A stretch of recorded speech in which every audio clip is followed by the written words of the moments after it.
In the middle of the night, in a quiet village, there was an old, dilapidated mud house. Inside, someone was breathing heavily. On an old wooden board, there was a creaking sound, which was surprisingly pleasant. Jingning, feeling groggy, only knew her head hurt badly, and her whole body felt like it was falling apart, as if a mountain was pressing down on her, making it hard to breathe. What was pressing on her? Frustrated, she waved her hand, and something fell to the ground with a thud. The heavy weight was gone, and she felt very sleepy. She turned over, and suddenly, her snoring filled the air. The person she had pushed off the bed was already on the ground, covered in dirt. Xiao Yan, who was naked, stood up and looked at the snoring woman on the broken bed with disbelief. Was it her playing tricks? Did she really do this to him? Why did she throw him out now? Damn. Seeing his restless little brother, he felt terrible.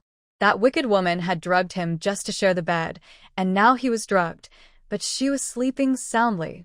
How could she do such a thing? Xiao Yan glared fiercely at the woman sleeping peacefully, feeling defeated. After a long while, he put on a cold face and went outside to wash with cold water. Jingning slept very soundly. When she woke up, her whole body was sore. Ugh, the bed was so hard that her back and waist ached. Maybe she was tired from reading last night and had slept on the floor? She struggled to sit up and looked at the house in front of her. Her eyes widened in shock. Who had sold her into this mountain den while she was asleep? She carefully examined the house. It was short and gloomy, with moldy, dark gray mud walls that were peeling. The few pieces of furniture inside were all broken. There was a wobbly wooden table, missing a corner, propped up with some stones. The surface was scratched, and there wasn't even a broken bowl on it. Two crooked benches with unstable legs looked like they could fall at any moment. Who would sit on them? The ground was uneven, with exposed yellow earth. Was there really such poverty in Huagua? This completely changed Jingning's idea of what poverty was. When she moved, the floor creaked loudly. Damn, this broken wooden board was her bed. No wonder her back hurt.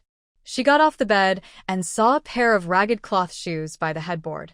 The shoes had 5 or 6 holes of different sizes. Were they hers? Who was the trafficker that sneaked into her house and kidnapped her? Did no one notice on the way? She looked down at her shoes, and her pupils shrank. No, wait, whose feet were these? Her feet were swollen like buns. Oh my goodness, what had they done to her? The old wooden door creaked as it opened. Jingning instinctively looked toward the entrance. Inside the dilapidated house was very dim, and the bright sunlight outside made her squint, shielding her eyes with her hand. Standing at the door was a tall man. The room was too low for him to stand straight. He was slightly hunched, and when he saw she was awake, he looked cold and stepped out without saying a word. Hey, you're just a trafficker, and you're acting all high and mighty. Her fiery temper was about to explode. Just as she was about to lose her temper, a sharp pain suddenly struck her head. She broke out in cold sweat, clutching her head while lying on the wooden bed. In her hazy consciousness, a memory that didn't belong to her flooded her mind. Jingning was lying on the bed, gasping for breath. She realized she had traveled to another world. She had died because she stayed up late reading novels during the New Year. It was such a frustrating way to die, so unlucky during a holiday. She had ended up in a strange body, a peculiar flower. Thinking about her past actions made her reluctant to go outside and a bit ashamed. The original owner was also named Jingning, from a small village. She was loved by her parents and spoiled as the only daughter, born late in life. She never suffered any hardship. Her family always gave her the best. The family was frugal, working hard and earning all their money, which she spent freely. Although they were rural folk, she never did farm work. Her days were mostly spent eating and sleeping or causing trouble. She kept eating more and more, growing bigger and bigger. In an era where food was scarce, she had grown into a hefty 180-pound girl. As she grew older, no family dared to propose marriage because they couldn't afford her. She was also quite discerning and liked the most handsome young man in the village, Xiao Yan. The Jian family sent someone to propose, but Xiaoyan's family was so frightened by the idea that they refused outright, making it clear they weren't interested. Jingning caused a fuss at home, even threatening to hang herself for a while. Old Mr. Jian had no choice but to visit personally, promising no bride price and offering 2 acres of land and 2 taels of silver. Only then did Xiaoyan's family agree. Because Xiaoyan's family was large and land was scarce, they couldn't feed everyone. The old man thought that with these 2 acres, Jingning would be able to eat well, maybe even have some left over. After all, a girl's family only looked at her being chubby. How much could she really eat? 2 taels of silver was a big sum, but their family couldn't even afford the bride price for their younger son. That was how it was decided. Being chubby was considered lucky. When would a girl from their small village ever be fat? Xiaoyan refused the marriage, genuinely disgusted by the idea of marrying a girl who was so overweight she couldn't even see properly, and giggled at him whenever they met. It was truly repulsive. Marriage was arranged by the parents, and the match was made by exchanging the marriage tokens. Xiaoyan couldn't refuse, no matter how he felt. On the wedding night, he pretended to be drunk and fell asleep, not sharing the bed. Jingning was unhappy but didn't cause trouble. However, this woman always fights over food. The meals for more than 10 people are not enough for her one time. It's okay if the adults are hungry, but she even refuses to share with her nephew and niece. When she doesn't share, she causes trouble. She is very strong, and when her brothers try to teach her a lesson, she easily overpowers them all, gaining no advantage. Xiaoyan feels frustrated and is reluctant to share a private moment with her. The family can't take it anymore and sees that they might starve. Several sisters-in-law become unhappy, and old man Xiao has no choice but to divide the household. They agree quickly, and the original owner is happy to split up. She wants to live a quiet life with her husband, away from the large family, which she feels affects their love. After the separation, she still doesn't behave well. To be intimate, she bought some special medicine from town. This really angered Xiaoyan, who couldn't hold back and confronted her directly, stripping her and scolding her harshly. Maybe because she was overweight and weak, or because she finally achieved her wish, she was so excited and overwhelmed that after 2 rounds of intense activity, she suddenly passed away. Then, Jingning covers her face. No wonder her whole body aches, especially a certain part, feeling terrible. Oh my God, just strike her down with lightning. The beginning was so shocking that she wanted to dig a hole and hide. No wonder the people earlier ignored him. If she had been forced and he hadn't slapped the other person or beaten them so they couldn't function, he wouldn't have stopped. sigh. The original owner was happy to marry, but her brothers, sister-in-law, and nephews didn't know how much they suffered over the years. They had taken advantage of her many times. When she agreed to split the household, her parents-in-law and sisters-in-law were very happy, helping to pack her things and sending her off with big smiles that couldn't be hidden. She truly felt like she was rejected and abandoned. Jingning put on her shoes, looked at her chubby legs, fat feet, and fat hands, and sighed deeply. She knew what her face looked like when she smiled. No eyes at all. She missed her 90-pound self, with a 36D chest and a slim waist of 1.8 feet. After putting on her shoes and standing up, she felt her body's weight was not wasted.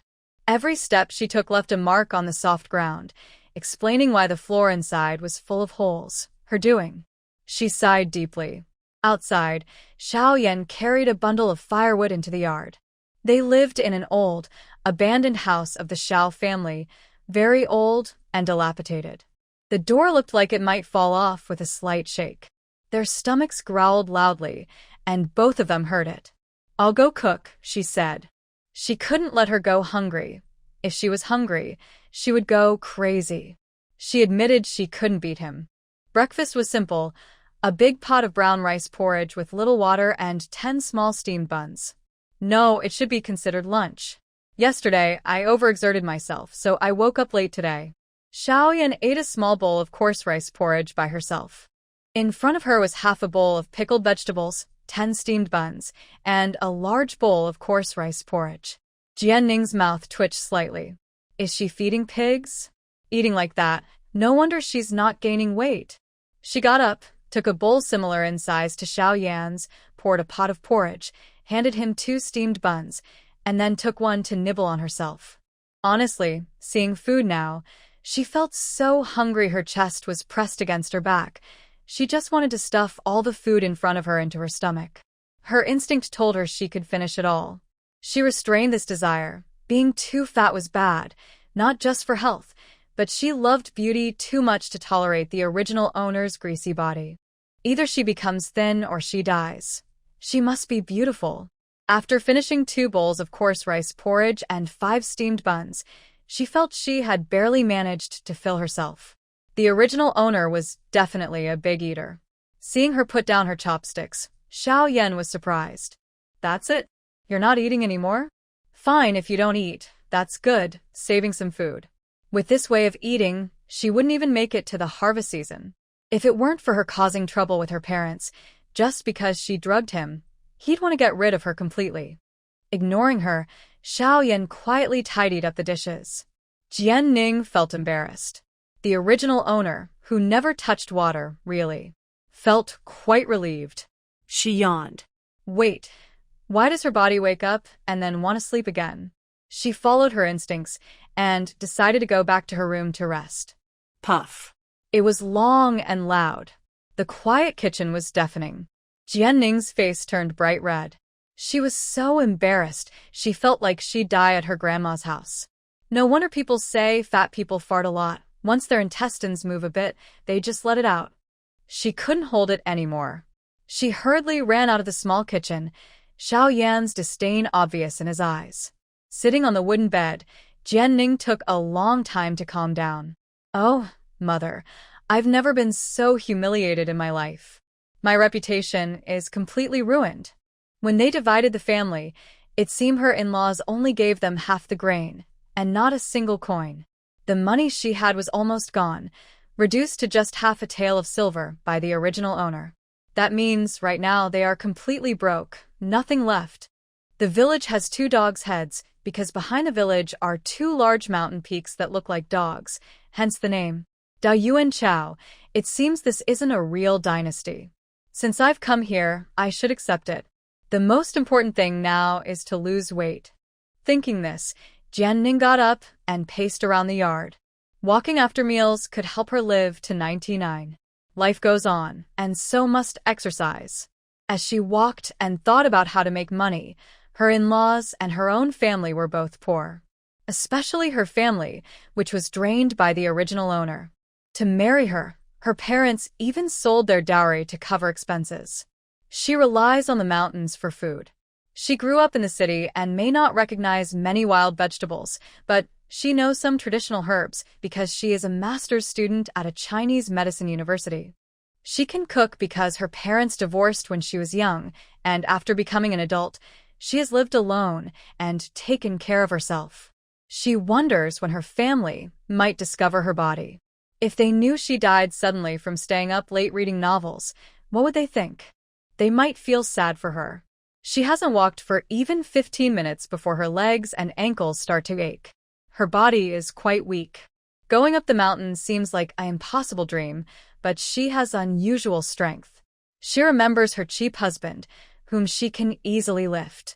Tired from walking, Jian Ning sits down heavily on a thick wooden log. She doesn't dare sit on the family stool. She's sure it would break. She guarantees that sitting on it would cause it to fall apart. Xiao Yan leaves the house. Usually, she eats until she's full and then sleeps, but today she didn't sleep. She raises an eyebrow. Has the sun risen in the west? He doesn't bother with her. Now is spring, the best time to gather wild vegetables. He wants to dig more, eat less grain at night, and with a livestock animal at home, they can produce enough food. For dinner, Jian Ning endures her hunger and only eats half of her usual portion. She knows she can't become fat in one meal, and losing weight should be gradual. Health is the most important. Xiao Yan doesn't understand what she's up to, giving him only a small bun each meal. He's a young man, often hungry and uncomfortable, but he eats whatever she gives him without complaint. At night, Jianning looks at the wooden bed that can only hold 1.5 people and hesitates. There's only this wooden bed at home. Should they sleep together? She's afraid she might lose control and do something inappropriate. She lies on the inner side of the bed. There's no light or candle at home. She looks at the dark ceiling. Soon, she feels the bed shift, and her cheap husband lies down beside her. He deliberately keeps some distance. There's only one quilt and one bed, so they have no choice but to sleep together. Xiaoyan pulls the quilt over himself. He's tired from a long day and hardly slept last night. Soon, she hears his steady breathing beside her.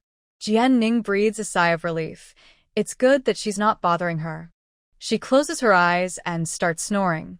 She hasn't slept all day, so she's very sleepy. 10 days later, Jianning still takes a walk after meals. Now she can walk for over 15 minutes without feeling exhausted. Her body is getting better, which is great. The house doesn't have a scale, or she could see how she's gradually becoming slimmer. Although she still feels the fat on her waist, she believes she's losing weight. She and Xiaoyan rarely speak, less than 10 words a day. To be precise, the other person mostly ignores her. After all, she forcefully pressured him to marry her, causing chaos in his family. At a young age, she left home alone and used underhanded methods to force him into intimacy. It's no wonder he doesn't give her a good attitude. You're back. The person returning is carrying 2 buckets of water in each hand and a bundle of firewood on his back. He is very hardworking, doing all the chores at home and in the fields. Xiaoyan glances at her, then looks at the sun, thinking she must be hungry. I'm going to cook, she says, pouring water into a basin and setting down the firewood. The ancestors can't be left hungry. Hunger can cause chaos. I've finished cooking. Xiaoyan pauses, thinking he must be hearing things. What did you say? I've finished cooking, she repeats. Young as she is, her ears seem a bit dull. She has to say things twice. She walks into the kitchen. She's been starving these days, seeing stars every day and craving food badly. Eating is the happiest part of her day. She dares not leave the house. If she fainted on the road, probably no one would care. Xiaoyan confirms he heard correctly and looks at her face, which has become swollen and deformed. She actually cooked? No, she can cook? A few days before their wedding, her father came to him and said that her daughter at home didn't cook, do laundry, or go to the fields. In short, she only eats and eats a lot. Now, after more than 10 years of not doing any chores, is she serious about having cooked? Is the kitchen still there? He rushes to the kitchen, his steps chaotic. Jingning follows behind. What's wrong with this person again? This person is actually somewhat introverted. Her father doesn't love her, her mother doesn't care. She's always alone, with hardly any friends. So she really can't guess others' thoughts, nor get along well with people. Compared to beating around the bush, she prefers to be direct. Holding a bowl of rice, she says, Xiaoyan, I know the old Jingning was quite unruly. Now I want to start over, work hard to get fit and lose weight, learn to do housework, and live a good life with you, be filial to me and your parents. Is that okay? Is this woman serious? How much trouble can she cause? In just over 20 days of marriage, he has seen her push her in-laws to ask for separation. She is the first in the village. Now, what new tricks does she want to play? Can she really settle down and live peacefully? Honestly, he doesn't believe it. Seeing he remains silent, Jingning doesn't care. Coldness doesn't happen overnight. She'll take her time. From now on, I will handle all the cooking at home, she says. She doesn't like washing dishes. If she doesn't like it, she won't force herself. She'll just give it to him. This is acceptable. I didn't expect her first time cooking to be as good as his. Since she didn't cook, he could stay longer in the mountains and gather more wild vegetables. Okay, he really is terse, pretending to be cool. After that, Jianning spends her days cleaning the house, cooking, and exercising. Her body was originally a bit overweight, but her initial weight loss was noticeable. After a month, her clothes fit much looser. Since coming here, she hasn't dared to look at herself in the water basin. Today, seeing the full basin of water, she couldn't help but want to see what she looks like now. She lowered her head to look into the basin. Her face was blurry, her features indistinct. The most noticeable thing was her round face, and at a glance, she didn't want to look again. No wonder the original owner gave Xiao Yan medicine. Her face was so plain that without medicine, who could stand to look at her? Over the past month, her health improved a lot. Now she could walk for an hour without issue. The original owner was naturally strong and often couldn't control her strength when angry. Besides family, most people were afraid to get close to her. She liked this kind of superpower in this not-so-safe ancient world. Whether facing bad people or wild animals, she had a fighting chance. She easily lifted the large water basin and went to fetch water from the river behind the house. They lived in a remote area with no neighbors around and a big mountain behind. Because the mountain was far from the village, it was inconvenient, and few people came to gather firewood or pick wild vegetables. The village had about 200 households, with a mix of surnames. Most people had settled here after fleeing hardship. Compared to living in the village center, she preferred the quiet of her own home. Xiao Yan finished digging in the field, returned home, and saw his wife carrying a full water basin with one hand and listening to her talk with a big bucket of water. His eyelids twitched sharply. No wonder all 5 brothers couldn't compete with her. This woman was incredibly strong. He couldn't even help her carry water because he truly couldn't lift the basin. He pressed his lips and looked ahead. Seeing his cold face again, Jianing blinked. Recently, things have been quite harmonious. What's wrong now? Is her big brother-in-law here? Take a break. I'll go cook. Farming was hard work, and she understood.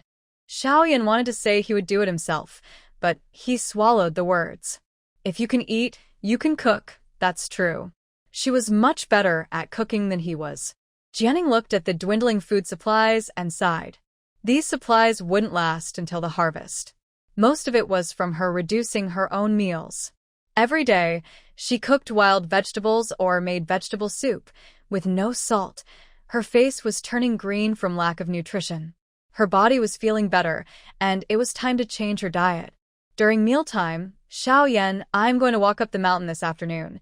He thought she wanted to pick wild vegetables. No need, there's a basket of wild vegetables at home. Eat now, they'll spoil if left too long. Her current appetite was only slightly bigger than his, and she was using fewer wild vegetables than before. She wasn't really picking wild vegetables. She was so full she almost wanted to vomit, okay? I'll look for something else. The mountain is dangerous. There are snakes. Ugh, he tries to scare her just because she doesn't listen. Such a shameless man. I know, I'll just hit them with a stick. Xiao Yan was speechless. He finished his porridge in one gulp.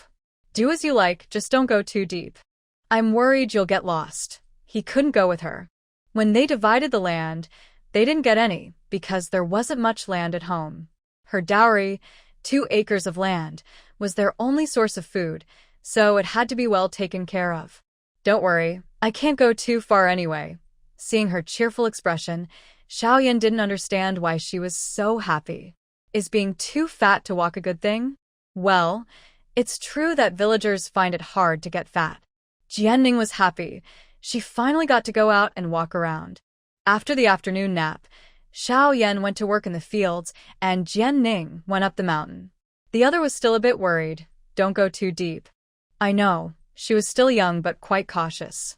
Xiao Yan looked at her impatient face, feeling annoyed. He didn't understand her happiness.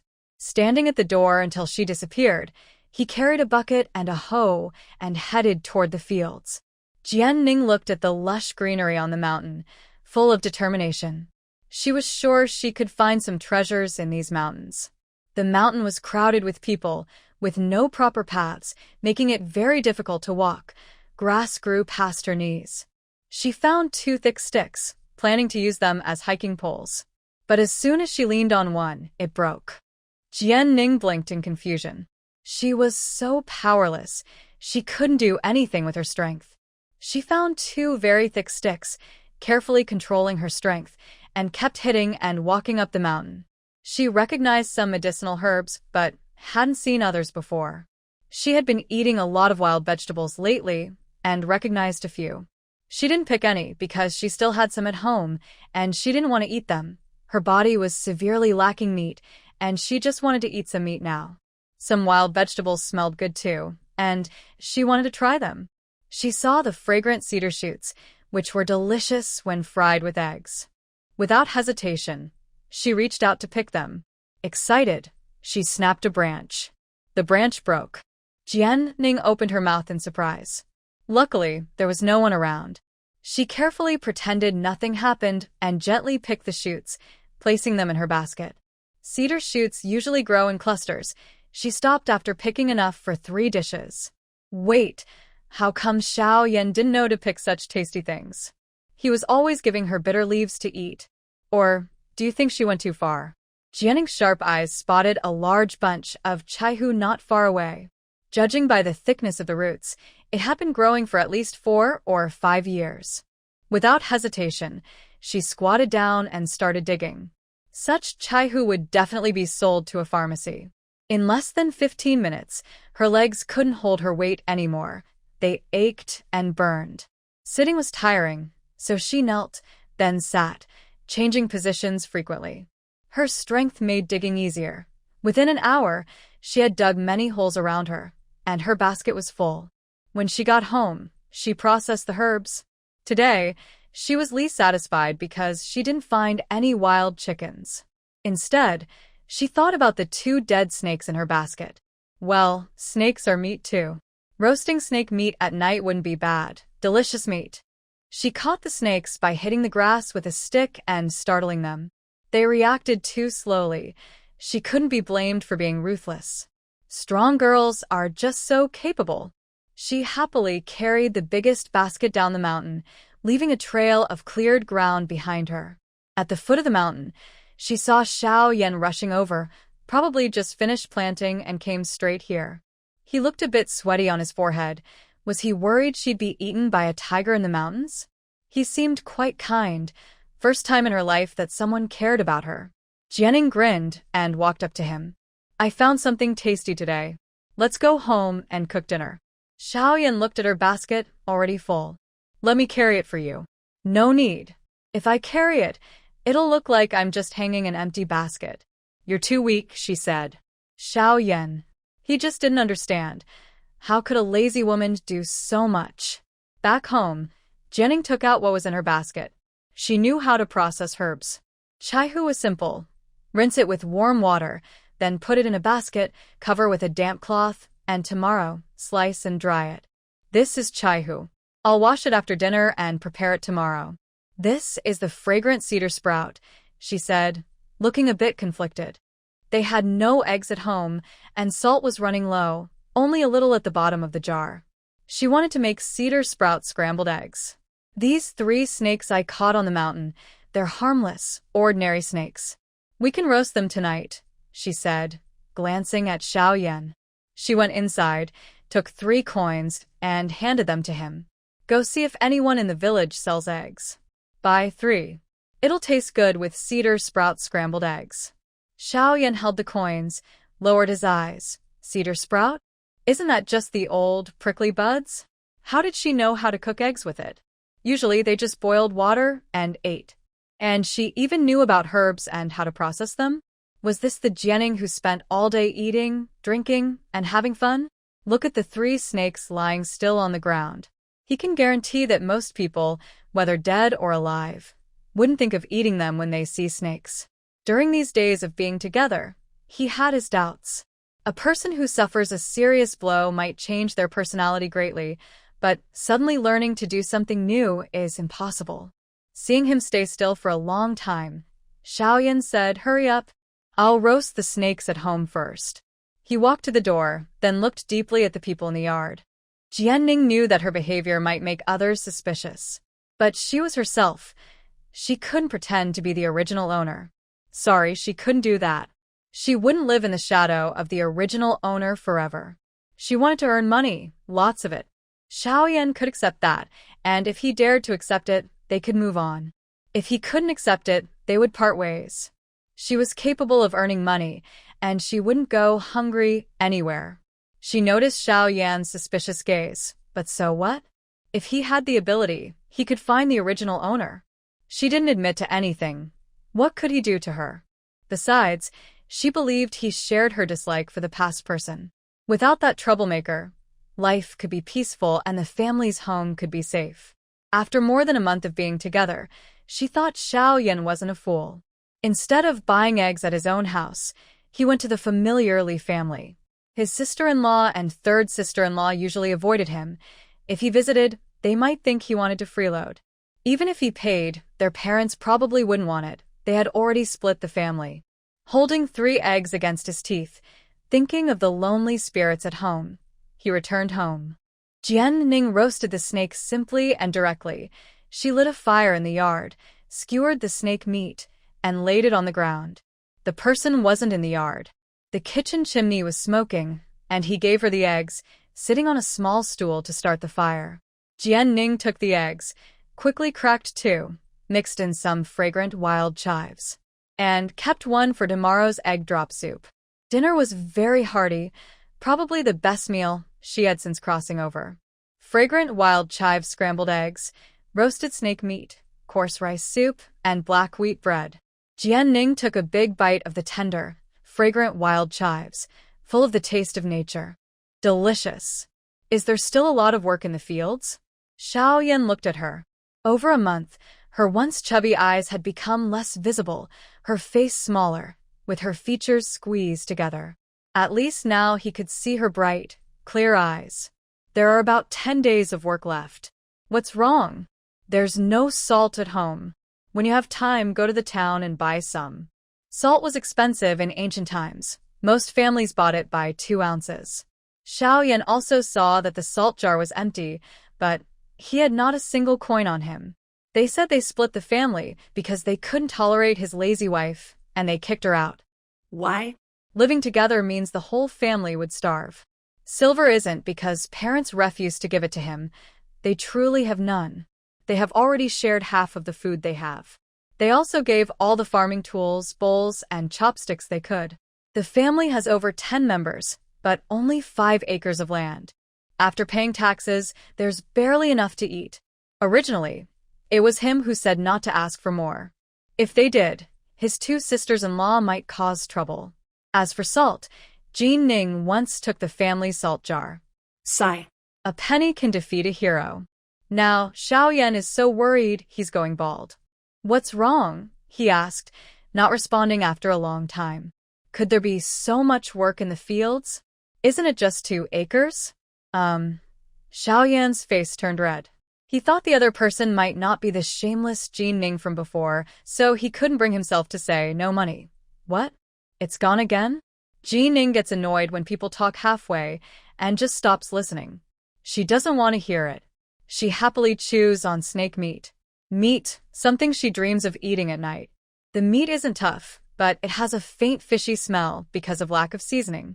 After eating 3 pieces, she stops, reluctant, glancing at the meat on the table. Fatty doesn't have the right to eat as much meat as he wants. Eat 2 more pieces, there's plenty left. No. I'll wait until I lose weight. To lose weight, she first needs to control her mouth. She's really determined to slim down. Looking at her loose clothes, someone says, "Your clothes are a bit too big." There's sewing kit at home.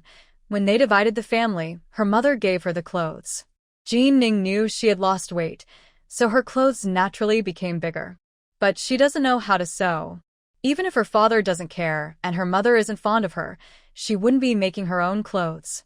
Jian Ning looked blank and said, "I don't know how." Xiaoyan was speechless. After living together for a while, he realized this girl was straightforward, says what she thinks, easy to get along with. But she doesn't know how to sew either. He's helpless. How about wearing them for now? Jian Ning nodded casually. She doesn't go out, and there are no guests at home. Based on her current size, she still has room to lose weight. Buying new clothes is too expensive now, and they have no silver to make them. After dinner, Jian Ning handles some herbs, while Xiaoyan watches with deep eyes. Where did she learn to handle medicinal herbs so skillfully? It's not simple. She covers the basket and yawns. All right, let's go to sleep. This sentence sounds suggestive. Since they shared a room, she no longer causes trouble for him. She stays close but doesn't ask for intimacy, and even when sleeping, she keeps her distance. He believed that if their home only had a bedboard and a single quilt, she would definitely sleep in a separate room. Before sleeping, Jian Ning kept mentioning that once she finished processing the herbs, she would go back up the mountain. Xiaoyan closed his eyes, listening to her chatter, feeling a sense of peaceful days. The next day, Xiaoyan went out to chop wood and fetch water. Before he reached home, he saw smoke coming from the chimney, so he quickened his pace.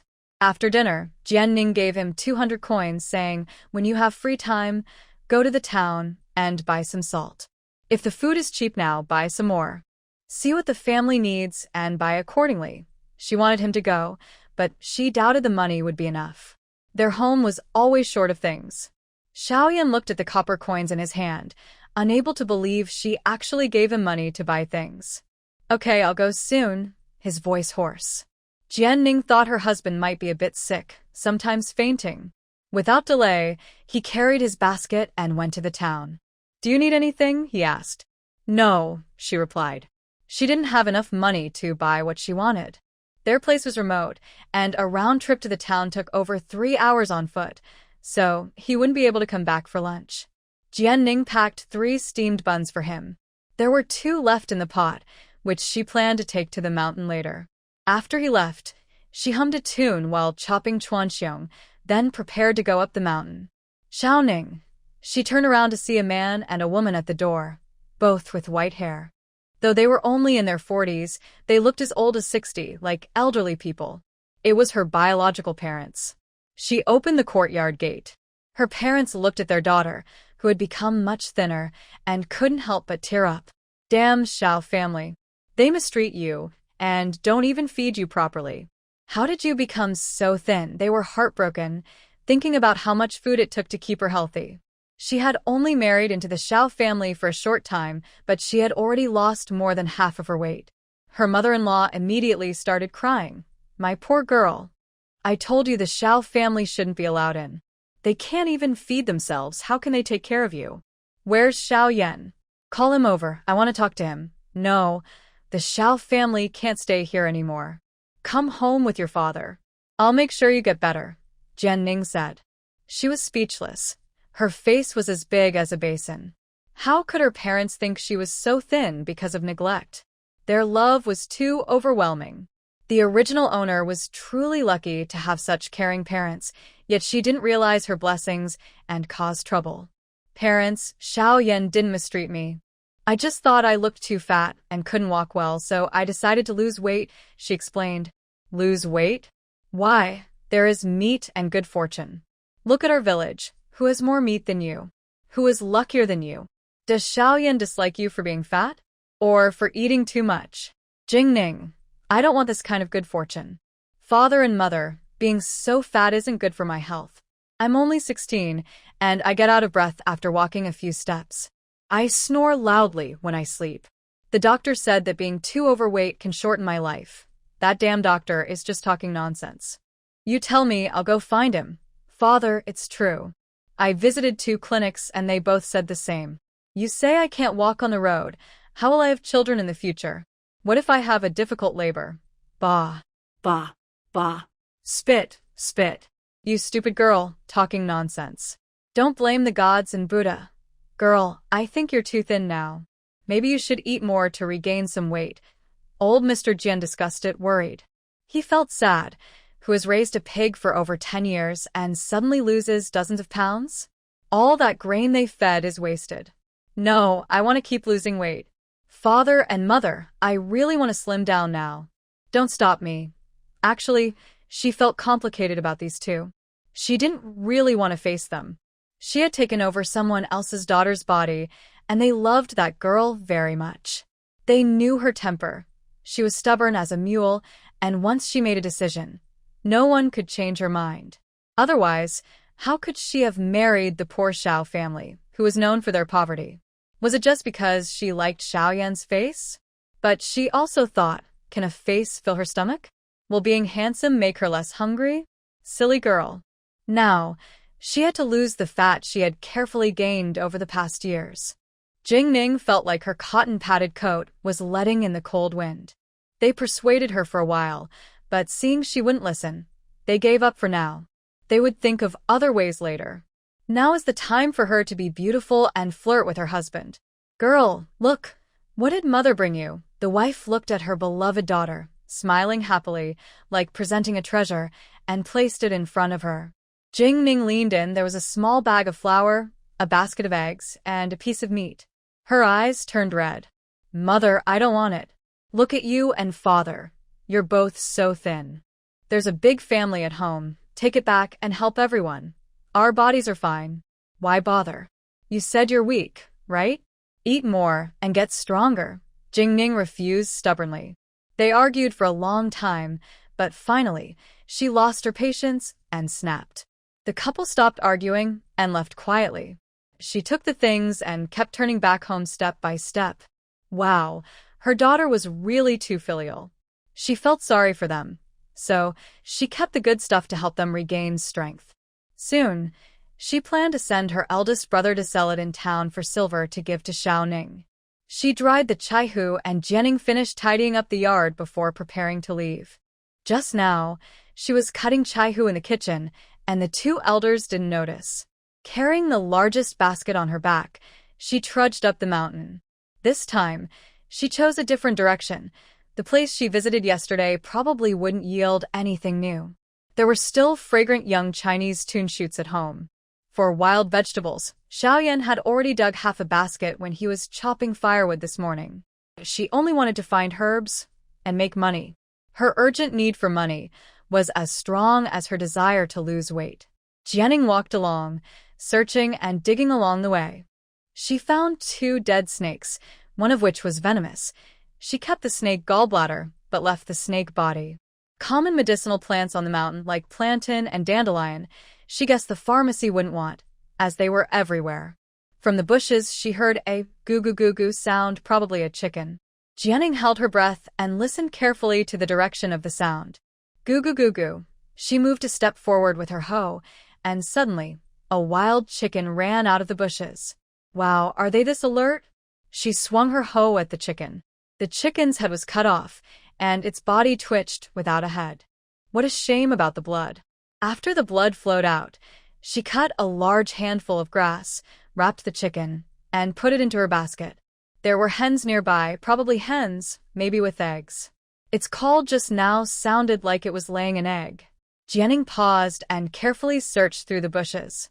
She didn't find any eggs but discovered 2 sturdy, old-fashioned sanchi plants. Luck was on her side. Sanchi was definitely valuable. She immediately squatted down, dug carefully, as medicinal herbs required good appearance. Even a small flaw could mean losing a lot of money. The more expensive ones were more particular. When she dug out the sanchi, it was bigger than her fist and looked very valuable. She carefully wrapped the 2 sanchi and put them into her basket, then searched nearby again, step by step. With so many herbs and wild plants growing together, she couldn't find anything if she wasn't careful. Not far away, in a pile of grass, she found a huangqin plant, at least 8 years old, with a particularly thick root. Her chubby hands were covered in mud as she held the huangqin, smiling foolishly. She was one step closer to financial freedom. Eggs. After searching for a while, she realized they were right here. Their mother was gone, and they stayed here because it was too lonely. She took them all to stay with their mother. She continued deeper into the mountain, but found nothing. She was also tired, her legs sore. She sat down, ate a piece of steamed bread, drank some water, and rested a bit before continuing her search. She walked down to a mountain stream, where the water was clear and sweet. She caught a few fish from the stream. Seeing that it was getting late, she decided to head home. On the way back, near the stream, she saw 2 Sichuan pepper trees and several wild mountain peppers, very spicy chili peppers. In her memory, people here don't seem to eat spicy food. She doesn't know if it's because they never did or if they're not used to it. In the north, where it's cold, chili peppers and Sichuan peppercorns are best for fighting the cold. She picked some and went home to make fish in hot water. Oh no! It seems she can't do it because there's no oil at home. Is oil-free fish in hot water tasty? Jianning saw Xiao Yan rushing up the mountain on her way down. He scolded her loudly. Why did you run so far? Didn't I tell you not to go deep into the mountains? It's dangerous inside. I heard someone was attacked by wolves here before. Xiao Yan was really angry. When she got home, she put down her things and went to work in the field. But she still didn't see anyone. She thought she might have gotten lost in the mountains. If something happened, old Jian's family would definitely protect her fiercely. He was just worried they might cause trouble for him, so he came looking for her. If wolves come, I'll punch their heads, eat their meat, and sell their skins, Xiao Yan said confidently. She didn't want to listen to her bragging and pulled her down the mountain. The sun was almost setting. If they didn't leave soon, it would be dark and hard to see the way. Back home, the first thing she saw was a few big fish in the top of her basket. Why did you bother catching these? They smell bad and aren't tasty, she said. Jianning widened her eyes. What did you say? Not tasty. Does she like eating fish? But these fish really aren't good. They taste very muddy and have lots of bones, which can get stuck in the throat. If you like them, you don't need to go to the mountains. There are plenty in our village river, and they're big, Jianning said. She covered her chest, not knowing. Of course she didn't know that the original owner only knew how to eat and sleep. Let you try tonight. I promise it won't be fishy. Is that a chicken? Where's the chicken head? She actually hit a chicken. How is she so good? The axe cut it off. I didn't pick it up, Xiao Yan said regretfully. The chicken head is meat too. It's obvious she used to live very well. She didn't lack food or drink, and she ate quite well. She knew nothing about sewing or embroidery. But if she was a young lady from a noble family, where would she learn cooking? Young ladies in the deep palace didn't learn embroidery. Did they learn cooking instead? Eggs. Yes, I picked them. When she went to the mountain, she only saw firewood and wild vegetables. She had herbs, chickens, and eggs. He felt overwhelmed, like he was useless. After walking for most of the day beyond his limit, she sat on a chair, directing Xiao Yan to kill fish and wash vegetables. What did you buy today? 2 taels of salt, 10 jin of brown rice, 10 jin of black flour, a jin of lard, and I also brought you 2 meat buns. She still had 12 large coins left in her pocket, which she would give to her later. Meat buns. Jianning drooled with hunger. She was starving now. Go get them. I can't walk anymore. Fortunately, I couldn't walk anymore. If I could walk up the mountain, I might find someone. Xiao Yan washed his hands clean, handed her 2 buns, and took out the remaining copper coins. Still have some left. Jianning was surprised. Ancient silver was so valuable. Its purchasing power was incredible. Xiao Yan nodded. Still 12 coins left. Here, she handed him a bun. Me. What else? There are only 2 people in the yard. She wouldn't give it to a ghost. Hurry up and eat. After you're done, go work. Today, I won't do anything except make fish. Really, I'm exhausted. Lying on the bed, I could immediately start snoring. Where's the chicken? Not eating tonight. No, after dinner, clean up a bit. We'll eat tomorrow. Staring at the headless big hen, how should I eat it? Since the chicken stayed overnight, I didn't want to stew it into soup. I'll just make spicy fried chicken. It's not hot today, so leaving it overnight won't spoil it. Xiao Ren watched her skillfully slice the fish, waving the spatula. This really couldn't be associated with a noble young lady. Can you eat this? Spicy peppers? Haven't you seen them? Yes, I have. If you bite into one, your tongue and mouth will hurt for a long time. People in the village say it's poisonous. Can you eat it? Yes, and it's very tasty. Are there many on the mountain? Maybe I'll dig a few to plant at home another day. Big brother, these are chili peppers. Are they edible directly? Sometimes you can find 1 or 2. Sprinkle with chopped green onions, pour hot oil over, and the fish in hot water is ready. Add salt, then prepare a cold dish with fragrant tree buds, egg drop soup with steamed bread. Black flour is really hard to eat. Every time I swallow, I feel a bit of a prick in my throat. The texture is rough, far from the coarse grains of later generations. The fish smells completely free of fishy odor, full of fragrant oil. Luckily, they live together. If their parents saw, They might pour a big spoonful of oil into the vegetable basin and secretly scold her for being wasteful. Eat, eat. I tell you, this is because our family doesn't have sesame oil. If we had some, adding a bit to the fragrant tree buds would make it taste amazing, Xiaoyan thought. This girl knows how to eat. She took a bite of fish. The slices were tender, with a slight spicy tingle on the tongue, but not as spicy as raw chili. There was no stinging sensation, only a pleasant heady feeling. She took another bite, this time of the radish inside. The broth soaked into the radish slices, making them crisp. Eating it with fish felt especially good. How is it? Her chubby face was bright-eyed, looking at him with a full desire for praise. It's very tasty. Jian Ning felt proud. Of course, that's because we don't have many seasonings at home. If we had more, it would be even better. Xiaoyan's lips curved slightly.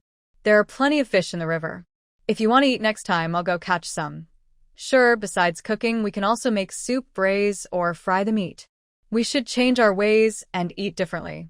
No need to buy meat every day. We can eat it in various ways.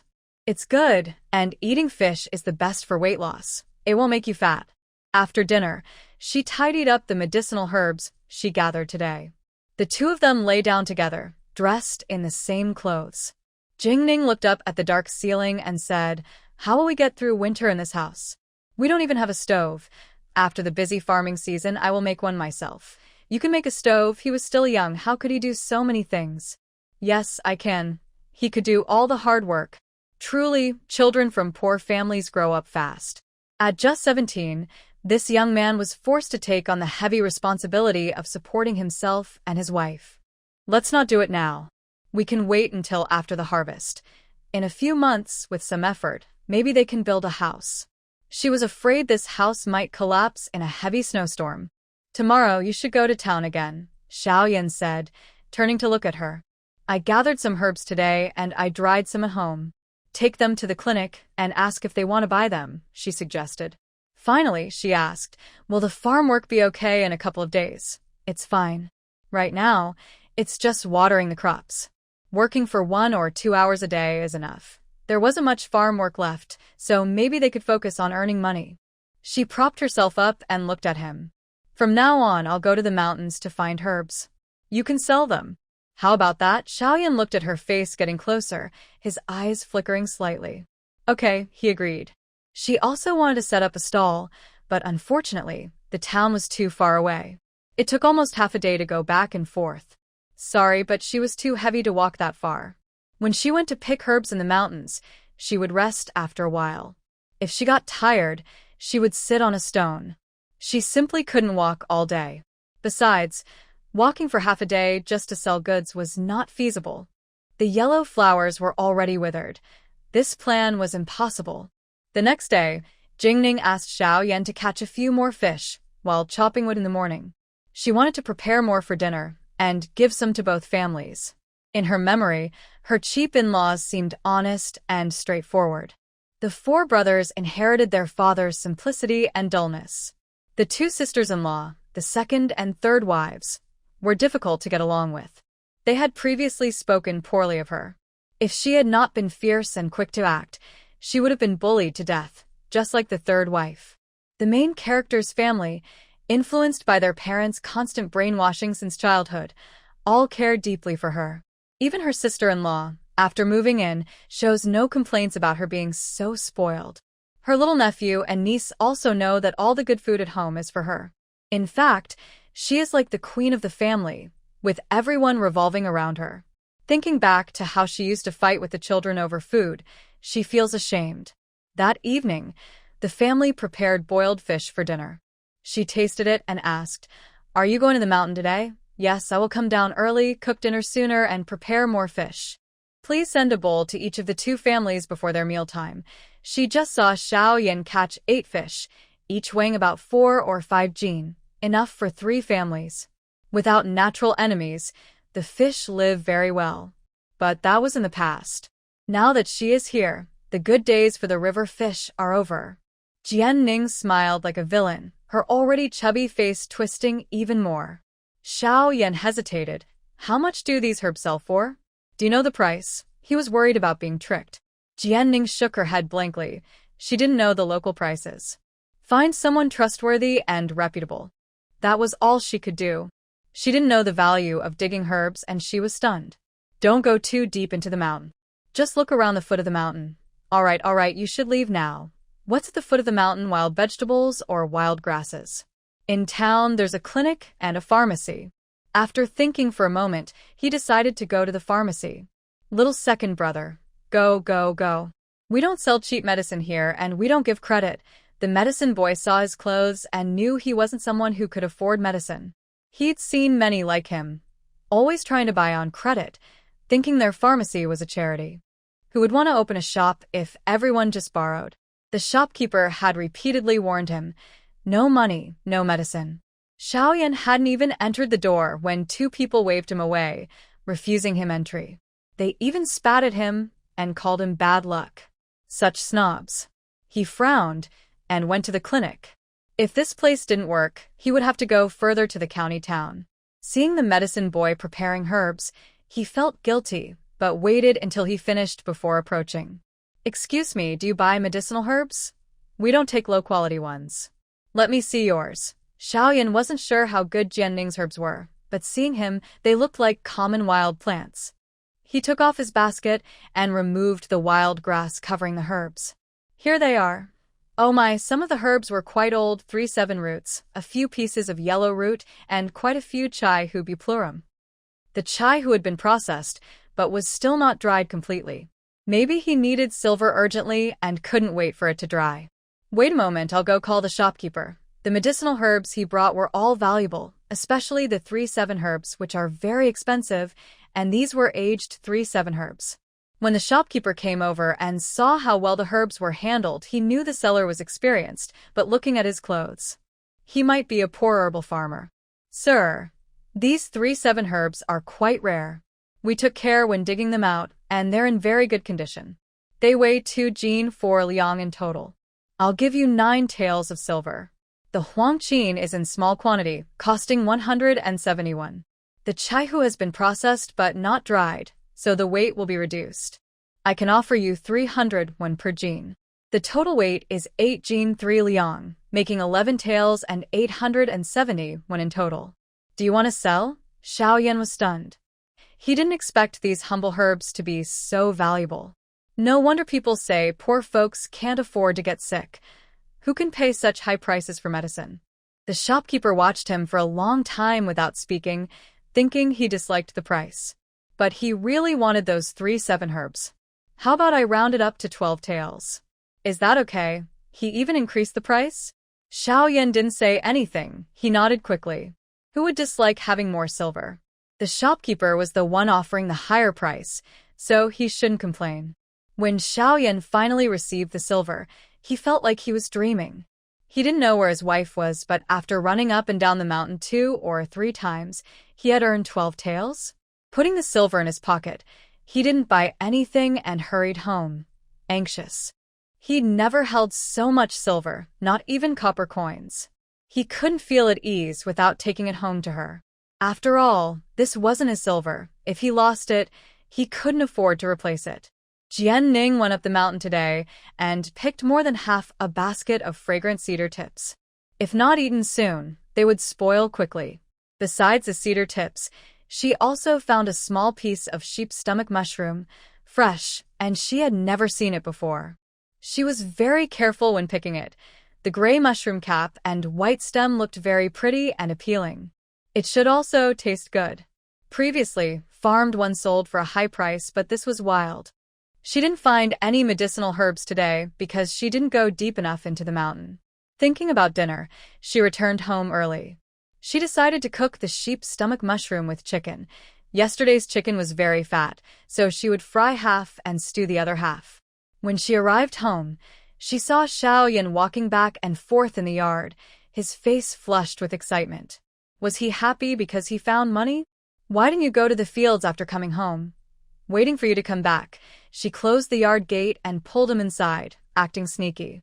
He took out the silver from his pocket and said, "This is the silver I earned from selling the herbs today." The smile at the corner of her mouth couldn't be stopped. "How much is it?" 2 taels. The most valuable is a herb called sanchi, sold for 9 taels of silver. The one you dried is also worth money, 300 coins per jin. The other one isn't bad either. All of them are quite valuable, especially what you dug up. Jianning nodded. Most of the medicinal herbs now are wild, as cultivation hasn't become widespread. With many people needing them, supplies are short, so prices are naturally high. All of it for me. Of course, it's all your earnings. All right, you hide it well. I'm going to work in the fields. She handed over the silver, feeling a sense of relief. The silver belonged to her, and she wanted to hide it wherever she liked. He didn't need to know. Jianning thought for a moment, then took the silver to the kitchen. She moved aside the firewood, dug a small hole at the back, and placed the silver inside a little stall. She covered it with soil again and stacked the firewood on top. No one would think there was silver hidden there. She clapped her hands, ready to prepare dinner. There was fish. Since Xiao Yan caught it in the morning, she had kept it alive in a wooden tub, and it was still lively. She put a chicken in a pot to stew, slowly killing fish and slicing them. She cut 3 large white radishes and 4 cucumbers. The original owner's parents were still young, but years of hardship had worn them down. She wanted to slowly make up for their losses. She used someone else's body to live again, and it was right to be filial to her family. Now, farm work was relatively easy. She finished her chores in about an hour and returned home early in the day. As she approached the courtyard gate, she smelled a strong, irresistible aroma. Something so good just from the scent alone made her drool. "What did you make today?" "It smells so good," she asked. "Wild mushrooms from the mountains stewed with chicken," Xiao Yan replied. His face suddenly changed. "What mushrooms? You can't eat wild mushrooms randomly. Someone previously ate unknown mushrooms and got poisoned. It's safe to eat. Don't worry, it's nourishing and good." Xiao Yan thought about her broad knowledge, especially her familiarity with herbs. Naturally, he knew she could recognize poisonous mushrooms, so he felt a bit embarrassed. He had lost his composure earlier. "Sorry, I was too anxious. It's okay. You're just worried," she said, making him speechless. "Come, you start the fire. I'll prepare the fish first." "All right." Thinking she made so much fish to let her parents taste, Xiao Yan felt a warm feeling inside. This girl was pretty good after all. Jianning finished preparing the fish and mixed in some fragrant tender shoots. "Do you want to bring your parents a bowl of chicken soup?" Xiao Yan asked. Jianning shook her head like a rattle. "Where did you get the chicken? Did you catch it?" "Just give them fish. There are plenty in the river," she said. All right, she was careful, but in front of him, she didn't hide anything. Was she confident he wouldn't hurt her? Or did she trust him deeply? Xiao Yan felt a complex mix of emotions. "Go ahead and send it over, then come back quickly. Our family only has 2 basins, and we're running out of space to eat," he said, referring to 2 broken basins with many cracks. "All right, I'll go and be back soon," he replied. After he left, Jianning covered the pot and sat on a small stool, waiting. Luckily, during the family division, they received a large clay jar, or else there wouldn't be enough space for the chicken soup. 5th brother is back. 3rd sister-in-law, Li, saw the visitor and became very alert. She was now living in constant fear. She worried that their food supply might already be finished, especially with that lazy brother, who probably ate it all. She was afraid that if 5th brother came home, he would want food. She could refuse Xiao Yan, but she dared not refuse Jianning. The big, hardy guy was very strong. She could say a few words about her eating too much, but he would just lift her up and throw her out of the main hall. Thinking back, her back still ached faintly. She didn't know what she had grown up eating, but she was stronger than a bull. The head of the family couldn't even beat her. When she tried to grab food, they had no chance to fight back. "Where are Dad and Mom?" she asked. "They haven't come home yet. If you have something to say, do it another day," he replied. "Old 5th is back. Come in quickly. Dad and Mom are in the main hall," Xiao Lao Er said warmly, seeing his 5th brother. Li. Such a fool. She hurriedly followed Xiao Yan. The family had so little grain and they drank thin porridge every meal, barely making it through the harvest season. They absolutely couldn't let him take any more grain. Mom and Dad, little 5. Come in. The old woman smiled, but her heart was bitter. She didn't expect her daughter-in-law to hold on for so long. She had exceeded her and her husband's expectations. Soon there would be more noise at home. Mom, I planted some fish this morning. Xiaoning's cooking was pretty good. I brought a basin for you to try, and I'll add some vegetables tonight. Also, some pickled old sprouts, cooled and mixed. Did my daughter-in-law cook? She asked skeptically. She wondered what else she could do besides eat and sleep. Oh, right, she could also get angry. Really, don't you know my cooking? I mostly just boil things. She, cough cough, can eat and cook. The fish, after her hands, has no fishy smell at all, Li said. She finally noticed the fragrant smell from his basket. Just now, her mind was focused on borrowing grain and didn't pay attention. Thought it was some good stuff? Turns out it's just fish with a muddy smell. Fifth brother is so filial, she thought. Xiao Yan pretended not to hear. He didn't like this sister-in-law. Mom, go get a basin and bowls. There's still some from my father-in-law's family in the basket. I need to deliver it quickly. Xiaoning is waiting for me to eat, he said. All right, go quickly. Hurry and get the basin, she urged. Don't be in such a hurry. If we go home now, there won't be any soup left and my son will go hungry again. Oh, Xiaoning is so capable now. This fish smells delicious. Xiaoyan nodded. Indeed, it was tasty. He poured the fish into a basin, and the old man put the bones into a bowl. Dad and Mom, I'll visit you another day. I'm leaving now. The old man watched his son's back, frowning tightly. They had fallen to eating fish, which meant there was nothing left at home. Sigh. Xiaoning's fish smells so good. The children looked eagerly at the basin on the table. The old man put down his pipe. Everyone is back, right? Let's eat and also try Xiao Wu's wife's cooking. Yes, when Xiaoyan delivered the fish to the Jian family, everyone was very touched. The two elders even wiped their eyes. How can their daughter be so kind and caring? She has food and still thinks of them. No, she can cook now and she cooks so well. I knew it, my daughter is very smart. Before, we just didn't let her do anything. Poor her, now married into the Xiao family, she hasn't enjoyed much happiness and has to work every day. The wife felt pained and clenched her fists. Have you all eaten enough? Is Xiaoning full? Xiaoyan thought about how they controlled the food at home and called the woman who wanted to lose weight. Yes, I've caught a lot. That's good. The old woman looked at Xiaoyan. Son-in-law, are you guys out of food? Do you want to carry a bag back? A few days ago, I visited your home, and Xiaoning looked so thin she was almost unrecognizable. Mom, we still have grain at home. Xiaoning went to the town and came back, saying she wants to lose weight. She's not eating as much as before. Seeing the unkind looks from his brother-in-law, no, the whole Yu family, Xiaoyan shivered. It's not that I don't let her eat. I've advised her many times. She insists on losing weight. The old woman thought that even she and her husband couldn't persuade their daughter, so she gave up. Just watch her closely. Don't let her starve herself. Yes. Carry some grain back. No need. We really have some at home. Xiaoyan hurried out of the Jian family, almost running away. He couldn't stand their enthusiasm. Either grain or eggs. They kept trying to give him. This family truly spoils their daughter like a princess. No wonder she's so selfish and unruly. We're back. The fish is ready. Steam some cornbread, and we can eat. Jianning smiled like a flower, dazzling him. Are we not frying the chicken?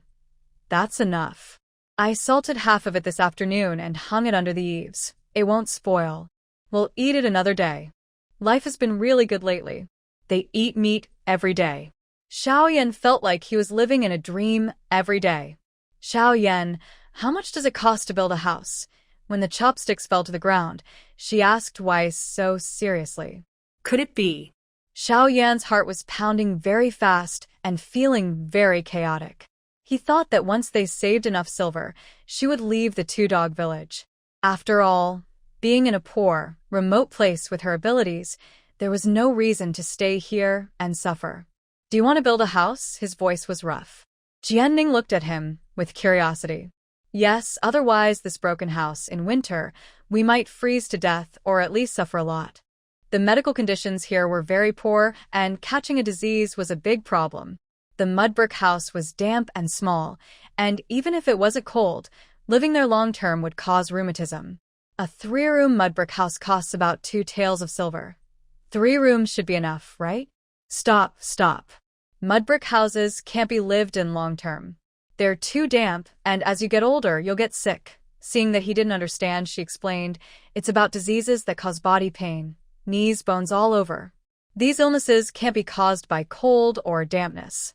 On cloudy, rainy days, it gets worse, and cold weather makes it worse too. Xiaoyan was shocked. No wonder his parents, whenever it rained, rubbed their knees and said their legs hurt. Many elderly people in the village had this problem. Not building a mud brick house, then what? A house with blue bricks and tiles. Achoo. Xiaoyan almost choked himself. She actually wanted to build a house with bricks and tiles. That's very expensive. Jianning looked at him eagerly, surprised. How expensive were brick and tile houses in ancient times? How much would she need to earn to build a small courtyard? After a while, Xiaoyan caught his breath. I don't know exactly how much silver costs. Only the village head's house and the village elder's house are brick and tile. A few other main houses are brick and tile, but most houses are mud brick. The last time the village built a brick and tile house was over 10 years ago at the village head's home. Oh, so he didn't know. Ask around another day. Find out roughly how much silver one house needs. Xiaoyan, let's work hard and move into a new house. Seeing her bright eyes, Xiaoyan's heartbeat started to feel irregular again. She wanted to stay and live with him, for sure. Thinking about sleeping under the same blanket every night made Xiaoyan's ears turn red. How can we earn silver? Go up the mountain with you to pick herbs. Herbs, it all depends on luck. Now you need to work in the fields. Once some time passes, we can think about it again. Another day of setting up a stall. Growing crops, our land is small. There isn't much work in the fields now.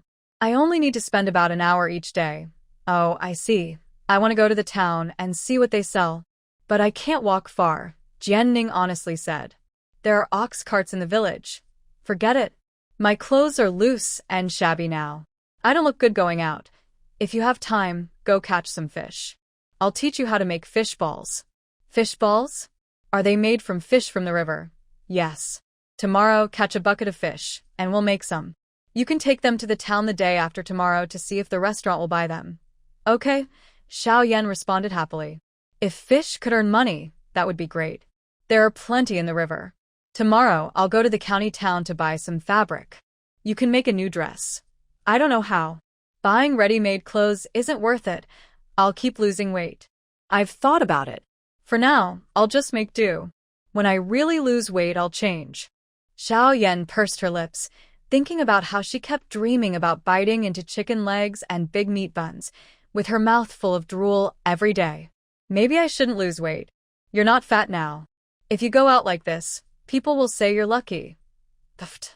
She really thought she was a 3-year-old girl, easy to trick. Being lucky means she's overwhelmed. When she gets older, she'll have high blood pressure, high blood sugar, and her heart won't handle it. Slightly chubby is considered lucky. She's still a big girl now. No. How much does the original owner weigh? After dieting for so long, why is she still fat? Don't try to fool me. Anyone who advises me not to lose weight makes me mad. She really wants to wear pretty dresses, buy beautiful jewelry, and dress up nicely. Xiaoyan. Since Xiaoyan told her not to lose weight, she felt this man had bad intentions. She didn't speak to him all night. He must be trying to use her fat to make himself look handsome, a scheming man. She definitely wouldn't be a supporting character. Xiaoyan scratched her head, feeling very annoyed. It seemed she couldn't talk about this topic. She was upset with him. How to comfort her? She'd never comforted a woman before. The next morning, she was surprised to find Jianning acting just like usual, smiling and chatting with him, cooking, everything unchanged. So, did she cheer herself up? Or did she simply not care about him? Xiaoyan was confused. Why are you just standing there? Didn't you say you were going to catch fish? Oh, I'm going now. She was so clueless. What was on her head? Besides her face, she had strength, but nothing else was worth mentioning. In half an hour, she returned with a big bucket of fish, already cleaned and killed. And she was efficient. She removed the heads, tails, and bones from the fish. She chopped some ginger, peeled garlic, made ginger garlic water, and added a chili pepper into the fish pile. Chop these all together. Okay. Looking at the knife in his hand, if she could sell it, she'd buy a few more knives to chop with. She was squatting in the yard washing clothes. Now, she washes her own clothes and Xiao Yan washes his own. After hanging the clothes, the fish and meat had already been chopped into mincemeat. She added some salt and ginger water, saying, like this, stir in one direction continuously until the fish becomes sticky. Okay, Xiao Yan replied. He rolled up his sleeves, revealing his strong, firm arms. After stirring well, Jianning used her hand to shape the fish paste into balls, then placed them in cold water. Once all the fish balls were shaped, she carried a wooden basin, lit a fire, and boiled the balls. When the fish balls floated, she scooped them out and put them into a cold water basin. Xiao Yan watched carefully. He decided he would do all this himself in the future. After making the fish balls, it was almost noon. How about we make fish ball soup for lunch, she suggested. They also needed to fry the fish bones. Fried fish bones taste the best, but in this poor household, they couldn't afford oil. Xiao Yan nodded. Go pick a few small green vegetables and bring them back, she said. Fish ball and vegetable soup is light and refreshing, and people with money might like it. There's no fish flavor at all, Jianning said. She replied. What do you mean, no fish flavor? Then what am I making? No, it's just that there's no fishy smell. But Xiaoning, if I didn't make it myself, I wouldn't be able to tell it's made from fish. Xiao Yan carefully chewed the food in his mouth. Tender, elastic, with a fresh and tasty broth. That's because you don't usually eat fish. Jianning wanted to complain but couldn't. Tomorrow, go to the town restaurant and ask if they want some. Maybe they'll want to try it. In the afternoon, I'll teach you how to make the soup. Remember, from now on, we'll call these fish balls water balls. Okay, how much should we sell them for per jean? He asked, hesitant to give a price since it was a no-cost venture. Jianning thought for a moment. Since the fish was free, but she had to catch, kill, chop, mix, and cook it, it was quite labor-intensive. 40 coins per jean, she said. 40 coins? Xiao Yan was surprised. That's quite a lot for such a small amount. Are you sure? He asked. Yes, I'm sure. Even though the fish is free for now, we might need to buy more later, and the manual work takes time and effort. He didn't think it was a problem. I'll try my best. If they ignore you or act arrogantly, just forget it. If they talk to you, make a soup for the shopkeeper to taste. If they like it and want to buy, tell them you have other ways to make water balls and dishes. If they want it, they'll buy from us. Okay, she agreed. One idea after another, Xiao Yan was left stunned by her cleverness. How could she be so capable? Was he overthinking? In the afternoon, Jianning went to the mountain stream, picked all the ripe chili peppers to dry at home, and dug up a few small seedlings to grow at home. Xiangyang Town. After hitting a dead end at 2 restaurants, Xiao Yan decided to try his luck at a less busy eatery. After all, this was made by Xiaoning, and he truly thought it was delicious and unique. Shopkeeper, he called out. There was no young servant at the door. Are you here to eat? No. Xiao Yan shook his head. I can't afford a restaurant. I'm here to sell food. Sell food? Yes, my wife made water balls. Look, shopkeeper, they are especially tasty. If you don't believe me, I can make a bowl in the kitchen for you to try. Rejected again and asked to leave, Xiao Yan grew impatient. The shopkeeper looked at the sweat on the man's forehead and thought, since there are no customers here, why not let him try? All right, go to the kitchen. This restaurant, he never managed to keep it running. Next month, he planned to close and try his luck in Fuching. Finally, someone paid attention to him. Xiao Yan was happy and went to the kitchen. At the door, a cook sat idly, staring into space. Seeing Xiao Yan was here to sell ingredients, he looked at him and the other fool. Xiao Yan turned outside to the yard, not wanting to peek inside. "Shopkeeper, please try this water ball soup." The shopkeeper frowned. The soup was clear and thin, with only a few small greens and white balls floating inside. Although business was poor, he still cared about food. He reluctantly took a bite of the water ball. What kind of meat is this made of? Tender, smooth, and chewy, neither pork nor chicken. What could it be? After swallowing the fish ball and taking a sip of the soup, he felt quite comfortable drinking it. Putting down the bowl, he asked, "What meat is your water ball made of?" He was genuinely curious. Xiaoyan closed his mouth and stared at the shopkeeper. This person was funny, asking what it was made of. Was he stupid or just pretending? The shopkeeper awkwardly smiled. "I'm just curious. If I don't say, I won't. Your water balls are really interesting." "How much per jean?" 40 coins. The shopkeeper. "More expensive than meat." "Wait, it really is made of meat." "Look, I told you, no customers. Even if I was interested, I couldn't buy." The shopkeeper shrugged, speaking honestly. Xiaoyan was cooled down by the reality. Yes, no business, no sales. He frowned, carrying his basket on his back. "Goodbye." "Hey, wait, kid. Don't be in such a hurry. My restaurant's poor business is because we lack new and interesting dishes. It's getting worse. I see you seem to know a lot about food. My wife made it." Yes, your wife is good at cooking. "Does she make any other special dishes?" "I'm not joking, her food looks plain. If you can make something that attracts people, I'll buy your water balls. Are you interested in buying the recipe?" "Yes." The shopkeeper's eyes were bright and sharp. "Asking like that, does it mean there is indeed something?" "My wife's recipe isn't cheap. The water pills sell for such a high price, and the recipe must be even more valuable, probably worth more than those medicinal herbs. I'll ask my family about it." "All right, I'll wait for your good news." On his way home, Xiaoyan couldn't figure out whether things had gone well today. He felt a bit sad, as if he was bad at everything. When he got home, he told Jianning about it. From Xiaoyan's description, the shop owner was the kindest and fairest person, never looking down on others. But their restaurant business was the worst. Does she want to go to town?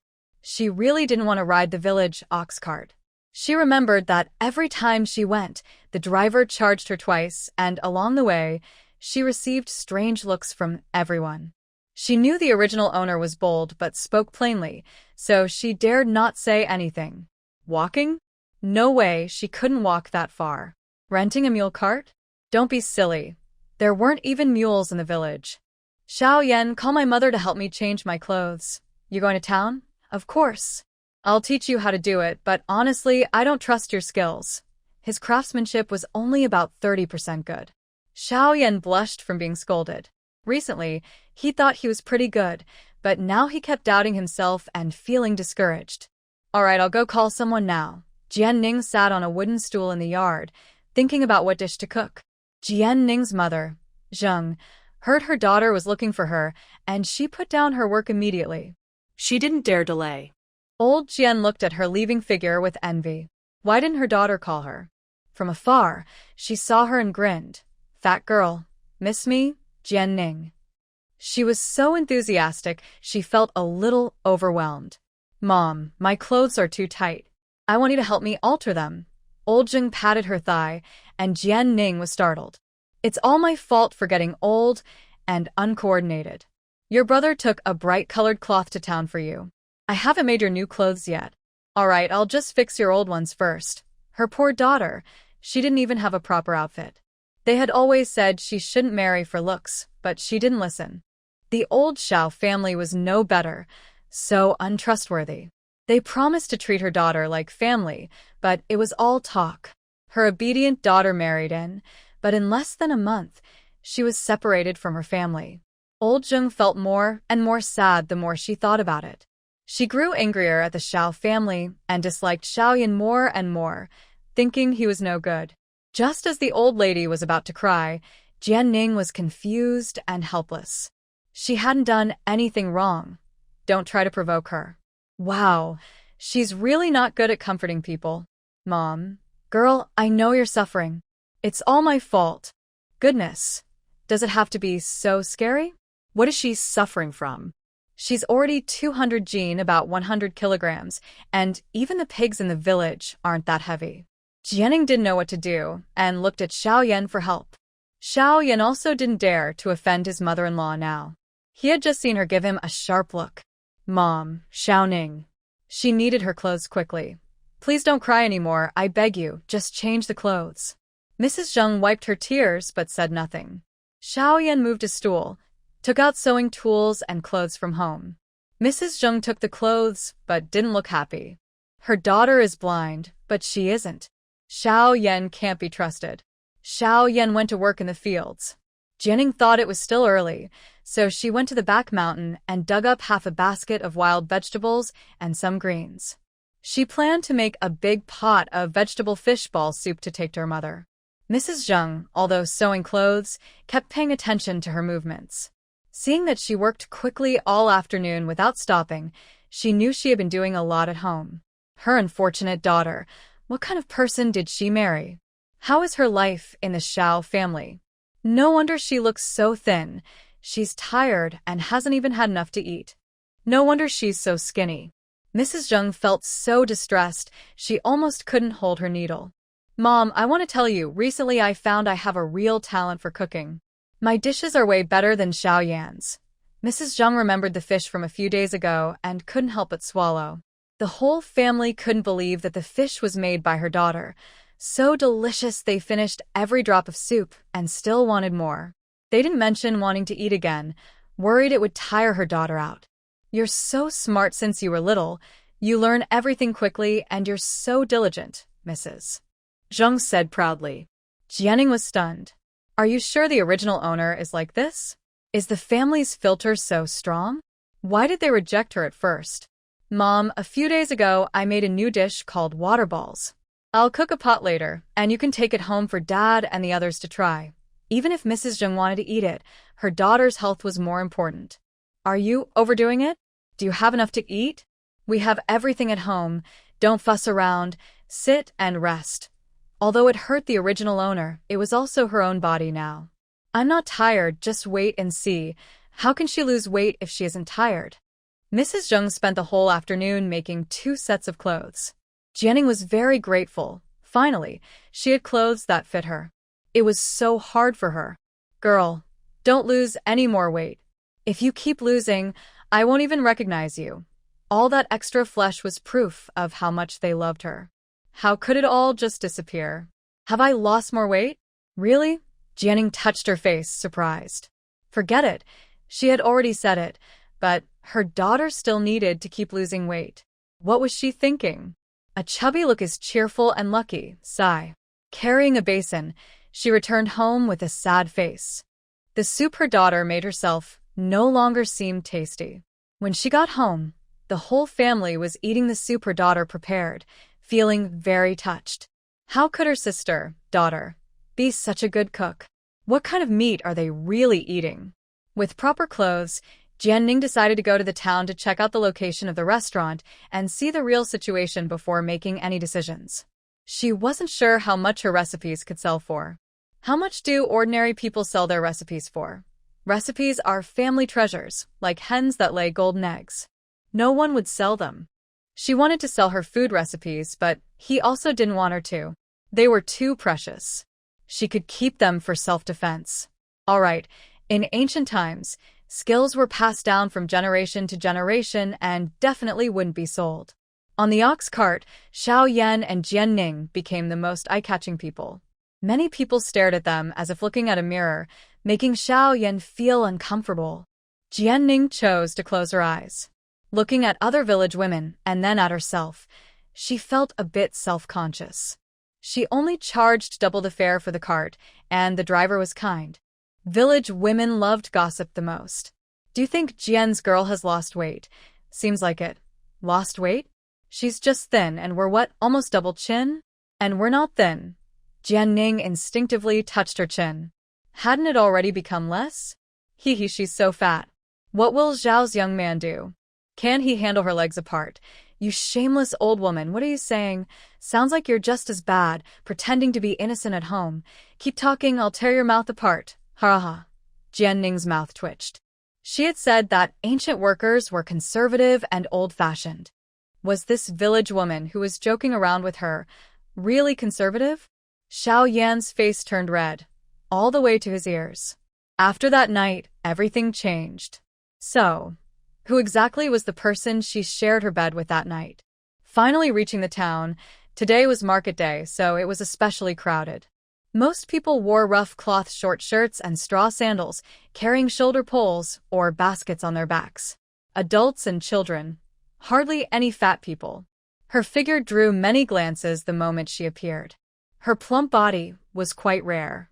Want to take a walk? Every time her sister-in-law came to town, even if they didn't buy anything, they would walk around the entire town, especially the market stalls.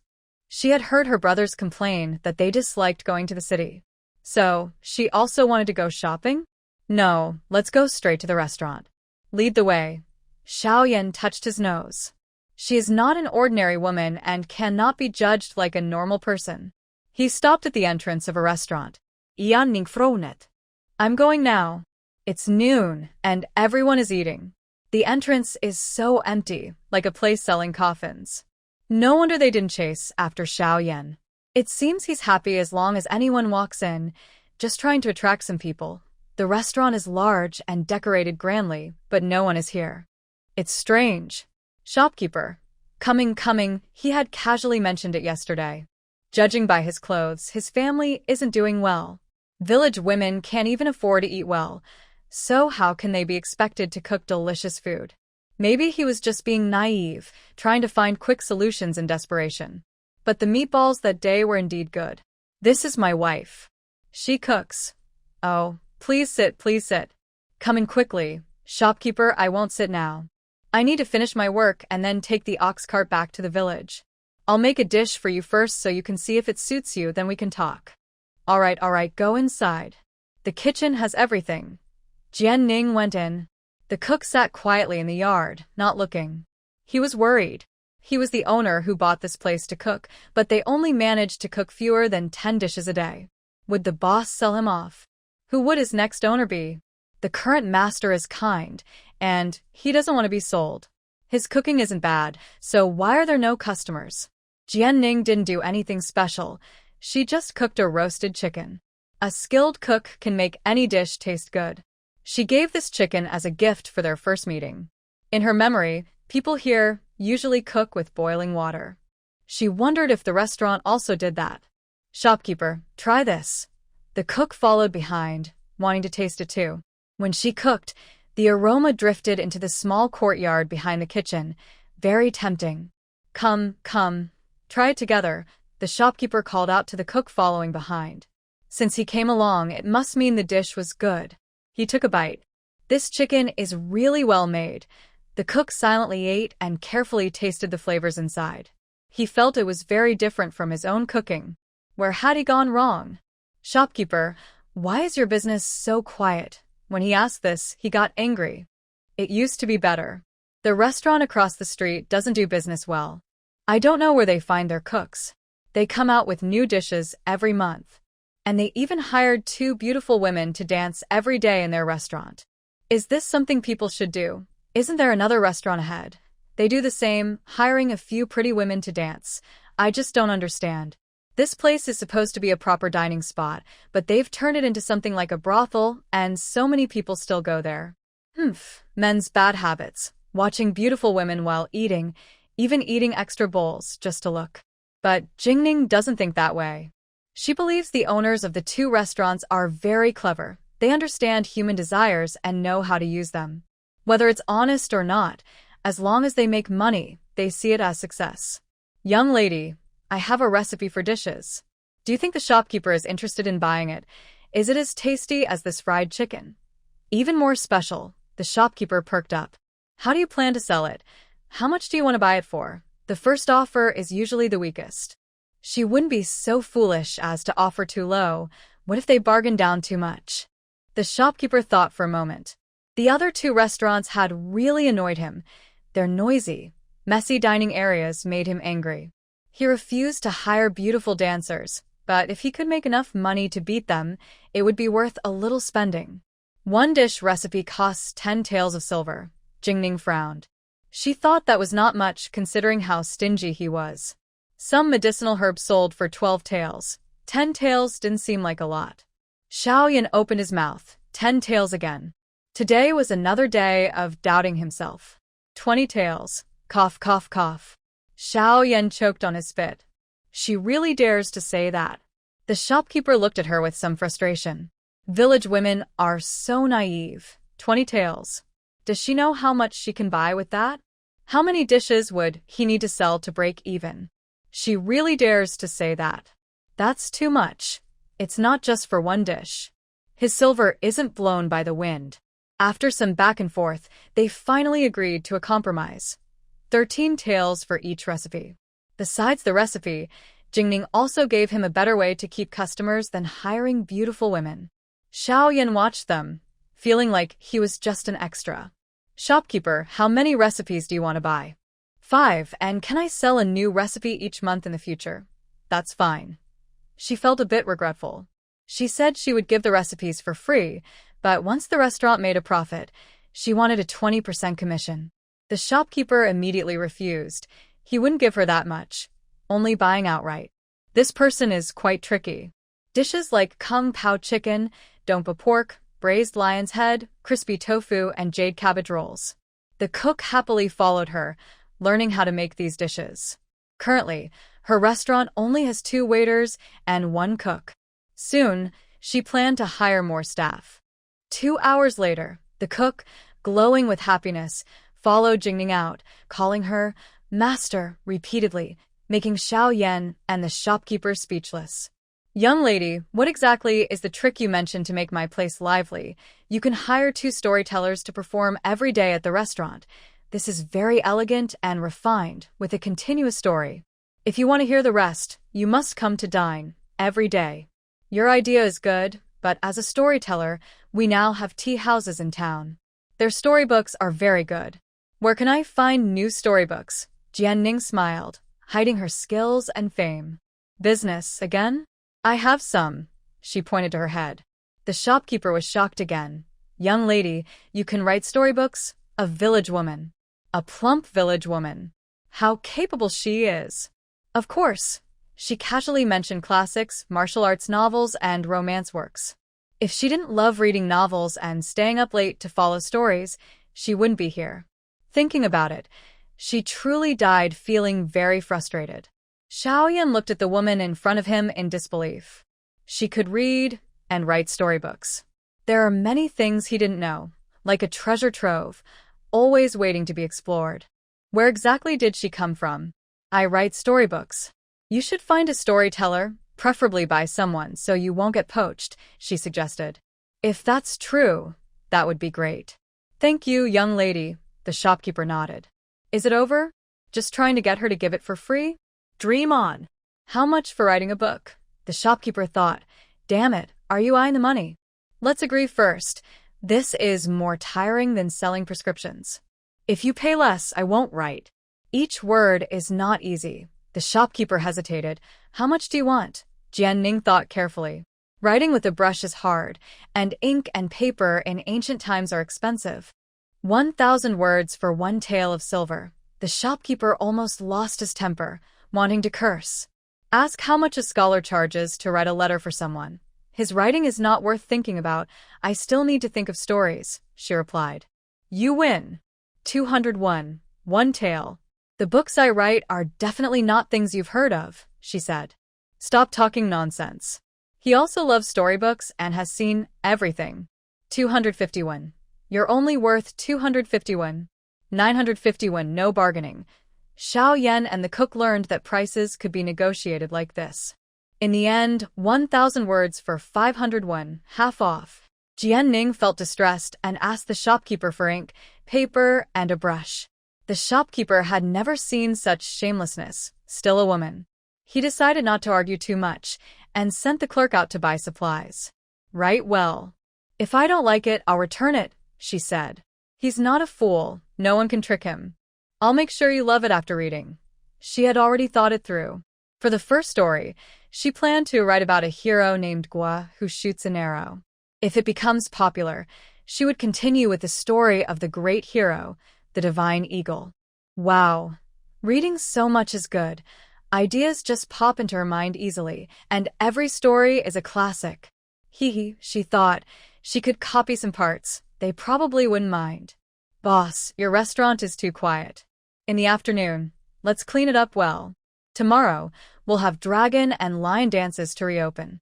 Before opening, we can hold some activities like cheaper meals, buy one get one free, or prepare some big dishes for free tasting.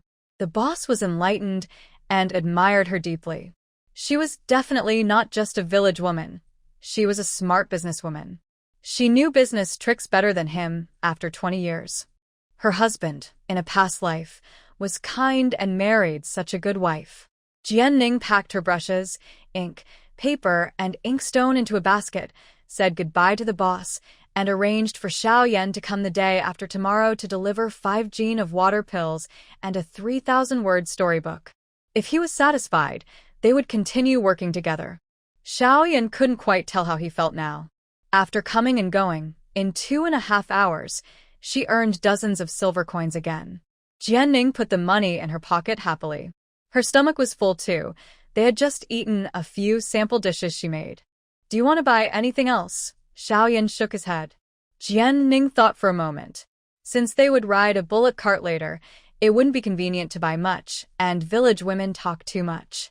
She covered her writing tools in the basket and said, "Let's buy some rice and flour, then go home." Okay, they didn't buy much, just 10 gene of coarse rice, and then got on the bullock cart. Jianning thought, since the day after tomorrow wasn't market day, and there would be fewer people, Xiaoyan could buy some good things to bring home then. Back home, they hurried to work, one making water balls, the other riding in the yard. "Xiaoyan, our yard's fence is too low. Anyone can see what we're doing," she said. "I'll find a way to make it taller. After dinner," she suggested, "why don't you visit the village chief's house to ask about building a new house? Let's settle that first. When the yard gate is closed, it'll be more private. At least they wouldn't have to worry about others spying. What kind of house do you want to build?" Seeing the silver she held, Xiaoyan's eyes dimmed a little. He was just someone who ate and stayed for free. "First, ask about the price." "I'll think about it," she replied. She probably wanted a big, luxurious house, living in comfort, hiring people, enjoying good food and drinks, and relaxing. That was her ultimate goal. Her current hard life, if not for wanting to lose weight and look pretty, she would have given up long ago. "Okay, after dinner I'll go ask the village chief. Should we tear down this house and build a new one? Tearing it down, and then where would we live?" "That's not possible. Next to us, there is a large piece of land." Asked if they're willing to sell it and how much it costs. "Got it. If they build a house there, even just a rough structure, it will cause a big stir in the village, especially since the person nearby is quite carefree and wants to build a big house." "How should I explain the money? How do we say the money came from? Earned it honestly. She hasn't stolen or robbed, so she's not afraid." "Xiaoyan, you tell me, besides eating and sleeping, what did Jianning do before?" "Xiaoyan, besides farming, what else can I do?" "How do we earn money?" "Selling food and recipes. I say that after I split from my family and was forced to cook, I opened my meridian channels and became very skilled. Isn't it true that if you can eat well, you can cook well? Just say I created many recipes and they sold well, earning silver. That way, many people will come bother you wanting you to teach them." Jianning frowned. She couldn't do that. She was annoyed by their company. "Or I could say I went up the mountain, found a big mushroom, ate it myself to avoid poisoning, and took it to the pharmacy. They said it was lingji, an aged lingji, and bought it from me. Is lingji valuable?" Jianning rolled her eyes at her. "If it wasn't valuable, why would it be called that? All right, just say that." The village chief's house. Xiaoyan was willing to ask the village chief because he was a decent person, without airs of authority. The villagers had issues, and he never hid away, always willing to help. "Village chief, Xiaoyan, come in and sit. Can't get along with Jianning's family?" As expected. Besides Jianning's family, who can spoil her for a lifetime, no one can support her. Sitting down, the village chief's wife handed him a cup of warm water. "What's the matter?" The village chief knocked on the table. took out a dry tobacco pipe without tobacco leaves, and carefully packed tobacco into it from his pocket. Village chief, I want to ask how much silver it costs to build a house with blue bricks and tiles. The village chief was surprised. You want to build a house or a blue brick one? Yes, I plan to. Wow, where did this kid get his money? If he says that, he must have silver. The village chief smiled and shook his head. How he makes money is his business. It's good that they can build a house. How much do you want? 2 acres of land. How much silver? That much. Uncultivated land isn't expensive, and it's far away, no one wants it. All right, if you want it, 1 acre costs 2.5 silver coins. Xiaoyan knew the village chief wasn't overcharging him, so he stood up. Thanks, village chief. I'll go home and discuss with Xiaoning. The village chief raised an eyebrow. The two seemed to get along pretty well. Zhao's family is honest, and if he can treat the simple girl from the Jian family like this, she should be happy. Go back now, the couple needs to talk things over to live well. Yes. The next day, they bought the wasteland, 3 acres in total. Jian Ning wanted to build a bigger house, at least a larger front and backyard. The shopkeeper looked at the 3,000 words Jian Ning wrote to start her story and patted his thigh. Good. Keep writing, you must keep going. The beginning was grand and exciting. He couldn't believe it was written by a woman. Xiao Ran looked at the newly renovated tavern with a dozen neatly dressed young workers. The shopkeeper was ready to work hard. This was great. The tavern was doing well, and Xiao Ning could earn more silver. After leaving the tavern, he hurried to buy the supplies Jian Ning asked for: oil, salt, rice, flour, and a good amount of meat. He also bought 2 bolts of cloth. He wondered why she bought so much cloth. When he got home, he realized the cloth was for making clothes for 2 families. One family had half a bolt of each color, and the meat bought today was 2 jin for each family. Both families were kind, except for the second and third sisters-in-law, who caused trouble. She couldn't let them ruin everything just because of 2 troublemakers. If they tried to bother her, she thought, she wouldn't let them get any benefit from her. She could invite everyone else in the family to eat.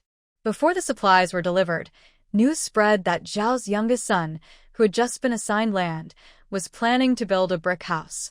It was because they asked the village chief to help find workers. They needed to build quickly, and it seemed the combined strength of both families wasn't enough. Now was the farming off-season, and every family had labor available. The village needed workers, and everyone was eager. The village chief's house almost had visitors at the door. Many others also came, hoping to hear what the village chief had to say.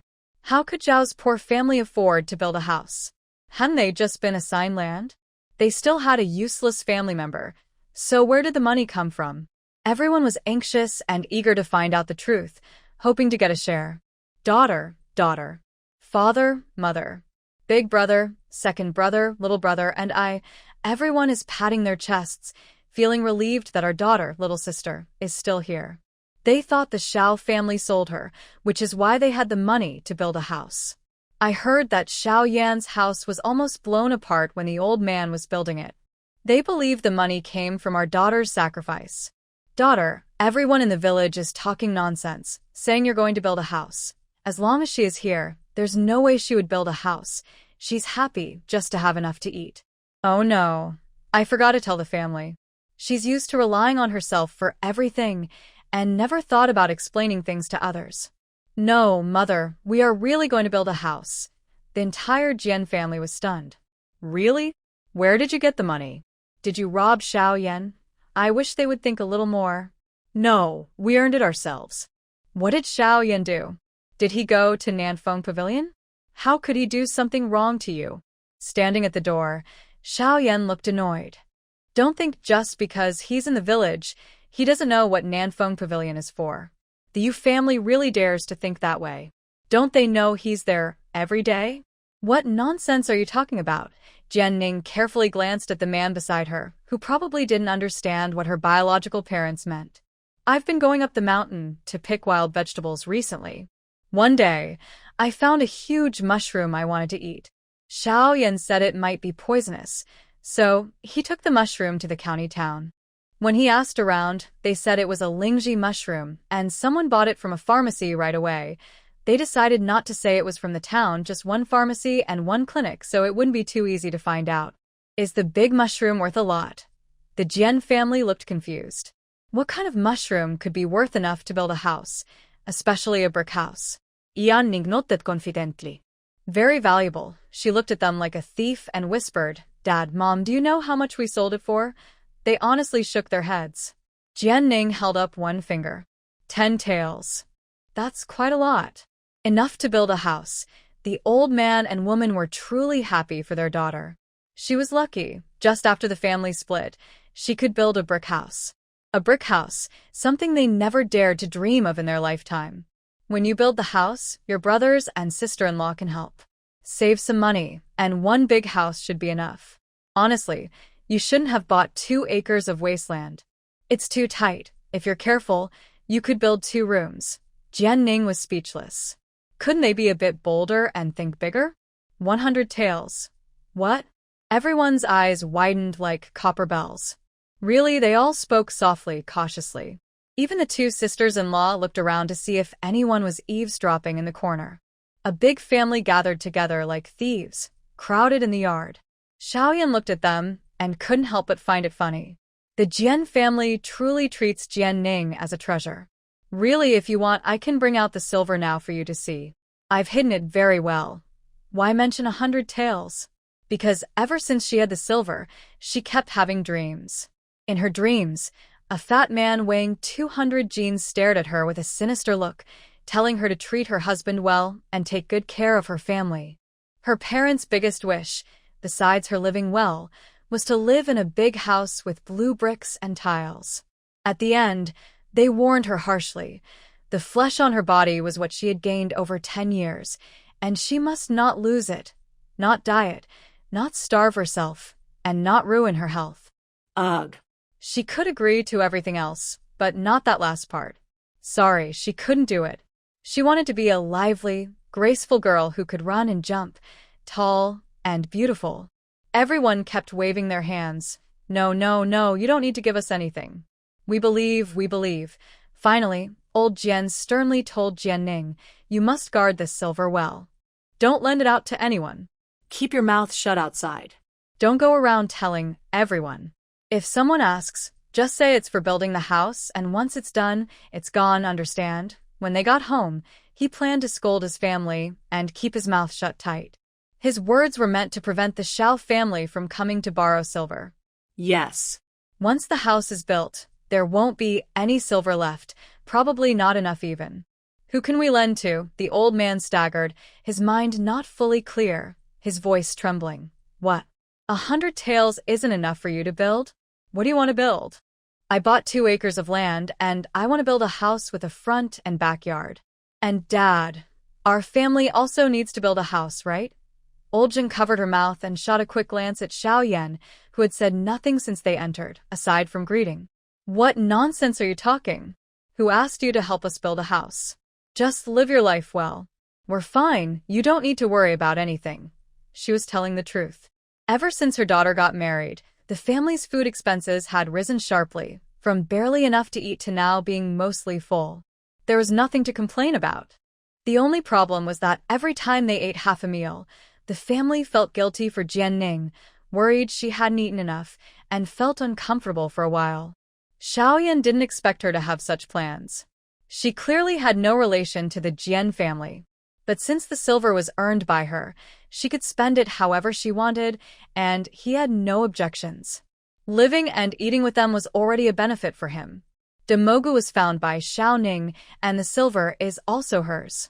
She can spend it as she wishes. Xiaoyan quickly expressed his opinion. The Jian family members nodded, always thinking that their son-in-law had no advantages and was useless. Today, they realized that not chasing after easy gains was better. The money belonged to her daughter. With so much silver, it was enough for her to live on for 10 or 20 years. If they saved carefully, they could get by for a lifetime. They finally felt at ease. Our house, you don't need to worry about it. Build your own first. Not willing to accept? Jianning looked at everyone's expressions and saw they were sincere. Alright, no pressure. Maybe they didn't want to rely on handouts. But honestly, this family's behavior was really good, worth making close friends. If the restaurant decided to make fish balls, she would bring them together to do it, sharing the money. She would save her own money to build a house. She also reminded Jian Ning a few times, promising that when the house was built, the whole family would come to help. Then the old man took his whole family home. Seeing his already bent figure, Jian Ning felt a bit sad. He was just middle-aged, like rushing into a coffin. Ancient people really looked old. After they left, Xiaoyan stared at her silently. Was there something wrong with him? Can't he just be straightforward? Say what you want to say and get it over with, she said sharply, almost causing him to stumble. This ghost was definitely not some noble young lady. Such coarse words coming from a woman's mouth. In a while, my parents might come over too, she added. Everyone called him say what you want, so he was probably seen as unmanly if he kept mum. Oh my goodness. Jian Ning felt a headache coming on. Her cheap in-laws were easy to deal with, they were cowardly. But as long as it's not your second sister-in-law, third sister-in-law is fine, she said. Xiaoyan. how was he supposed to say that? He didn't like either of them. They loved scheming and arguing too petty. Jian Ning wasn't polite either.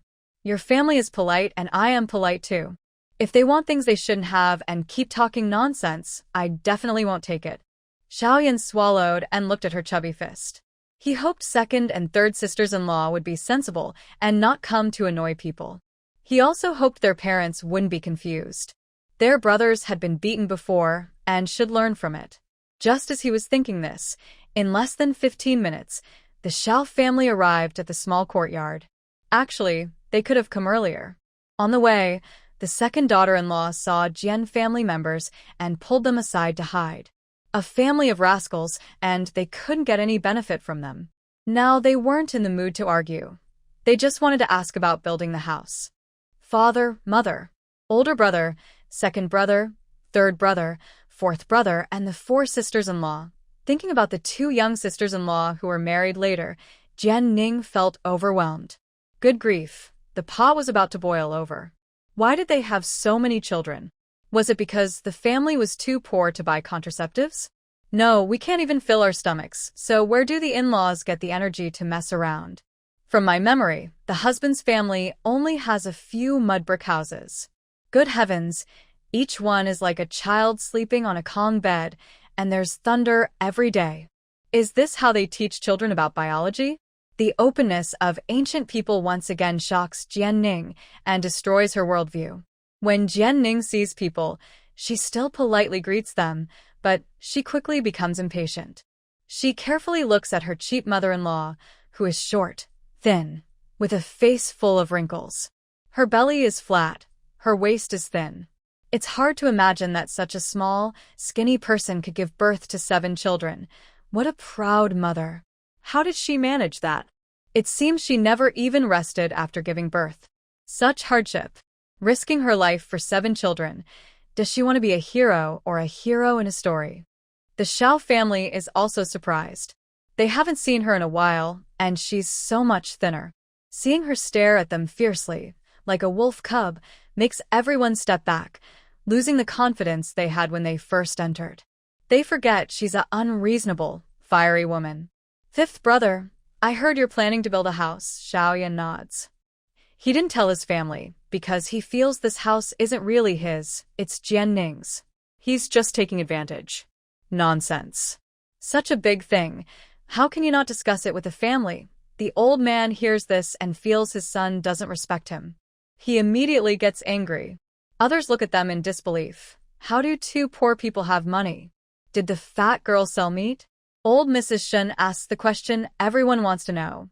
Really building? Where did you get the money? It's not a mud brick house, but a house with blue bricks and tiles.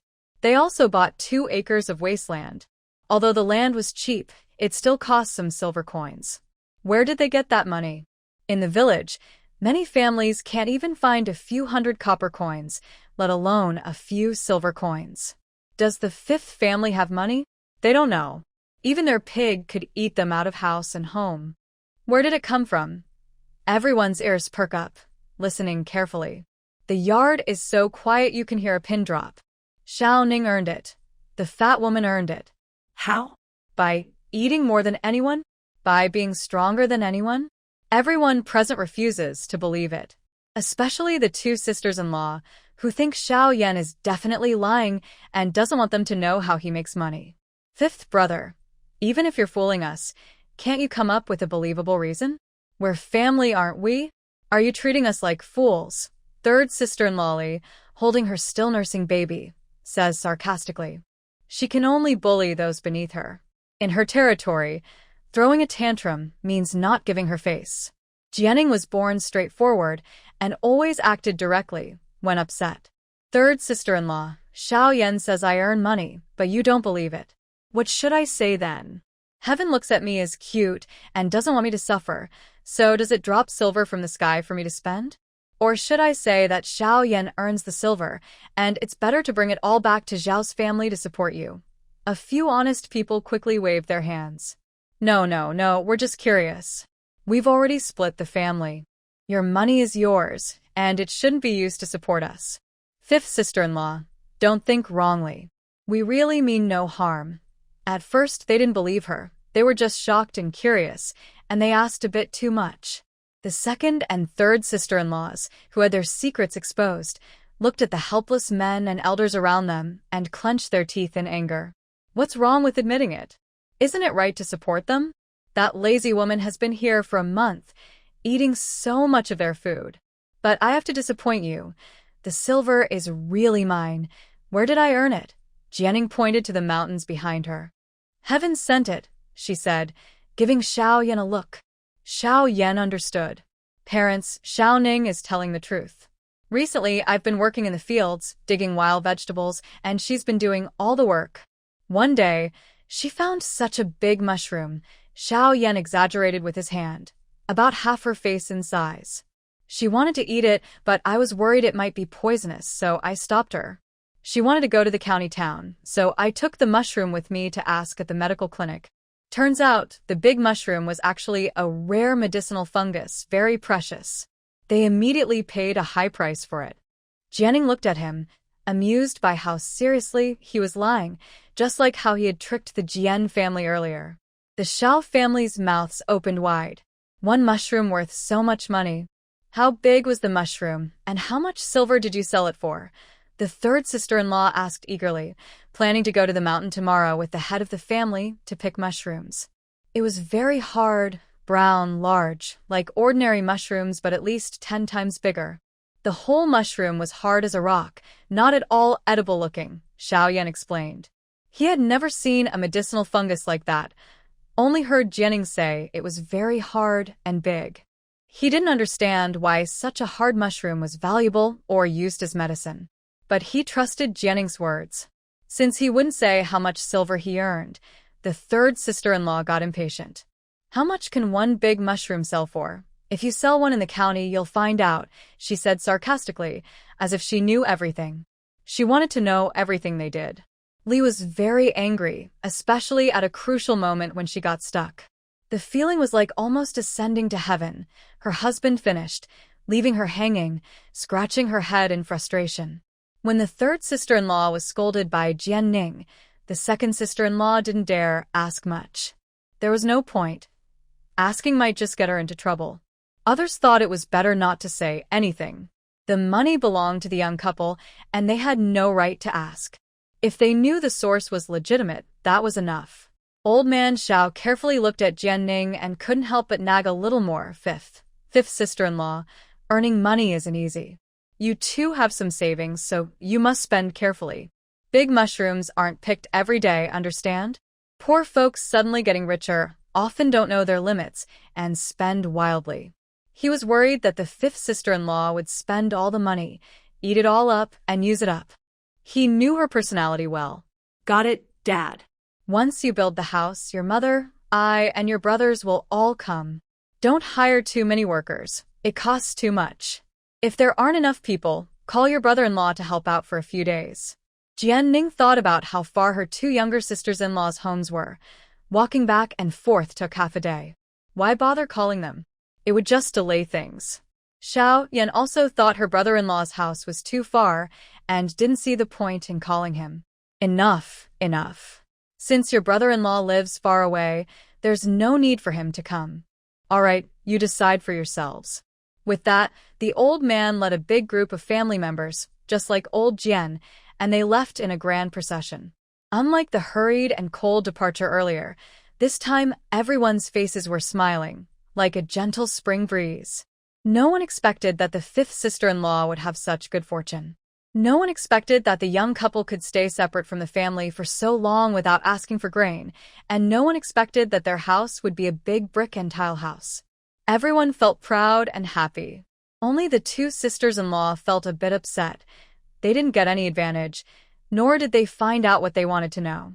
More importantly, after eating the fish Jianning made last time, the whole family couldn't stop thinking about it. They waited and hoped for her to bring more, but she didn't.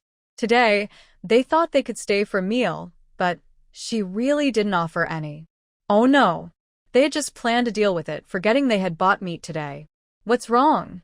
I forgot to ask them to take the meat back earlier. Well, you'll have to go again. I'll write in my notebook. All right.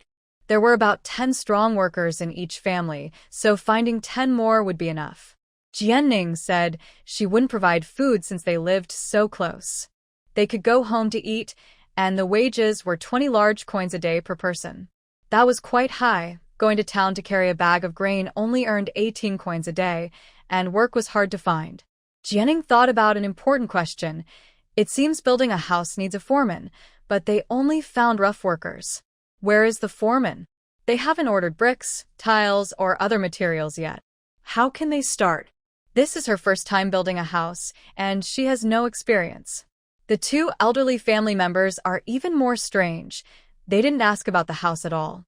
The two families were already happy today, and then they received meat sent by Xiao Yan, which made them even happier. Their son or daughter is very filial. As soon as they have money, they immediately show respect. They received meat unexpectedly, not during any festival. It's good and joyful, but she still feels it's too wasteful. She reminded him that they should save money and not spend it carelessly. He said Jianning told him to buy it, and they all kept quiet. The daughter-in-law, or wife, didn't dare to complain much. Old Lady Xiao was happy to hear that her daughter-in-law was respectful. Little Five, are you out of food? Why is Xiao Ning so thin? The second and third daughters-in-law became alert, thinking about getting food or buying grain, dreaming of moving grain. Unless they use money to buy it. Oh, she said she doesn't want to keep gaining weight. Recently, she's been trying to lose weight. She goes to the mountain every day, doing house chores mostly by herself. She says working makes her thin. She doesn't eat as much as before, almost like me. Almost like you? Can she really hold out? The wife worried. She must not ruin her health. In such a short time, she's lost several pounds. She must be careful. What? Are there really such fools in the world? Working makes you thin? Fighting to do chores? Has her brain been kicked by a donkey? If she fights to work and not to eat, what's the point of family? Isn't having free labor good? She has strong strength, better than a mule.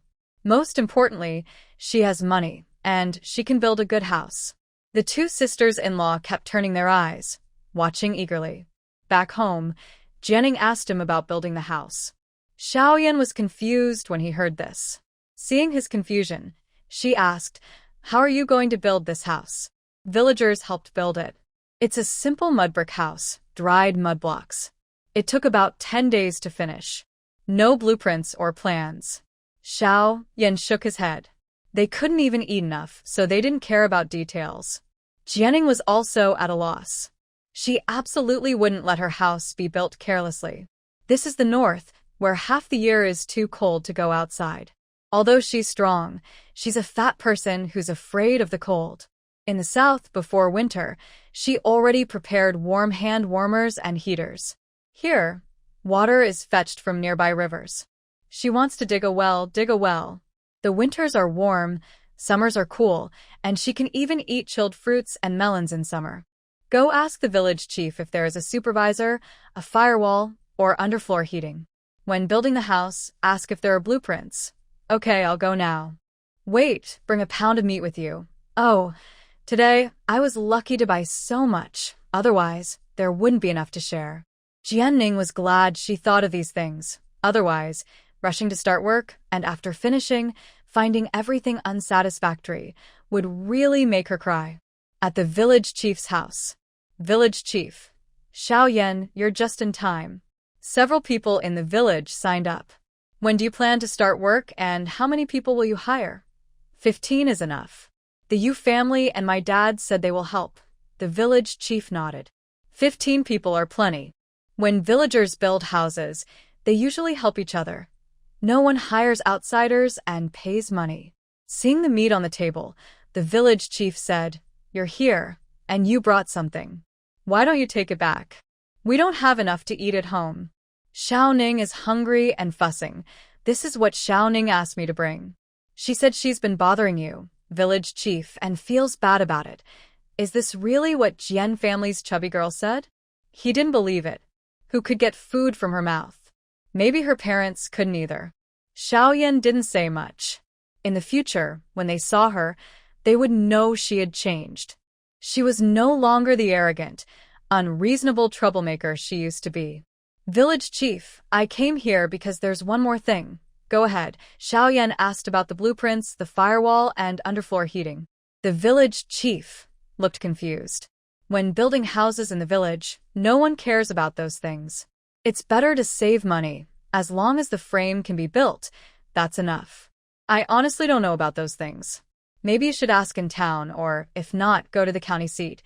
But Xiaowu, if you build according to your plan, I think it will cost quite a bit of money. The villagers can't do it themselves.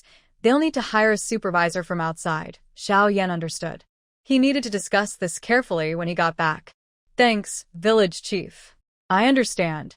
I'll go back now. Go ahead, go ahead. There's a brick factory in Qingzhuan town. If you go, remember to place an order. Okay, and remember to bargain. Wait, Xiao Wu, take the meat with you. He took the things back with him. What kind of person has he become? Xiao Yan walked quickly, without looking back. He knew Jianning was very particular now. From her daily bathing and changing clothes, to her cooking, and her demands for the house, it was clear. Tomorrow he probably had to go to town. If nothing else, he could ask the shopkeeper. Surely, the shopkeeper had more experience than him. On his way home, Jianning was still sitting on a stool, writing in her notebook. The house didn't even have a proper table, and she sat carefully on the small stool. It was too dark inside, and she was afraid to be seen writing outside in the yard. At this moment, she didn't know where she found a large template to block herself and was secretly writing in the corner of the wall. Xiaoyan felt sad watching her. Following him, she truly suffered. But she never complained and tried every way to earn money to make the family better. She was also kind to him. He touched his face, wondering if it really looked the same as before, attracted to his own face. Why did he feel a little happy inside? Being so good to him, and his family also being so kind, they must really like him a lot. Why are you standing here? You're blocking my light, said someone. In ancient times, there were no glasses, so she had to protect her eyes well. Well, the village head said, he hasn't heard what you said. I plan to go to the town tomorrow to ask the shopkeeper and see how his business is. If I can't find out, I'll go to the county seat. What do you think? Okay, you decide, Xiaoyan replied. Thinking about how they usually got along, she really treated him like a husband, and his heart grew warmer. He had to protect this face well. Take silver with you tomorrow, set a fair price for some blue bricks, and also check how the restaurant business is doing. Got it. At dinner, Jianning fried half a chicken and made a dish with pork and radishes along with a cabbage soup. The rice was a mix of coarse and white rice steamed together. Meat with rice tasted better. Xiaoyan was starting to like adding chili to the dishes. He found that this stuff was addictive and made the food tastier the more he ate. The only downside was that it used up a lot of rice, and once he started eating, he couldn't stop. Before he knew it, the soup was all gone. Most of Jianning's cooking was eaten by him, which made him feel a bit embarrassed. But Jianning didn't mind. She was on a diet and had to watch her intake. Having someone help clear the dishes was a blessing for her. After dinner, Xiaoyan rubbed his stomach and went to wash the dishes and boil water for washing up. Since he noticed Jian Ning always frowned when washing dishes, he took over this task. At night, he made sure not to overeat, especially since she was overweight. After walking around the small yard for half an hour, Jian Ning went into the kitchen to wash up and prepare for bed. The old wooden board bed was so fragile that she was afraid it might collapse when she turned over, and it was also crowded. Once the new house was built, she planned to order a beautiful big bed. If she had enough money, she would make a pull-out bed.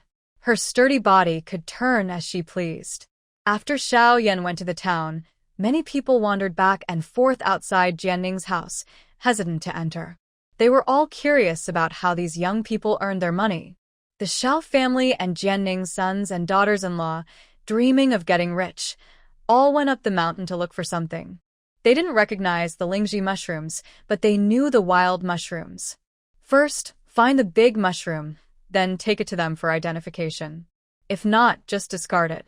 It's not safe to eat because it might be poisonous. Who is responsible? Xiaoyan arrived in town and first went to the restaurant. The restaurant used to be so quiet that even mosquitoes didn't bother to fly inside. Now it's lively, with a crowd at the entrance. 2 storytellers were on the stairs, talking loudly, while the audience below listened intently.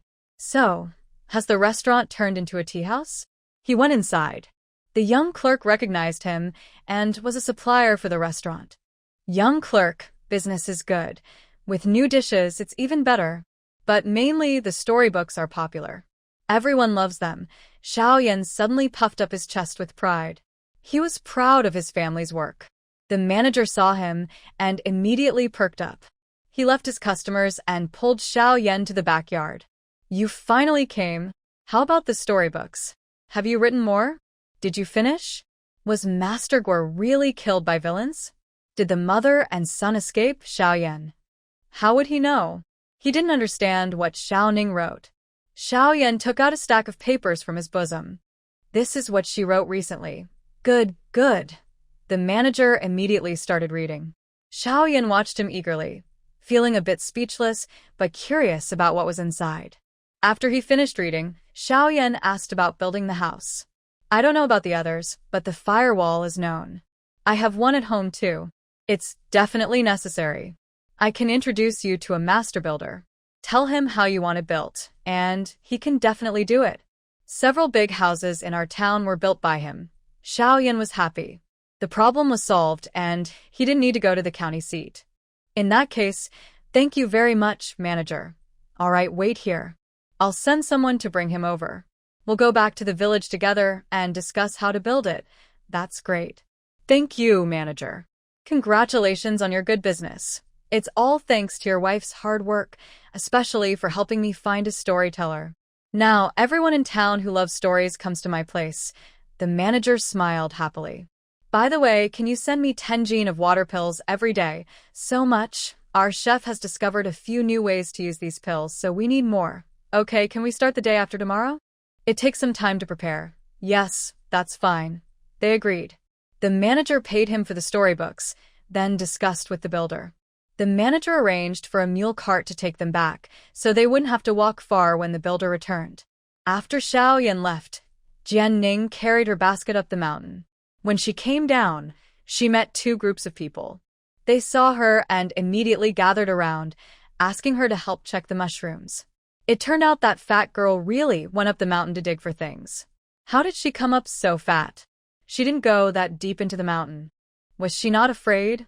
Watching her walk, her body jiggles with each step, which was quite uncomfortable to see. No wonder she wanted to lose weight. It was hard to look at. Xiao Ning, you're going up the mountain? Come, help us check these mushrooms. Do any of them look like the ones you sell, like the cheese ones? Jian Ning slightly curled her lips, poured out the mushrooms, and thought to herself that Ganoderma mushrooms weren't easy to find. She carefully examined the mushrooms in their baskets. There were no Ganoderma mushrooms, but she found 2 lion's mane mushrooms. Maybe these could be sold? Who picked these? In their family, everyone knew who found what, especially with 2 mischievous children. Old Xiao saw the bright white mushrooms. He thought the color was off, but the size was big enough to try picking. Could they really sell? Keep this one. Tomorrow I'll go with Xiao Yan. If you're worried, you can come with us. And mine? The third daughter-in-law hurriedly asked, anxious. Jian Ning looked at her basket. Many she didn't recognize. Maybe some were valuable, but she didn't know. She shook her head. No, Li Shi was extremely disappointed. Her parents-in-law said that whoever found the mushrooms owned them and could keep them as their private property. Now that the eldest family had some, they had none. What to do?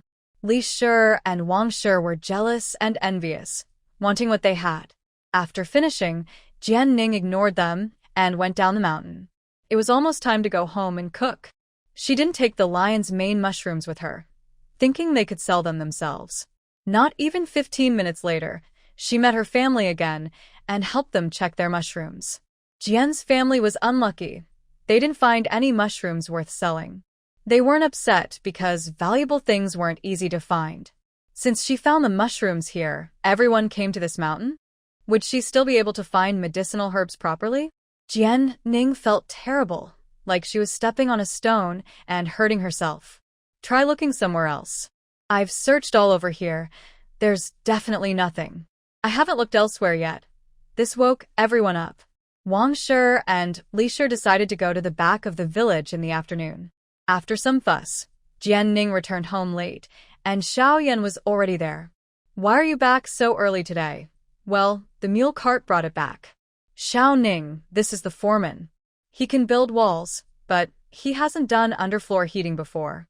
Later, I will take him to see the new land we bought.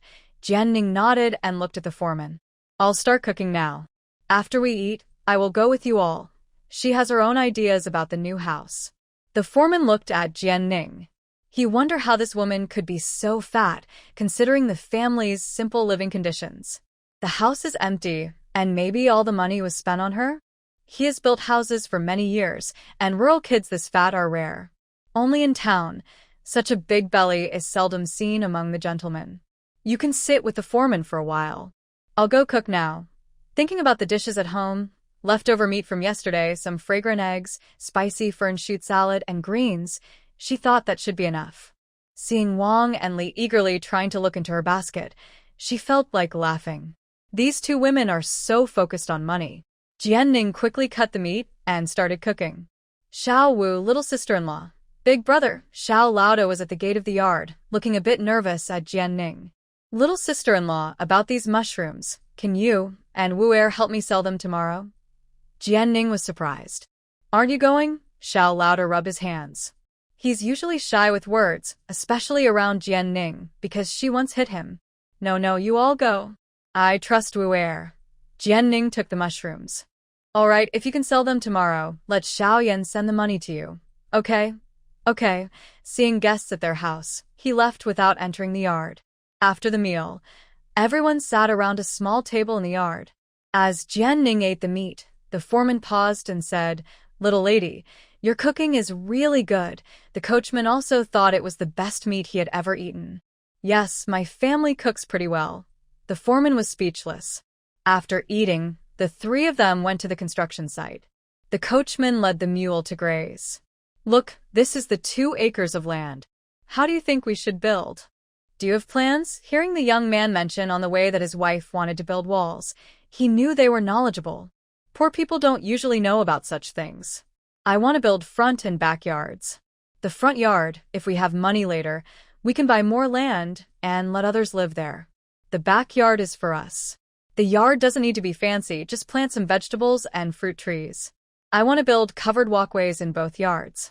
The house at the back should be a bit longer, so we can store firewood and things. The front should also be extended, so on rainy days, we can stand at the door and watch the rain. Jian Ning talked about her needs while drawing a simple plan. Xiao Yan was amazed. With a house like that, it would be so convenient to live inside. Master, look, this is how a toilet should be built. After use, just flush it with water. Connect it to an outside septic tank so all the waste goes there. Inside the house, it won't smell bad and there won't be flies or mosquitoes. The foreman has never seen a toilet built like this before. For the toilet pit, Later we can buy broken ceramics and cover it with tiles to make it clean and nice. By the way, Master, we must dig a water well in the yard. We don't know how to dig a well. If you want one, you'll have to find someone to do it. I see. Jianning blinked and said, Okay, later we will build a platform just for washing vegetables and clothes. We also need to dig a drainage system to let the water flow out, so the yard won't stay wet. First, we will build the house. After it's done, we can do those other things.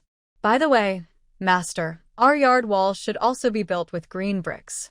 Xiao Yan is about 1.8 meters tall, taller than me by 2 heads. The foreman thought Jianning's plan was doable, but very expensive. Little lady, based on what you said, building the house and the firewall will cost a lot of silver. Looking at them, they definitely don't seem wealthy. How much will it cost? The foreman carefully calculated. About 120 taels. Xiao Yan was startled and took a few steps back. Jianning looked at the silver she had and felt sad. She didn't have enough money.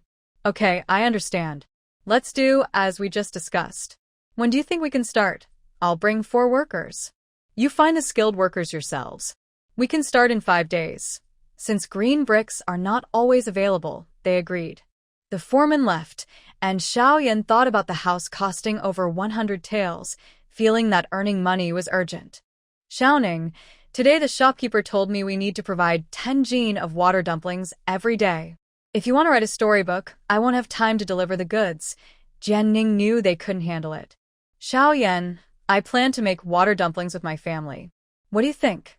After all, he was from the Xiao family, but she didn't bring her family members. Okay. Your family is more suitable for making them than mine. My parents are honest people and wouldn't lie, but if they get questioned, they might slip up. My second and third sisters-in-law are not simple either. Did he mean her parents weren't honest? Your parents can help. Have them catch fish. 2 jin of fish for 1 coin. Send 60 jin to my family every day. It seemed the easiest thing to catch in the village was fish. Even if the village didn't have many, the nearby rivers had plenty. Okay, they could indeed catch fish. Go to the Yu family first and tell them about this. Later, we can work at their place. Our small yard is too run down and can't keep people out. I went fishing and I'll be back soon. Okay. By the way, here's the money for today's storybook. Jianning holds a small cloth bag, quickly teaching them how to write. She wants to learn to write stories, to earn money, to build a house because they don't have enough funds. Girl, Mrs. Zheng happily looks at Jianning standing at her yard gate. Does she miss her daughter? Has she come to see her? Oh, their little Ning is so filial. Mom, I came back today to talk to you about something. Are all the family members here? No, just me. Your brothers and sisters-in-law went to the mountain to pick mushrooms. Your dad is working in the fields. I'm watching the kids at home. Oh, I forgot. They all went to the mountain to look for treasures. Well, I can't write stories today. Mom, do you remember the meatball soup you brought home a few days ago? Yes, I remember. What's wrong? I sold it to the town's tavern. I need 10 jin of it a day. Xiaoyan has to deliver it to town every day. I can't do it all alone. Wow, what a great thing. My daughter actually sold that stuff to the city?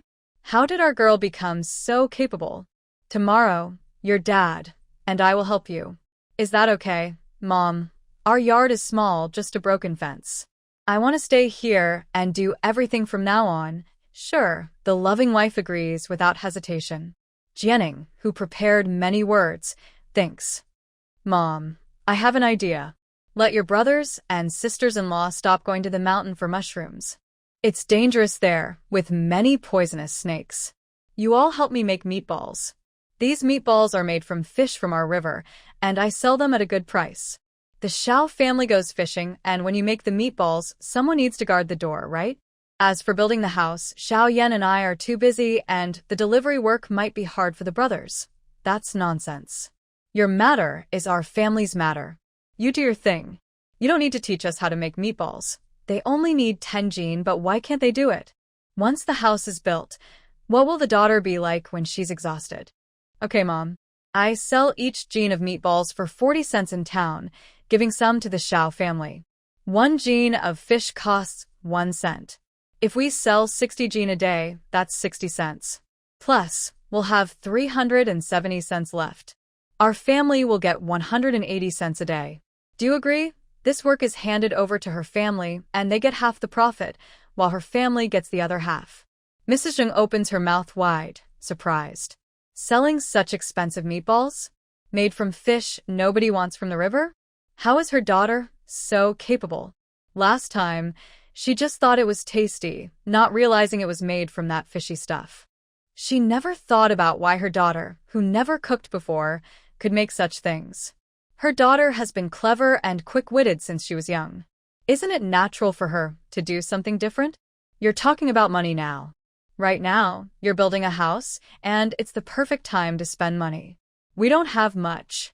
When your brother and sister-in-law come back, they'll say the same. Originally, your father and I planned that if your money isn't enough, we still have 150 coins, and we'll give that to you. Mrs. Zheng felt a bit embarrassed. They could only contribute 150 coins for her daughter's house, not even enough for a day's wages. But really, the family had no money left. Jianning felt touched inside. How kind and capable was the original owner to care so much for her family. Mother, the money must be collected. Just for this dumpling, your daughter won't go hungry. If you don't agree, I'll have to find someone else. But if I do, I might lose the recipe. When Mrs. Zheng heard that the recipe might be lost, she immediately got upset. Fatty, don't be silly. The Xiao family isn't good, and we shouldn't ask them for help. Their whole family is full of cowards, and Wang and Li just run around. Wow. They knew the Xiao family very well. Mother, you're right. I think so too. That's why they came to us. The most trustworthy people are definitely our own family. Mrs. Zheng was delighted by her daughter's words. All right, it's settled then. The money we earn will be split equally. Xiaoyan will come back later with fish, and I'll teach you how to cook it. Tomorrow you can teach your sister-in-law and others. Half is too much. Just 10 coins a day is enough. Mother, what are you saying? I don't do anything, and I get half for free. I live a good life, so I shouldn't see you all suffer. If I have trouble, can I just keep the money and not help? No. Mother would sell everything to take care of you. That's good then. Next year, when Dad and I build a big house with blue bricks and tiles and have more money, we'll send the children to school. Old Mrs. Zheng was convinced by Jianning's big plans. Every word touched her heart. With teary eyes, she said, All right, I'll listen to you. If you need money, just come and take it from me anytime. Her chubby daughter was still the same as before, never forgetting to take care of them when she had something good. Xiao Yan carried 2 buckets of fish, already cleaned and prepared. Xiao Yan, tell your family that the fish should be cleaned and sent over. Got it. The fish were large, so cleaning them was easy. It was convenient to kill and prepare them by the river. The water at home was fetched from the river, so killing fish at home would waste a lot of water. Xiao Yan and Jianning made fish balls together, with Mrs. Zheng watching nearby. They were all used to kitchen work, so she watched and helped them make the fish balls. The method wasn't difficult, just that no one had thought of it before. The Zheng family was even more pleased, seeing that their chubby girl was so capable. When fish balls were put into the pot, people on the mountain went down to find mushrooms. Jianning checked on them and found they still had nothing valuable. After hearing this, everyone decided not to go out anymore and to stay home helping their sister make fish balls. When their house was built, they would go help with that too. The fish balls could be left for the women to make. Once they finished with the Jian family, it was Xiao Yan's turn. Xiao Yan went to the river to catch 2 fish and was walking home. The villagers were surprised. Wasn't Xiao Lao making good money now? Why was he always catching these fish no one ate? Before, they thought his family had run out of food. The Jian girl was so hungry she would eat anything. Dad, Mom. I'm back. Little Wu. The third son hurried to open the door. Why are you here now? Have you eaten? Xiao Wu came just in time to help look at the mushrooms, so they didn't need to send them elsewhere. I've eaten, just now at the Yu family's, he said, holding up the 2 fish. They said. Come inside and talk, Xiao Yan said. When he saw the fish in Xiao Wu's hand, he was very curious. After Xiao Wu explained, Old man Jian quickly agreed. Such a good thing. Earning 30 coins a day, catching 60 jin of fish, which was just half a day's work for one person, and it wouldn't interfere with other jobs. Fifth brother, does this mean that our family caught fish and did the hard labor, and the fish balls were given to the Jian family? Did you marry into the Jian family? This was a harsh question. Everyone looked at Li Shi, while Wang Shi looked pleased. Li Shi said what she wanted to say, without needing to be the bad guy. Why should their Shao family's work be done by Jian family members? She was sure Jian family earned more than them. Besides, catching fish wasn't worth much. Making delicious food was the real business. Once she learned how, she would secretly go back to her family and teach them, so they could sell elsewhere.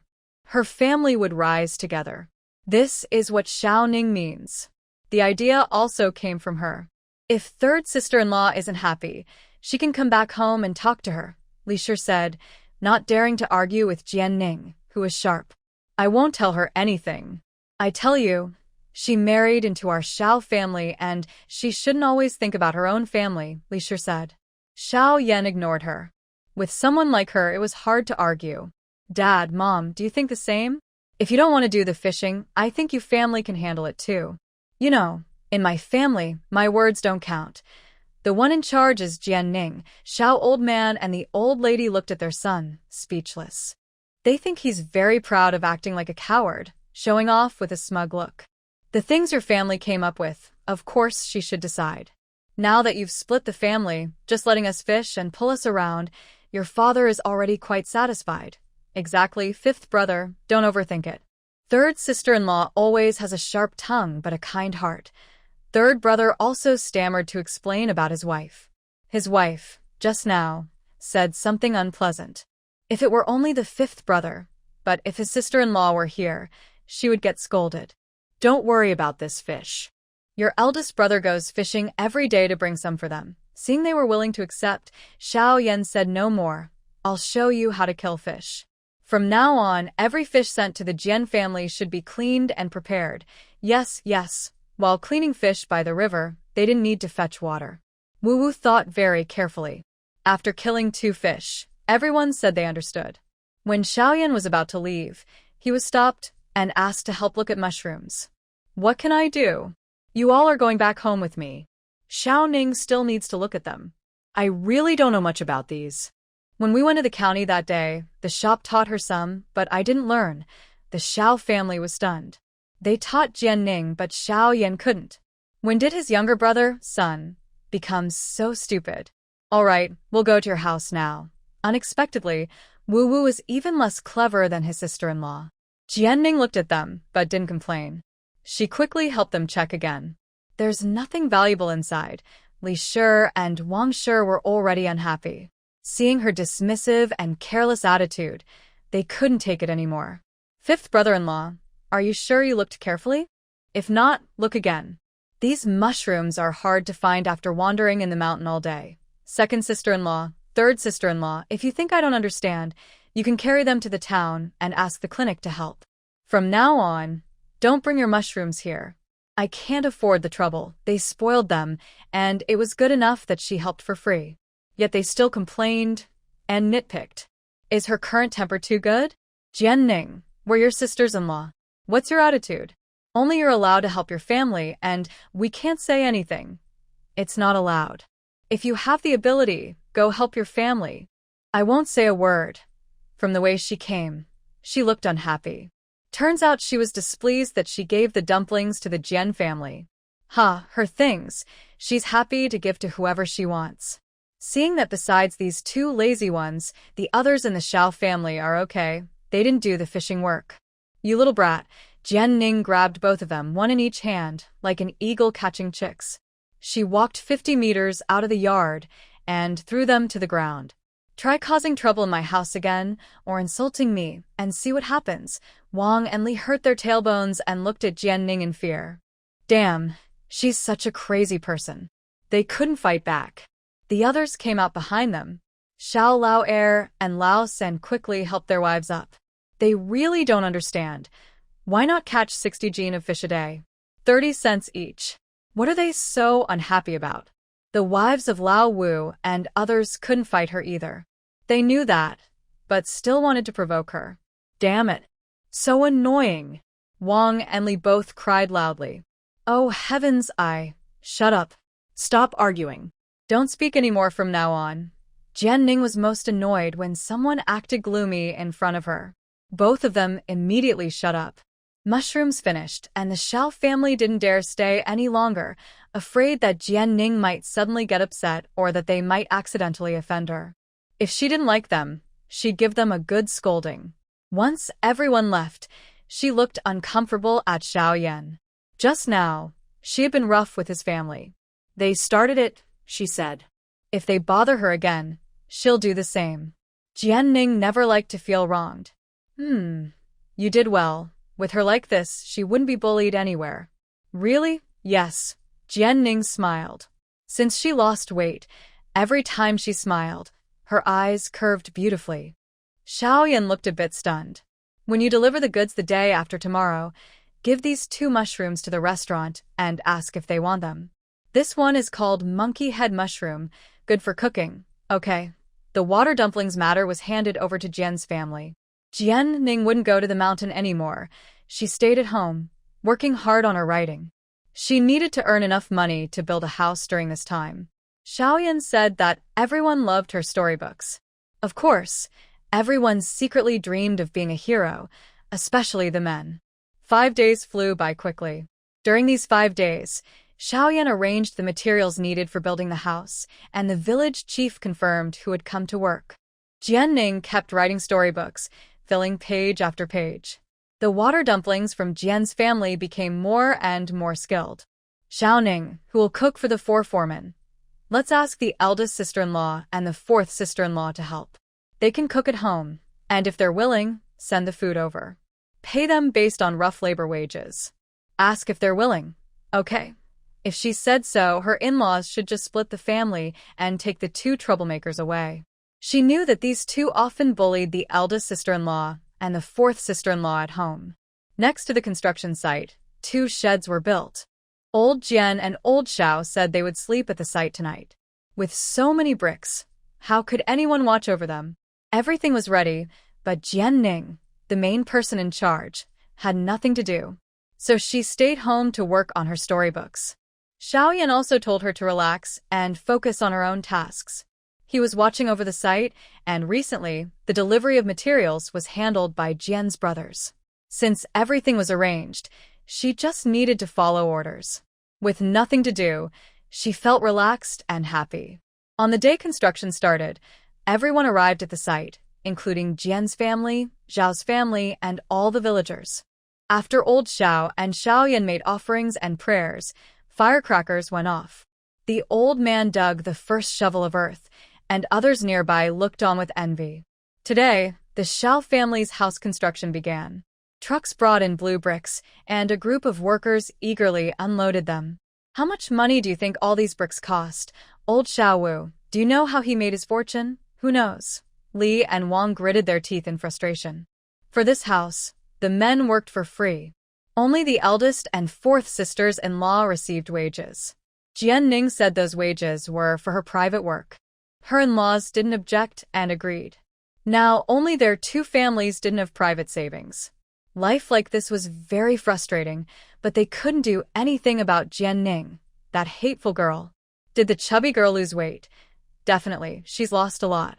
Her chin used to have at least 7 or 8 folds. Now it's fewer. She can see her neck. Yes, you can see her neck now. The family is getting richer, so shouldn't she be getting fatter? Why is she losing weight? Didn't you hear? She went to the county, and the doctor said if she keeps gaining weight, she might die. She was so scared, she didn't dare to eat at home anymore. She's been climbing mountains and picking wild vegetables, saying the doctor told her so. If she doesn't move, she might not be able to later. Oh my, that's terrible. No wonder she's busy all the time. She's probably dying from being too fat. She can't be lazy. Exactly. Look at her. She used to walk 10 steps and rest 100, gasping for breath. She looked just like my grandmother when she was about to die. Wang and Li looked at each other. No wonder the fat girl was so diligent. She was afraid of dying. Some dishonest doctor told her she'd die if she kept gaining weight, and only old Xiao would be left as a widower. Such a troublemaker. Living is just wasting food. Jianning had very sharp ears. When she heard people talking about her, she pricked up her ears to listen carefully. As a result, she overheard. In rural gossip, even the slightest breeze could turn into a full story. After the opening ceremony, she carried a few buckets of hot water and a stack of bowls to the construction site, then quietly left. Her work was done. She went home to write. Earning money makes her happy and joyful. Without thinking about stories, she is just like a writing robot. Calligraphy with a brush is always slower and less smooth than with a pen. After some practice, her writing has become much better and more natural. Besides wearing well-fitting clothes, she usually goes for walks in the mountains or by the river. Now, the villagers all know she has lost weight, become more diligent, and has nice clothes. There's no need to stay at home every day. Little Five's wife, want to go out and play? I'm going for a walk by the river. Jianning doesn't like to get too friendly with strangers. She's always indifferent to villagers. When they ask, she just answers. When she's in a bad mood or doesn't want to talk, she doesn't reply. Oh, go ahead then. The old woman pouted, really bored. While everyone else was busy building houses, she, the chubby one, seemed to have nothing to do. She was either taking a walk or going up the mountain to pick wild vegetables. She didn't care about the construction work at all. Xiao Wu was also unlucky, married to someone who only ate and didn't work. Soon, the whole family would have to rely on him. Sigh, she envied him. With such a temperament, he still managed to marry such a good girl. The girl's whole family doted on her, and after marriage, it seemed Zhao's family didn't treat her badly either. How lucky she was. Thinking about their new big house made of green bricks and tiles, the only one in the village, she felt even more envious. By the riverbank, the soil was soft and a bit muddy. She walked a little further up. The river had a lot of mint growing along it. Once her new house was finished, she planned to dig some up to plant at home, both to repel mosquitoes and to brew cool tea. Jianning strolled along the river, lost in thoughts about money. Building a house cost a lot. Money was flowing out like water, clattering away from her hands. Now she only had about 10 taels left. After finishing the house, she still needed to buy furniture. She thought hard and realized she had no choice but to sell a few more recipes for vegetables in town. Building the house would cost about 20 more taels. Luckily, she had recently made some money selling water dumplings and writing stories, or her pockets would have been empty long ago. She originally planned to save 120 taels for the house, but every time she went to the construction site, she added a little here and a little there, giving advice, which ended up costing an extra 30 taels. Still, she was quite satisfied with the current semi-finished product. Thinking about moving into her new home soon, she felt happy inside. Her recent hardships were worth it. As she was lost in thought, she suddenly felt her foot being bitten and a bit painful. Oh my God, is there a bug? Did she get bitten by a bug? Fortunately, she has lost a lot of weight now, so she can at least see her feet when she squats down. Jingning flicked her foot and saw something tightly gripping her shoe, hanging on her foot. She took a few steps forward, took off her shoe, and removed the small thing. Wow. How could there be such a thing here? Isn't it said that this is an imported foreign species? Why do these two dogs in the village have it? Could it have been introduced already? It's okay if I can't figure it out. This thing is good. Everyone, young and old, likes it. It's loved by all. Haha, heaven knows she needs money, and now money is coming to her. Spicy crayfish, 5-spice crayfish. Just thinking about it makes her drool. But this thing can't be sold like in later times. Selling it once would ruin the business. Jingning grabbed a thick wooden stick, dug through the mud, and soon saw many of them along the riverbank, densely packed. To her, they looked like shining gold. She was out for a walk with nothing but her hands, quickly went home, carried a basket on her back, and was about to go out again when she met Xiaoyan just returning home. "What's wrong? Why are you in such a hurry?" he asked, noticing her flushed face and the fine beads of sweat. I saw something at the river that can make money. When I catch it, I'll make some for you to try. Wait, I'll go with you. He was worried she might fall into the water and not be able to climb out. At the riverbank, Xiaoyan looked at what she had collected and was speechless. You call this good stuff?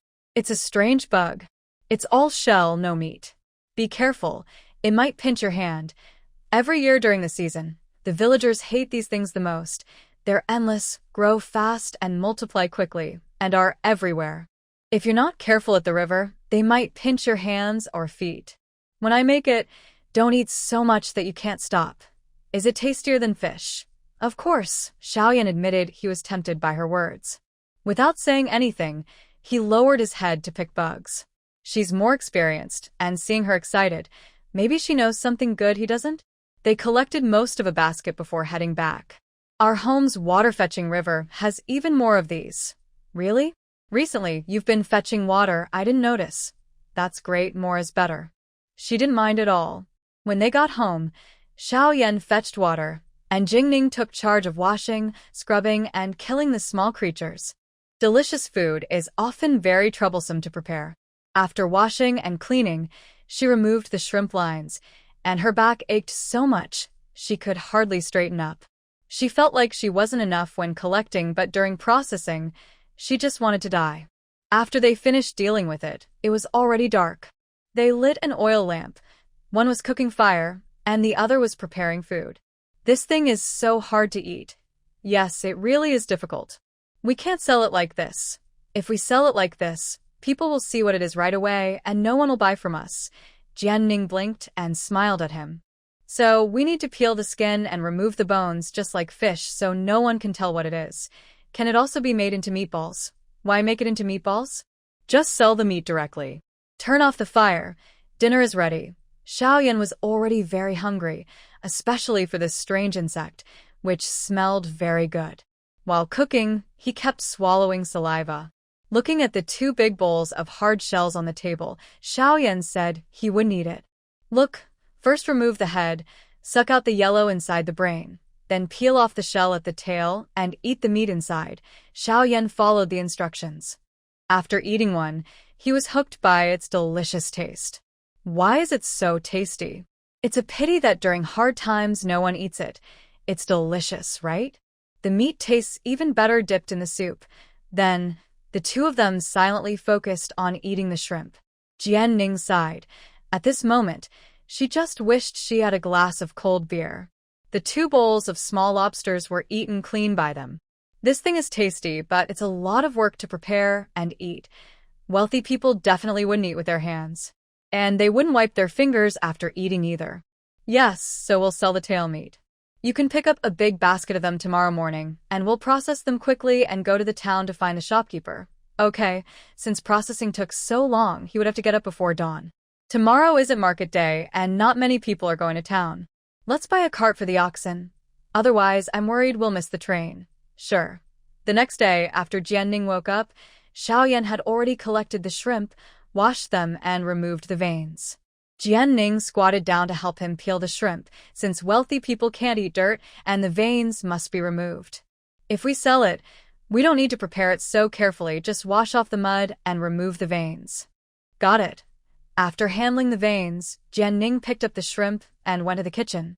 I'll rinse them, and you bring in a basin of cold water. Once the shrimp were rinsed, she put them into the cold water basin. Cold water made the shrimp meat very firm. Come on, let's peel the shrimp meat together. Look, just pull like this and it all comes out. The shrimp meat was very bouncy and easy to peel. The only difficulty was that Jianning's strength was too much, and she accidentally turned the shrimp into tiny pieces. After crushing 20 shrimp tails, she gave up. This job wasn't suitable for her. In just half an hour, Xiaoyan finished peeling a big bowl of shrimp. Let's go to town. The ox cart is waiting for us at home. He had already told the coachman earlier in the morning that they would rent a carriage today. Usually, no one goes into town at this time, so the coachman was happy to be hired. When they arrived at the town gate, Jianning was surprised. So lively? Yes, the shopkeeper said your storybooks are very popular, even more than those recipe books. Jianning was happy to hear that. Being popular is good. It seems that people in ancient times, like her, loved reading novels and following stories. She had so many stories in her mind, she could enjoy them her whole life. Haha. She never thought earning money could be so easy. Xiaoyan felt that having a kind wife might be a bit unusual. Seeing the customers inside, she was smiling so happily, her face full of joy. Was it really necessary? Shopkeeper, I'm coming.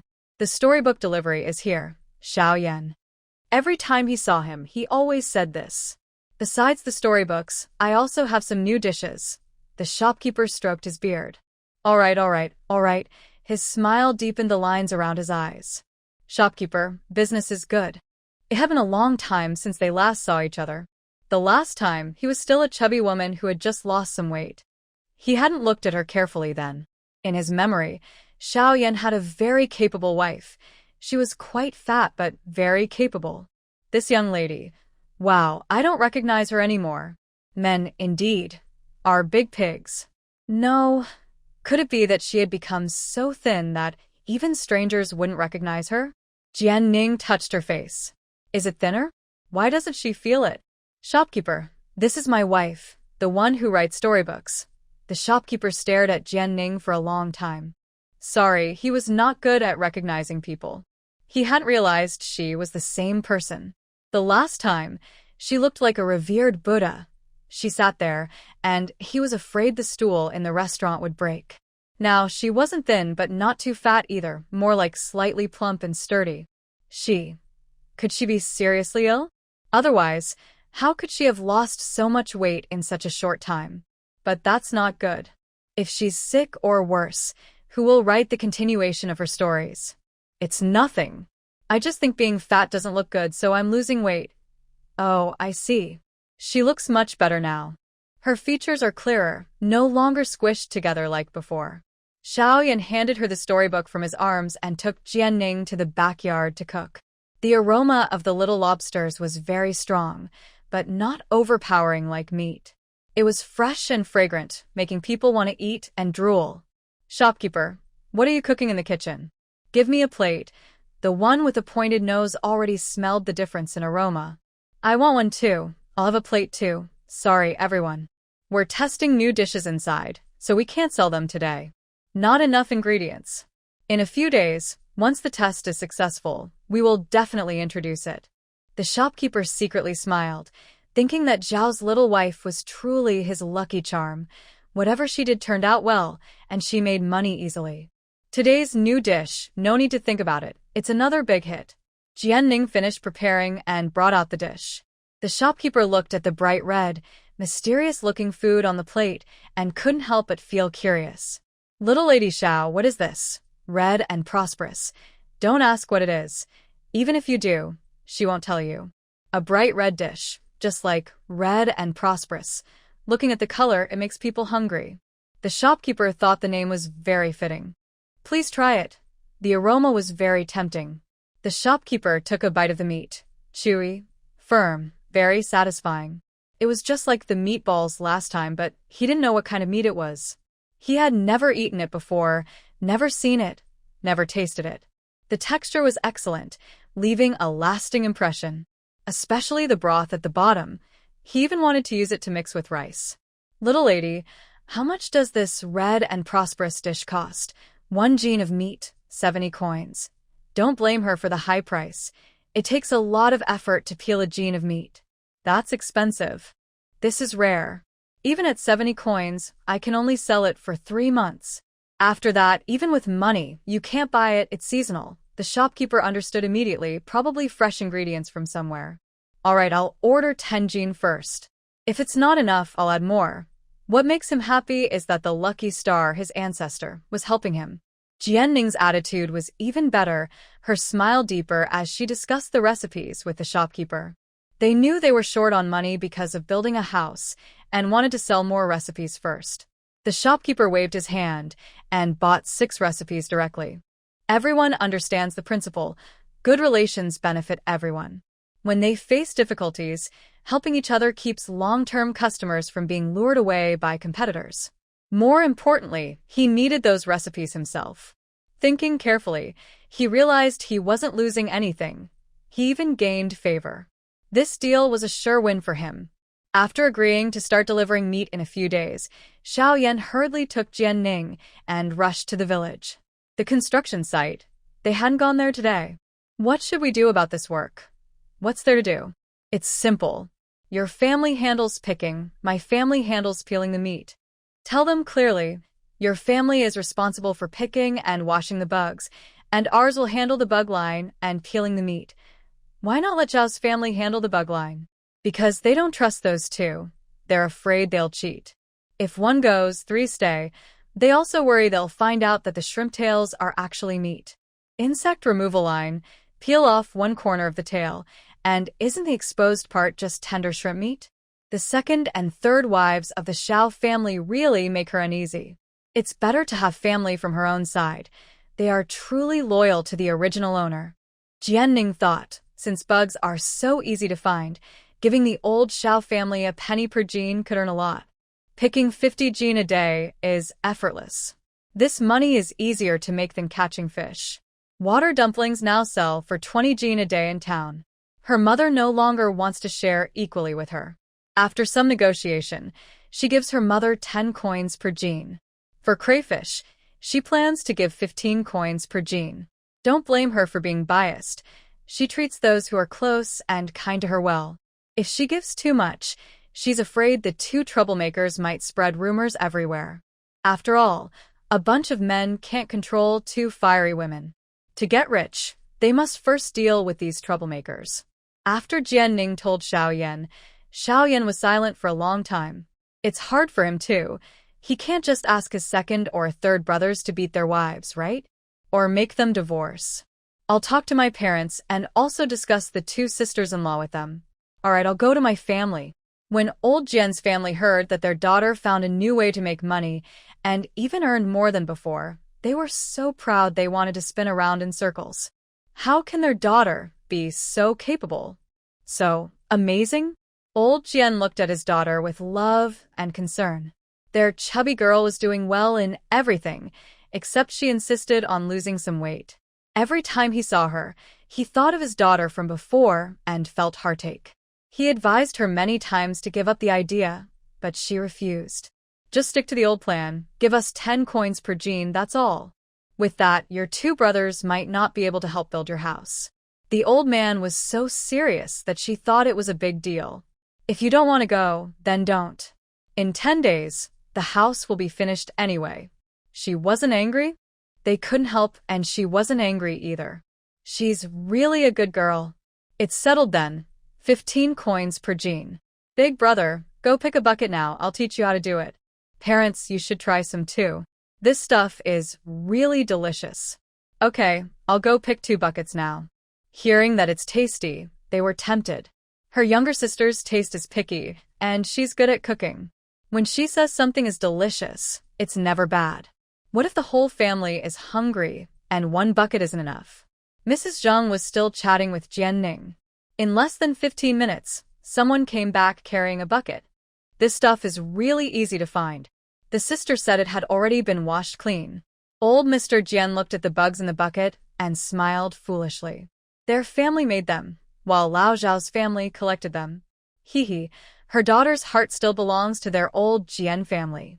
Jianning looked at the 2 buckets of small lobsters and squatted down. Look, the part where the tail connects is the intestine. Gently pull it out.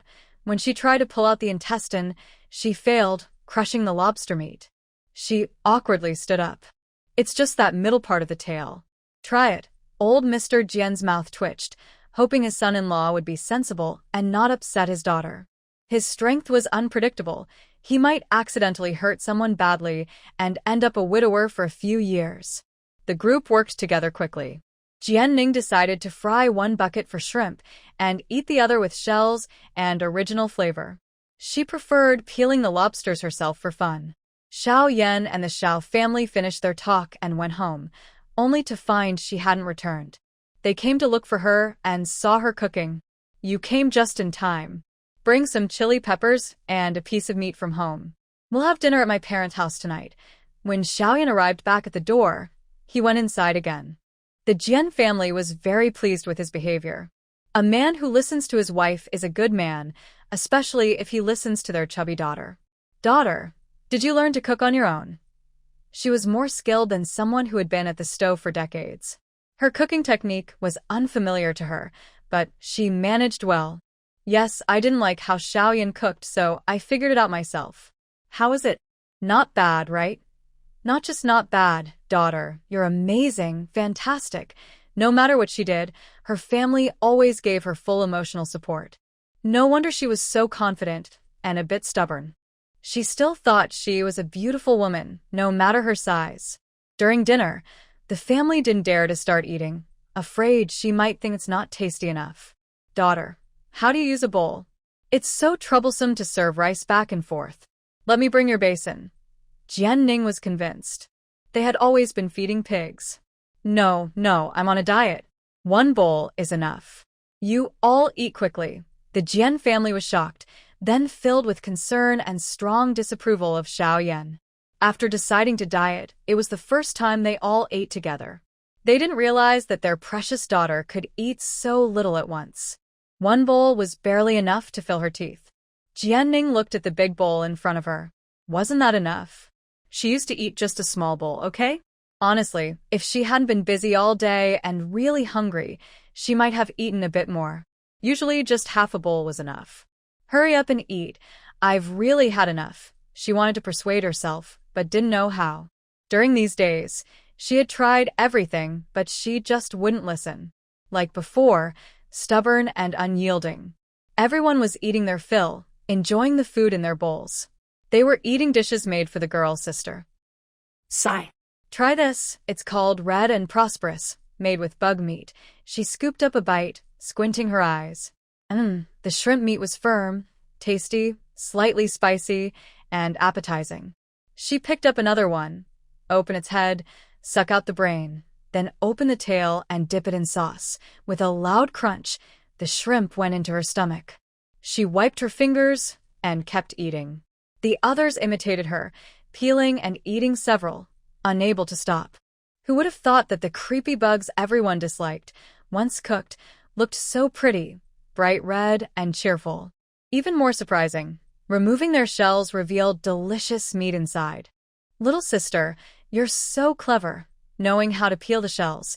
Jianning raised an eyebrow but said nothing. If you want to eat, there's plenty by the river. Just go and pick some. Yes. Tomorrow she would go and gather 2 more buckets to eat. Old Jian kicked him gently. That's your sister selling them for money. What will she sell if you finish eating? Do you know how much a pound of meat can sell for? Jian San rubbed his leg. Sorry, Dad. Eat up. Anyway, the fish are from the Xiao family. If they're gone, others will go to different villages to fish. The river is full, and there's more than enough. Exactly what my little sister said. Old Jian glanced at Xiaoyan. Silly girl, in front of others, making the family run around for just a little money. Are you stupid? What if the son-in-law thinks the Xiao family is losing too much compared to theirs? What if they argue? Xiaoyan's lips twitched unconsciously. No wonder the second and third sisters-in-law scolded him as unfilial. He never brought good things home. He stayed silent, picking at his food. The Jian family ate happily. Girl, if you don't want to cook in the future, just come home and eat. Mom will make your favorite dishes. If only the girl could come home every day, and if only she could live with them. No, her room was so nice. Why live with them? Would it be miserable? Jianning said goodbye to her family and went home. Tomorrow would be another hopeful day. Water dumplings, small lobsters, and storybooks. How could she be so capable? Every day, money kept coming in. On the way, she said, I don't refuse to let your family earn money, but I just don't trust your people.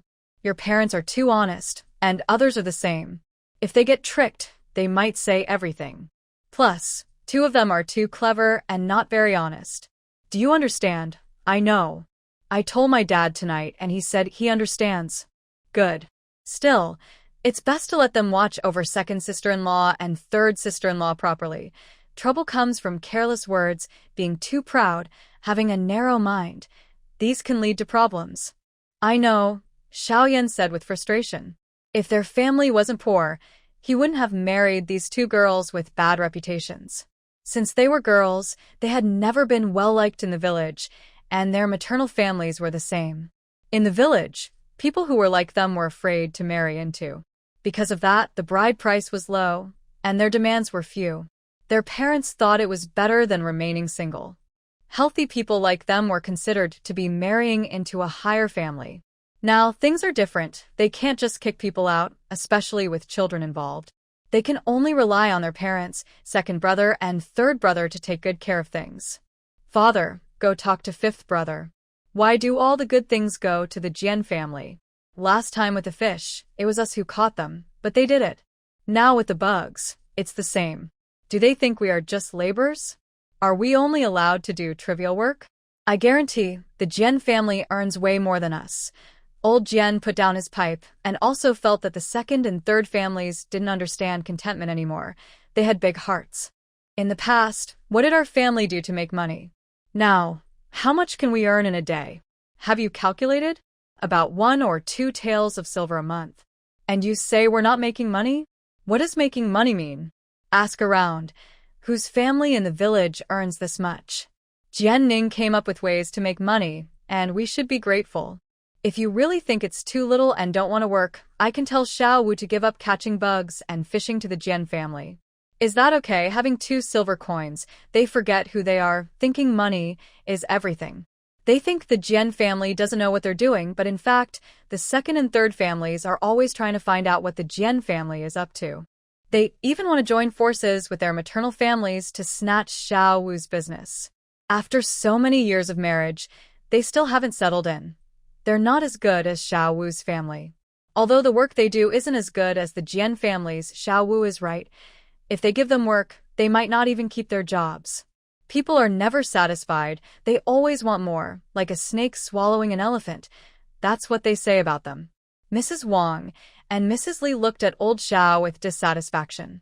Their family was full of useless people, but giving them small rewards made him feel touched. It was strange. Since the family split, the once lazy and fat man seemed to change. He became capable, skilled, and even knew about rare mushrooms. Why didn't they know this before? If they had known, why would they have driven him out? Mrs. Wang's eyes flickered as she said, "Father, you're right. Fifth brother and his wife have no children, and now they've built such a big house. They're busy all the time. I was thinking maybe we should tell them to merge the families and stop splitting apart. Why not live together again? It would also save you from constantly thinking about him and missing him." Mrs. Li nodded eagerly and kept agreeing. Old man Xiao glanced at her. If fifth young master didn't have money, would they be so eager to call them back? Probably they'd hide from him if they met on the road. Since they've split, there's no reason to stay together. The family separation papers were signed, and fifth young master even moved his household registration out. Hearing this, the old man got angry. He wondered which scoundrel told the second family that not moving the household registration wasn't splitting the family. She forced fifth young master to move out with the Jian family the day after the split. Now he's living alone. Mrs. Wang was silent. She caused this trouble because her mother said that in the separation papers, no one could be left behind, not even the household registration. Otherwise, fifth young master might come back someday. Who would have thought that just a short time after the split, they would start trouble again? Human plans are no match for heaven's. They lost big this time. The old man ignored them.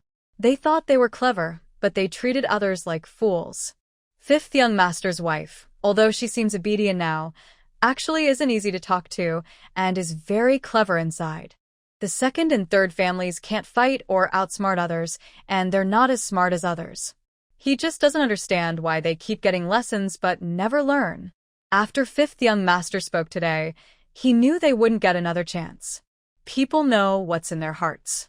Mrs. Wang and Mrs. Li were disappointed and shot a harsh look at their men, then angrily took the children back inside. After everyone left, the old man kept them behind and spoke heartfelt words, telling them to control their women better. If they can't, fifth young master shouldn't expect anything else in life, just focus on fishing and catching insects. When they left the house, they looked at each other with bitter smiles and drooped their heads. They really couldn't control their wives or manage them. Xiao Yan's house was in ruins. Tomorrow, go find the village carpenter to help us make some wooden buckets and basins. We should also go to town to buy some furniture, pots, bowls, and new utensils. She didn't want anything from home anymore. Everything had holes. Okay. Knowing how much she liked to spend and her love for material things, Xiao Yan said nothing. Jianning looked at the silver in her pocket. Tomorrow she had to be careful with her spending and not go over budget again. Tomorrow, we can only buy furniture worth about 30 taels of silver. Help me plan so we don't spend too much. She also didn't know how expensive the furniture was at this time, and it wouldn't be cheap. Probably all handmade. If it was really too much, they could focus on the main hall and 2 bedrooms first, and add more furniture later when they had more money. We also need to buy another iron pot, and some clay jars. Xiao Yan nodded. Okay, let's rent a car and go tomorrow. According to her, all these items could take up half a car. Even so, they couldn't bring all the furniture back now. After their new house was built, would they hold a celebration? Usually yes. The village holds a feast, and it doesn't cost much. The only expensive part is the table with braised meat. Oh, so they all eat vegetarian. Will they give money as a gift? The original owner didn't know much about social customs. Her memory was blank. Yes, even just 2 eggs or 2 cents or a bunch of greens. Got it, simple gifts. Do we need to find a cook for the celebration? Do we need to borrow tables, chairs, bowls, and chopsticks? No need for a cook. Our family is big enough. We don't need extra help. As for the other things, just borrow from the village. Janning understood. It seemed they needed to invite someone for a meal before moving in. 10 days before the house was finished, Jianning went to a furniture shop in town. As soon as she entered, she saw all kinds of antique-style furniture. She couldn't take her eyes off them. Honestly, she liked this kind of furniture. She didn't think it looked old-fashioned, but rather charming. Customer, what would you like to buy? Furniture. The shop assistant was stunned and couldn't speak for a moment. Was she here to buy furniture, or was she just looking at wood? What kind of furniture do you want? Which style? The whole main hall and 2 bedrooms. When the shop assistant heard she wanted to buy so much, he became even more enthusiastic and attentive. Xiao Yan felt her words about the 2 bedrooms, made his heart sink. Did she mean that after moving into the new house, they would sleep in separate rooms? They were married. How could they sleep apart? He thought about it. Except for that uncertain time when they shared a room, he hadn't touched her since. They hadn't even held hands. Xiao Yan felt frustrated. So, what exactly were they now? What did she think of him? Wasn't she planning to live happily with him? Wasn't she planning to settle in the village? He didn't know how to ask these things now. They were in the shop and he couldn't say anything. Is this red sandalwood? It's a very good, very expensive wood. In ancient times, there were no fake goods, right? If it's genuine, how expensive would it be? Good eye, sir. This furniture isn't painted at all. It's the natural color of the wood. Jianning nodded. She understood. Besides loving to read novels, she especially liked these precious woods and jade artifacts. Even though she was a girl, her hobbies were the same as an older woman's. She kept touching the items she loved, unable to put them down. How much is this set? She asked. The entire set was made of red sandalwood, which was not cheap. 185 taels. Just the furniture in the main room exceeded her budget. The silver she brought was not enough even for a small part. Plus, there were the bed, wardrobe, and dressing table. Jianning felt overwhelmed. Xiao Yan knew this without her telling him. He also knew they had overspent a lot. Jianning was determined to buy a full set of red sandalwood furniture. If she couldn't afford it, she wouldn't leave anything behind. She decisively took Xiao Yan by the hand and said, "Let's go look at some pots and bowls. Not buying furniture anymore. Aren't there cheaper options?" She liked the most expensive set in the shop. No, I only like the expensive set. She had made up her mind. She decided to stop writing her book for now. Tomorrow, she would go to the mountain to find treasures. If she couldn't find anything, she would settle for a wolf's head. With her strength, even a wild boar wouldn't scare her. She bought a whole set of the most popular ceramic flower bowls, plus a set of ordinary ones for guests or backup. She also bought a copper tea strainer and some small floral teacups. She bought a large clay jar and a big iron pot. Xiao Yan was amazed at her extravagance. No wonder she looked down on him. It seemed he really couldn't support her. Oh, wife is such a spender. Heaven, how is he supposed to make money? Living like this made him feel useless. Jianing planned to keep shopping, buy cotton to make new quilts. Xiao Yan stopped her. 30 taels, you went over by 2 taels. Jianing looked confused. She had just started shopping and was excited, but now it was over? Why was silver so hard to spend? There were still many essentials she hadn't bought. Heaven, why is silver so hard to spend now? She was unhappy as she got on the ox cart. She hadn't bought enough. Xiao Yan couldn't bear to see her upset. He patted her head.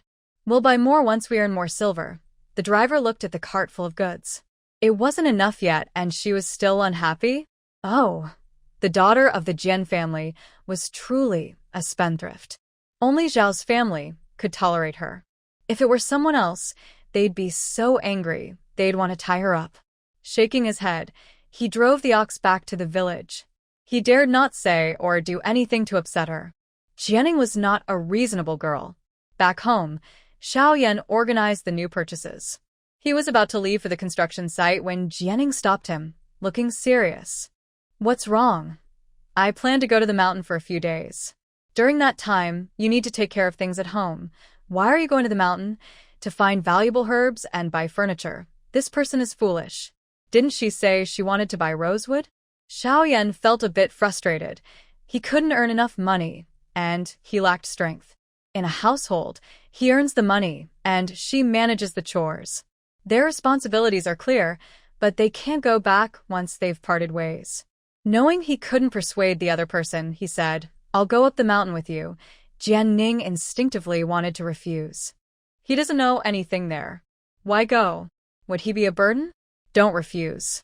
If you won't go, we can save money slowly and buy the furniture you like. Or we can go together, and I'll try not to be a burden. Those words were hard for him to say, but what could he do? The truth was like that. Jian Ning looked at him for a long time and saw he was determined. Fine, we'll go together. But what about home? We can't tell my dad we're gone for a few days. He'll definitely come too. Not only him, but most of Jian Ning's male relatives would have to go as well. I'll talk to the foreman. I'll say there's something urgent, and I need to leave for a few days.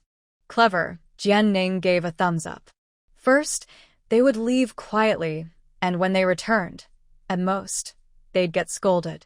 I'll listen to you. Hearing that, Xiao Yan felt a rush of warmth in his heart. He couldn't help but ask what he'd been holding back all along. Why do we have to sleep in separate rooms? Aren't we married? Oh no, he was careless. He forgot that this young man didn't know she wasn't the same Jian Ning as before. You don't like me, right? You kept telling me to stay away. That was before.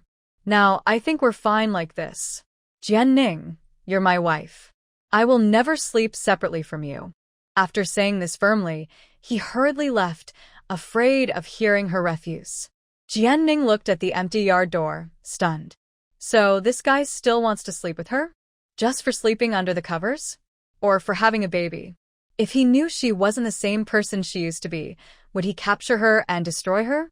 Oh my, this whole thing was so complicated and embarrassing. What should she do? Was this person crazy? After all this time, she'd been practically showing on her face that she wasn't the same Jian Ning, but he hadn't noticed. Was the straw on his head a disguise?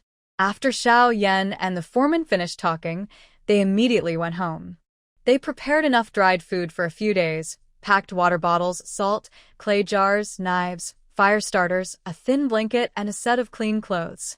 Each of them took a big machete, locked the house door, and set out on the mountain trail at dawn. Why bring a kitchen knife?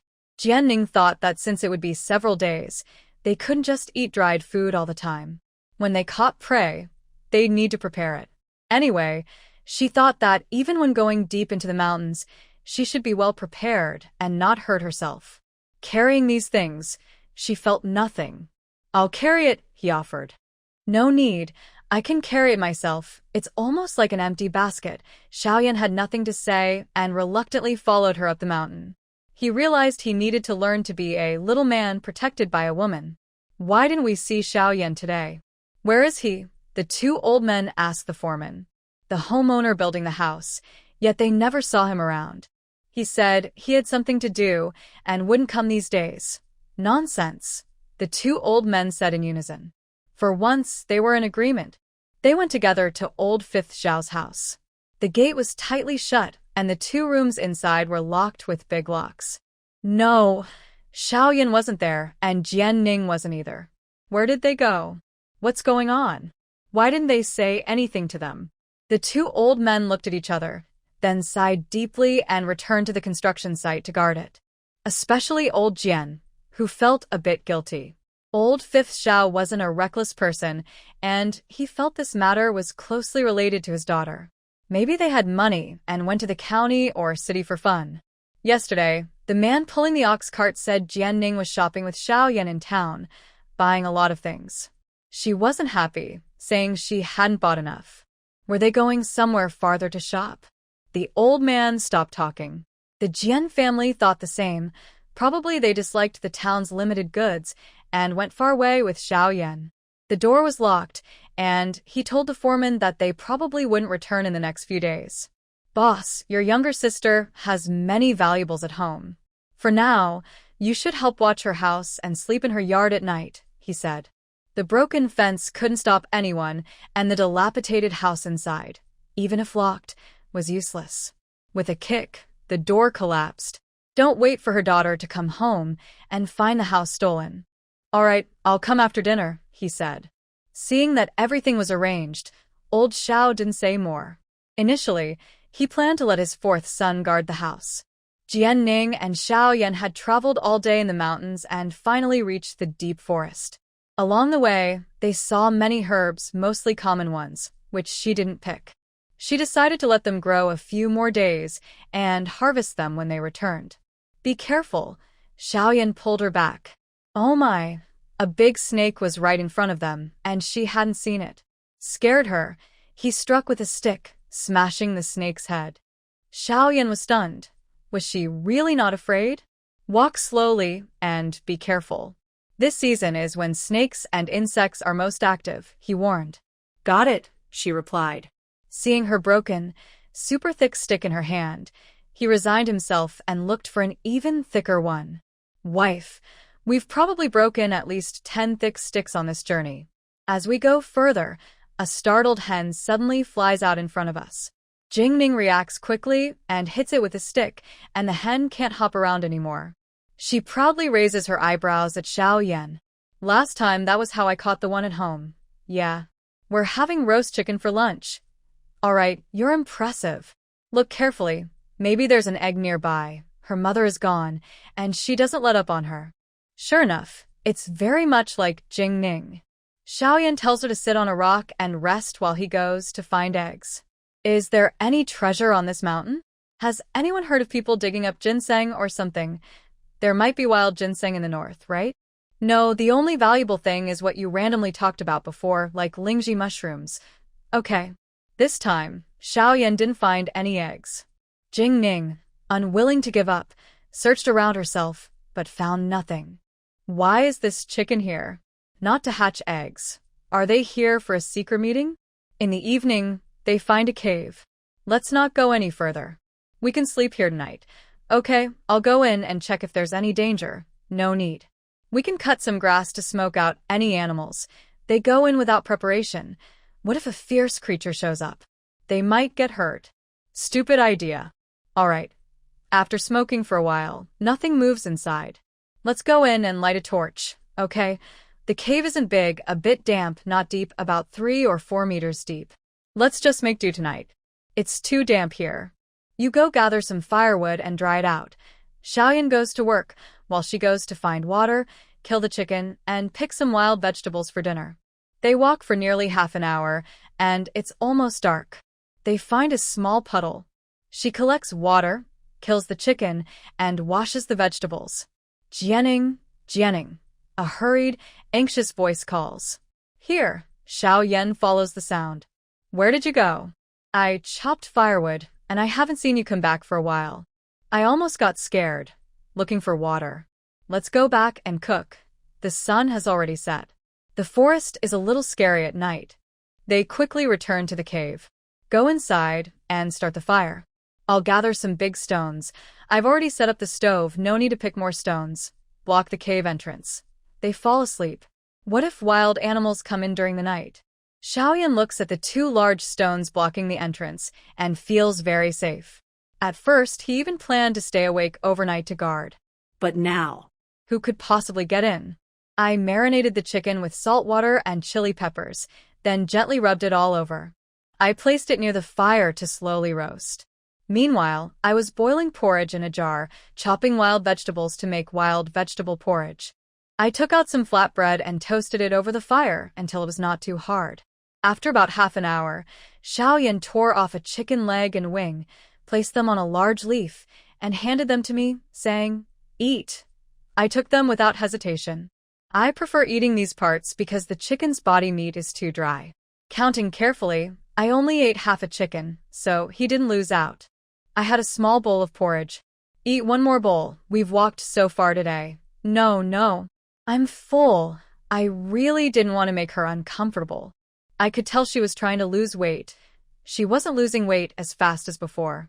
The biggest amount had already been lost, so now it could only come off slowly, through exercise and diet.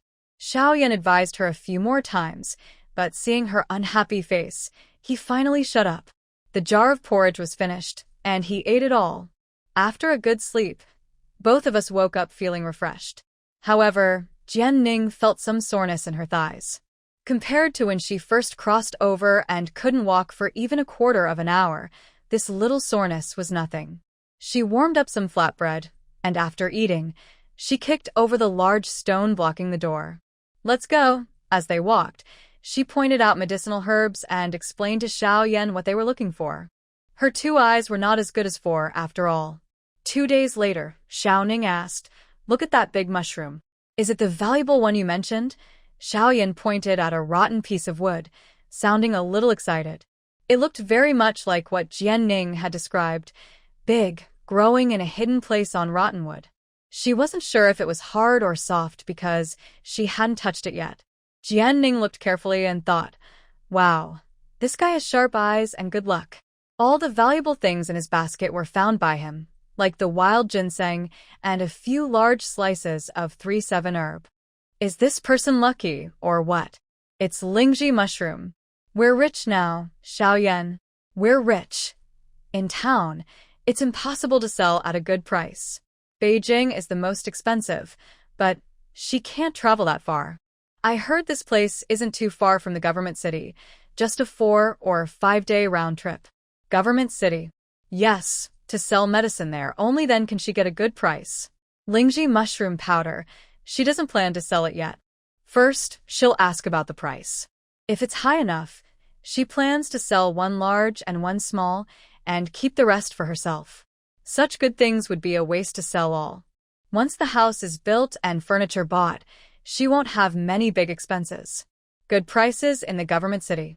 Then she must go there to sell. Without delay, the two of them immediately left the mountain, went to the town. Jianning first went to the pharmacy to sell off the common herbs she couldn't keep. She didn't have time to deal with these herbs now. Then she rented a carriage and headed straight to the government city. 2 days later, Jianning, disguised as a man, arrived at the largest pharmacy in the city. "Shopkeeper, do you buy herbs?" She had checked. This place was not only the biggest pharmacy in the city, but also a trustworthy one. The shopkeeper looked at the young man in front of him. "Buy? What herbs are you selling, little brother?" Jianning lifted the basket and opened a corner.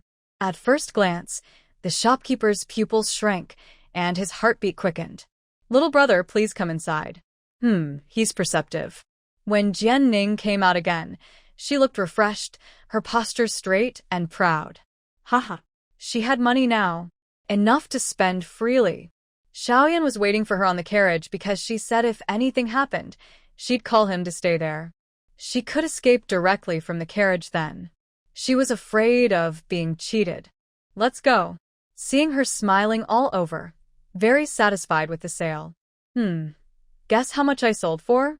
She was so happy. It must be a lot, enough to buy furniture at least. 500 taels? Ha ha ha. 500 taels, she's so happy about that? 1,500 taels. Xiao Yan almost fell out of the carriage. Wow. No wonder she said the big mushroom was worth money. Probably made of gold? All sold? No, just the biggest and the smallest ones. He swallowed hard. Oh my God. We common folks, who would have thought?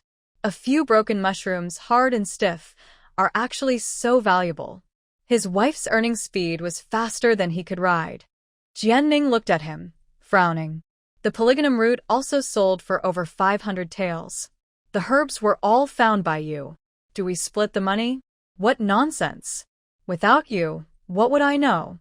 Maybe I'd find it annoying and just crush it. You're the lady of the house. You manage the money. Jianning raised her eyebrows, feeling it was time to clarify her background. She couldn't keep pretending forever. It made her uncomfortable. Xiao Yan, I'm not the original Jianning, she finally admitted. He looked surprised. Really? I know I don't like the old Jianning either. Jianning stared at him in disbelief. How do you know that? Turns out, she had been singing a solo all along. He had already noticed. Did the old Jianning know how to read or recognize herbs? Besides being lazy and fond of eating, she was so diligent. You're so different from her. You're not the same person at all. Wow. Her secret was obvious, but she thought he hadn't noticed. She didn't realize he could see right through her. That sneaky man was pretending to be naive. Aren't you afraid? Afraid of what? The old me was a devil. You're my savior, he said softly. Her little mouth moved quickly, and Jianning admitted she was pleased. You. Xiao Yan took her hand. Let's live well from now on. No matter where you come from, as long as you stay with me. Jianning blinked. It felt like she was already dead, like she couldn't go back. This man was actually teasing her. Can we do that? Jianning nodded. Besides him, she didn't know anyone else. Old friends, familiar and honest. She didn't need to pretend in front of him. It felt good. Xiao Yan was overjoyed. Is this really happening? It felt like a dream. I feel dizzy. Let me breathe, she said. No, you found out, so why didn't you ask? Because I was afraid you'd run away, he replied cleverly. You like me, not the girl before? I'm so clueless. How could I like someone like her? Oh my, her own shadow of doubt was huge. He had risked his life for her. But you and she had a wedding night, she added, and she even died. Wasn't that you? Jianning's eyes widened. Oh my God. Did he realize back then? Xiao Yan looked just as shocked. Could it be that the person he slept with before was really her? It felt like being struck by lightning, like her faith was collapsing. I took the medicine and didn't know what I was doing. Don't mind, okay? I swear, I won't touch anyone else in this life. Truly, she said, feeling a bit guilty. But what was she worried about? She and he had become one. When did you come here? Xiao Yan leaned in carefully. Jianning closed her eyes, ignoring him. Xiao Yan touched his nose, feeling unsure and guilty. Are you going back to the inn now? No, to the silver building, she replied, a bit confused by his slow thinking. She used to dream of owning a jade pendant or bracelet. Now she had money. She wanted to buy something to make up for it. Forget the bracelet for now. She'd wait until she lost some weight. First, she'd buy a jade pendant. There are also my mother and sister-in-law. Glancing at the person beside her, she thought, I should buy something for the kind mother-in-law and the eldest sister-in-law. As for the annoying ones, they don't deserve anything. If I earn money, I want to buy jewelry like a jade pendant and also buy some for my family. My wife is really good at sewing and making things. He doesn't know that Jian Ning, in her past life, was very frugal and saved her money. When she died, she still had some unspent money in her account. Now, she doesn't want to hold herself back anymore. If she has wine today, she'll drink it. Why keep money? To buy a coffin? She's not someone who doesn't save money for food. She wants to live happily and freely, doing whatever she feels like. The two of them went to a jewelry shop. Inside, the gold and silver sparkled so brightly that it almost blinded her and Xiao Yan. Jian Ning went straight to the second floor's boutique section. Looking at the various jade pendants in front of her, she carefully selected one she liked, worth 200 taels of silver, and bought 2 pairs of small earrings. Do you like jade? Most villagers prefer gold and silver. They've only heard of jade. Gold and silver have prices, but jade is priceless. Jade nurtures people, and people also nurture jade. Going downstairs, she chose some jewelry for herself, a set of pure gold hollowed-out spring flower headpieces, a pair of silver hairpins, and a hair ornament that swings as she walks. She liked the way the swinging hair ornament moved. Come, look. Your mother, my mother, sisters-in-law. What should we choose? I also have some at home. Second sister-in-law, third sister-in-law don't have any. Are you just looking for trouble, making them cause a fuss? Who's causing trouble? If they do, I'll beat them. I gave them these. Whoever wants them, they can have them. She admits she's a bit mischievous and envies them secretly. Hurry up and pick. See what suits them. Jian Ning's eyes lingered on the silver jewelry. Villagers aren't suitable for flashy things, so silver jewelry suits them well. She bought a set of silver headpieces with peony designs for her mother, each sister-in-law a silver hairpin, a pair of silver earrings, and for her 2 nieces, a pair of silver lilac earrings. And you? What did you buy for your mother? The shop assistant patiently waited. A big customer is worth waiting for. Sir, how about this headpiece? The shop assistant pointed to a lotus flower crown. Xiao Yan said he didn't understand. Everything looked similar to him. Let's take this one. Jian Ning saw he truly didn't understand and made the decision for him. She also picked out 2 hairpins and some silver lilac earrings. She didn't like the jewelry for their mother or nieces, but she would still buy what was appropriate. The children hadn't wronged her. After buying everything, they headed back home. We'll definitely get scolded when we go back, Xiao Yan said, calculating the days and feeling anxious. The house is finished. Once we leave, we'll disappear. The workers are still waiting for their wages. Finished building? Technically, it should be done today. Jianing slapped her forehead. She forgot to leave money for them. She hurried back. She didn't have time to buy everything else, didn't explore the city properly, and was in a rush to leave with the coachman. She hoped to get home. Maybe the work was not finished yet. Would they think we ran away and refused to pay? Will they demolish our house? Jianing regretted not leaving the money.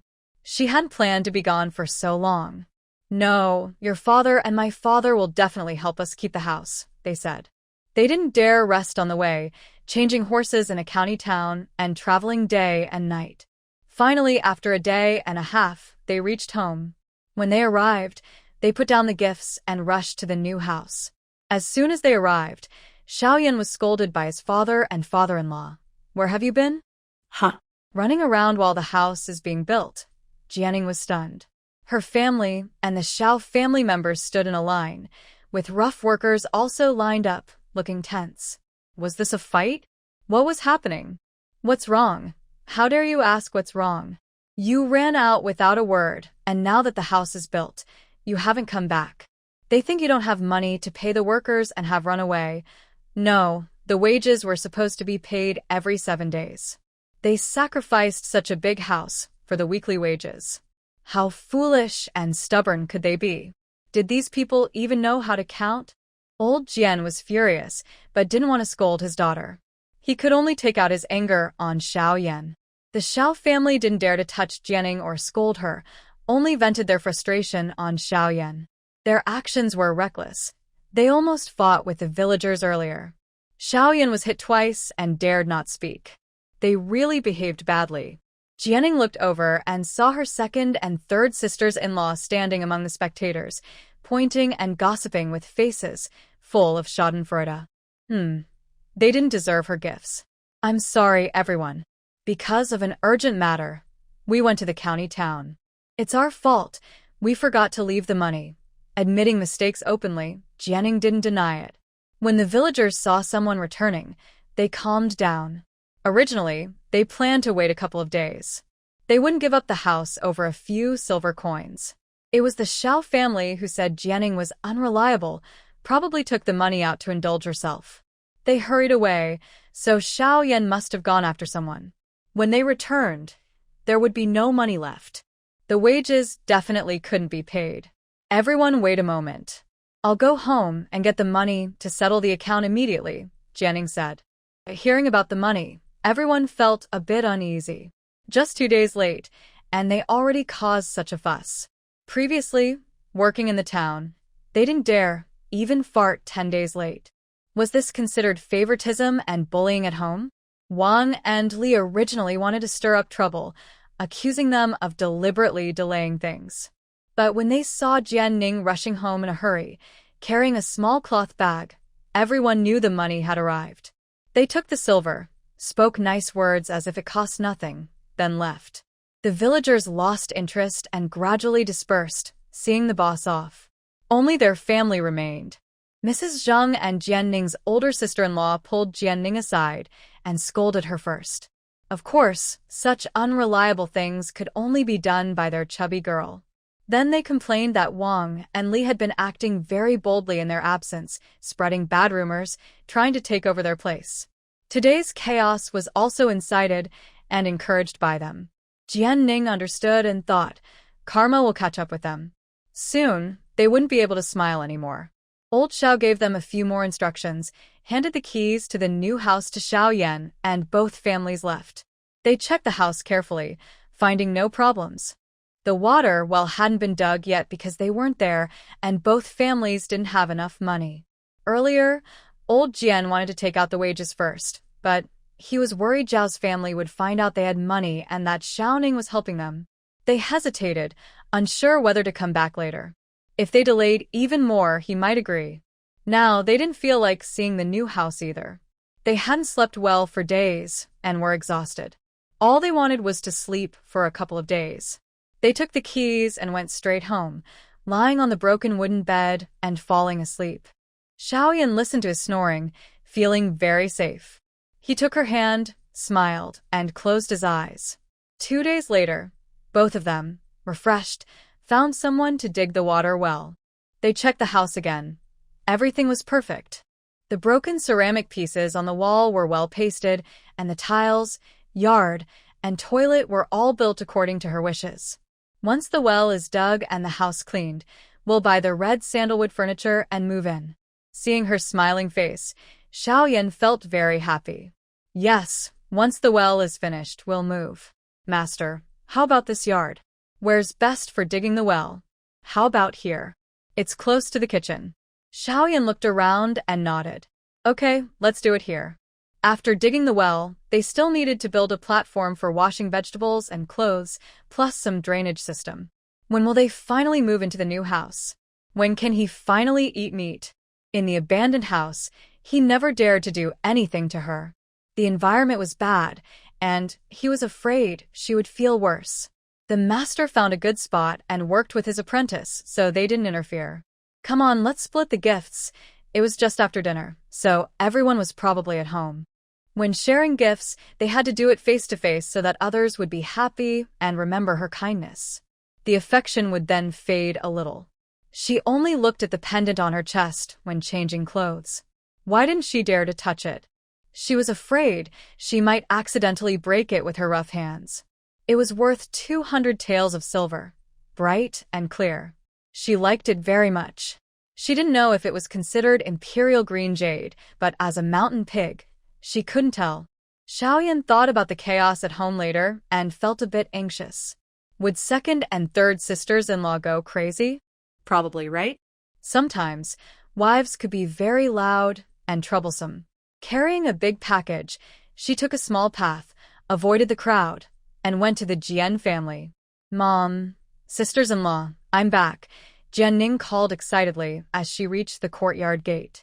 She was more open with the Jian family than before. They made up for her longing and loss of family love. Deep down, she treated them like her own parents.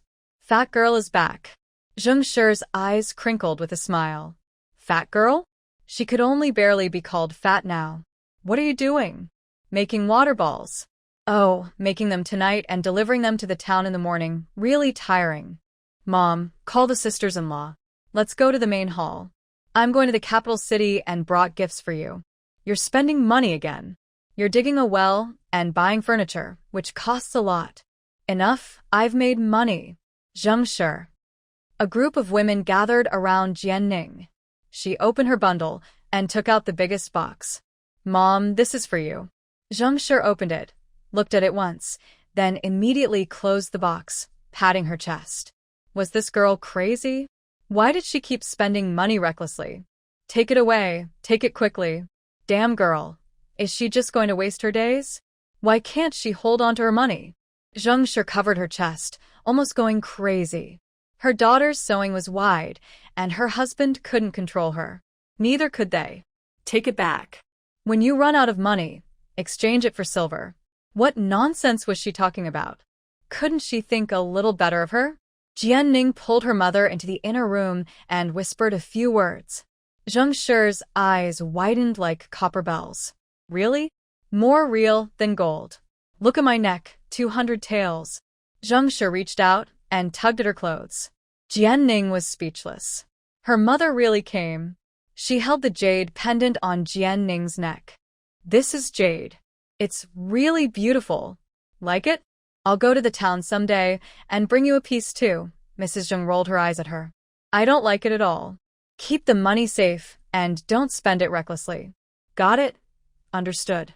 You can take the things. There isn't much silver anyway, she said confidently. Mrs. Zheng, wanting to nag a bit more, continued, Don't mention this to anyone else, including your brothers and sisters-in-law. Got it. After they left, the sisters-in-law saw their smiling mother-in-law and admired her even more. Only she could handle the mother-in-law so well. Sis-in-law, this is for you. Come. Pick one hairpin you like and a pair of earrings. Sending silver hairpins? Isn't that too extravagant? Seeing the box in her hands, much larger than theirs, no wonder she reacted so strongly earlier. No. How could the mother-in-law accept them? Shouldn't she have told her younger sister-in-law to hide them and take them home? Xiaoning told you to pick one. Remember, this is her kindness to you. If anyone does anything unkind to Xiaoning, the mother-in-law, will be the first to punish her. Mother-in-law, we won't. Xiaoning has always been good to us, and we remember that. They all hurried to assure her. They were telling the truth. They wouldn't dare be unkind to Xiaoning, not even to their own family. If they ever did anything wrong to her, not only the mother-in-law but also their husbands wouldn't let it go. Jianning watched her sisters-in-law swear with raised hands, feeling that the kind-hearted girl was truly good to them. Although she was the original owner, she benefited from her kindness, and pretending to be naive was okay sometimes. Each sister-in-law took a hairpin, examining the intricate patterns, loving them dearly. Go call the young nieces in. Do they have some too? The younger sister-in-law was so kind. The women's eyes reddened. Who doesn't love beauty and pretty jewelry? But few families could afford it. Unexpectedly, her first piece of jewelry was a gift from her younger sister-in-law. The young girls, having had their ears pierced since birth, wore shiny new earrings, excited beyond words. They covered their ears, touching them constantly. The happiest thing about giving gifts was when they liked them. Jianning felt very happy and bright. After they arrived at the town, she planned to buy beautiful cloth and make new clothes for them. Xiaoning, we have your in-laws. Yes, we do. Everyone has the same, Mrs. Zheng nodded.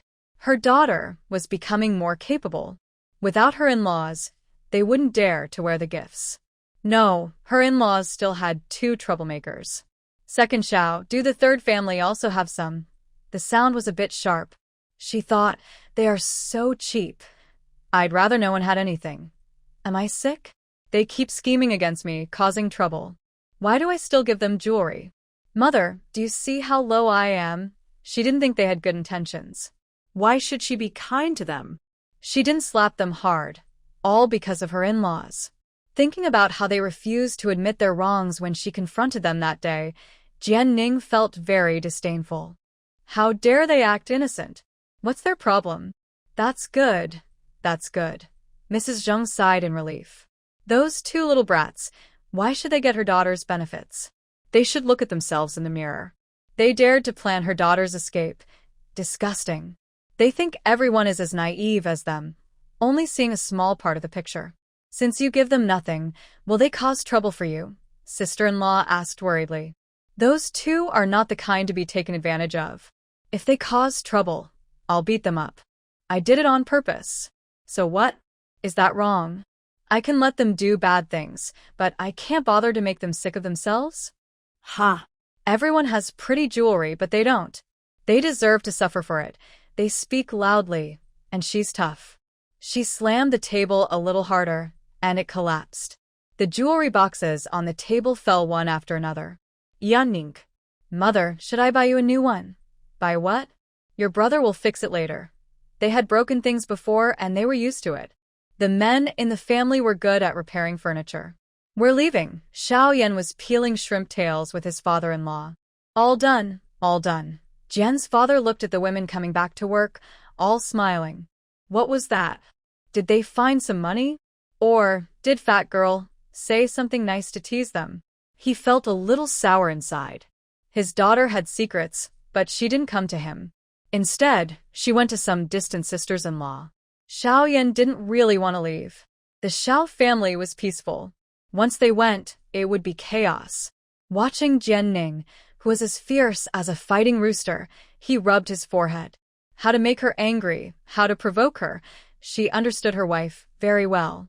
Since she returned from the city, she had been waiting for this moment. Quietly, she lit candles for her second and third sisters-in-law. They clearly couldn't beat her, but they kept provoking her. They really had some skills. Like cockroaches that wouldn't die. Jian Ning walked proudly toward the Xiao family's house. Will they scold me later? Can I hit back? Don't hurt them too badly, they still need to work. He understood. She could fight, but not to the point of crippling them. After all, they still had to work. Xiao Yan was also a tough guy. Zhao's family. Little Five's wife is back. Old Mr. Xiao saw them. No, saw Jian Ning, and instinctively swallowed his saliva. He was very nervous and prepared for action. Grandma Shin was even more afraid to look up. The daughter-in-law, holding the eldest son, was just like holding a small chicken. She was holding him, which was just a small movement of her finger. Dad, Mom, we came back to see you. Oh, go to the main hall. I'll pour hot water for you, she replied. Today, the family was likely to break another bowl. The adults and children in the yard watched them, some curious, some nervous, some wanting to see a show. No need, Dad and Mom. Let everyone go into the main hall. We came with something important, they said. Something important? Wang and Li looked at each other. Were they here to borrow money? Did they spend all their money on entertainment? They thought Jian Ning wasn't someone who could manage daily life. What gold or silver could she possibly spend? With them here, she wouldn't be able to borrow a penny from the family. Didn't her parents love her? She should ask them. What's the matter? The old man sat in the main seat, trembling. Nothing much. We just went to the city and brought some gifts for you, Xiao Yan said, holding a bundle in front of everyone. There was no other choice. His wife requested it, gather everyone together and give the gifts in front of the whole family. She was so playful. What could he do? As a man who relied on his wife, he could only indulge her. Wang and Li sneered. What kind of gift? They dare guarantee it's just some junk no one wants. The other members of the Xiao family weren't expecting much. If they could get 2 big cakes, it was because the daughter-in-law was considerate. The things in her hands weren't easy to snatch. Little fifth daughter-in-law is thoughtful, Jian Ning smiled. She wasn't expecting much now, but she would soon. Jian Ning picked up a big box. Mom, you've worked hard for this family all your life. This is a small token from your daughter-in-law. Take a look, do you like it? Old Shin looked at the red lacquered box. Just by its appearance, it wasn't cheap. Li and Wang looked at the box, their eyelids twitching nervously. When she opened it, she almost dropped it in surprise. Fifth daughter-in-law. Mom, do you still like it? I saw you don't have any nice jewelry, so I bought you a set in the city. The latest style. All together. Old Shun's eyes turned red. The box was full of jewelry she'd never seen before, more styles than she'd ever had. So many. How could she wear them all? Take it back quickly. I'm old now. I don't wear jewelry. You're young. You wear it. It looks good on you, she said. Mom, what are you saying? No age limit on jewelry. This is bought just for you, the most suitable for you, steady and elegant. Keep it. Jianing didn't hesitate. She closed the jewelry box and tucked it into her bosom. From now on, these are your personal belongings and dowry. No one can take them. Old Madame Shun held the box, her lips trembling, tears flickering in her eyes. In the end, she surprisingly enjoyed the blessing of being a daughter-in-law. Big sister-in-law, fourth sister-in-law, young nieces, come quickly. There's enough for everyone. Everyone gets a share. Li and Wang's eyes flashed with surprise. Did that fat man go crazy and start giving away his wealth? Regardless of their intentions, what they gave must be taken. If they try to take it back later, maybe in the next life. Haha, we're rich now. She rubbed her hands greedily and stepped forward, ready to pick the best. The others were pushed to the back by her and her sister-in-law. What does it mean to have no self-awareness? This is it. What is their relationship? Not quite enemies, maybe? How dare they come close to take jewelry? Truly, when people have no shame, they are unstoppable. Jianing moved her bag aside to avoid the dog-like claws reaching out from the two women. Big sister-in-law, fourth sister-in-law, come here. Wang and Li's hands froze. What do you mean? Just what you see. Second sister-in-law, it seems we aren't very close and our relationship isn't good, right? That day, when they caused trouble at our house, weren't you two watching happily? She spoke, crossing past them, holding her bag, and approached the other two sisters-in-law. Look, which style do you like? Is this okay? Big sister-in-law, it looks great on you. Jianing took a hairpin and held it up to her sister-in-law's head. She nodded blankly. Oh, how nice her younger sister-in-law looks. Jianing also picked a pair of silver earrings for her, letting her wear them herself. She was rough and worried she might accidentally pull her ear off. The same treatment was given to the fourth sister-in-law. Afterward, a few young girls were called over. Each received a silver hairpin of the same style, no need to choose. Jianing asked her big sister-in-law to help them put them on. They all looked delighted, like they had received a treasure. All right, go out and play, she said. When the children left, everyone was still stunned. The operation from the fifth family side, how could they not understand? Especially the old man, the old lady, and the men from the Shao family. But one thing they understood. The fifth family had given jewelry to all the women and girls in the household, except, oh dear, the two most difficult women in the family were missing. They knew something was wrong.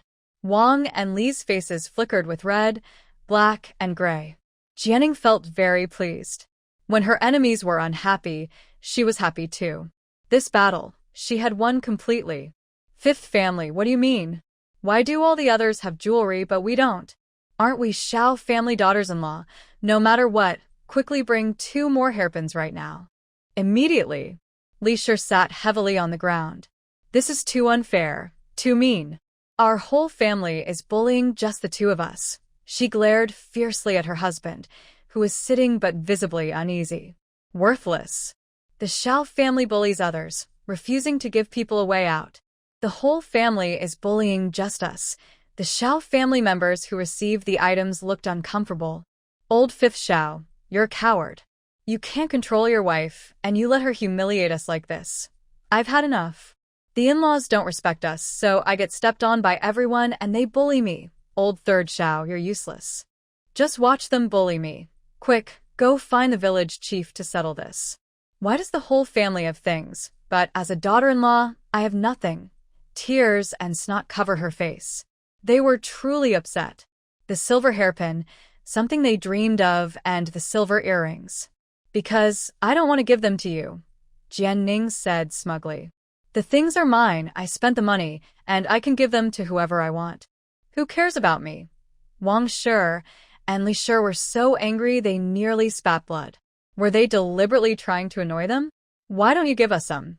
You're asking knowingly. Li Shi and Wang Shi stood up at the same time, trying to snatch Jian Ning's bag, which surely still had more inside. Honestly, I want to praise them. They're fearless in ignorance, risking everything for silver. Jian Ning held one in each hand, saying, Even if I don't give you anything, what can you do? I tell you, if you dare to think about my jewelry, I'll beat you so badly you won't recognize your own mother. She dragged the person into the yard and threw her on the ground. The two women immediately got up and said, "We'll fight you," rushing toward Jian Ning. The man inside secretly cursed. The second and third families are probably going to suffer. Jian Ning grabbed one more person with one hand and threw her to the ground. Wang Shi and Li Shi fell hard, unable to get up for a long time, crying loudly. "Shut up," she ordered, squatting down and patting their shoulders. Both immediately bowed their heads, face down in the dirt, eating mud. Jian Ning said she was controlling her strength. "If you scream again, I'll dislocate your jaw." Her tone was fierce, making the two covered in mud tremble and shut up. "Even if I leave, you're not allowed to cause trouble at home. If I find out, you're dead. Also, don't try to scheme behind my back anymore. Don't think only you two are clever. Don't covet others' things. Do you understand?" The two looked at her with wide, terrified eyes, their faces covered in dirt and looking very miserable. Dead woman, how could she be so cruel? We are all women. Why can't we treat each other better? But they don't think about it. They always expect others to be kind. They think they are special and keep pushing themselves onto others' cold shoulders. Be good at home, no causing trouble, and don't swallow the silver amulet from the child, understand? Yes, yes, I understand. They are afraid. If they hesitate even a little, she might slap them again. If she does it once more, they might be hurt badly. They would rather be beaten than face worse. Jian Ning is very happy, very satisfied. She brushes off the dust from her hands and proudly raises an eyebrow at Xiaoyan. "Let's go home." After he leaves, Mrs. Wang and Mrs. Li kneel on the ground, crying loudly. The family doesn't know how to comfort them, so they just have the men carry them inside to wash up. The men of the Xiao family sigh. They knew it. Fifth sister-in-law always causes trouble. Coming home was supposed to be a good thing, but she turned everything upside down. Oh well. Are you happy now? Yes, very happy. Before, she kept everything inside her heart, almost turning into a turtle. She never thought it would feel so good to vent her anger, so good that she felt completely refreshed. Now the house must be in chaos. It can't be. Your two sisters-in-law are just afraid of the strong and favor the weak. They're afraid I'll go back again, so they won't dare cause trouble. Ultimately, it's your second and third brothers who are useless. No, the men of the Xiao family don't seem to have a strong temper, including the one beside her. Some women are naturally mean. Just because you treat them well doesn't mean they will treat you the same. They'll just act spoiled and demanding. Xiaoyan doesn't comment. He doesn't know much about other women and doesn't want to. The woman beside him is especially difficult. When they have nothing to do, they go up the mountain again, just like last time. Many herbs they saw on the road are still unharvested. Even mosquitoes are small, but they are still meat. They are rich, but compared to the wealthy, they have little. They still need to earn money. Digging a well will take at least 10 days, fictional time. This time they learned their lesson. They told their family and left money for the well.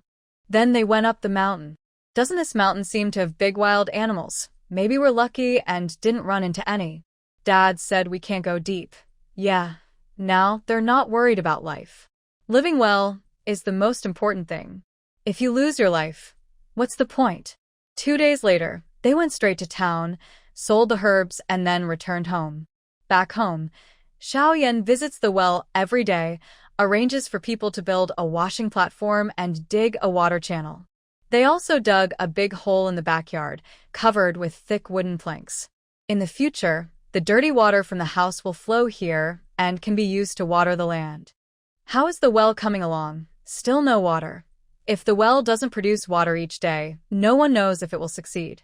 When digging deep, the water that comes out is of 2 types, sweet water and bitter water. Only the sweet water can be used to continue drilling. The bitter water means giving up, wasting effort and money. That's why people don't usually dig wells at their own homes. A costly well depends mostly on luck. Also, wells are very expensive, more than 10 taels, so most people would rather spend that money on building 2 brick houses. Without a well, It's just a bit of effort to fetch water. Still no water. The process is really slow. Let's go to town and order the furniture. She worries about being bought out, so she wants to wait for new goods.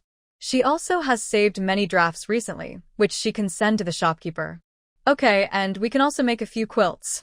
And buy some ready-made clothes. Making clothes is impossible for her now. She's not skilled. Xiao Yan counts, and it seems they still need quite a lot. It looks like we'll need to rent a bullock cart again. Yes, let's rent one. In a while, we'll go buy a cart. Xiao Yan is silent. So, the money in your hands must be used up, right? Once everything for the house is bought, there won't be much left to spend. No money? But they still have several mushrooms at home. His wife can buy whatever she wants, they can afford it. The driver of the bullock cart likes Xiao Wu to rent the cart. He's easy to talk to, does little, and is quick with shopping. He earns more than usual on the trips and can even get home an hour earlier. Some women in the village are quite nosy. Every time they see the couple shopping, he feels, they don't seem like they can manage a household. But surprisingly, they keep going and live quite well. It's strange. Jian Ning and Xiao Yan are busy shopping in town, buying food, clothes, and supplies. Nothing is left out, especially cotton, which takes up a lot of space. When the cart is full, they head back home. The driver looks at the packed cart and mutters, "Why did you buy so much? Moving to a new house, so we need a lot of things." That's true, such a nice new house. They can't still be using the old, broken stuff. Seeing Jian Ning holding 2 small black dogs, he thinks these days, people can't even feed themselves who still keeps dogs. These dogs. For guarding the house. The seller said they're rare breeds brought from outside, bigger than wolves and fierce. They're best for guarding. He doesn't really understand. He only knows that his wife said these 2 are good at keeping out thieves, and anyone trying to break in would be bitten. Hopefully, no careless intruders will target their home. The coachman looked at the 2 black dogs for a while but didn't notice anything special about them. He only knew one thing. The bigger the dog, the more it could eat and the more food it used. He really wanted to ask how these 2 troublemakers earn their money and why they were so capable, but he knew he couldn't ask. If he did, it would show he was not respectful. "Are you going back to the village? To the restaurant?" Oh, yes, they made a living from the restaurant, earning plenty of money, and everyone in the village was talking about it. After leaving the restaurant, carrying several food boxes, the shopkeeper sent them home with some snacks and kindly saw them to the door. The coachman watched with envy. Old Xiao was really capable. Old Xiao was worth it in his life. He directly told the coachman to drive the cart to the Jian family. Mother, what's wrong?" Good heavens, she had bought a cart full of things again. Old Zheng was dizzy from looking at it. "I bought cotton and cloth. Help me make 2 quilts and make 2 bedsheets too." "Okay." Old Zheng started moving the cotton. "Mother, this is fabric for making inner clothes. Help me make 2, and also for Xiao Yan." "I don't know how to sew." "All right." The coachman helped move the items. It was just the Jian family's place. If it were his daughter-in-law, after marriage, and she still asked her family to sew quilts, he'd be furious. No, the Jian girl was very strong. Rumor had it that even 5 brothers from the Xiao family couldn't match her strength. He looked at Xiao Yan with sympathy. No matter how capable she was, it didn't matter. She couldn't control what happened at home. What a pity. The Jian family sent 2 more helpers to carry things. "Mother, these 2 bags of snacks are for you to eat. And this, the candy, give 1 piece to the children each day. Don't give too much or their teeth will rot. You keep it for yourself." "No, I'm too fat and can't eat sweets.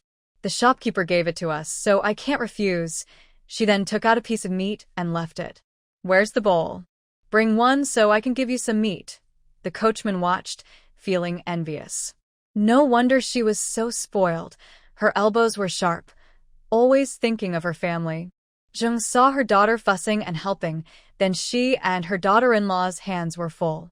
When everyone left the Jian house, they passed by the Xiao family and stopped the cart again. They gave meat, snacks, a bowl of meat and vegetables, and a bag of candy to the Xiao family. The coachman was surprised. No wonder Xiao Wu gave freely and didn't interfere. It seemed that the Jian girl was quite good at managing relationships. She didn't favor anyone. Her parents were equally filial. Was this the same Jian girl he used to know? Was she always this tactful? It didn't seem like it. The coachman was confused. He saw the couple off and returned home, with little left of the things on the ox cart. Two troublemakers. When she got home, Jianning was busy cooking, and Xiao Yan was helping nearby. He was feeling a bit craving for meat, or maybe just craving something exciting. "Wife, shall we eat insects tonight?" His voice was deep and charming. He leaned in close to her, the warm breeze from the fan brushing her ear, making it tickle. Okay. "You go catch some this afternoon," she replied. She looked up at his sharp-side profile. His eyebrows, eyes, high nose, and strong features made him very handsome.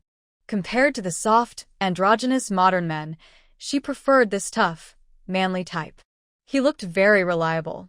For a moment, Jianning was stunned. She had already opened up about herself. What was there to hide? Xiao Yan's heart was pounding hard. His wife seemed completely captivated by him.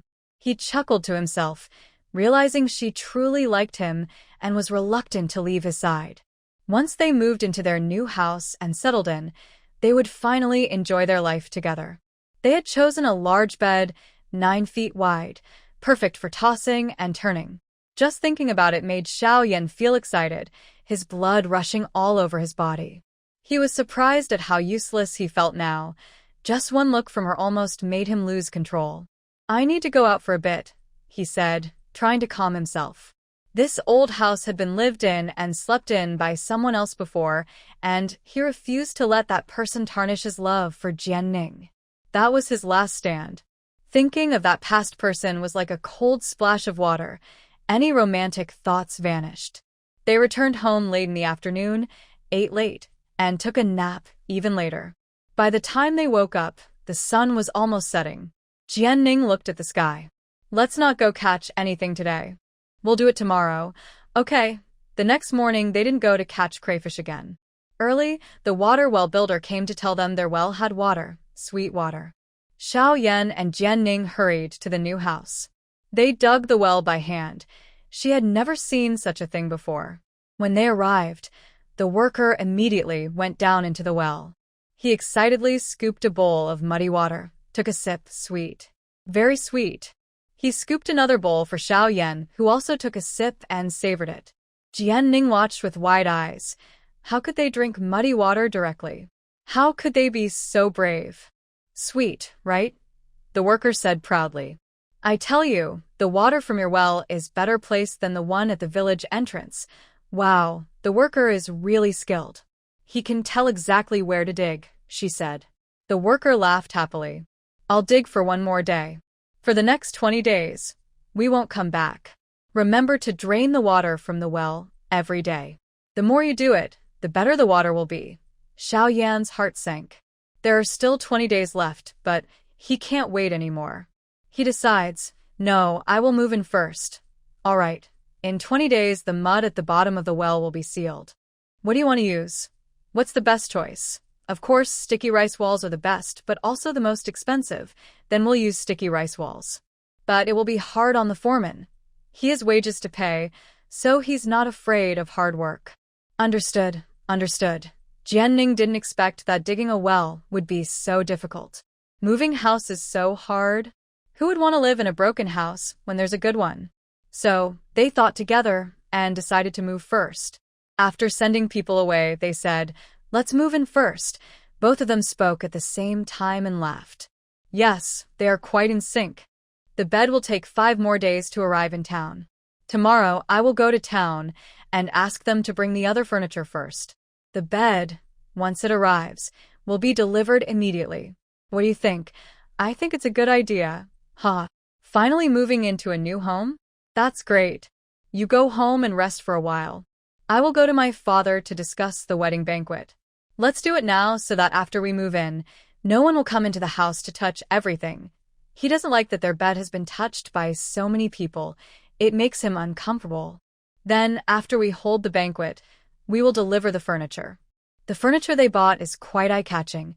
The whole village came to touch it. She's worried they will wear out the red sandalwood. All right, I agree. Let's hold the banquet first. The Xiao family.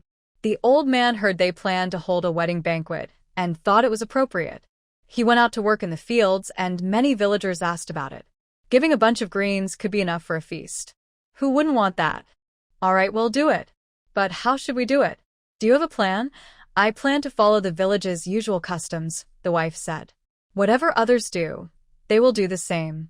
They can't act high and mighty just because they have money. People who like to show off often end up in the worst trouble. Quietly making money and enjoying life secretly is the smartest way.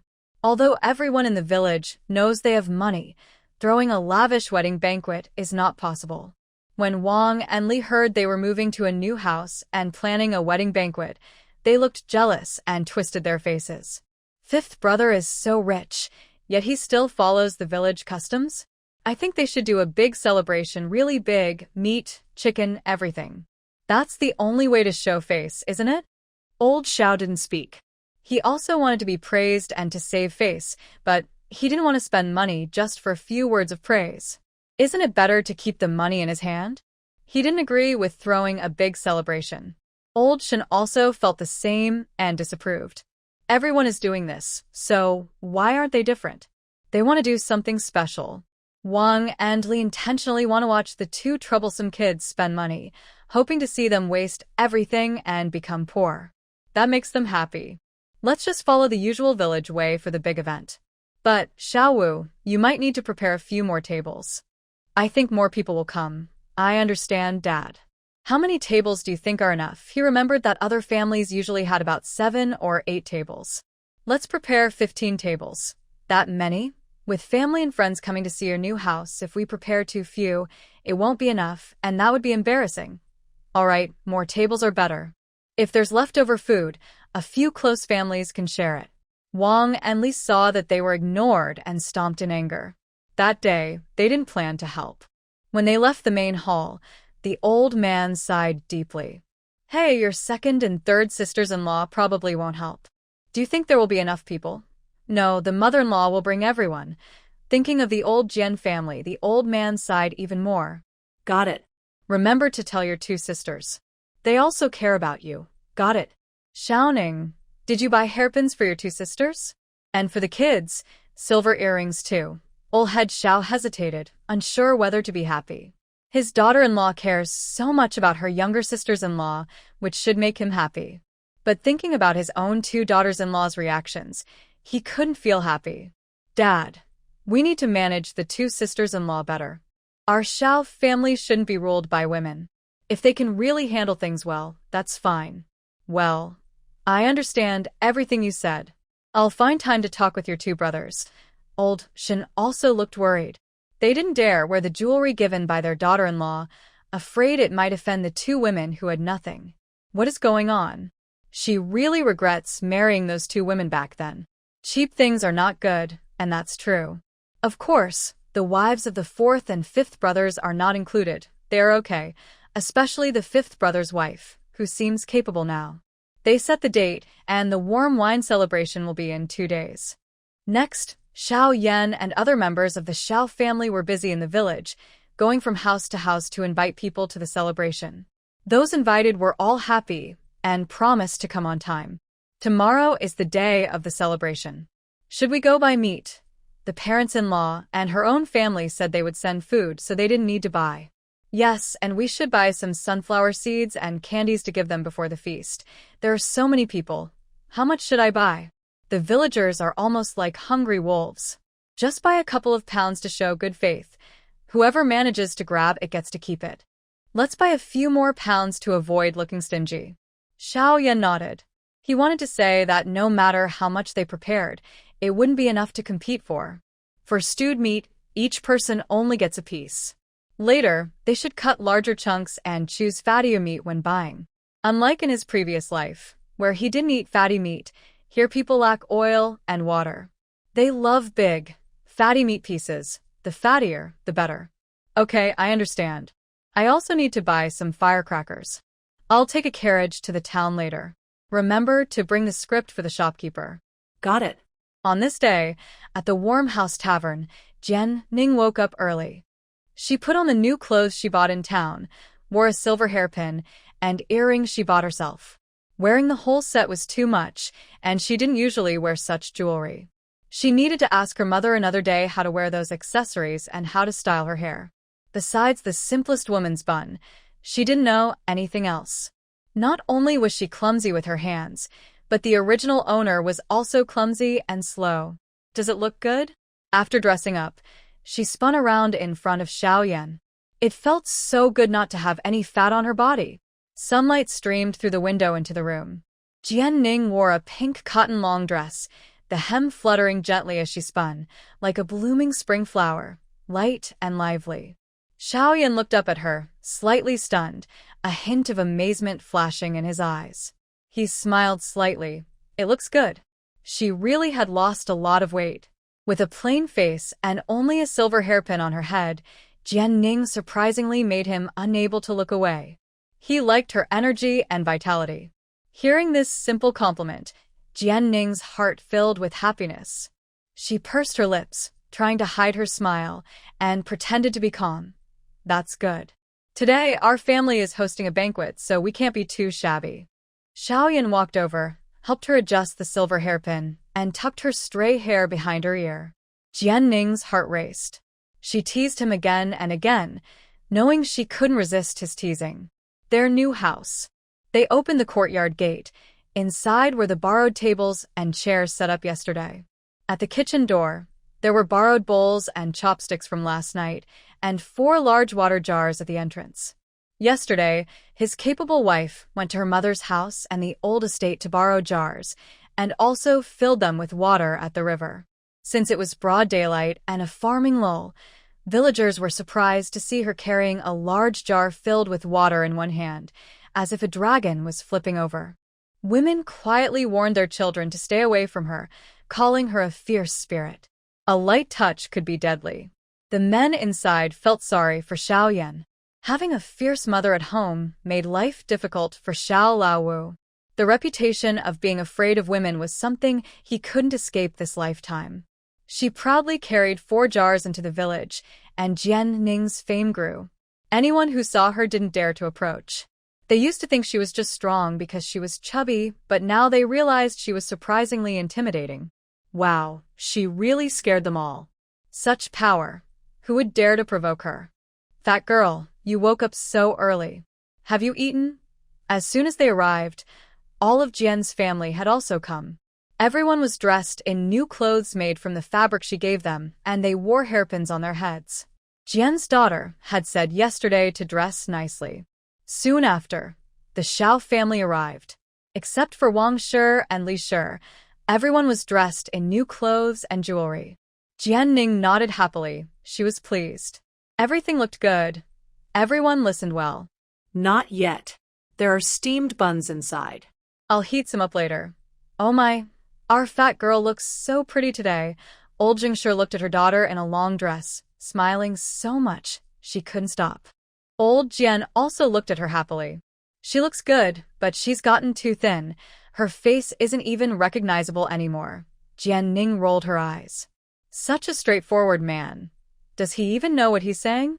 Her face had no fat, so how could she not look good?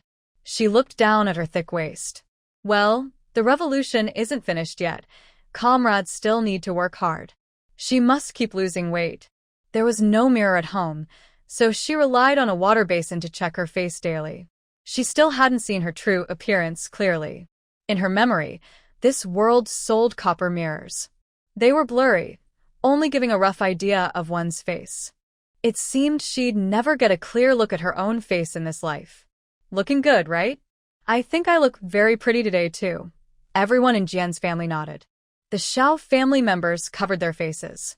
Wang Shi and Li Shi whispered insults, calling her shameless. They'd never seen anyone praise themselves so happily. They truly hated her.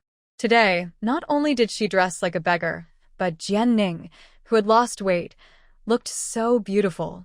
Her face was pink and tender, her skin fair because she didn't do farm work, and she wore a hairpin, glowing as if she might shine.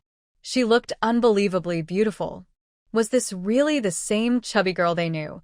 The one so fat she couldn't even see her eyes? They didn't want to come help today.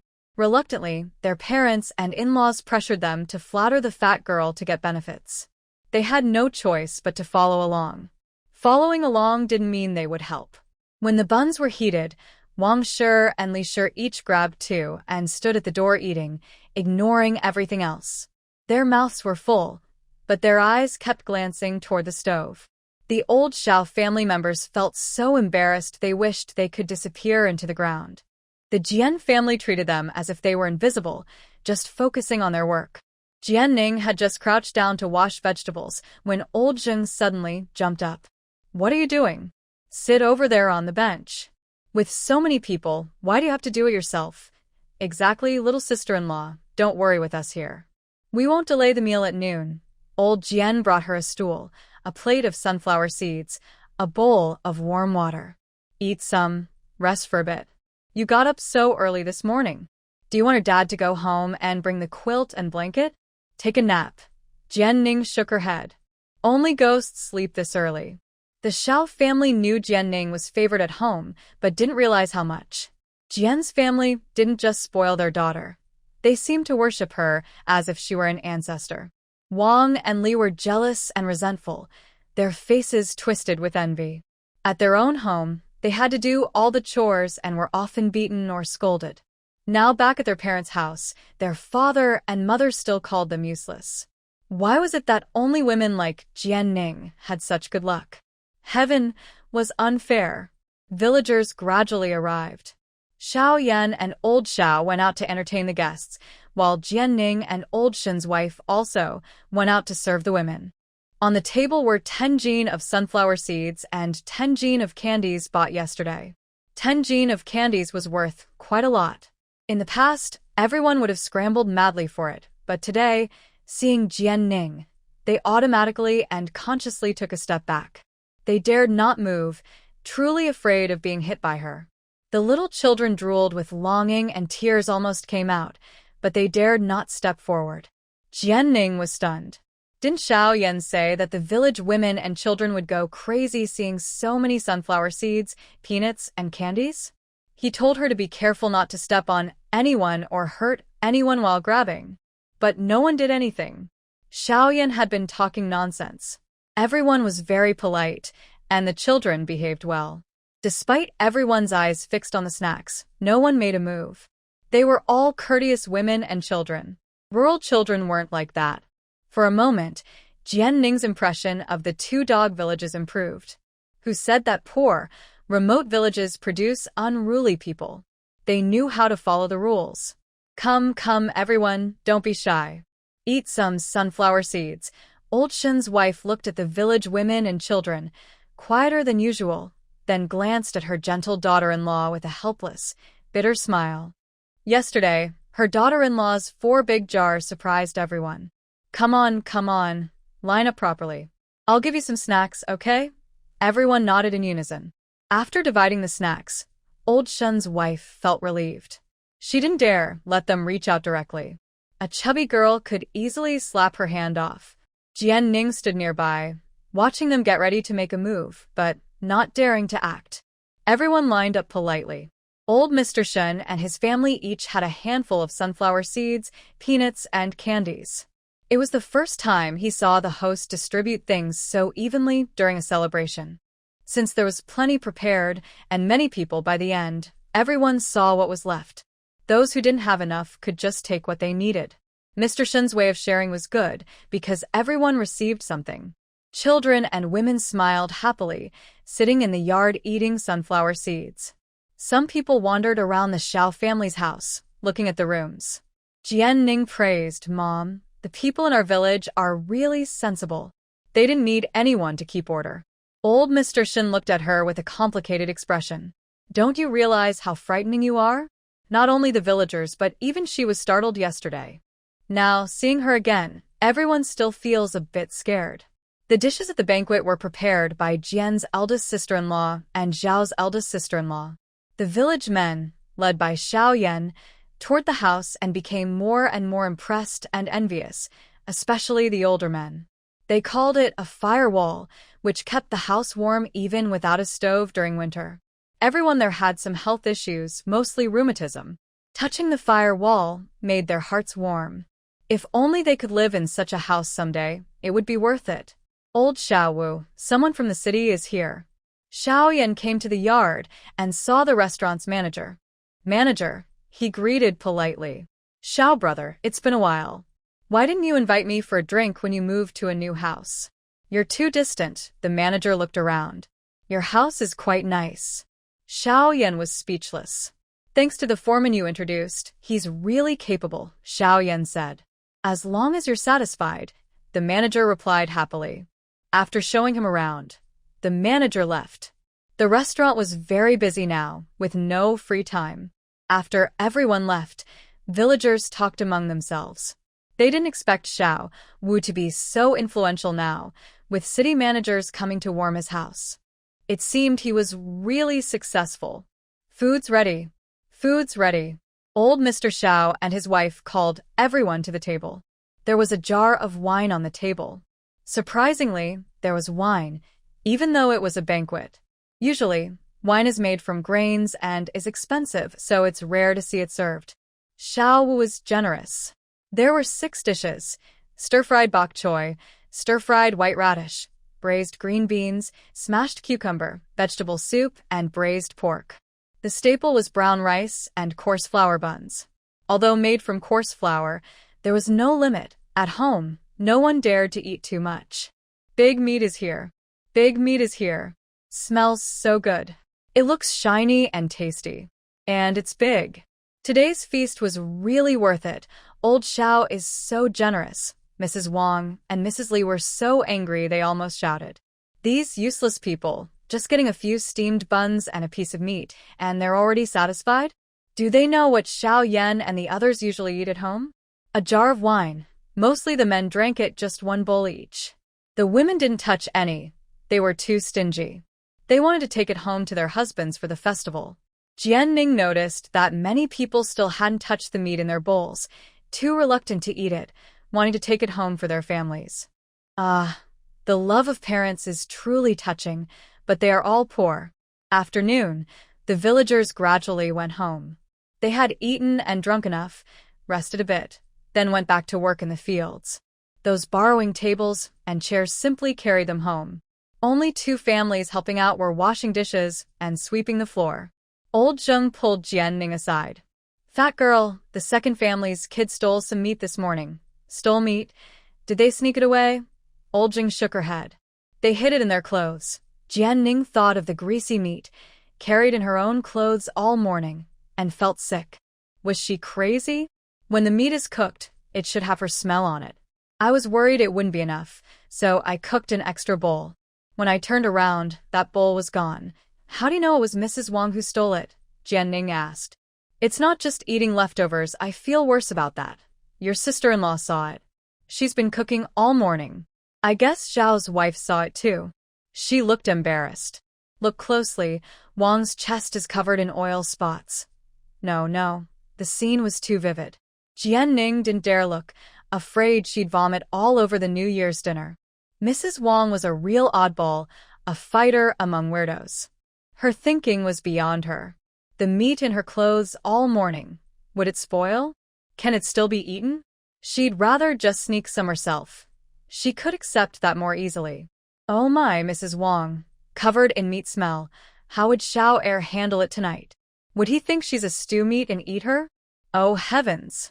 After tidying up, the 2 families prepared to leave. The helpers returned the bowls and chopsticks. Jianning looked at the gifts the villagers brought today, mostly vegetables, few eggs, not a single copper coin. Father, mother, take some vegetables back. How can we finish them all? Yes, so many, but they're not valuable. The 2 families split everything in half, placing it on a cart, leaving only 5 knives for themselves. Father, mother, wait a moment. Jianning went to the main room and divided the remaining snacks and some extra meat between the families. It's hot, take it and eat. We can't finish it all, or it'll spoil. The Wang family and the Li family kept glancing nervously at the main hall. They didn't know what good things the shopkeeper in town had sent them. All the items were stored in the hall, in several boxes. Why didn't they open them? It would be a good chance to see something new. That day was very hot, and neither family was polite. Jianning had kept 2 pieces for herself. The stingy ones hid all the good things, and only showed them some useless old junk. Surprisingly, these 2 families were so easy to trick. After sending everyone away, only they were left at home. It finally became quiet. Xiaoyan held her hand and said, "Tomorrow I will go to town and ask them to send the furniture." "Yes, I will go with you tomorrow. We can see what we still need and buy it. Mother has already sewn the new quilt, and we also need to buy a new bed and straw mat." "Okay. Tomorrow we'll go to town and look around. Buy whatever you like." Tomorrow would be another day of traveling by carriage. Xiaoyan rubbed his hands. In a few days, the bed would arrive, and he could move into the new house with his wife and have a good talk. Looking forward to it. The shopkeeper had sent 2 boxes, one with 2 bolts of silk and another with a set of jewelry, a silver headpiece. Together, they cost less than 20 taels. "The shopkeeper is too kind," they said, feeling a bit embarrassed by such a generous gift. "During festivals, we should also give him a gift to return his kindness," they agreed. "Sounds good." Xiaoyan took Jianning's hand and slowly walked home. "Should we buy a mule cart?" "A mule cart?" "Yes, it's quite far to town. We usually ride ox carts, but they shake a lot and aren't very convenient. Plus, water pills need to keep delivering goods. When it gets cold, Big Brother and the others will suffer. With a cart, they can drive to deliver things without having to walk because they can't keep up with ox carts. All right, let's buy a mule cart. With a cart, everyone would have an easier time. Why not buy a horse-drawn carriage? Carriages are much more expensive and not really necessary." On the day the new furniture arrived, the whole village was excited. The furniture was so big that it was carried on carts, pushed along one after another. It was a spectacular sight and caused a big fuss in the village. How did Zhao's 5th brother earn so much silver? Looking at the furniture, they didn't even recognize some of it. The colors were really beautiful, and they liked how it looked. At the gate of the new house, a crowd gathered to watch. The furniture delivery workers carefully unloaded the furniture and, under Xiao Yan's direction, moved it into the house and set it up. Hearing about this, Zhao's family hurried over. Xiao had been spending too much lately. Why did they need so many carts and so many people just to deliver furniture? He wanted to tell them to save their money and not spend it recklessly just because they had some silver. The money was spent, and there was no more to earn. When the time came, there would be no one to cry for. But when she looked at her daughter-in-law nearby, she hesitated to speak her advice, afraid of offending her. Jianning didn't buy many pieces of furniture, just for the main hall and the bedroom. Because she thought guests might come, she prepared 3 extra rooms with wardrobes and bunk beds, besides their own sleeping room. Once all the furniture was installed, the sun was already setting. The delivery men didn't dare stay longer and quickly left. Jianning kindly gave them some steamed buns for the road. With the furniture in place, the house finally looked like a home.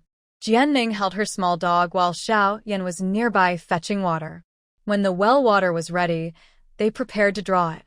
She suggested, "Let's buy some fruit trees, build a small shed for animals at the back of the yard, raise a few chickens, and start a vegetable garden. We can also make a flower bed and plant flowers here." Her daughter-in-law wanted to settle down and live a simple life with him. Seeing how carefully she planned the house, it was very nice. 2 days later, their new bed was delivered. Seeing the huge bed, Xiao Yan secretly felt happy. It was so big that no matter how they moved, they couldn't fall off. It was worth every penny. The villagers gathered around the big bed, staring as if looking into a mirror. "Wow, this is a bed? It's so big. We've never seen such a bed before. No, this bed is really big. Are only the 2 of them going to sleep here?"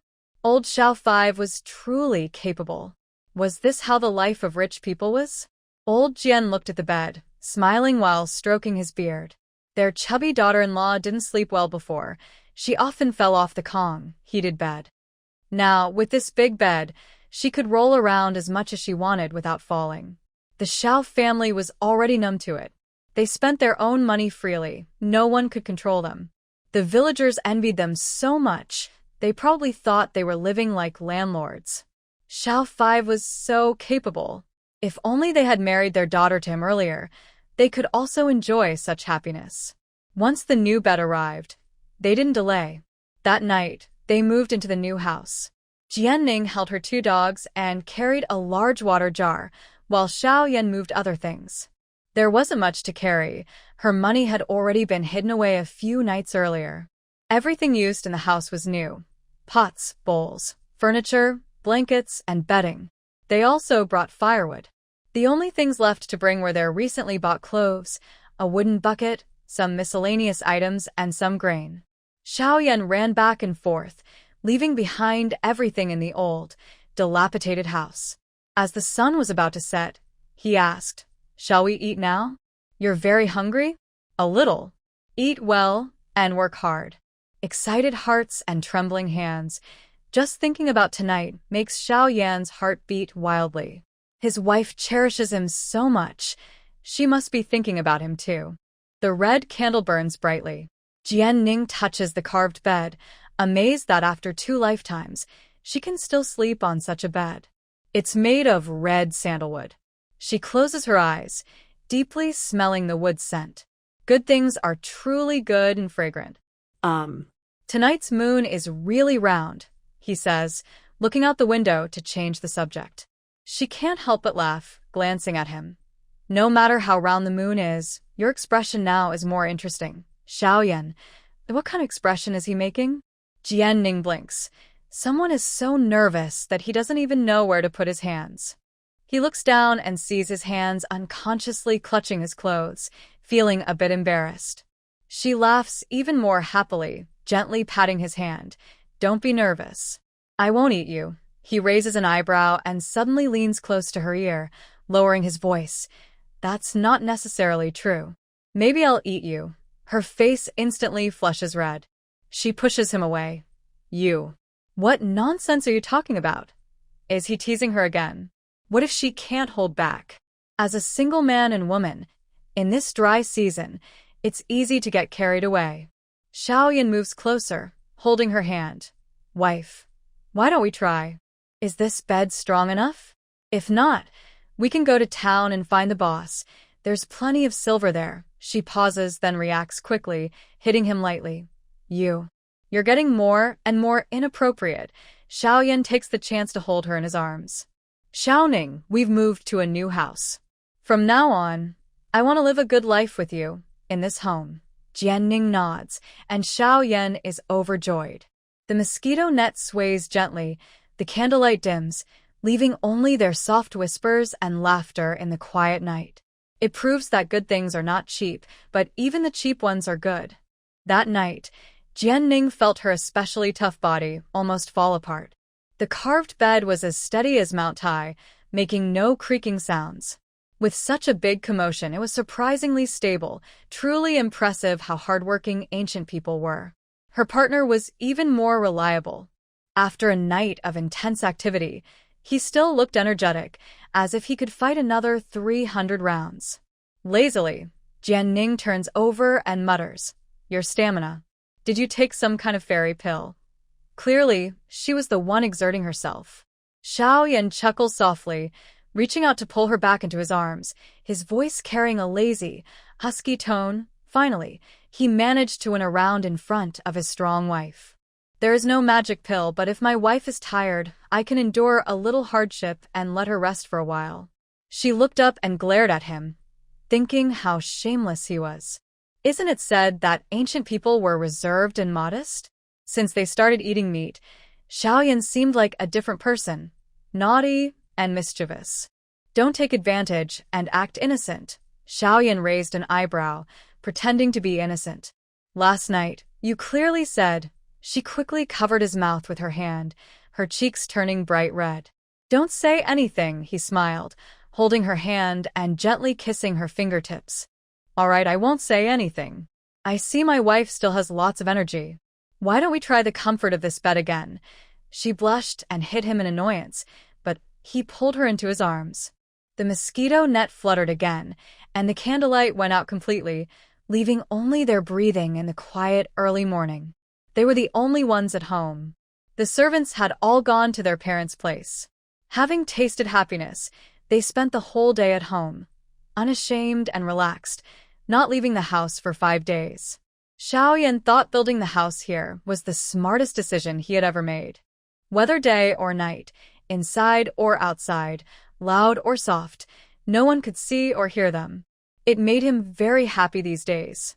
I told you, take it easy. Tomorrow, go to the town and deliver the message books. We need to earn money to support the family. If you keep pestering me like this, I might just throw you out. How could she not believe? The day before yesterday, she had woken up from being disturbed during sleep. She didn't say anything, just looked angry, grabbed him, and threw him into the yard, then shut the door behind him. His wife's way of turning against him was clever. She would happily hug him and call him husband, but if she didn't want to play anymore or was sleepy, she would kick him away. Luckily, the yard was high enough that outsiders couldn't see. He thought he would never have a proper family life. Sweetheart, the well water at our place is almost ready. I've noticed it's getting clearer. Maybe tomorrow I'll ask the master to come and check it out. That's good. Since the weather is nice, let's weed the vegetable garden in the backyard. We should plant some vegetables. Once the well is ready, I'll go to the town with you to buy seeds for vegetables and flowers and look for fruit trees too. In her memory, the local people usually ate wild fruits from the mountains. Some families had fruit trees like jujube and apple trees, but the fruits were small and not sweet. After the well was finished, the workers would mix glutinous rice and lime and carefully coat the inside of the well wall, saying it would make the well stronger and more durable. The water would also be cleaner, at least free of mud. Xiaoning, look at how even the well wall is coated. The workers are really skilled. He walked over, carrying freshly drawn well water, and happily handed her a bowl. She took the bowl, lowered her head, and took a sip. The water indeed tasted sweeter than before. She couldn't help but smile and said, "This water is really good. We won't need to go to the river to fetch water anymore. It's much more convenient. Well water, warm in winter and cool in summer, should be available in town now. Maybe there are stalls selling fruits and vegetables?" Xiaoyan nodded. "Once the well platform is fixed, I'll build a shelter so it's easier to fetch water on rainy days." She smiled and agreed. "Okay, you handle it. By the way, the well will be fixed tomorrow, so let's go to town the day after tomorrow. We should buy seeds early, plant the vegetables while the weather is good, and also buy a mule cart." It's been a long time since she sent in her stories, and the shopkeeper probably isn't worried. She can keep writing about Guadashia for half a year more. The next story will be about their next generation, the great hero of the Divine Eagle. Hee. This time, it was probably the last time they rented a bullock cart. The driver saw that the two seemed closer than before, exchanging meaningful glances. Wow, with a new house and a beautiful wife, life is sweet and peaceful now. They're lucky to have a cellar where they can store grain. She bought 50 jin of white flour and rice. They also bought plenty of eggs, meat, and vegetables. Xiaoyan, there are stalls selling apricots and sweet melons. Let's buy some to take home, she said. Fruits stored in the cellar last a long time, especially when kept in the well, cooled and delicious. So, Jianning directly bought all the fruits from the vendor's stall, including the sweet melons. The seller was so happy he helped load everything onto the bullock cart, not making them lift a finger. The driver saw the various fruits being delivered and couldn't help but feel envious. Xiao Wu from Xiao Wu's family was definitely a spendthrift. "Let's go buy some chickens. We'll get about 10 to raise at home for eggs. When it gets cold, we can slaughter them for meat." The driver was surprised. What did he hear? Who doesn't raise chickens to sell eggs? Isn't she trying to lose weight? Why is she thinking about eating? Jianning saw the rabbits and suddenly remembered cold rabbit dishes, dry-fried rabbit cubes, green pepper rabbit, pickled pepper rabbit, braised rabbit. How much for each rabbit? 130, when each. Nearly 4 jin per rabbit. The fur can be made into collars to keep warm. If you only want the meat and not the fur, it's cheaper. Jianning noted. With the cold weather, rabbit fur makes good sweaters. All right, I'll take all the rabbits in the cage. Give me a discount and you can also give me the cage. The wooden cage looked homemade. Deal. 5 won per rabbit, max 10 won. The joy of bargaining is something only the person doing it can understand. She is a good wife and must save money to live well. 6 coins, I won't sell for more. Boss, let's meet halfway and choose a lucky number, 8 coins. No, I can't sell it. The price difference is too big. She prefers to sell slowly. Rabbits are rare, so she has no trouble selling them.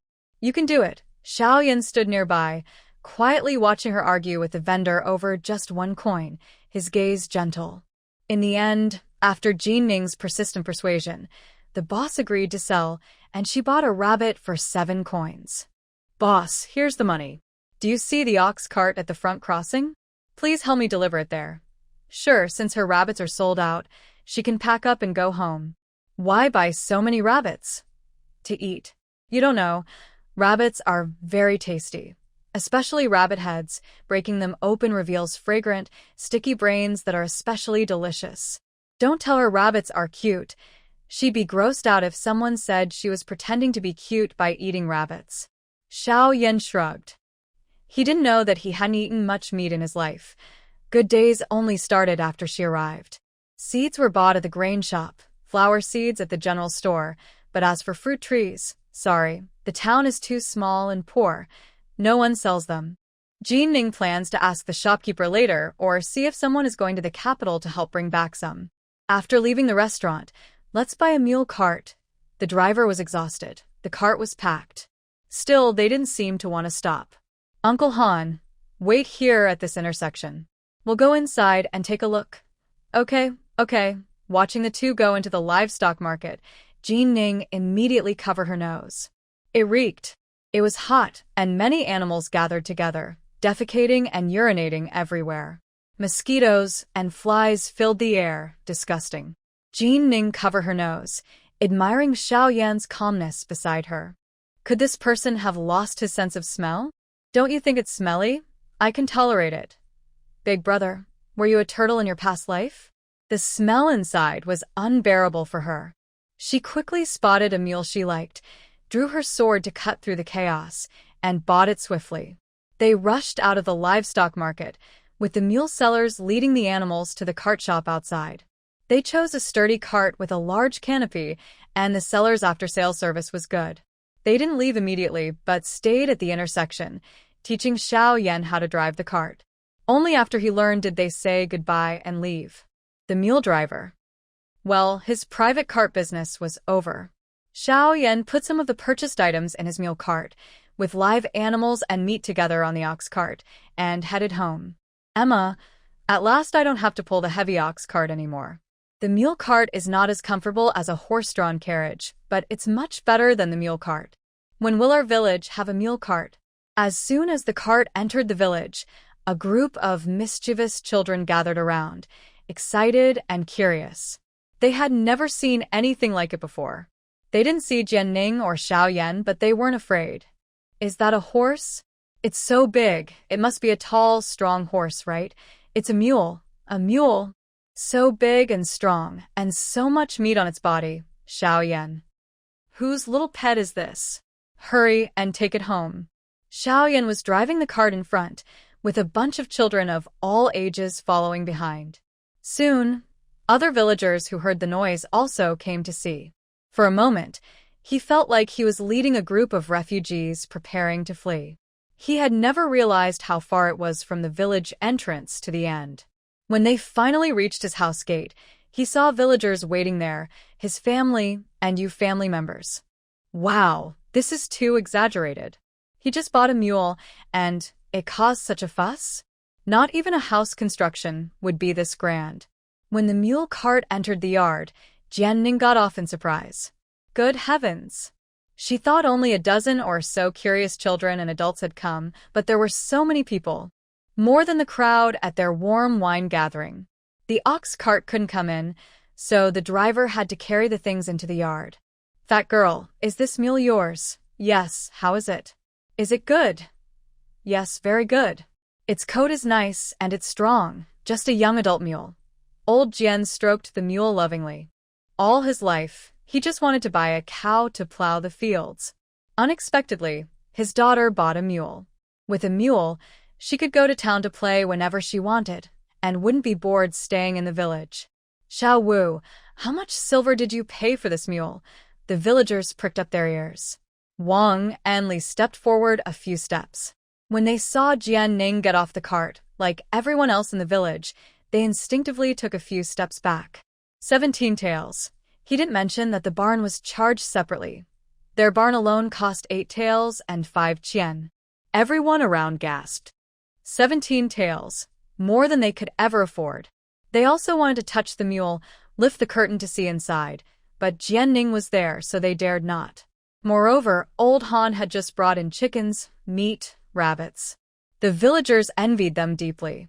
Xiao Wu's life was like this.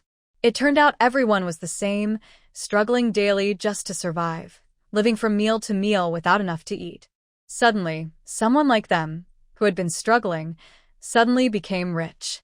With money, they could do things others couldn't, and the gap felt overwhelming. Jianning didn't care how they thought. Earning money, but not spending it was just as hard as their lives. Was she crazy? Little Five, where did you get this money? Don't hide it, tell us, said her mother Wang, looking at their house, the mule, and the rabbits, with greed in her eyes. When she opened her mouth, her big yellow teeth made Jianning frown. Did she not brush her teeth? Yes, Little Five, we're all from the same village, grew up watching you. If you have any way to make money, share it with us. Xiaoyan wanted to refuse, but Jianning spoke first. The money I make from selling food. Do you think you have a way to earn money that you won't share? I didn't know that. Pfft, she was just a lazy pig who only ate and drank. How could she make food? But looking at her hands, everyone was silent. Jianning really wanted to say it didn't matter how she earned money. But she thought, after all, this was the countryside. If she was doing well alone, some people might be jealous. If it got too bad, her family couldn't compete with the whole village. Maybe giving them some benefits was not a bad idea. All right, if we come up with other ways to make money that can involve everyone, I'll definitely bring everyone in, she said. Yes, after the cold weather, fish could be stored longer. When it gets cold, fish and meatballs last longer, so catching more fish was no problem. Wow, the Wu family is thoughtful. We're waiting for your news. Little Five, I knew you're a good person, they said.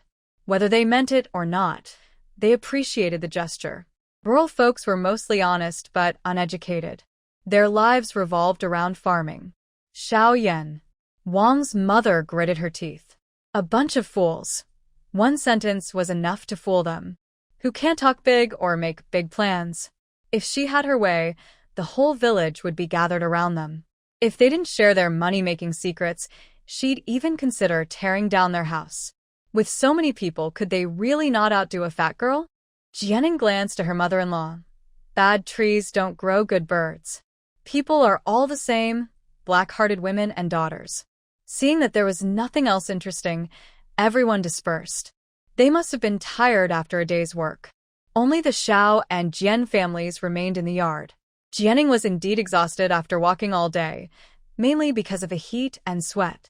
Her whole body was soaked and sticky, feeling very uncomfortable. Old Jian noticed her impatience. Let's go, let's go. Time to go home. What are you all standing around for? No need to do chores at home anymore. The Wang and Li families were not willing to just go home like that. They had seen clearly. Besides Old Han being carried out of the cart, there were many good things in the mule cart. Fifth sister-in-law, did you buy something nice in town? Father, mother, lately it's been hot and coarse grains are hard on the throat. They can't eat much. Look, both the old folks have lost quite a bit of weight. Here at home. Exactly, fifth sister-in-law, you can't just enjoy good food and neglect your in-laws who are suffering and working hard at the old house. When we weren't divided, they treated you well. You shouldn't be so unkind. Jianning looked carefully and thought she seemed a bit plumper. Old man Xiao and the elderly looked down awkwardly. They weren't unable to eat. Their appetites were actually quite good. Recently, they had gained some weight, and last night, the eldest son said they both looked healthier and had better color. As for the second family, how could they lie so blatantly? Clearly, they were asking for things from others. How shameless. Really? It seems second sister-in-law said so. Not only are the parents thinner, but everyone else is too. Well then, father, mother, elder brother, second brother, third brother, fourth brother, eldest sister-in-law, fourth sister-in-law, you all bring the children tomorrow evening to my house. I'll cook rabbit for you. Father, mother. You should come too. Everyone, I bought quite a few rabbits. Wang and Li's faces turned pale, and then white, so petty. They called everyone out, but didn't call them? Humph. Thinking that if they didn't call, they wouldn't come? The Xiao family now felt especially ashamed, unsure whether to agree or not. They didn't call the second and third families. Wasn't that obvious disrespect? Fine, when they got home, the two of them started crying again. All right, daughter. We will definitely come when you call us by name. Yes, I hope those who weren't called won't be shameless enough to come and mooch food. Mother, don't worry. I don't want to give if I don't want to. Anyone who dares to come and cause trouble, I'll give them a good beating. Mother, I just worry that your kind heart might get taken advantage of. Little sister, if anyone bullies you, tell us, your sisters-in-law. We'll help you stand up for yourself. Thank you, sisters-in-law. You're so kind to me. Tomorrow, I'll cook meat for you all. Yes. Li and Wang couldn't bear the shame and ran off, covering their faces. Their husbands neither chased nor stopped them. What could they do? Jianning watched her enemies run away after being scolded and snorted coldly. With such poor resolve, they still wanted to challenge her? They were overestimating themselves. When the Xiao family left, Jianning and her family reminded them to come for dinner tomorrow and even brought a bag of fruit home. Seeing her playful behavior, Xiaoyan smiled helplessly. The whole family could treat the second sister-in-law, the third sister-in-law. Only his wife could do that. He went to unload the mule shed. Tomorrow, we need to build a mule shed again, and I'll also ask your eldest brother to come over. I'll teach him how to drive. Oh no, with all this fuss, I forgot to mention an important thing. Xiaoyan, I have something to tell you. What is it? Jianning shared her plans with him. Xiaoyan stood there for a while without moving. I will invite my parents over for dinner and talk about this matter. What about your family? No rush now. I'll find time another day to discuss with them. Jianning felt relieved. If this works out, they really wouldn't have to worry about food or clothes anymore, and they could earn money while lying down. You go ahead, I'll cook. Jianning washed rice, steamed white rice, then quickly cut some meat to stir-fry with radishes. She also cooked a big bowl of cabbage, sliced a cucumber, and made chicken soup. She was truly tired. Last night she stayed up late playing around, and today she was busy all day. She didn't want to fuss anymore. After eating well, discussing the important matter, taking a shower, and going to sleep. Daughter, what's the matter? Isn't she just home? Mom, wait a bit. I'll tell you after I finish the meal. The elderly couple looked at each other and then at Xiaoyan. What's going on now? During dinner, looking at the tall pile of white rice in their bowls and then at their daughter's half bowl of rice, they felt a bit overwhelmed. Chubby girl, can we switch bowls? No, Mom. I'm trying to lose weight. Xiaoyan hesitated. Actually, she really shouldn't lose more. If she keeps losing, she'll have no flesh where she should. She's fine now, and he's quite satisfied. Eat quickly, I've had a tiring day. The elderly couple. So, was their daughter calling them to eat plain rice? Their chubby girl really has some good ideas, always thinking about them. Mom, I want to buy the 10 acres of wasteland behind our house. What's wrong? Did you see the rabbits I bought today? I plan to buy more and build a house for you guys to live in. How about we raise rabbits together? Xiaoyan pursed her lips. Her wife said she could raise rabbits with Zhao's family and buy another 10 acres. The family could stay on one side, but only if the second and third sisters-in-law are not involved. It's better to split the family. Then she could hire her second and third brothers to work, but if she did that, the gap between her brothers and everyone else would grow bigger. Hiring workers means paying wages, and selling rabbits would earn less than raising chickens. No. Her father-in-law's family raises chickens. Her wife plans to build 2 farms. Who would they sell to? To the town's restaurants. If they can't eat it all, they'd sell it in the county. She said that raising rabbits might make more money because rabbit fur is expensive and rabbit meat is also costly. She explained that rabbits breed quickly and produce a lot. However, he remembered that rabbits are hard to raise. Raising rabbits? Yes, You might not know, but rabbits are difficult to keep alive. They die easily, so not many families raise them. Especially here, where winters are very cold, it's hard to keep them alive. I have a way, Dad, Mom. Just say whether I should do it or not. Are you giving up on making water dumplings? They used to make about 20 pounds a day, which was a lot of money. Yes, but with so many people in the family, I can finish it. The bugs will be gone soon, and then we can raise rabbits. Now, with water dumplings and bugs, only a few women could handle it. All right, if you want to do it, go ahead. Both of you trust your daughter. If it doesn't make money, I'll find some savings to help out. How could it not make money? Rabbits sell for a high price, and their fur is valuable. All right, it's settled then. You can continue as usual. Once I finish building the farm, the whole family can move in. I'll add a firewall so that in cold weather, Dad and Mom won't have to hurt their knees anymore. The elderly couple's eyes turned red. Daughter, how thoughtful you are. Before leaving, Jianning scraped the crispy rice at the bottom of the pot into a bowl for them to take home as a snack for the children. Xiaoyan, go back to the old house tomorrow and bring back those broken bowls.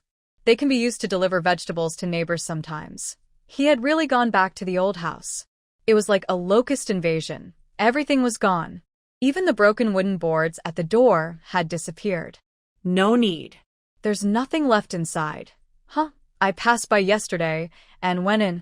Didn't we agree to take everything out of there? Already that quick? Yes, it was cleaned out. Only the shell remained. Jianning opened her mouth, thinking she'd buy some cheap bowls and chopsticks in the county later. Go rest inside. I'll wash up. When the water heats, I'll bring it in for you. Can you do it? If you can't move it, call me. Xiaoyan looked her over from head to toe. Do you think I can't? Or do you want to try again tonight? Ugh, what a flirt. The farm could wait.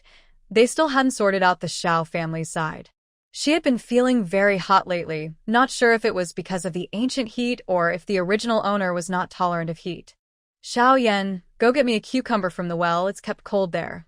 Or I can fan you and let you rest. Don't eat any more, Xiaoyan suggested. She was already eating her fourth cucumber, cool and refreshing. He was worried her stomach wouldn't handle it. That's fine. Call me in an hour.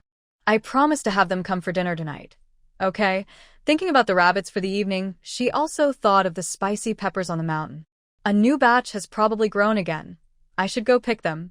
Why am I so busy every day?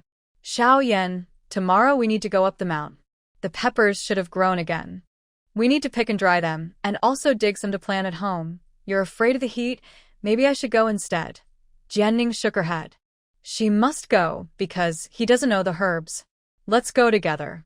We can also check if there are any other herbs. Plus, he can't bring back everything in one trip. Xiaoyan didn't say anything. He only knows a few herbs and isn't sure if he's identifying them correctly. Without her, he really can't manage. Are the chicken coop and mule shed all finished? Yes, big brothers came to help. It's going fast. You should go to sleep now. Jianning closed her eyes. Soon, her breathing became even. Xiaoyan gently covered her with a thin blanket over her belly and sat cross-legged at the bed's edge to fan her. Truly a devoted husband. After about an hour and a half, Jianning woke up. Seeing Xiaoyan still fanning her, her heart softened. No one had ever been so kind to her since she was a child. You're not asleep. I'm not sleepy. Freshen up. Get up. It's late. You prepare the meals and I'll go kill a rabbit. Leave the fur, try to keep it in good condition. In this era when cotton was scarce, rabbit fur was also very valuable. Got it. Jianning was cutting meat when her mother, Zheng, came in. Mom. Every time she saw her daughter working, her heart felt like it was soaking in medicine. She truly regretted not letting her marry into the Xiao family. One was cutting meat, another was starting the stove. Daughter, I discussed with your father last night. We should wait until next spring to raise rabbits. For now, focus on the work at hand. Zheng told her about their plans. The old couple had discussed their midnight plans. What's wrong? You've been making a lot of noise lately, one thing after another. It's bound to attract attention. Your dad and I are thinking of buying a piece of land on the empty spot to your left, the wasteland you marked yesterday. 10 acres first. We won't do anything else for now. Just build a house so you can live nearby and your parents will feel more at ease. Come spring, we'll enclose the other land. Then, when we raise rabbits, what do you think? No problem at all. She was fine with it. Anyway, she wasn't short of money now. Raising rabbits was mainly to help her family have a better life and to prevent them from suffering in the cold winter. Building a house first was a great idea. All right, Mom. You're right. Once the house is built and it gets cold, there's no point in raising rabbits anymore. We'll buy the land and build the house first. When winter comes, you'll be in a warm house, and I'll feel at ease. How do you plan to build it? Janning was still looking forward to her new house. We plan to build 3 simple mud brick houses first. Your father and I will move in, and your brother and sister-in-law can stay in the old house. Old Jung looked at her with some embarrassment and guilt in his eyes. Girl, we only have 4 acres of land we can use for free. The rest will need money from you. Do you have enough? The family only had this much silver, and it was mostly earned after they married her off.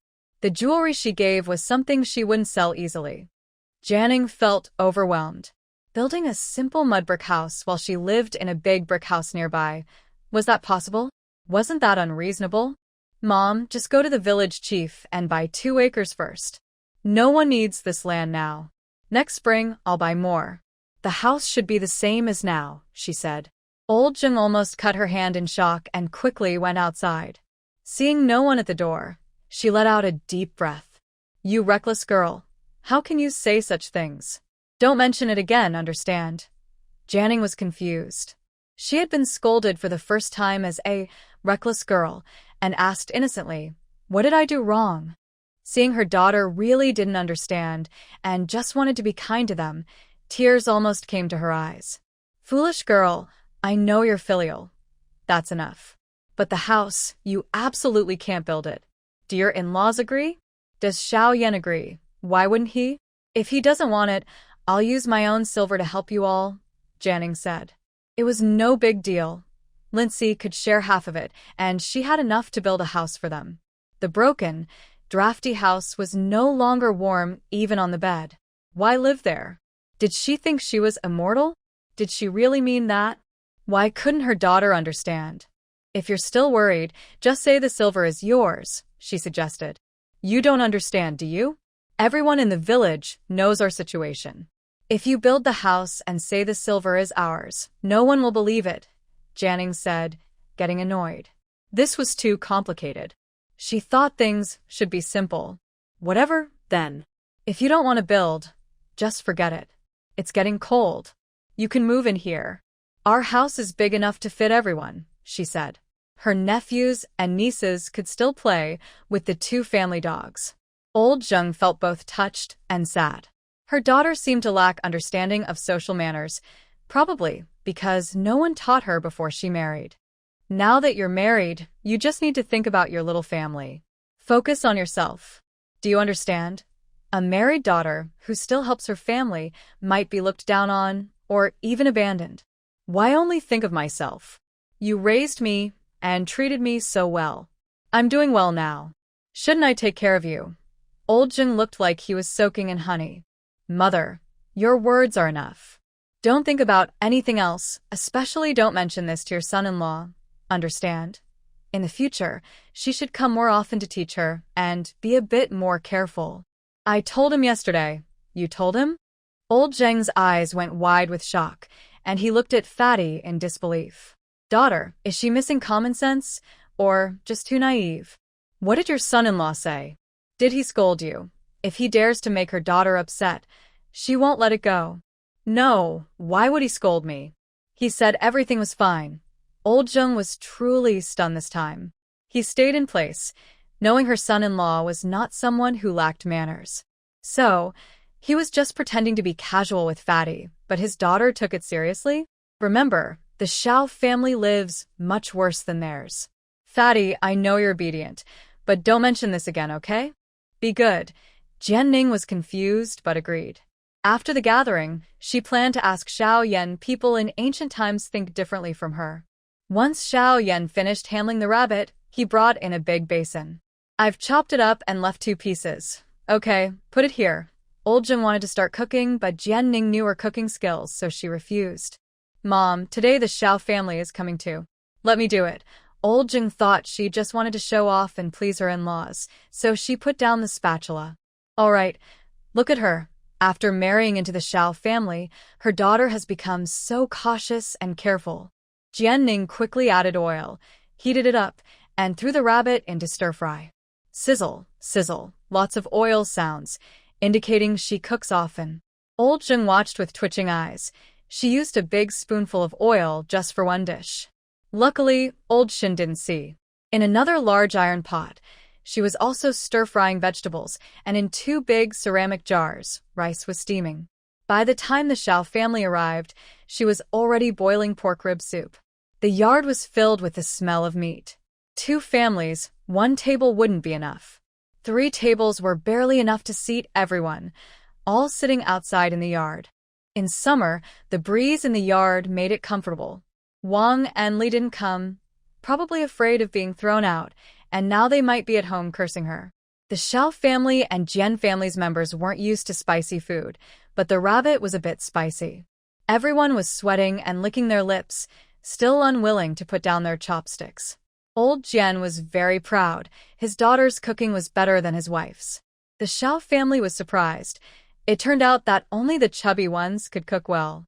No wonder the 5th son's family could sell food. Her dishes were the best they'd ever tasted. Xiao Lao Er and Lao San are very unfortunate. Their wives miss out on such delicious food. Sigh, it's because they speak too bluntly. They often go bother others, can't argue back, can't fight, and refuse to bow their heads, stubborn as mules. Jianning looks at the plate of vegetables, cleaner than her face. Today's bowls can probably be washed later. The dishes and rice are all finished, the soup soaked into their hair, nothing left. Everyone still feels a bit reluctant to leave. They all envy Xiao Yan, who gets to eat Jianning's cooking every day. He's really lucky, no, very fortunate. Today's meal was especially good. She's never eaten such good food in her life. White rice, plain noodles, rabbit meat, fatty pork, and bone soup with lots of meat on the bones. When he sucks on the bones, the meat inside smells so delicious. If he could chew better, they might be able to gnaw on the bones too. On their way home, everyone keeps thinking about it. Xiao Yan consciously goes to wash the dishes, the table, and chairs, and his wife says she can move them herself. Originally, they wanted to help clean up before leaving, but his wife waved her hand dismissively, annoyed by their trouble. The big table they moved can be carried into the house with one hand. So everyone just ate until they were full, and then left. Jianning also admires these people. In one meal, they finished half of the rice and noodles she bought yesterday. If the 2 elders hadn't reminded them repeatedly that it was enough, she might have cooked a few more pots, and they still would have eaten it all. Are they born to be gluttons? Xiao Yan washes dishes by the well, while Jianning leans at the door, fanning herself. My mother said I shouldn't help build the house. What should I do? She even asked me what I meant. Why would anyone refuse a new house? She said they don't have enough money. I told her I'd pay, but she refused. Xiao Yan knows she's not very good at social interactions. They're afraid I and my family will be upset. Why would you be upset? If you don't want to, we can split the money, half for me. I'll use my own. Are you upset now? Xiao Yan chokes on his words. I'm not upset. I just think they might mind. I think they're overthinking. Such a broken house. How will they survive winter? Yes, once we come down from the mountain, we'll find them together. All right, the house must be built. If I said I wouldn't, we'd just stay in our own house, but they refuse even that. Xiao Yan doesn't like living with elders. It's so good now, what do they want to do? Live however they want, go crazy if they want, play wherever they want. Living with a bunch of people, can they really be free? No, absolutely not. Not even with my own father. Living together, they're not used to it. We'll build the house soon. When it's cold, they can live in it. What about your family? It's broken beyond repair. It's almost unbearable to look at. Compared to what they got, it's a little better, just a bit. What do you think? Cover it up, cover it up. We can't let 2 rats ruin everything and make everyone suffer. There are old folks and children here. There's no need to give up on food just because of a small problem. Why is my daughter-in-law so petty? Xiaoyan really wants to go up and hug her, to circle around her a few times. After washing the dishes, Xiaoyan immediately boils some hot water. His wife loves cleanliness and can't stand any dirt. Hurry up and wash. I'll go fetch water from the well. His impatience makes Jianning look at herself. Am I really so charming? Or is he just not picky? No, no, no. My sister is just that beautiful. No one can deny herself.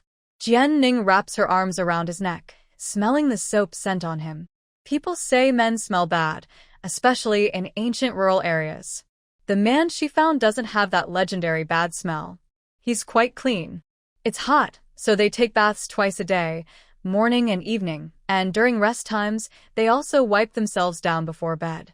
Thinking about something, seeing her distracted, Xiaoyan bites her shoulder in dissatisfaction and increases his hold, like a loyal dog. His wife must be distracted because he's not trying hard enough. Wow, the guest room's wooden bed is shaking so much. It's collapsing, it's collapsing. It won't collapse, he says, covering her chatter with a kiss. They sleep peacefully through the night. In the morning, Jianning wakes up and finds herself sleeping on a simple bed. They should really build a proper house for them, since this is just a guest room. She really can't let anyone else sleep here. Xiaoyan is really good at having fun, better than her from the modern world. She doesn't know where he learned it. Maybe it's just in his nature to be a bit of a flirt. Seeing all the marks on him, Jianning grits her teeth. Damn it, she'll be drained sooner or later. No, there's no such thing as a ruined field. Only exhausted oxen. Xiaoyan will eventually get himself into trouble. Are you awake? The ox isn't tired yet and looks lively, bringing in a basin of water for washing his face. Wash up. Breakfast is ready. I've made some pancakes and we'll pack up and head to the mountain. Jianning looks at him helplessly. Why is he so energetic? Is it because he's young? The basket might not be enough. Let's take a few more cloth bags. Okay. They sell their chili peppers at the restaurant for a good price, 1 or 2 silver coins per pound of chili powder. What about the little dogs at home? Prepare some food for them. You go back to my house. If we don't come back tonight, ask my brother to watch the place and take care of the dogs. All right. The two carry their baskets and head up the mountain. They now know this mountain very well. Every spot is familiar. First, go to the deepest part, then come back and pick along the way. After the autumn harvest, we can pick the chestnuts here. When the time comes, we'll make roasted chestnuts to eat. Pick more, they last longer, and we can enjoy them slowly. Is this thing edible? Can you eat this? It's very hard and not tasty. Eating it might upset your stomach. Can't you eat this? Jianning was surprised. They are already hungry and don't want chestnuts. Brown rice is probably tastier. The two looked at each other, as if they gained a new idea. In autumn, we'll pick some, and I'll cook for you. When it's ripe, it's very sweet and sticky. With so many chestnut trees, we can pick plenty, okay? Xiaoyan remembered. This thing is edible and seems pretty good. They went to a mountain stream Jianning had found before. They planned to stay overnight there, since there was water and a large flat area. It's hot now, sleeping outside isn't bad, and there are no caves nearby. I'll go move some stones to surround us, she said, feeling unsafe otherwise. All right, I'll cook dinner and sprinkle snake-repelling powder before bed, Jianning replied. She moved many large stones into a circle. When she finished, dinner was ready. She clapped her hands, satisfied. At least, it felt safe. We'll leave tomorrow. Yes, we need to go down the mountain about once every 10 days. When it gets cold, the spicy peppers will be gone. The more we store now, the better. Next year will be better. We'll grow our own then. Xiaoyan carried a basket on his back, holding 2 big sacks. Wow. What's that over there? The red one. It's a wild fruit called thorn vine fruit. Go take a look. That tree is full of thorns, don't get too close. They looked closer, then walked over, and more time passed. Goji berries. Huh? That's thorn vine fruit. Jianning looked at a nearby mountain and saw another patch. Are there many of these trees? Yes, quite a few. I remember there are several large patches. When I was hungry as a kid, I picked and ate some. The fruit is a little sweet. It's a shame how wasteful these people are. They really don't recognize the value. Let's go home right now. What's wrong? This fruit, goji berries, are traditional medicine. Tomorrow we'll ask in town if the pharmacy will buy them. Are these also medicinal herbs? Why are there so many herbs on the mountain? They don't know about them. The red berries grow every year. If they could sell them, the villagers would be very happy, but the mountain is always neglected. When they got home, Jean Lauda handed over the keys and left. They also had things on their minds. Are goji berries expensive? Probably not cheap since they're medicinal herbs that boost health. We'll ask tomorrow. Here, productivity is low, and nothing is cheap, especially food, supplies, and medicinal herbs, which are very expensive. Should we pick them ourselves? There are so many. How can we pick them all? Besides our mountain, there are definitely others outside. Isn't the plan to help everyone make money? Let's share the task with the villagers. Xiao Yan nodded, realizing he couldn't do everything himself. He would be overwhelmed. The pharmacy people are familiar with them and buy their medicinal herbs. They told them about collecting goji berries, 35 coins per jean. The berries should be dried before selling. Fresh ones will rot. Once they got the confirmation, the two of them, along with old Jian, who is delivering goods, headed home. On the way, they told old Jian about this plan. The mule cart was left to him, and they asked him to quickly bring his wife and notify her family to come help pick red berries on the mountain. If they could free up some people, they could also help. The pharmacy in town would buy the dried berries for 35 coins per jean. They didn't know how to process the herbs, but drying them was easy. After hearing the news, old Jian went straight home with his mule cart. Xiao Ning and Xiao Yan went together to the village chief's house. What? Is what you said true? The berries on the thorny vines could be sold for money? Yes, we just came back from town. The shopkeeper told us himself. But the berries need to be dried before selling, thoroughly dried, at 35 coins per jean. If they're not dry enough, half-dried ones won't be accepted because they might rot. Also, bad or rotten berries shouldn't be mixed in. Isn't that necessary? If these berries can be sold and people are willing to buy, how can they sell bad ones and cheat others? Old Wu, can you tell us about this? Village Chief, please tell the villagers about this. Picking red berries on the mountain is something we have plenty of. Do you want the whole village to go pick? He could have gone secretly or sold to them quietly, charging 5 coins per jean. The whole village would be willing to work. But now, they're earning nothing, and all their cards are on the table. Haha, my life has gotten better now, and I hope everyone else can improve too. How much we pick depends on ourselves. Village Chief, I'll take my leave now. Informing the whole village would take a lot of time and effort, and he needed to explain everything clearly. All right, go ahead and busy yourself. If this works out, the whole village will owe old Xiao Wu a favor. Jian Ning saw the village chief's wife at the door. Auntie, you should hurry back to your family and talk about this. The village chief's wife had long been interested, but felt it was a matter for the two villages. She looked at her husband, who nodded at her. Yes, I'll go right now. Since everyone had been notified, she couldn't just ignore it. Xiao Yan then turned back to Zhao's house. His sisters-in-law were busy returning to their families, and a few brothers carried baskets, packed with steamed buns, and headed up the mountain. Every moment counts when it comes to making money. At the foot of the mountain, I saw the Jian family and the village chief's family, both carrying baskets on their backs. The village chief held a copper gong and rang it once in the village, calling one person from each family to gather in his yard for a meeting. Village chief, what's this about? There's usually no big news in the village, so the gong ringing was unusual. Yeah, what's going on lately? Everyone, be quiet. Quiet now. The village chief struck the gong a few more times, and only then did the noisy crowd in the yard settle down. Today, I have great news to share with everyone. Zhao's fifth son said he would help everyone make money. Yesterday, he went up the mountain. The village chief paused for a while, then explained clearly. Are you serious about the thorny fruit? Only 35 cents each? That's a lot to pay for such a small amount. If you don't believe it, go ask in town. Now, the Xiao family and Jian family are all on the mountain. Do you want to find out for yourselves before picking, or just follow them and pick together?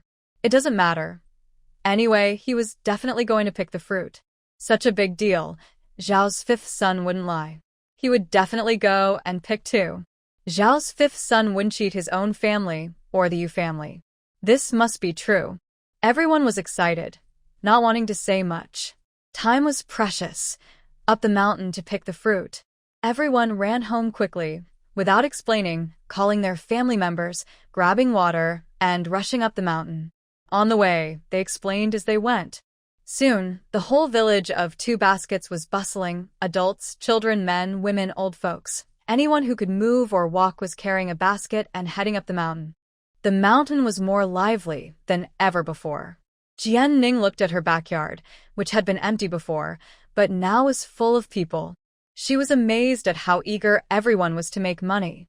Could the mountain be stripped bare? It won't be stripped, but the thorn trees definitely will be. Tell them to protect the trees so they can still pick next year. Don't get too carried away. Leave some room. Xiaoyan looked at her worried face and wanted to laugh. Don't worry, they're just farmers. They understand these things. Yes, she was overthinking. Xiaoyan looked at the baskets and cloth bags on the ground. Let's wash the chili peppers and dry them. Okay.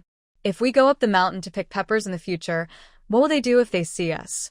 Is this like shooting ourselves in the foot? Xiaoyan comforted her. We're not on the same path as them. Where there are peppers, there are no thorny fruits.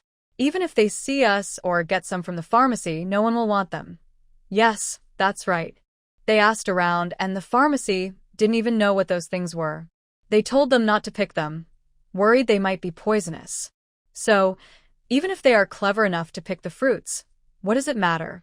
When asked, people won't give them. Jianing feels relieved.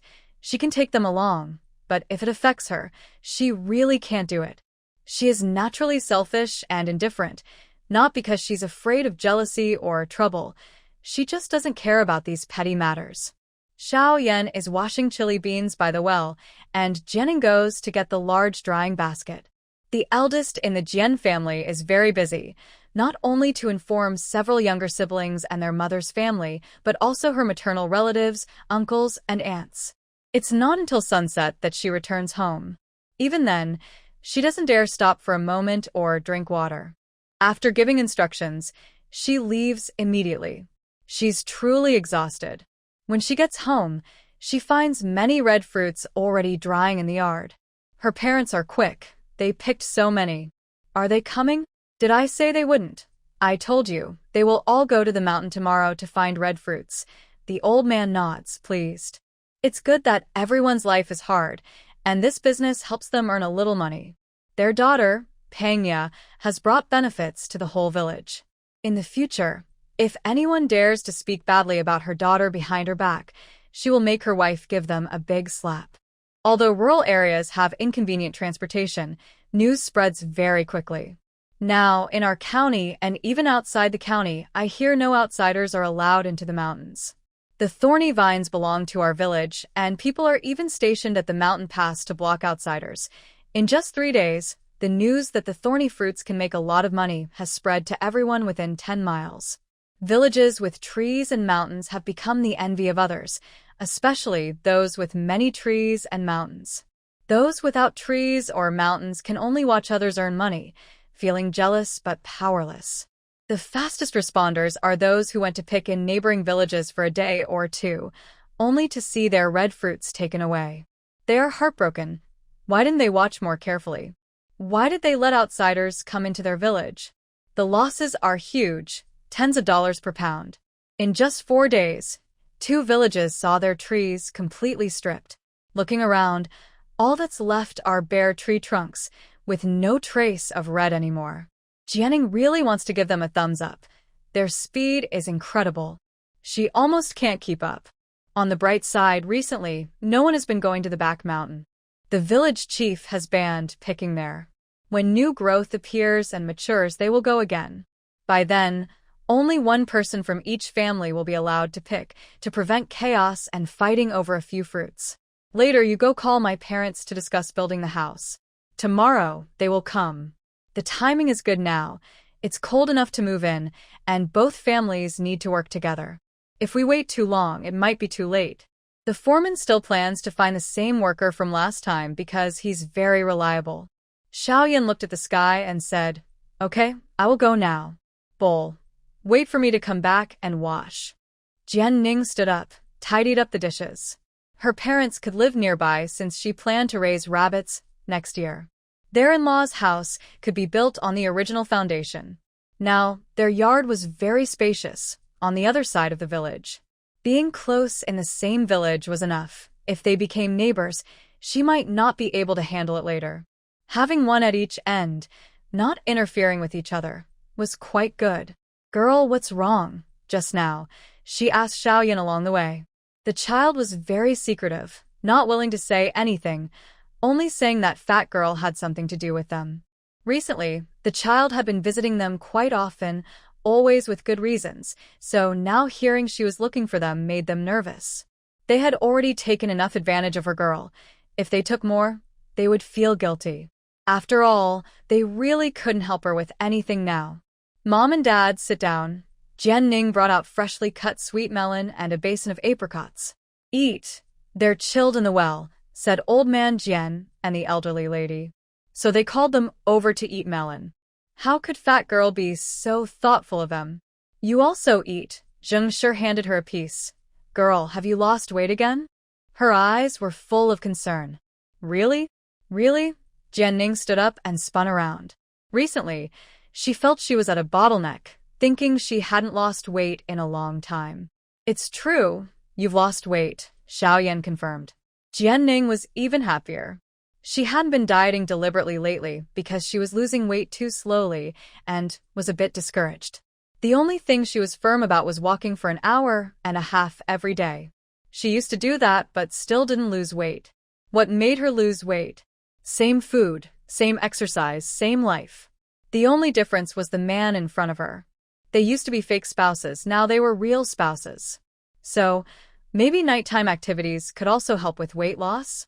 Jian Ning seemed to have discovered a new world. Looking at Xiaoyan, she felt like she was looking at a tender, fatty piece of pork. If exercise could help lose weight, then the old ox in front of her really needed to be used well. Anyway, he was very durable, life goes on, and so does exercise. The three looked at Jian Ning, feeling puzzled, not knowing what made her so happy. Losing meat and still being so happy, many people wanted to gain weight but couldn't.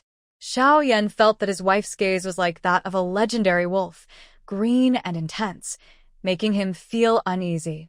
Cough, cough.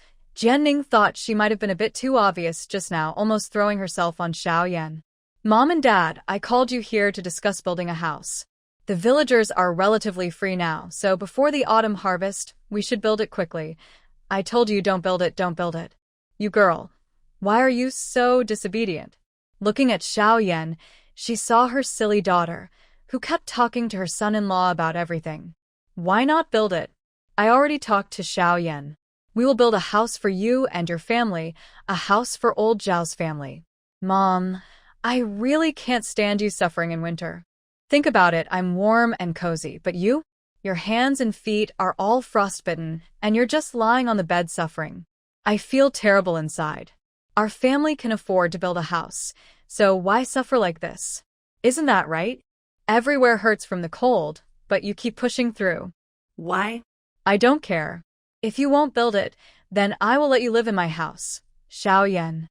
"This money has to be spent." "Yes, Mom and Dad, last time we built a house, Xiaoning kept saying that once we had money, your house must be taken care of. Well, luck was on our side. We went into the mountains and got some money. Now is the time to build a house." Mrs. Zheng didn't expect Xiaoyan to agree to build a house for them.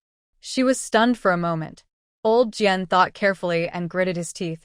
"Next year, we'll build it then. Next year, maybe they could build a few brick houses, right?" No matter what, he couldn't let his daughter help her family by building a house. If he said that, what would people think of him? "Next year? No, build it a year earlier so we suffer less." "That's settled. In a couple of days, I'll go find the foreman." This old man was stubborn and difficult to persuade. She might as well make the decision herself. Old Jian glared. "Are you making the decisions?" Xiaoyan felt a bit nervous, Would her father-in-law get angry? Yes, I am. So what? His wife was mighty. Old Jian looked defeated and said seriously to Jian Ning, "Fat girl, you're young and don't understand how serious this is. Other fathers listen to their daughters, but not in this case. Your family helping you build a house. I've never heard of that in my life. And what about the Shao family? I can't let you be criticized for the rest of your life." Jian Ning really thought he was overthinking. People said things because they were jealous. Besides, what does it matter what they say? If she has the ability, she can say it to her face. Who doesn't talk behind others' backs? Who isn't criticized behind their back?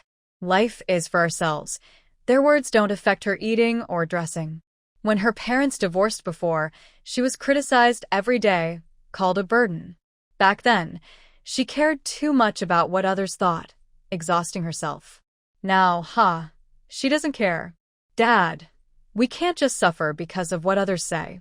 If someone tells you to die, will you die? Someone asked if you would eat poop. Would you do it? Old Mr. Jian's forehead veins bulged, and his fists clenched tightly. What should I do? Damn girl, what is she really saying? Xiao Yan truly admires Jian Ning for daring to speak her mind. Even so, can his father-in-law tolerate it? He clearly loves his daughter very much. We are responsible for ourselves, not others. Only we know if we're comfortable or not, said Jian Ning with clarity. The old man didn't know what to say about her honesty. But the house isn't a small amount of money.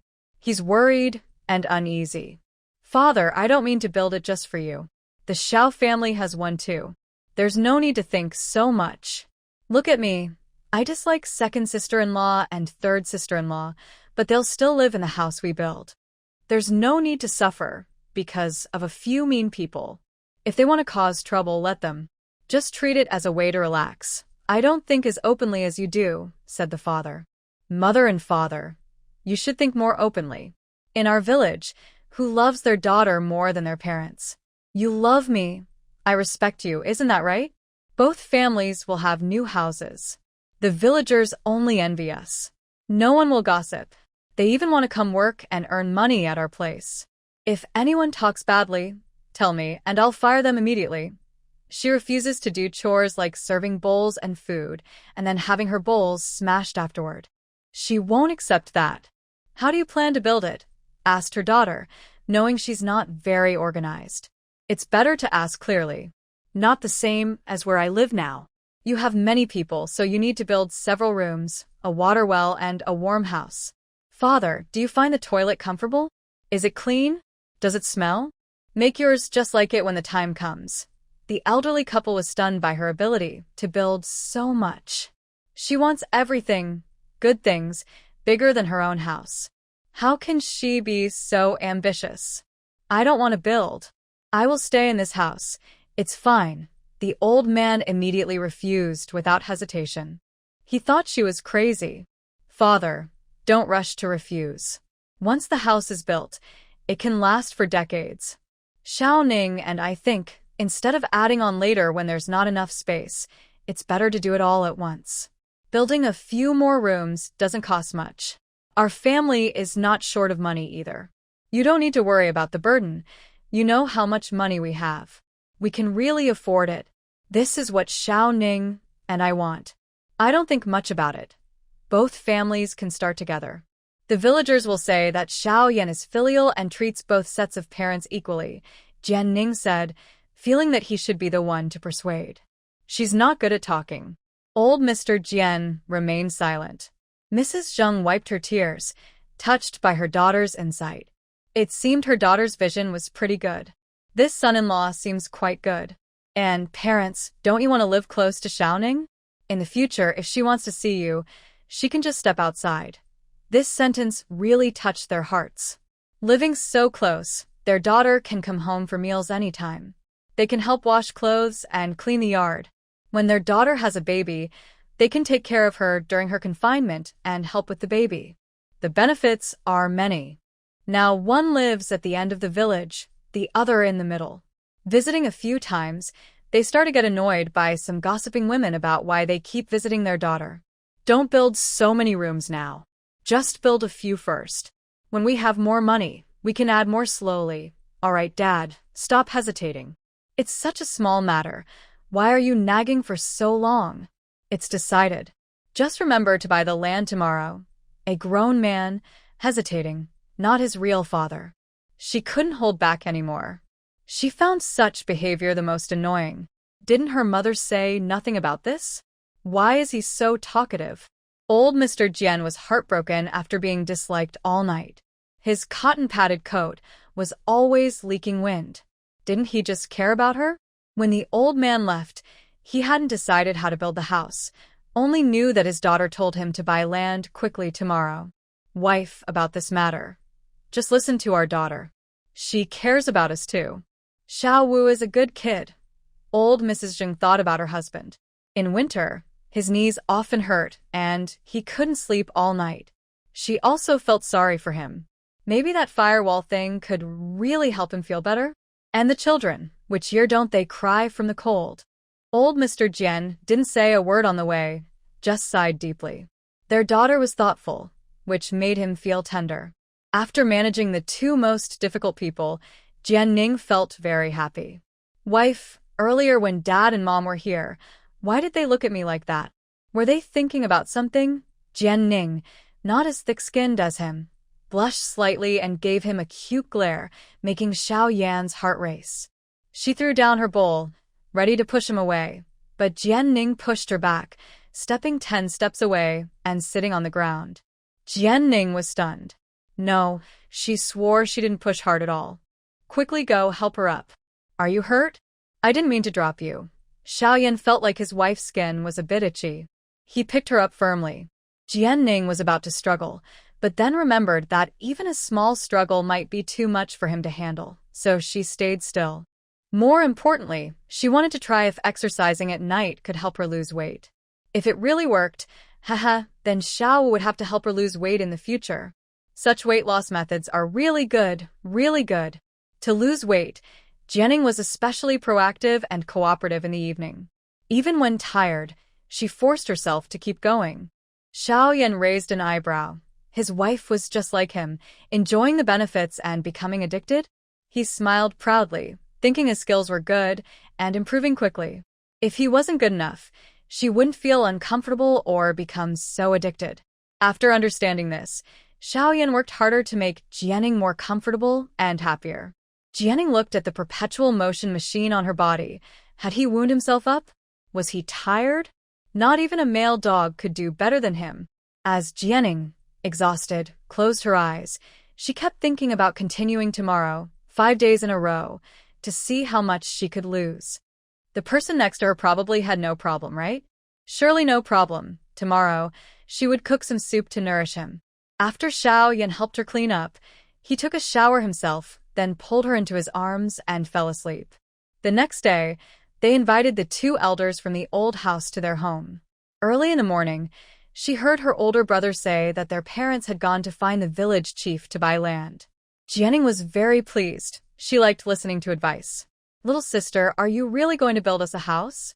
Yes, a big, beautiful, warm house. Jian's older brother scratched his head and smiled foolishly. It doesn't have to be very big. Dad, and Mom said you work hard earning money, so we just want to build 4 or 5 rooms first. Jianing blinked. Did she really work hard earning money? It didn't seem like it. Was she really just sitting back and doing nothing? As for how many rooms to build, that was uncertain. She would decide after it was built.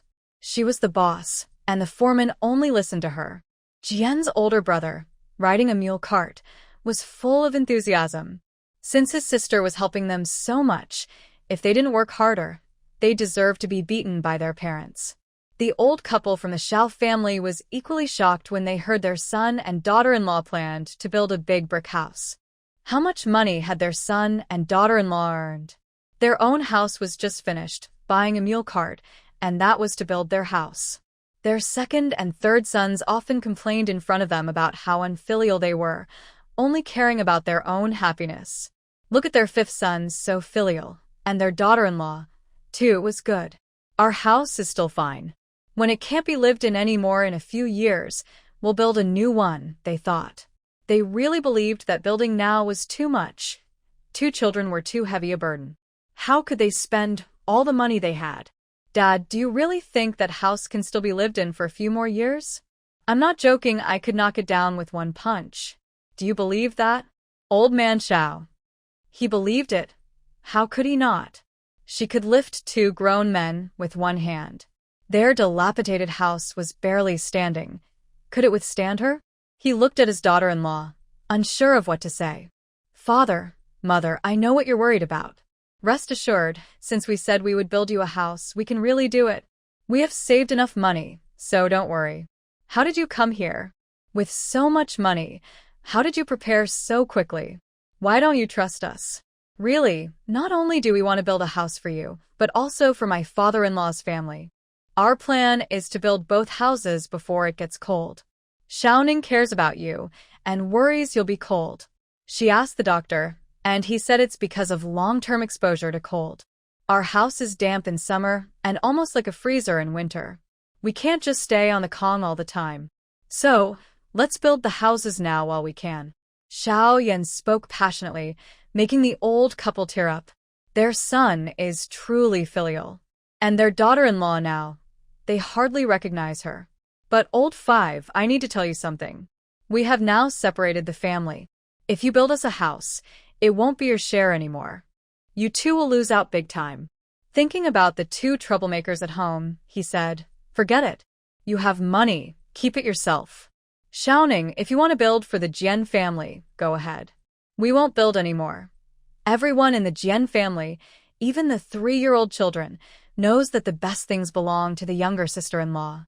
They love her and always treat her kindly. They also love old 5, but their praise is a bit exaggerated. They treat him like an ordinary family. Xiao 5 has suffered a lot these years, especially after the 2 sisters-in-law came. So, what's the point of fighting over things? There's nothing worth arguing about. Jian Ning was stunned. How hard is it to give someone a house these days? Are people really so selfless? Is her mind okay? If it were her, she'd definitely accept. Opportunities like this don't come often, and she'd regret missing it forever.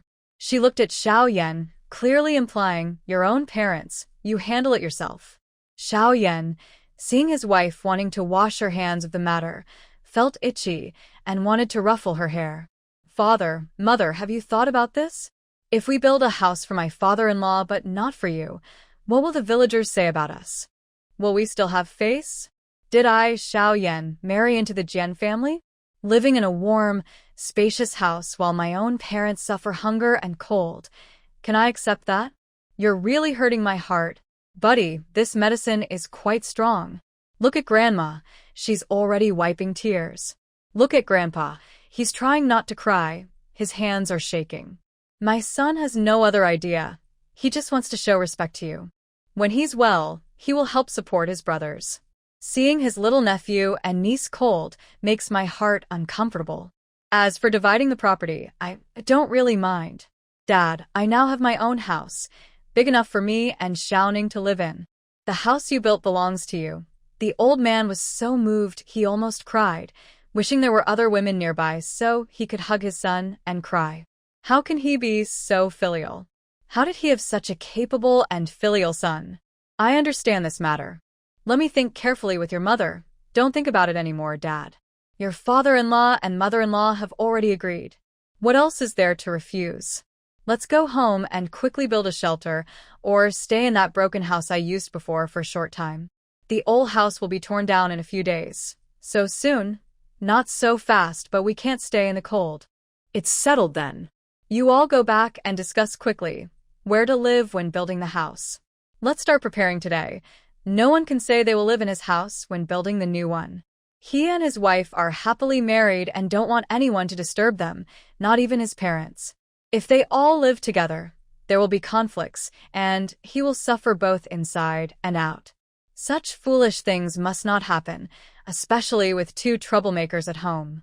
Old Xiao Head went home confused, only realizing halfway that he said, Wife, when did I agree to them building a house? Why does it suddenly become us going back to build a shelter and prepare to tear down the house? This brat is acting on his own. Old Mrs. Shen also felt like she was dreaming. At the start of the year, She was worried about a bun, and now, before the year even ends, the house is about to be built? She couldn't believe it. Son, daughter-in-law are filial to us. Even if we disagree, they will still build the house. Besides, if old Jian's family builds a house, can ours not build one? But, Dad, we must clarify something. The money for building the house was paid by old Five alone, so he shouldn't be left out. You're right. We must clarify. Whether they want it or not, the house should include both of them. Even brothers keep accounts clear, right? Wang and Li are always saying they're the ones losing out. Now he wants to see if they still have the nerve to say that. Who is really losing out? Don't they know in their hearts? If they keep nagging and want to take over the house, fine. He will separate them and let them do as they please. He didn't lack the idea. He just felt sorry for his grandson and granddaughter. Especially the granddaughter. Without their care, they wouldn't know what kind of harsh treatment they might suffer from two ruthless mothers. What a tragedy. Every day they are scolded and beaten, but they don't think about whether they are also to blame. The old man, worried and upset, lost much of his joy from building the new house and walked more slowly. When his sons returned from catching bugs and fish, he gathered everyone in the main hall after dinner. Tomorrow, get up early. Our front yard has been empty for a long time, and no one has built a house there. Let's go together and set up a few big tents. Recently, we all have been living in tents. Old Big Xiao didn't understand. Dad, why not stay in the nice house? Why live in tents? Could it be that he thought they had it too easy and wanted them to suffer a little? Old Fifth is going to build us a new house. The current one will be torn down soon. Wang and Li were overjoyed by this big news. What kind of house? Will it be like their house, with blue bricks and big tiles? It must be, or else why would they tear down their good house? It must be to build something better. Dad, did Fifth say if they will also make us a firewall like theirs? The kids are freezing and crying in winter. Yes, and also, since we have many people, how many rooms will we need? It definitely can't be smaller than Fifth's house. They have 2 people living in many rooms, but we are several families. We need dozens of brick houses to fit everyone. Wang nodded in agreement, thinking everything through so that when they marry off their children, they will have a house ready. How could the third brother's family say no to dozens of brick houses? Old Shen also thought they looked greedy and ungrateful, like a snake swallowing an elephant. He wasn't afraid of overdoing it. Dozens of brick houses? Are you going to pay for them? Li, with a thick skin, didn't care about her father-in-law's sarcasm. I don't have that kind of money. If I did, I would have built houses for everyone long ago. I wouldn't wait until now. I mean, Fifth brother, if he's going to build for us, make it nice and big, so we won't need more later. Exactly, Dad. The children are growing up, and soon they'll marry and have grandchildren. If the house is too small, it won't be enough. Old Xiao was almost defeated by their shamelessness. So, if I understand correctly, your grandchildren and even their children will also need to be taken care of by you. Old Third Xiao tugged at his daughter-in-law's sleeve, looking embarrassed. They had already divided the family, and his younger brother was still willing to help out. He was grateful just for that. But what was his daughter-in-law doing? Are you speaking human language? Old Xiao Heir also lowered his head, tugging at his shirt collar, afraid to look at his parents. Second, third, do you think the same way? No, parents. Fifth brother is willing to build us a house. We remember his kindness for a lifetime. I am content with just a few new mud brick houses. The old man nodded, showing some conscience. What? Mud brick houses? I don't want that. He lives in a blue brick tile house. He's building us mud brick houses to send away beggars? Does Xiao Yan have any conscience? If he won't build us a blue brick house, we will all move into his house. She has wanted their house for a long time. If Jian Ning wasn't so difficult and fierce, she would lie at the door just to move in. Now, if they are willing to be the fools, don't blame them for trying to trick them. Our families matters. When did the daughter-in-law get to speak? Your Wang family and Li family teach their daughters like this? The elders haven't spoken yet, and you keep chattering? If you don't want to live here, then don't. Second, third, if you can't control your wives, then just separate. Old Xiao Heir and old Xiao San were so scared they immediately knelt down. Parents, We won't separate, we won't. They pulled the two troublemakers to kneel. Wang Shi slapped her thigh. Oh heavens, the Xiao family's days are getting better, and now they start to look down on us. Just mentioning building a house, and they want us to go back to our parents' house. We've worked hard and endured for so many years in your family. Exactly, oh heavens, this family is so unkind.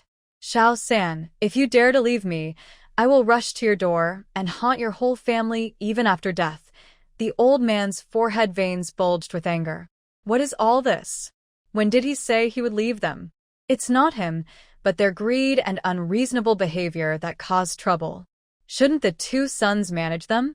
Go and hit him. Right now? If you can't, I'll help you. How about that? Old Shin wiped her tears. What did she do wrong to marry such unlucky stars into the family? Her voice was dark and menacing, like a demon from hell. Xiao Yan came over, just wanting to discuss the timing for tearing down the house and building a shed so they could move faster. But unexpectedly, sister-in-law 2 and sister-in-law 3 are really fierce. It seems there's nothing they can't stir up. Whatever happens, they blow it out of proportion. Wang Shi and Li Shi were trembling with fear. When did this killer come? How did they not know? Fifth brother, why are you here? I wanted to discuss building a shed with you, but it's not a good time. There's quite a bit of noise at home. Old Shin was choked up. His youngest son used to be the quietest and most silent, but now his mouth is so talkative. Second brother Xiao and third brother feel very guilty, thinking they are shameful. The family really doesn't know what's good for them. Jianning watched the restless two and said, all right, I think second sister-in-law and third sister-in-law don't seem to like the new house. Let's keep 2 rooms without tearing them down for them to live in. Parents, we shouldn't force them. Do you agree? Who says we don't want to live in the new house? I also want to ask what kind of house you plan to build for us, how many rooms, and how big. Our parents are not in good health. You shouldn't only think about yourselves and enjoy, but ignore them. Exactly. Li and Wang's relationship is very good. Seeing her stand up, they naturally refuse to back down. Why should we build a shed? Why can't we live in your house? Your house has empty rooms, but you won't let us stay. We have to live in a makeshift shelter. The Wu family, what about your conscience? What is conscience? Can it be eaten or drunk? Jianning knows they are unreasonable. She has never seen such unreasonable and greedy people before. If she hadn't heard it herself today, she wouldn't believe she had built a house for others and did it wrong. Second sister-in-law and third sister-in-law are really greedy. They are satisfied with what they have, but now they even want to share the grandson's part. They didn't even consider the great-grandchildren, probably thinking the old house isn't big enough. She finds it strange. Who gave them the confidence to think she, Jianning, is easy to bully? I'm not building a house for you. Who do you think you are to talk nonsense? I'm building a house for our parents. Does it matter to you if the house is built or not? It belongs to our parents. They said whoever lives there in the future, that's who it belongs to. What are you calling for? Are you trying to get some benefit? Just take the advantage and keep quiet. Can't you just act obediently? Are you afraid everyone will see that you have no shame? If you don't want to stay, then leave. Nobody's begging you to stay. What's wrong if my family doesn't let you stay? What's wrong if I let you build a shed? Did I owe you anything? Did you give me money when I built the house? Did you help me without asking for payment? Second sister-in-law and third sister-in-law, have you forgotten? We've divided the family. Our things are not yours to think about. Even if you do, it's pointless. Dividing the family doesn't mean you shouldn't respect the elders. Oh, you act like you're very filial. Did you buy new clothes for our parents? Did you buy jewelry for mom? Did you build them a new house? You just rely on having a little bit of money, acting all proud. What's there to be proud of? You're better than those who have no money. You have no silver, so what are you doing at home? Taking care of the elders? Washing their clothes, massaging their backs and legs? During busy farming times, they are not allowed to go to the fields to work. Second sister-in-law and third sister-in-law, I'm not blaming you, but it's because you married into the Xiao family and caused trouble everywhere. You fight constantly and you get beaten 3 times a day. You are unfilial and unkind, disrespectful to your husbands. Honestly, being your sister-in-law is quite embarrassing. These words were really harsh. Zhao's second and third brothers lowered their heads even more. Fifth brother-in-law's wife seemed to say nothing wrong but spoke painfully. Wang and Li blushed and pointed at her. What to do? They couldn't scold or hit her. They were almost suffocating with anger. You little brat, everyone in the village knows what you're like. You cling to others. No matter how unreasonable we are still better than you and worth more. Xiao Yan's face turned dark as a pot bottom. The others in the Xiao family frowned. Those words were very cruel. Thinking carefully, Jingning realized she might indeed be the one clinging, and the Xiao family hadn't spent a single coin. Seeing fifth brother-in-law and third brother-in-law with their faces sinking and dripping with sweat, and their silent fifth sister-in-law, they felt nervous. Slap. Someone slapped the person next to them. For the first time, Wang and Li were physically assaulted in front of everyone. They instantly broke down and started fighting back with their own family members. The scene was chaotic, people pulling apart, arguing, trying to stop the fight. Jingning frowned tightly. The matter hadn't even been discussed yet. How could it become such a mess? They were just two troublemakers. Just throw them out, and it's over. So, Jingning waved her hand, pushed away those trying to break up the fight, and separated the four fighting people. She grabbed Wang and Li by their arms and headed outside the yard. Wait a moment, I'll deal with these two, then we'll talk about building the house. The people in the main hall. At this moment, they felt some sympathy for Wang and Li. No matter how much they jumped around, it was useless. Once fifth sister-in-law arrived, nothing was really in their control. Zhao's second and third brothers sat on the ground, feeling very discouraged. Life like this made them very hopeless. Wang and Li, being pulled along by Jingning, struggled all the way. Let go of me, Jingning. Let us go. Why are you holding us? Is it because you're strong? We are your sisters-in-law. Zhao's second brother, you coward, are you just going to watch them bully your wife?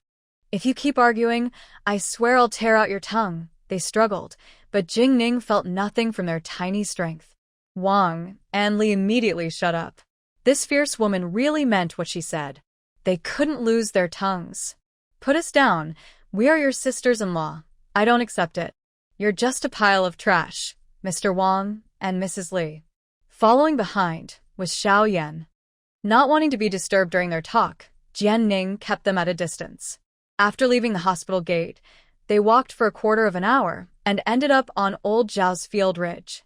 Here, reflect carefully on how to behave. Oh, and I didn't leave. You dare to go back. Watch your tongue. Wang and Mrs. Li felt their waist and buttocks ache from being thrown aside and rolled twice on the field ridge, looking very embarrassed. Their eyes seemed to shoot fire at Jianning. Why? Why didn't their parents give them more strength? They truly wanted to scold this shameless woman. After Jianning left, they dared not go home, afraid of getting beaten. Looking at the dark field ridge, they felt sad and hugged each other, crying loudly. They didn't understand what they had done wrong. They just wanted to do something good for everyone. Why was that wrong? Why was it not allowed? The people of Old Zhao's family were all a bunch of fools. On the field ridge, Jianning saw Xiao Yan waiting for her. Are you afraid I'll beat them to death? Night is falling, and I'm worried you might fall. Wow. Such sweet words. Xiao Yan held her hand. Are we still going to build the old house? His words made him genuinely annoyed and very disappointed in his two brothers. Why not build it? Didn't I say? If they don't want to live there, then don't make them. I tell you, you can't give them face. The more you do, the more they take advantage. If you treat them like dead people, they'll still try to prove they're alive. If you treat them like real people, they'll aim for the sky. As for the house, I already said from the start, it's not built for them. They're overthinking and thinking too highly of themselves. As for the house, I've decided. It's only for the elders. No one else should covet it. He was most annoyed by young people who didn't work and just wanted to live off others, dreaming of easy riches falling from the sky. They should think if they don't go out, can the riches fall and be picked up? As for divorce or separation, she wouldn't bring that up. Everyone has their way of life. Others' marriage matters. Don't interfere. As long as it doesn't affect her, she doesn't care. They can go to hell. If his two brothers wanted to be Ninja Turtles, that was their business. She didn't need to bother herself with it. Back inside the house, everyone looked at them, hesitant to speak. They wanted to ask if those two were still alive and able to jump around, but they didn't dare ask. It was such a big deal that it made people feel uncomfortable. Parents were back. Let's continue talking about building the shed. Yeah, we're also discussing that. They just didn't understand why. As they talked, the conversation kept drifting off topic, and soon they started arguing. Tomorrow, the older brothers will hurry to set up the shelter, aiming to finish within 2 days. Luckily, the weather is hot now, so everyone can stay inside the shelter comfortably. However, it's outdoors, and at night, there are many mosquitoes. Little Five, are you still building the house? They thought that after all this fuss, they wouldn't build it anymore. Jian Ning went up and pulled Lao Shen's wife aside. We must build it. How can we not? Mother and father, didn't we say? It's for you, for the children. Just look at how hard winter is. Everyone was freezing. We need to build it well with a firewall so that in the future, no one has to suffer from the cold anymore. But there's nothing to worry about. We can't let a few bad things ruin everything for the whole family. If they don't want to stay, then let them go. As long as you're warm, that's enough. It's been said before that we shouldn't give up on good food just because of minor setbacks. Old Xiao Er and Old Xiao Sen felt even more embarrassed and ashamed. Old Xiao Tu thought for a moment. All right, I won't say much more. Tomorrow, your brothers will go set up the shelter. Little Five's wife, we all appreciate your help around the house and for us. Your parents remember that, no matter how chaotic or noisy the family gets. Old Xiao Tu had never spoken harsh words before.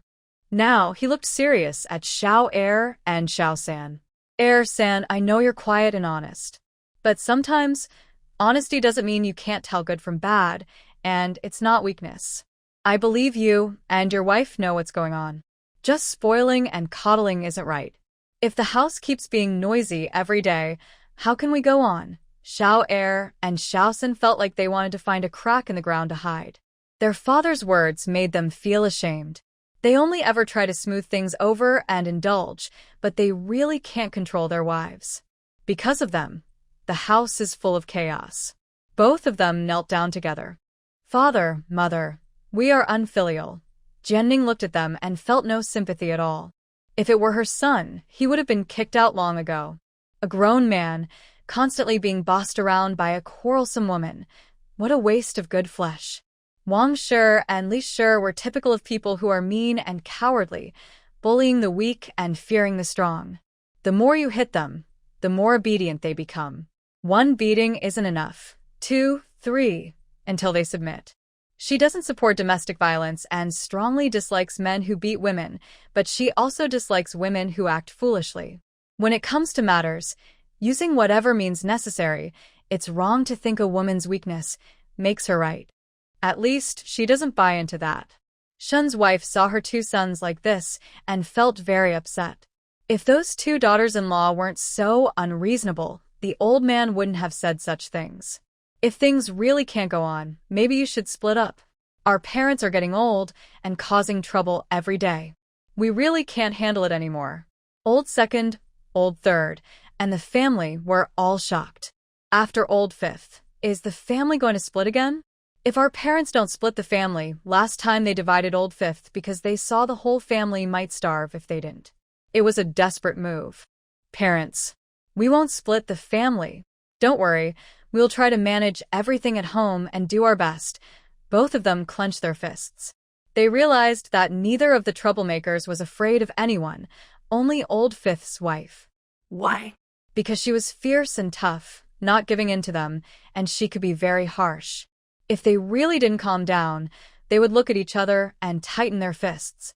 Old fifth's wife and her family couldn't beat them. The women in the house weren't easy to deal with. They could be knocked down with 1 punch. If soft methods didn't work, they would use force. Old head of the family understood their meaning. It wasn't that he was unkind. He was just fed up with advising his son to hit his daughter-in-law. It seemed like everything in the family was about them, and they had to listen to everything. If someone was unhappy, they would cause trouble. Jingning covered her mouth and giggled. Second sister-in-law, third sister-in-law, good days are over. After they left, Wang and Li went home, planning to cause more trouble. But the two brothers pulled them back and said, "If you keep causing trouble, we'll send you back to your parents' house." No matter what, they didn't care. That night, Wang and Li finally calmed down. The children watched their mother nervously, then curled up on their beds, secretly happy. They thought, maybe now they would have a new house. Maybe they could sleep in the same room instead of sharing with their mother. Seeing the constant arguing, their parents were fed up. When they fought, their mother would hit them. They had really had enough. The next day, old head of the family went to see the village chief. He asked to borrow the empty land across from their house to set up a shelter for a while. The village chief was surprised when he heard they wanted to build a house. "All right, if you need it, you can use it first. No one is using that place now." "Thank you, village chief." He didn't mention hiring workers. Since both families would build together, Old Fifth would probably come to ask the village chief later, so he didn't say much. When he returned home, Old First was in charge of catching fish and collecting insects. Everyone else helped build the shelter, including a few daughters-in-law. The old man said, "Anyone who doesn't work won't be allowed to live in the house once it's built." Wang and Li, feeling more frustrated, dare not cause trouble anymore. They realized that the people in the Xiao family seemed to be less tolerant than before. Xiaoyan was busy too. He took Jianning to town to find the construction foreman. After all, they were building 2 houses at the same time, which was a big job. "Why are you coming along in this hot weather?" Xiaoyan asked with concern, noticing her sweaty face. "I've lost so much weight. Why am I still so afraid of the heat?" "Look at you and your older brother.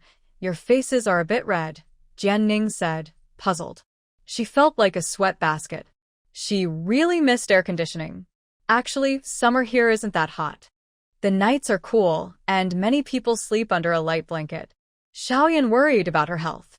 "Should we get a doctor to check you?" "Forget it, sweating is normal. Maybe I'm just too fat. Once I lose more weight and my fat is gone, I won't be so afraid of the heat. Girl, don't lose more weight." Every time our parents see you, they sigh all day. "All these years and all that grain, it's all been wasted," Xiaoyan said. Jianning didn't reply. After finishing their deliveries and settling the recent payments with the shopkeeper, she felt happy holding the money. It felt good to have money coming in every day. "Big brother, let's go find the foreman. We also need to order bricks and other materials." They spent the whole day busy in town. Jian Lauda followed them, scratching his head and feeling a bit annoyed. He thought he didn't understand anything, and that his sister was worrying about everything. When they found the foreman, it was already lunchtime. Jianning took them back to the restaurant. They had earned money from the shopkeeper, but hadn't yet enjoyed his food. The shopkeeper saw them return and brought the foreman along. "Are you building another house?" he asked. He led them to a private room and served his restaurant's special dishes, all cooked by Jianning herself. The dishes arrived quickly, and eating her dishes felt very new and interesting. "Master, we want to ask you to continue building houses in our village," Jianning said. The foreman was surprised. "More houses? The last ones weren't good enough." No. They were too comfortable. "We want to build some for the elderly too." He was shocked. His houses were so good. How could anyone be dissatisfied? "Are they the same as before?" "Yes, but the new houses might need to be bigger and include more rooms. We're building 2 houses at once, and I wonder if you have enough workers." The foreman thought for a moment.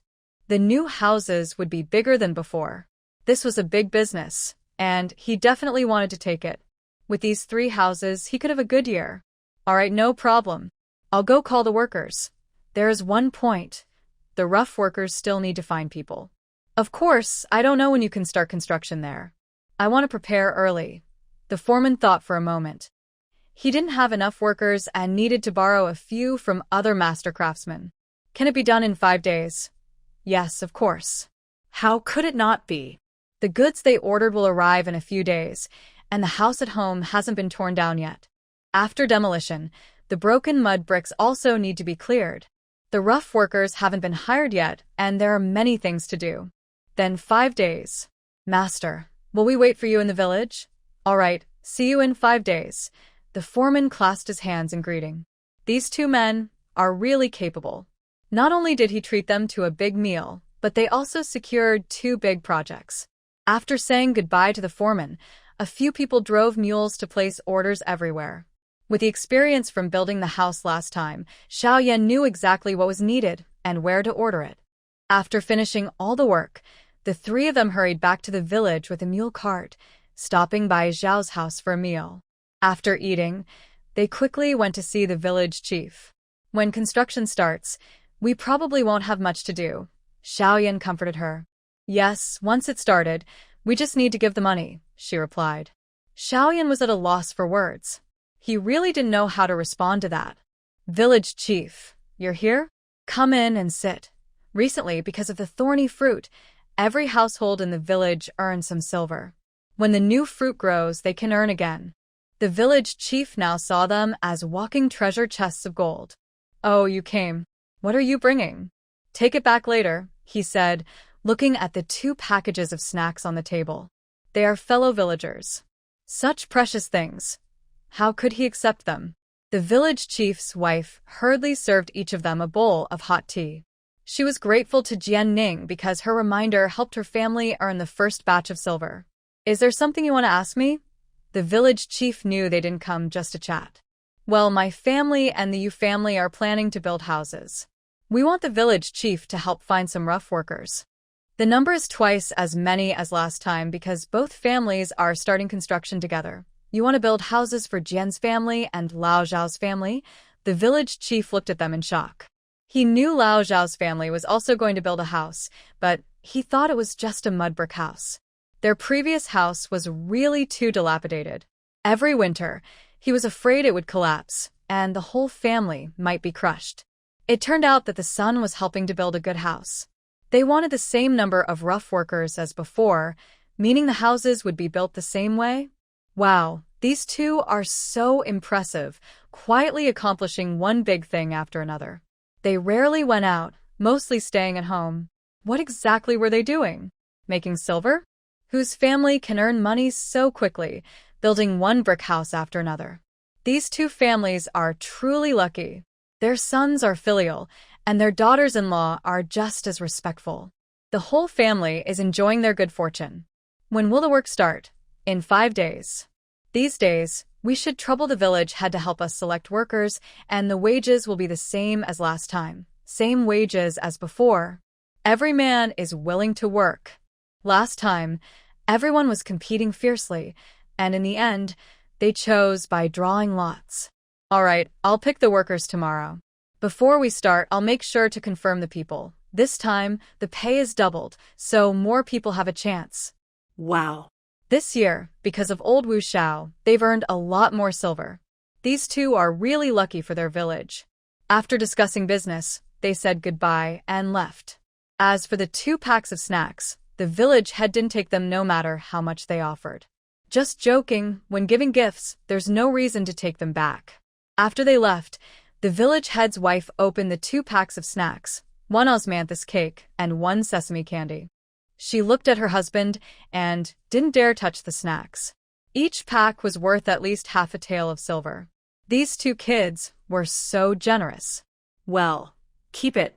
The osmanthus cake is for my parents and the sesame candy is for the children. Yes, for months, the family hadn't bought any sweets. The grandchildren had been asking to eat candy a few days ago. Now they finally had something sweet. The village head's wife happily took the osmanthus cake and went into her parents-in-law's room. After returning home, Jianning sat directly in her armchair. She had run around all day and was exhausted. Sit down, I'll go cook, she said, waving her hand. She didn't want to cook. She'd rather not eat than do it herself. Xiaoyan washed a plate of fruit and placed it beside her chair. After watching for so long and learning for so long, his cooking had improved a lot. Xiaoyan, do you want to learn to read? Jianning handed 2 pieces of fruit to the little black dog. Her hands trembled while chopping vegetables, almost cutting herself. What's wrong? I was thinking when it gets cold, staying indoors during winter can be pretty boring. Maybe you should learn to read. Do you want to learn? I'm afraid I'm too slow and won't be able to learn. He wasn't unwilling to learn, but their family was too poor, so it seemed impossible. Almost everyone in the village had the same experience. Only the village head, the clan leader, and the village chief knew a few characters. In his generation, only the village head's son and the village chief's son had gone to private school, but only at home, taught by their families. How can you be slow? If you can't learn at first, we'll take it slowly. Do you want to learn? I was thinking that if I learn a few characters, I won't be completely blind. If someone gives me a note or a receipt, I can understand it. I won't be easily fooled. Our family can now afford to hire a private teacher. Will you teach me?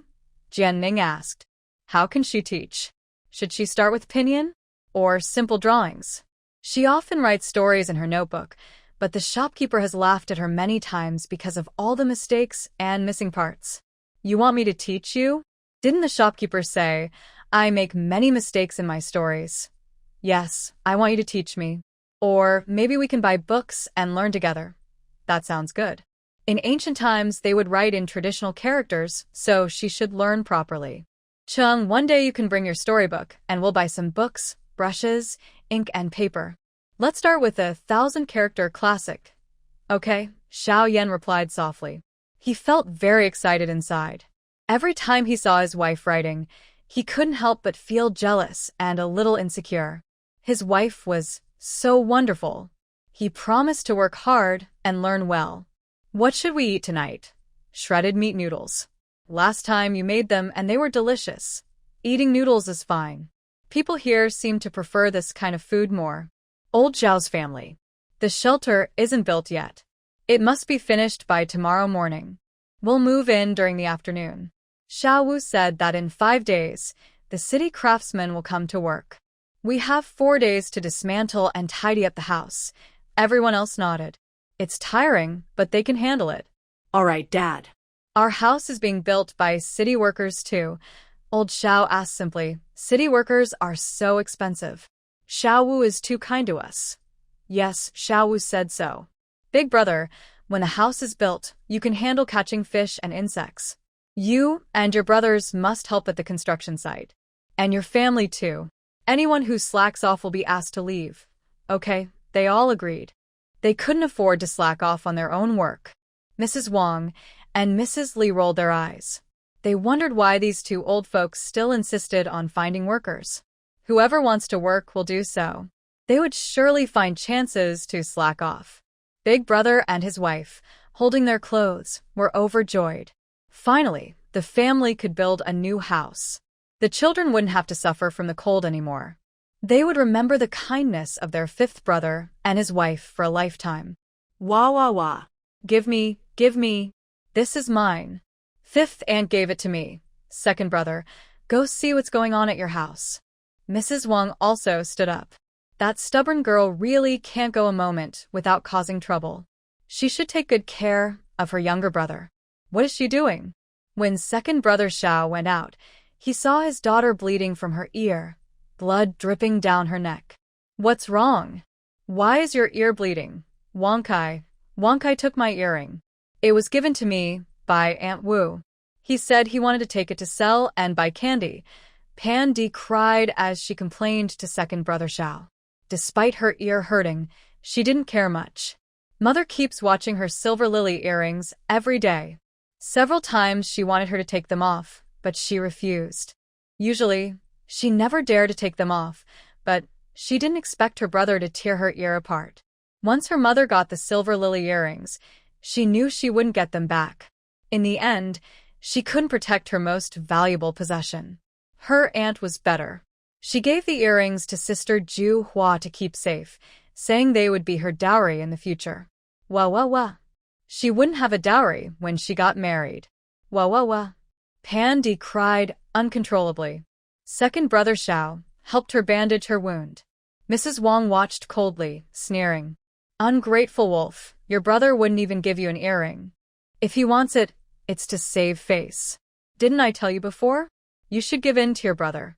Good things should go to your brother first. But look at you. When there's something good, you treasure it like gold, but when he asks for it, you won't give. You're useless and you don't even look at what you have. Silver lily earrings. Do you even deserve to wear them? Your ear is ruined. Serves you right. You'll be wearing earrings like that for the rest of your life. See how you hang on to them? Old Master Xiao, listening inside, clenched his forehead veins. His eldest daughter-in-law and fourth daughter-in-law looked at Pandy with worry. They both loved those earrings very much. Second sister-in-law, second wife, really is not behaving. Don't bother with her. Just let her bleed to death if she wants. She's worth nothing. A useless girl with a cheap attitude. If she dies early, it might save Wang Kai some food. Pandy cried even harder, gasping for breath, which made everyone's hearts ache. Old Shin couldn't hold back anymore. Second brother, what are you talking about? Pandy is a girl, so what? Isn't she the daughter of our Xiao family? Have you ever seen someone so cruel? You don't love your own daughter? She's our Xiao family's granddaughter. You can't just ignore her. Mrs. Wang was scolded by her mother-in-law. She slapped her thigh. Oh, heavens! I can't go on. I can't live like this. I gave birth to her, and now I can't even say a word. Our Xiao family is getting powerful now, with rich people backing us. They look down on poor daughters-in-law. I have nowhere to stand in this family. I can't live anymore. I can't. My daughter, she has a hard life, a really tough life, she said, grabbing Xiao's second fiercely, scratching and pulling. You coward, useless fool, just watching your wife get bullied. Huh? Are you even a man? Or are you so captivated by that flirtatious woman you fathered? The Xiao family members stared in shock. Did they understand what she was saying? That was her own daughter and her son-in-law from the second household. Are they all crazy? Old Xiao was so angry his blood surged, almost causing a stroke. Old Mrs. Shen was supported by her eldest daughter-in-law, trembling, pointing at Wang, not knowing what to say. This daughter-in-law, she can't keep her. Xiao's second put down his hand, which was covering his wound. Fourth sister-in-law, please help Pandy with her wound. Yes, yes. Wang saw him let go, feeling more proud and speaking even more carelessly. What's wrong? Did I hit a nerve because I told the truth? Xiao's second punched her, knocking her to the ground. After she fell, he rode on top of her and started beating her fiercely. His fists rained down like storms on Wang. The person under him screamed painfully. No one stepped in to stop him. Everyone thought Wang deserved it. Li also thought she had it coming and that she shouldn't be surprised by the beating. People say harsh words come from a mean mouth, but does that mean she was speaking human language? Still, seeing Xiao's second punch without blinking made her nervous. The man was so strong, and it looked like he wanted to kill Wang. She glanced at her husband nearby, who was expressionless and silent. Li swallowed nervously. This is what they call, don't push honest people too far. When pushed hard enough, they can strike harder than anyone. Oldest third, pull Xiao's second apart. People can be disciplined but not killed. Seeing Wang, beaten almost to death, lying on the ground like a dead dog, old Xiao felt no mercy. His brothers struggled to pull him away. The furious man was truly terrifying. After they separated him, Xiao's second kicked Wang twice. Li watched with a heart full of fear. You people from the Xiao family are inhuman. Watching me get beaten. Wang still cursed loudly. Xiao's second wanted to continue hitting her, but the old man stopped him. Second, enough, that's enough. Xiao's second's eyes were bloodshot and his face was fierce, looking very scary. Realizing he had caused trouble, Wang Kai, who was usually brave with his mother's support, now shrank back into the corner, afraid to speak. In the past, with his mother's backing, he was fearless. Oldest, the cart is coming. You and second take Wang back to her parents' house. We can't keep such a daughter-in-law in our Xiao family. Mrs. Wang lay on the ground, looking at her father-in-law in disbelief. Was he deaf? She was the one who was hit. She was just about to go back to her parents' house to complain, but being sent back was a different matter. What did they mean? They think hitting her is okay now? If Xiao's second dared to do this, she would never come back unless he begged her on his knees. They really think a little money makes them powerful, don't they? She doesn't believe the Xiao family can be that ruthless. Without hesitation, Xiao first pushed the cart, and Xiao's second grabbed Mrs. Wang, threw her onto the cart. The noise was loud, and Mrs. Wang's screams were terrible. Everyone who heard looked on in shock. What did Mrs. Wang do to anger everyone so much? Why did Xiao's second get so furious? Why did she make the entire Xiao family so angry? This was a big problem. Sending Mrs. Wang back to her parents' house meant the Xiao family didn't want her anymore. They wanted to return her. Beaten half to death and still trying to leave? They weren't afraid her family would cause trouble. It seemed they had a reason. Thinking about how arrogant Mrs. Wang usually was, everyone believed she was entirely at fault, a huge mistake. Li looked at her sister-in-law on the cart, feeling cold inside. The men of the Xiao family didn't seem as weak as she thought. When they got angry, they didn't hold back. She quietly looked at Xiao Third, who also looked at her with a cold expression. His gaze was sharp, and Li shivered in fear. She definitely didn't want to be like second sister-in-law, who always spoke carelessly. If she was sent back to her parents' house, her father and mother would surely beat her to death. In the same village, Mrs. Wang's parents heard she was beaten and wanted to go to the Xiao family to settle things. But before they could go, she was already sent back. What was really happening? A daughter married out being sent back by her in-laws. Everyone understood what that meant. What did the Xiao family mean? What did their daughter do? Was the Xiao family really that ruthless? Xiao's second looked at his in-laws he never respected and thought about how the Jian family treated the fifth son. His heart felt sour. Parents, I brought my wife back. Our Xiao family is small, and we can't keep her here as a big statue. We'll discuss what to do next. Of course, if you're unhappy, you can talk to the village chief or clan leader. People watching whispered and talked quietly. It seemed Mrs. Wang had made a serious mistake. From Xiao Second's expression, he didn't plan to keep her anymore. Oh my!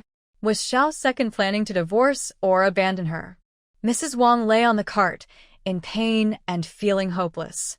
Did the Xiao family really not want her anymore? How dare they? How dare Xiao Second? She had given him a son. How could he abandon her? What did she say wrong? Which words did she speak that caused this? Everyone was upset with the mean girl, Xiangdi, who complained to her second brother, causing her to get beaten. She was a troublemaker and a mean girl. When she returns home, she plans to teach her a lesson. Mrs. Wang was gnashing her teeth in anger. Today, she felt she had lost face. But she dared not cause trouble because she knew that if she kept arguing, she wouldn't gain anything. She also realized that she had gone too far today, offending the whole family. Even her third sister-in-law, who always helped her, didn't speak a word to her tonight. Her eyes showed disapproval. Mrs. Wang felt very upset and uncomfortable. She wondered, can't she just be beaten? Why did they send her back home themselves? What will she do in the future? The Wang family watched helplessly as the Xiao family left, unsure of what to do, because they didn't know what had happened. Now everyone knew that Xiao Lao Wu had made money. They had told their daughter many times to flatter Lao Wu and Giant Pangaea and not cause trouble, but instead focus on earning money. They secretly shared how Xiao family made their money, and the Wang family tried to earn a little on their own. But their daughter was stubborn and refused to listen. They thought Xiao Lao Heir was still soft like before, easy to scold and hit. Now, with his younger brother supporting him, he could marry several more women without issue. But now it's all gone wrong. He was sent back home. Even though she was beaten, they couldn't go to complain. After Xiao Lao Heir sent Mrs. Wang home, he returned to the yard and sat in the corner, holding his head, feeling hopeless and depressed. His older sister-in-law was busy settling their 3 children. Xiangdi's ear bleeding had stopped, and she was fine, but no one knew if she would have a scar later. Sometimes, her second sister-in-law's behavior was really frustrating. Old man, Xiao Heir. Not only Old Shin was worried, but Xiao Lao too also felt sad for his second son. Now, his biggest worry was about his second and third sons. Their wives were really difficult. You rest now, everyone rest too. Tomorrow we need to set up the tent. I will go talk to Xiao Heir. The family dispersed, and Xiao Lao too went to his second son, squatting in the corner of the yard, smoking a pipe continuously. Xiao Lao Heir kept his head down. Hearing his second son's sobs, Xiao Lao too felt heartbroken. like a trapped beast tearing himself apart. If things can't get better, let's just split up. It's my fault. I don't have the ability or money. You brothers marry women from any family that will have you. I always thought that having a wife was better than being single, but seeing how you and the third son are doing these days, my heart feels uncomfortable, and I can't sleep all night, old Xiaotu said with red eyes. Dad, don't blame yourself. It's my fault. I'm useless. When his wife first came in, she was very arrogant, and none of the brothers could match her. Now look at her, obedient, filial, and generous in her actions. It's like she bought jewelry for the whole family or built a house. Why? Because Xiao 5 taught her well and kept her in check. But after she moved in, his wife became more arrogant, more domineering, and more unruly. Isn't it all because he spoiled her? Because he's useless?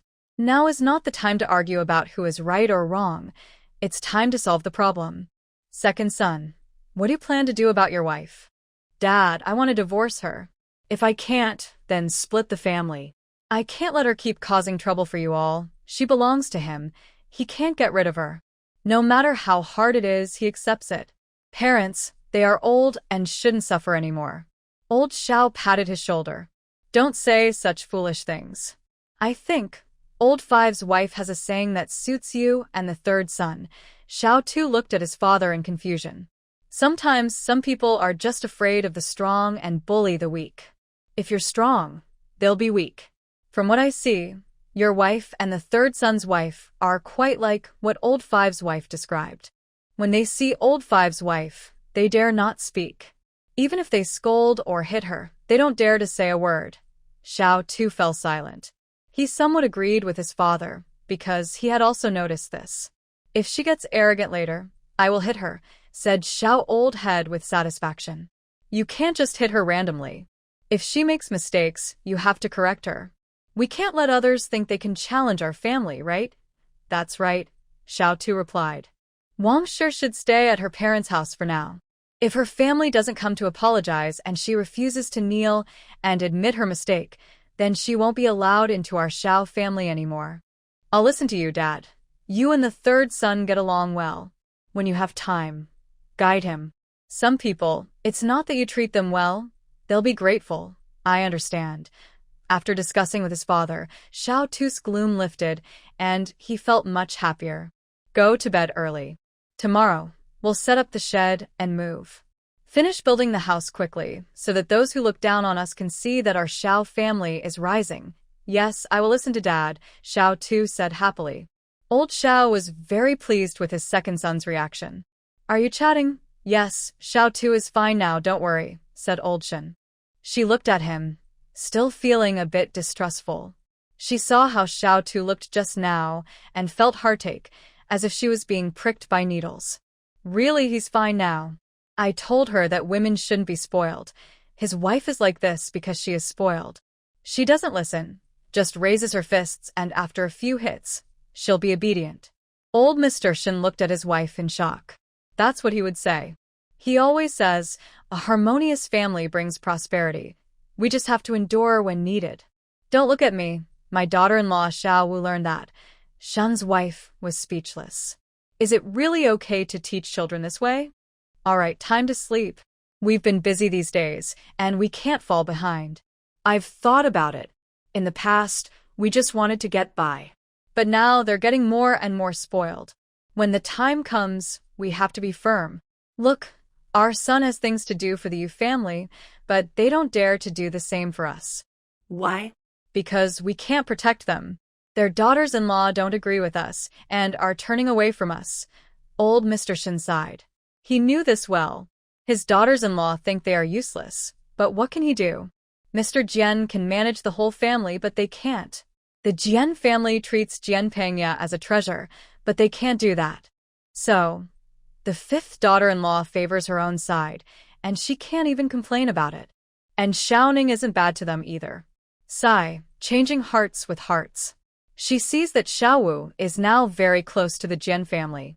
They truly treat him like their own son, as long as he treats Ning well. All right, I'll listen to you. The next day, Jianning heard about their fight but pretended not to hear, since it didn't concern her. Are you going to help set up the shed today? Yes, I'll help out. When we built the house, my brothers came to help and they didn't ask for money. Friendship is about give and take. Even if he paid, it's not right not to lend a hand. Go ahead. Don't interfere in their family affairs. Come back early tonight. I'll make dumplings for you. Hearing about dumplings made Xiaoyan excited. Dumplings, he only ate them during New Year. On New Year's Eve, everyone gets 5, no more. Made with coarse flour, cabbage, and meat filling, more vegetables than meat. That's all. Every year after eating, he'd miss them for a whole year. Maybe even his mother doesn't know how much he loves dumplings. From childhood, he never had a chance to enjoy dumplings properly. Xiaoyan hugged her from behind, resting his chin on her shoulder. I don't want to help anymore.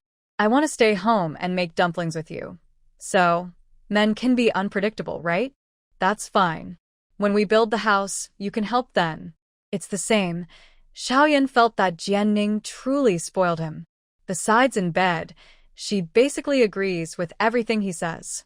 Why is his wife so good-tempered? Why do you suddenly want to stay?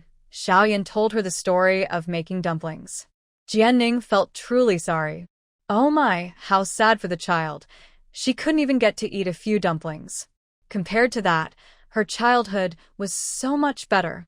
Truly, people's sense of superiority is often based on comparison. Today, we won't go out. We'll make dumplings at home. Once they're ready, I'll send some to my parents. She remembered that during the New Year, only the main person in Jian's family could eat dumplings. She was quite straightforward. Never invited others. Only the children at home had a share. Oh heavens, just thinking about it makes her feel embarrassed. Today, she wanted to make up for it. She would make a little more dumplings as a gift. As for the Xiao family, forget it. In ancient times, everyone was just a big eater, and making 100 dumplings per person didn't seem impossible with so many people. The little southern potato said she couldn't make that many. She just couldn't.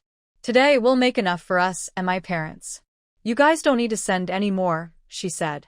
There were just too many dumplings, really too many. Okay, when I send them, I'll take a small path, walk along the field ridge, and avoid people, Emma said. How can this person be so adorable and caring? What kind of filling do you like? Xiaoyan blinked. How many fillings could dumplings have? Aren't they mostly cabbage and pork? I've only ever had cabbage and pork, she replied. From now on, I'll make all kinds of fillings for you, until you get tired of them. His wife was so innocent. He said dumplings could make you tired, but even if he ate them for a lifetime, he wouldn't get tired. Just like his wife, he would never get tired of her. Early in the morning, the Xiao family started setting up a shelter. Some went to the mountains to cut firewood, others helped build the shelter. The elderly and children stayed at home tidying up. Some friendly neighbors came over to help. In the morning, the village chief gathered everyone to discuss the work arrangements. They learned that the Xiao and Jian families would build a house together. Unexpectedly, these two families would work on a big brick house with tiles, based on the number of workers needed. Everyone was envious. They had sons and daughters, just like the Xiao and Jian families, but why couldn't they even match a little of what they had? Finally, Xiaoyan came to help build the shelter. Seeing Xiaoyan help out, more villagers joined in because they wanted to get closer to him. The shelter was built in just half a day. In the afternoon, they only needed to move things inside, and tomorrow, the villagers would help dismantle the old house. Xiaoyan was very satisfied.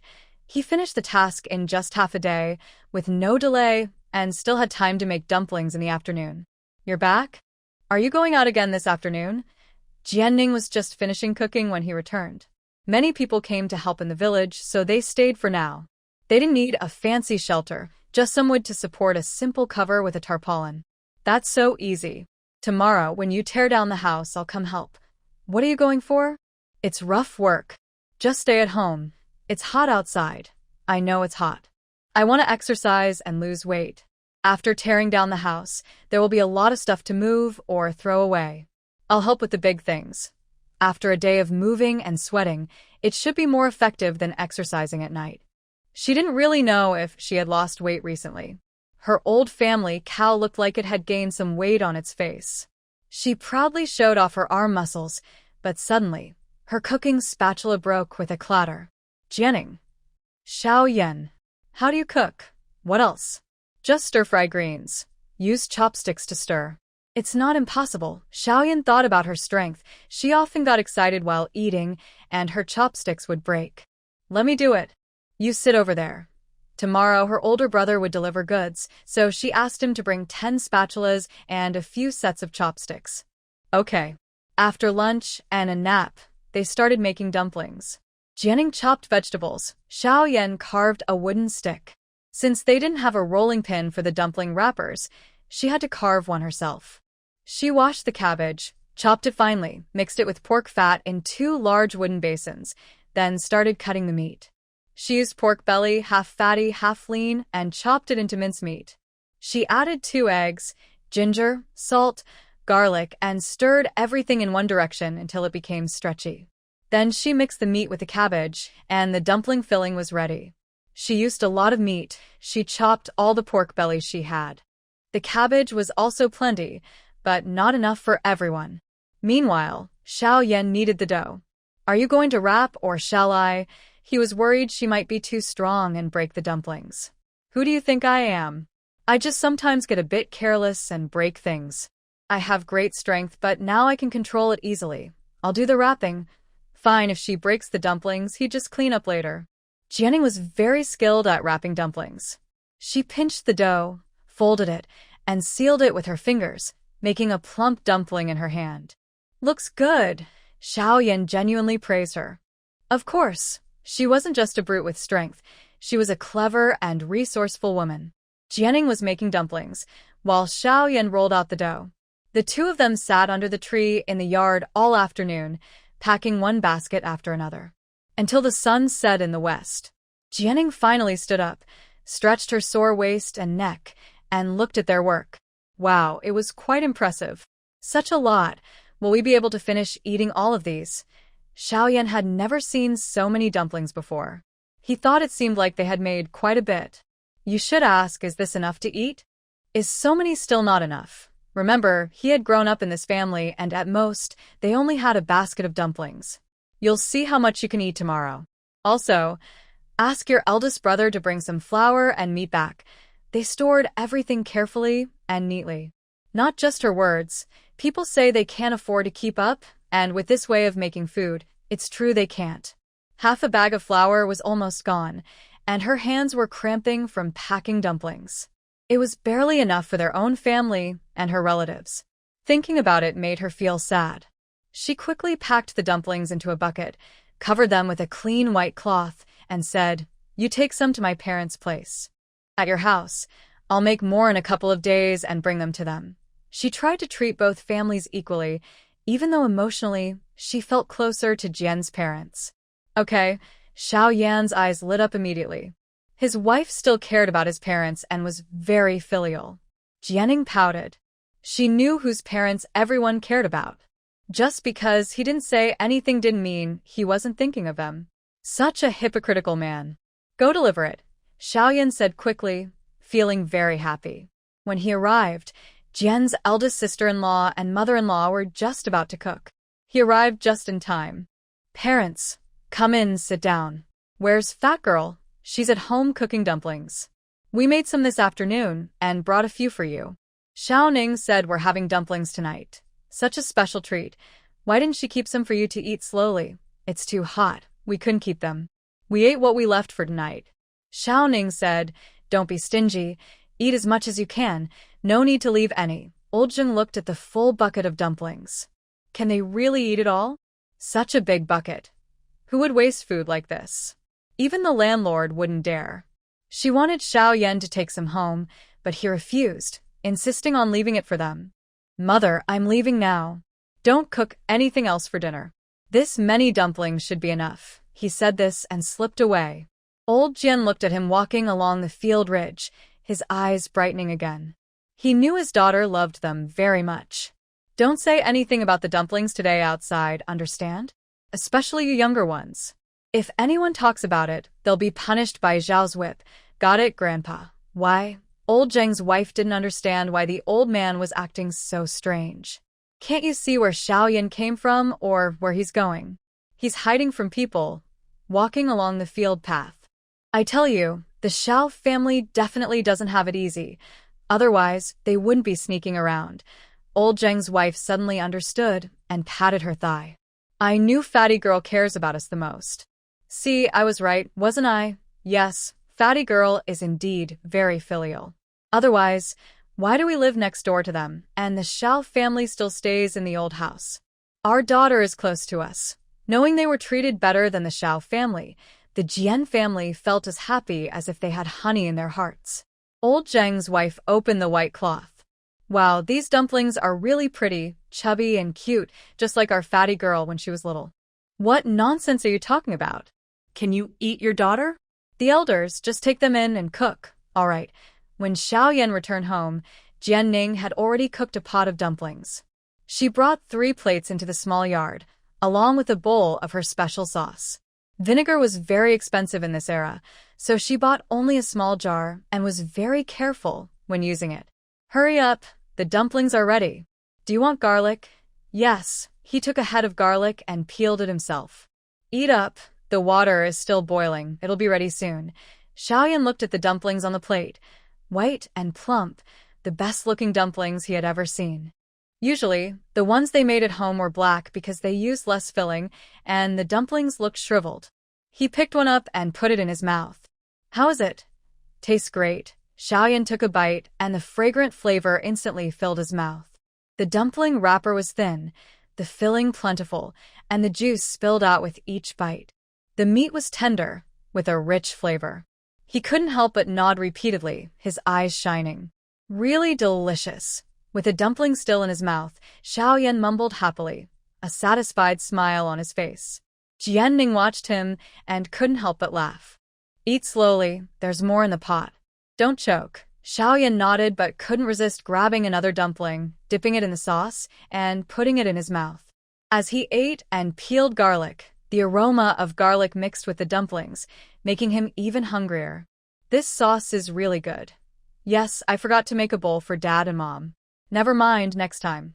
Soon, Xiaoyan finished a large plate, and Jianning gave him another.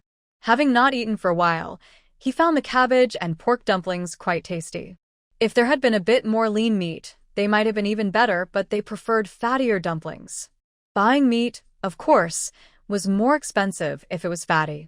No matter how delicious, she only ate the dish in front of her. 2 large pots, 6 plates. Xiaoyan alone ate 5 plates. Haha, Xiaoyan sat on a small stool, happily rubbing his stomach, and let out a satisfied burp. So comfortable. You talk too much, but just ask yourself how many you ate. I guess those for them still need some soup to fill them up. Xiaoyan didn't expect he had actually eaten over 100, at least 120 or more. Is he a pig? He eats so much. His father and mother know, and they would scold him for being wasteful.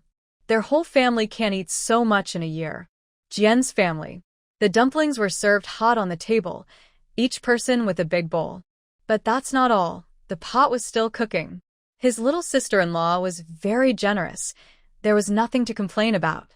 Eat up, said old Jian, looking at the dumplings in front of him, his old eyes shining with a tear. After so many years, probably over 10, everyone finally got to eat dumplings, and they were handmade by his daughter. His daughter hadn't been spoiled for nothing. Big sister Xiao also peeled a bowl of garlic for the old man. The dumplings tasted smooth and tender, with a chewy bite, and inside they were very fragrant, filled with lots of meat. You could tell just by tasting. Little sister-in-law's dumplings are so delicious. Yes, next time she visits, I want to give her the candies she gave me last time. Me too. Old Jian was satisfied. As long as everyone remembered his daughter's kindness, it meant she hadn't been spoiled for nothing. Each man ate a big bowl of dumplings and garlic, feeling very satisfied. The women and children each had 2 large bowls, and the men had 3. With the soup, they really ate until they were full. Delicious. How come little sister's cooking is so good? Both the flour and meat are so fresh. Even if you just gnaw on it, it still tastes great. That's true. After such a good meal, in a few days they would start building a house, and everyone felt energized. Oh, thinking about living next to my little sister makes my heart feel warm. Me too. Old Jian and his wife really wanted to say they also felt the same. They were most satisfied with the new house not because it was so great, but because their daughter would live right next door. Most importantly, there wouldn't be many neighbors nearby. In the future, their daughter would often come back to her parents' house, and no one would gossip. She could go there every day to help wash clothes, do dishes, and cook. Thinking about it, old Zheng was eager for the house to be finished soon. The next day, the Xiao family was demolishing the old house. Xiao Yan and his wife went early to help. A group of men were pushing the house with effort.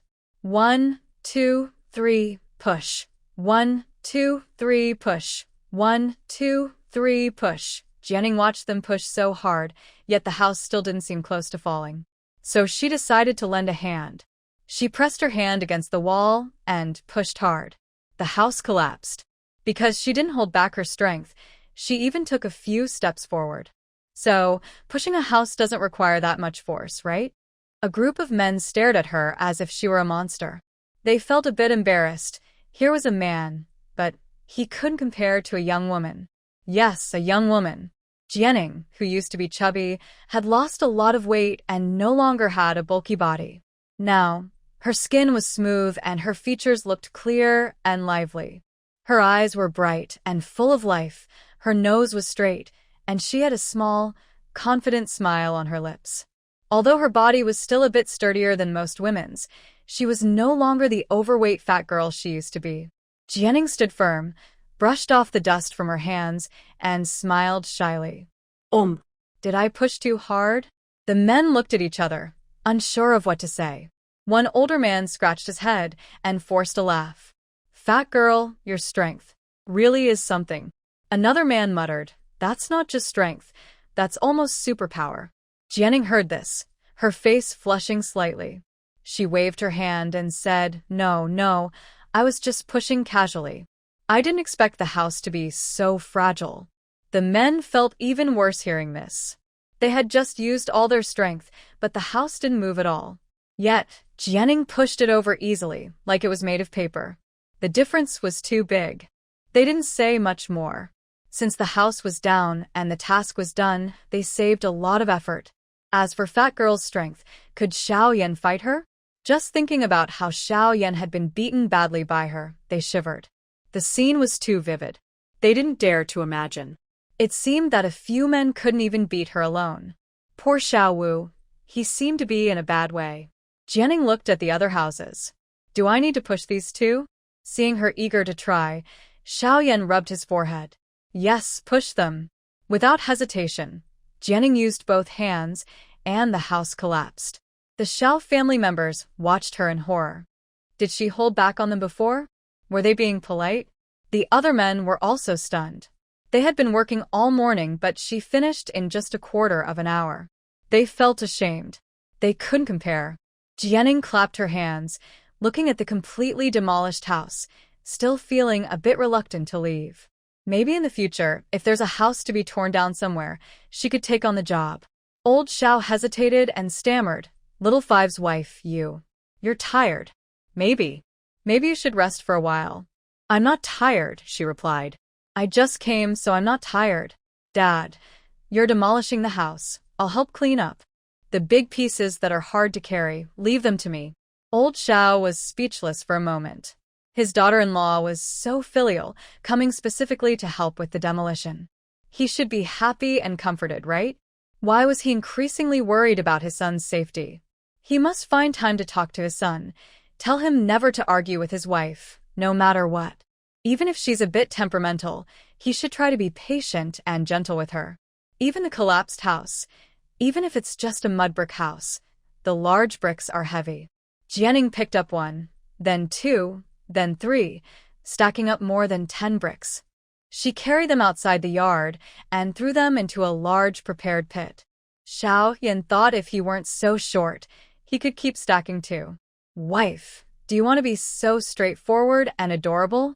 Seeing her already working, Xiao Yan automatically started tidying up the mess himself. Others who had been stunned by Jianing also began to help. but their eyes kept intentionally or unconsciously drifting toward Jianing and Xiaoyan. They simply couldn't imagine how these two usually got along. With Fat Dilly around, could the family's thing still be okay? Jianing worked very hard, treating it like a weight loss exercise, exerting herself without holding back. Her energy amazed everyone. Turns out, Fat Dilly was so diligent? Was it because the old Jian family was too kind to her, never letting her do anything? Because of her, even the hardest jobs were taken on. They really thought today's demolition was the easiest they'd ever done. The work went quickly, and by lunchtime, almost everything was cleaned up. Fat Dilly was so helpful. Old Zhao's initial shock, fear, and worry turned into relief. Little Five's wife was truly capable. Xiaoning, will you eat at home for lunch? Your sister-in-law has already gone back to the shed to cook, he asked. Although the fifth daughter-in-law could eat, she worked just as hard as two strong men. Plus, she wasn't eating much now. What was it again? Oh, dieting. All right, I'll eat at home. Don't make too much, she replied. My sister-in-law and I are eating about the same now. The big man cleaning nearby was stunned. The glutton said she had a small appetite and wouldn't eat anymore. Why didn't they believe her? Was Jianing fooling everyone? She wasn't going to eat? She doesn't eat the family's meals, yet they all share her surname. Can you really fill yourself with so little? You're not fat now, don't be afraid to eat. He looked at Xiao Wu's family, who seemed a bit thinner again. Weight loss is a long-term battle. Skipping a day means all the hard work before was for nothing. Dad, you don't need to persuade me. I know my own limit. I just need a normal amount of food. Everyone else perked up their ears, realizing that Jian Pengya was on a diet and afraid to eat. So her being so thin was because she ate less. Jian Dolly, who had lost weight, still looked pretty good. But wait, isn't dieting and eating less supposed to make someone weak? Yet, Jian Dolly, who was supposed to be weak, was still so strong. Before, when she was full, what was she like? The villagers all felt upset, thinking their pride was seriously challenged. Are they useless? So many couldn't beat a Jian Dolly, who was so hungry she felt weak. The villagers doubted themselves deeply. After finishing their work and going home to eat, they looked at Jian Ning washing her hands and felt she was different from them. Xiaoning, are you tired today? Come, eat some meat. Yes, Mom, I don't mind. She really didn't want to eat. Honestly, Sister Zhao's cooking wasn't very good. A pot of stew, mostly water, probably all the ingredients were cooked together, so some parts were half raw, some overcooked, and it seemed like no salt was added. Watching the Xiao family enjoy their meal, she wondered if her taste buds were broken. Could she no longer tell good from bad? Then she looked at Xiaoyan silently eating, with a blank expression, unable to tell if the food was good or bad. Old Mrs. Shen saw her working hard and was very enthusiastic at lunch, always serving her dishes. The fifth wife used to be too rude, eating everything clean. Now she was too polite, not serving herself when visiting. Jian Ning looked at the mountain of dishes, feeling troubled. She really didn't like to eat, okay? She didn't want to eat rice. Brown rice was especially hard to swallow, making her throat hurt every time she swallowed. Xiaoyan took a few bites from her bowl and even pushed half of her brown rice away. Jian Ning almost wanted to kneel. What a benefactor. Fifth brother, what are you doing? Old Xiao was angry. His younger son was being unreasonable. What was wrong with his wife eating a few bites? Was he trying to stop her? Dad, Jian Ning is on a diet recently. She can't eat that much. Go to hell with your diet. Half a bowl of rice isn't enough for her to even chew properly, and they don't know her appetite? Fifth brother was now just being unreasonable. Seeing the old man really got angry, Jian Ning quickly tried to smooth things over. Really, Dad and Mom, I'm dieting now. Look, I've worked hard to lose so much weight. I can't gain it all back just because I eat a little more. How easy is it to gain weight back? It's just a bowl of rice. Besides, being a bit chubbier is a sign of good fortune. Eat more, don't listen to Xiao Wu. Old Shin carefully looked at Jian Ning. Xiaoning, you really can't keep losing weight. If you get any thinner, you won't look good. How thin do you have to be to look like that? What does not look good mean? Does she look bad? She is a young, beautiful girl now. Others also nodded in agreement. They thought Xiaoning was losing weight too fast and too much. Jianning refused their kind offers to eat more. The food was too bad, she couldn't eat it. Xiaoyan also thought it tasted bad, so he helped her finish her bowl. At home, he always encouraged her to eat more and kept feeding her. After finishing dinner, Xiaoyan took her home to rest. They didn't need to go to work in the afternoon. I'll go boil some water. You wash up and get a good sleep. You must be exhausted, he said. They had moved so many things in the morning. It's okay. I don't feel very tired, she said. She really didn't feel tired, just like a long walk, just a bit longer than usual. Xiaoyan. The house demolition was originally planned for 2 days, but because Jiandali was helping, they finished a day early. The Jian family could rest for a day too. Wang's family. After Wang was sent home, her family asked her what happened. She refused to say why, only saying they argued. After Xiao Er beat her, old Xiao sent someone to bring her back. He also said that Zhao's family looked down on her because Xiao Yan had money now. Wang's family didn't quite believe it. Did they not know what kind of daughter they had? If she was good, she wouldn't have married Xiao Er. The village knew she was fiery and unreasonable. The Xiao family knew that too. An honest family, but poor. Marrying into their family, daughters-in-law usually weren't mistreated. Their daughter probably just talks too much and doesn't know what she's saying. But Wang's family couldn't admit this mistake. Once they did, they'd be looked down on by the in-laws. They still hoped that when Xiaoyan had money, they could get some benefits. Mom, Zhao's family is building a new house. The village chief is hiring workers. Big sister, go back and tell your in-laws. Our whole family can work. Keep our share, they said. The village was hiring to be fair, only one laborer per household. Their family had more than one man. Again, going to the in-laws' place to work and taking advantage of the situation, they wouldn't dare say anything. Now that there's money, they can do whatever work they want. Where can you find such a good opportunity? What? Building a house? Danny, are you planning to build a house at your parents' home? Wang's mother finally remembered and realized she forgot to tell her own family about it. Yes, we're going to build a big brick house with tiles, funded by Xiao Lao. Are you out of your mind? Seeing Zhao's family is about to rise, and you're still causing trouble with them? Hurry up, pack your things, go back, and sincerely apologize. Tell them that all the men in our family will help with the work. Quickly, as she spoke, Wang's mother started pulling her, but Wang struggled. I won't go. I won't go. If Zhao's second son doesn't come to pick me up or apologize, I won't go back even if I die. Stop being stubborn. Go back quickly. Mother, if I go back now, it just means I bowed to them. Will I have a good future? Didn't you see how Zhao's second son beat me? Mother, you can't ignore my life or death. If I get better, only then will your family be better. The Wang family members kept turning their eyes, realizing that now, if she went back to apologize and Zhao's second son came to pick her up, they would be in a worse situation. He wanted to take her away, but not only did he want her to apologize, he could also set conditions. If the daughter went back like this, it wouldn't just be embarrassing, she would lose all her benefits. In-laws and sisters-in-law would look down on her. No, she couldn't go back. Wang's father kept puffing on his dried tobacco pipe, his wrinkled face full of scheming, and finally opened his mouth, revealing big black-yellow teeth. Speak up. Why were you driven back? Wang's mother lowered her eyes, afraid to say certain things. The old man's eyes widened. If you don't say it, get out immediately. Wang's mother was most afraid of her father. When he fought, he beat people to death. Every time she saw him hitting her mother, she trembled with fear. After being beaten 2 or 3 times, she became obedient in front of him.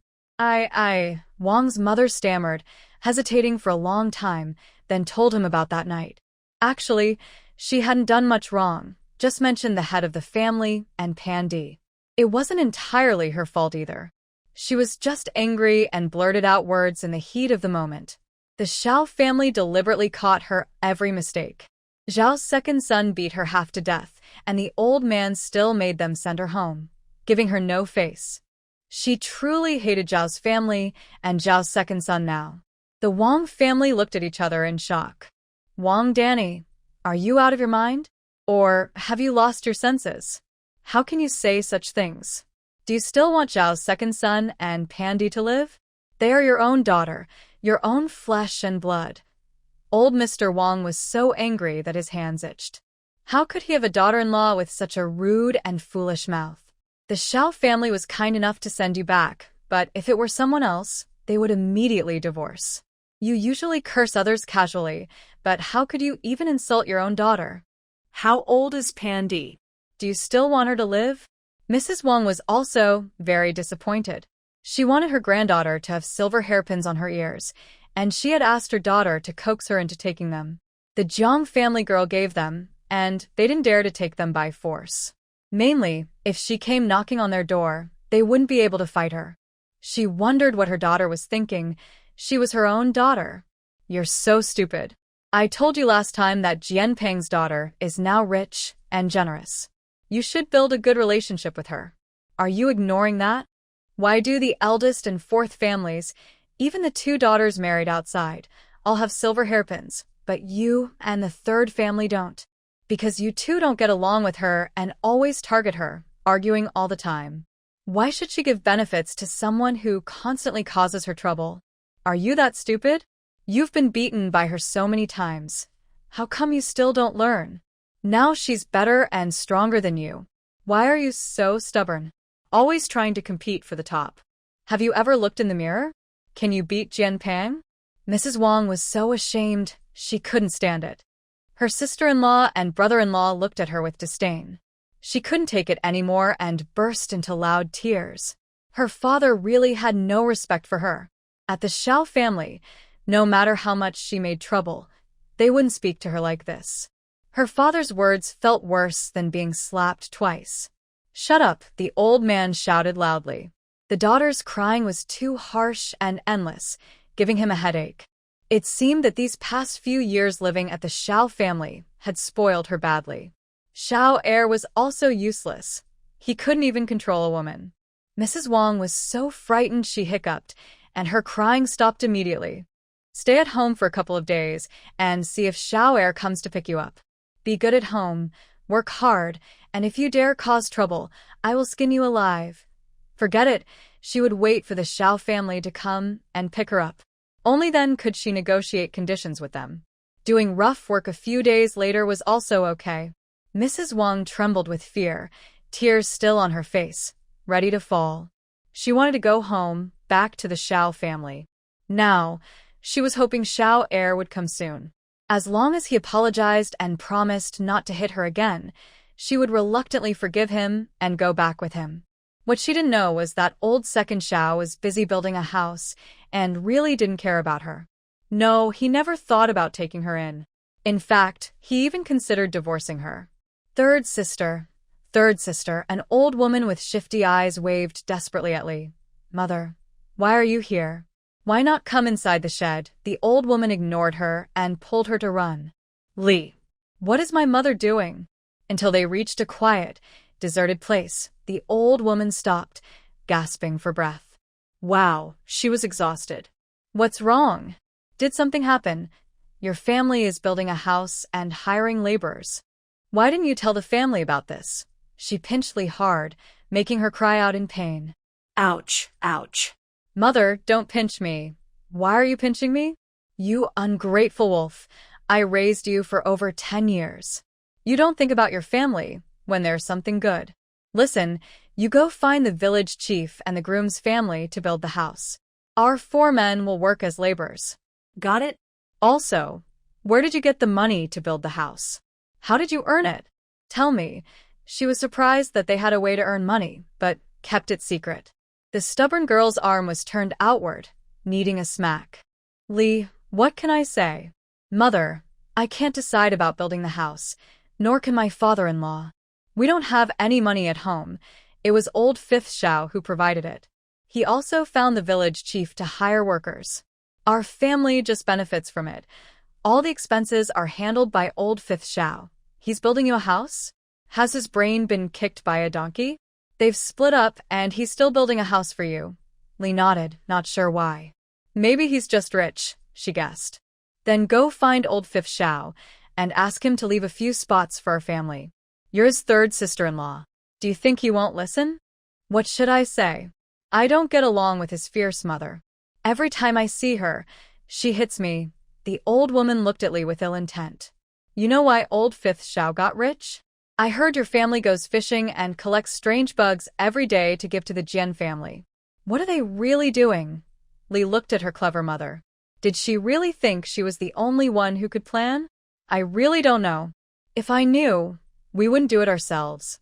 I heard that Jian's family earned money from making food. We don't know what kind.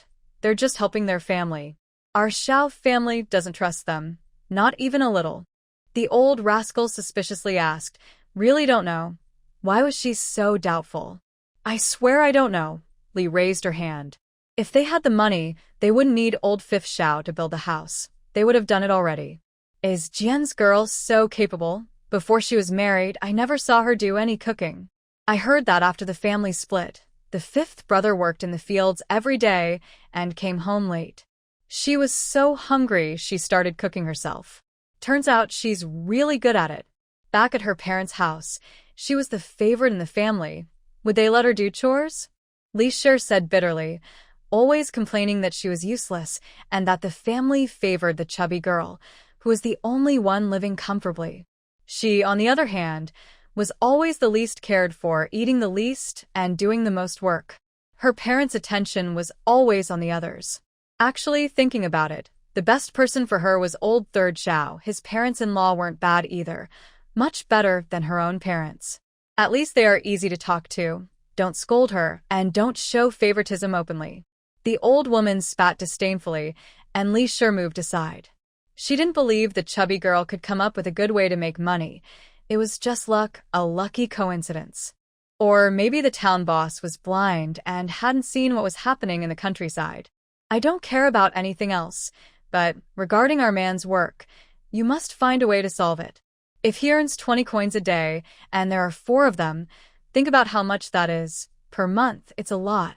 Life at home is hard, but with this money, winter would be much easier. Mother, don't push me. I can't decide this. If you want, go talk to the in-laws yourself. She didn't want to go to Xiao Fifth's house, nor did she want to face Jian Ning again. She didn't want to feel the rejection again. The old woman reached out and pinched her, causing her to cry out in pain. Can I call you now? Huh. Little brat, even if you're married, you're still part of the Wang family. Hurry up and go when I tell you, or I'll pinch you to death. Li Shi rubbed her arm, already sure it was bruised.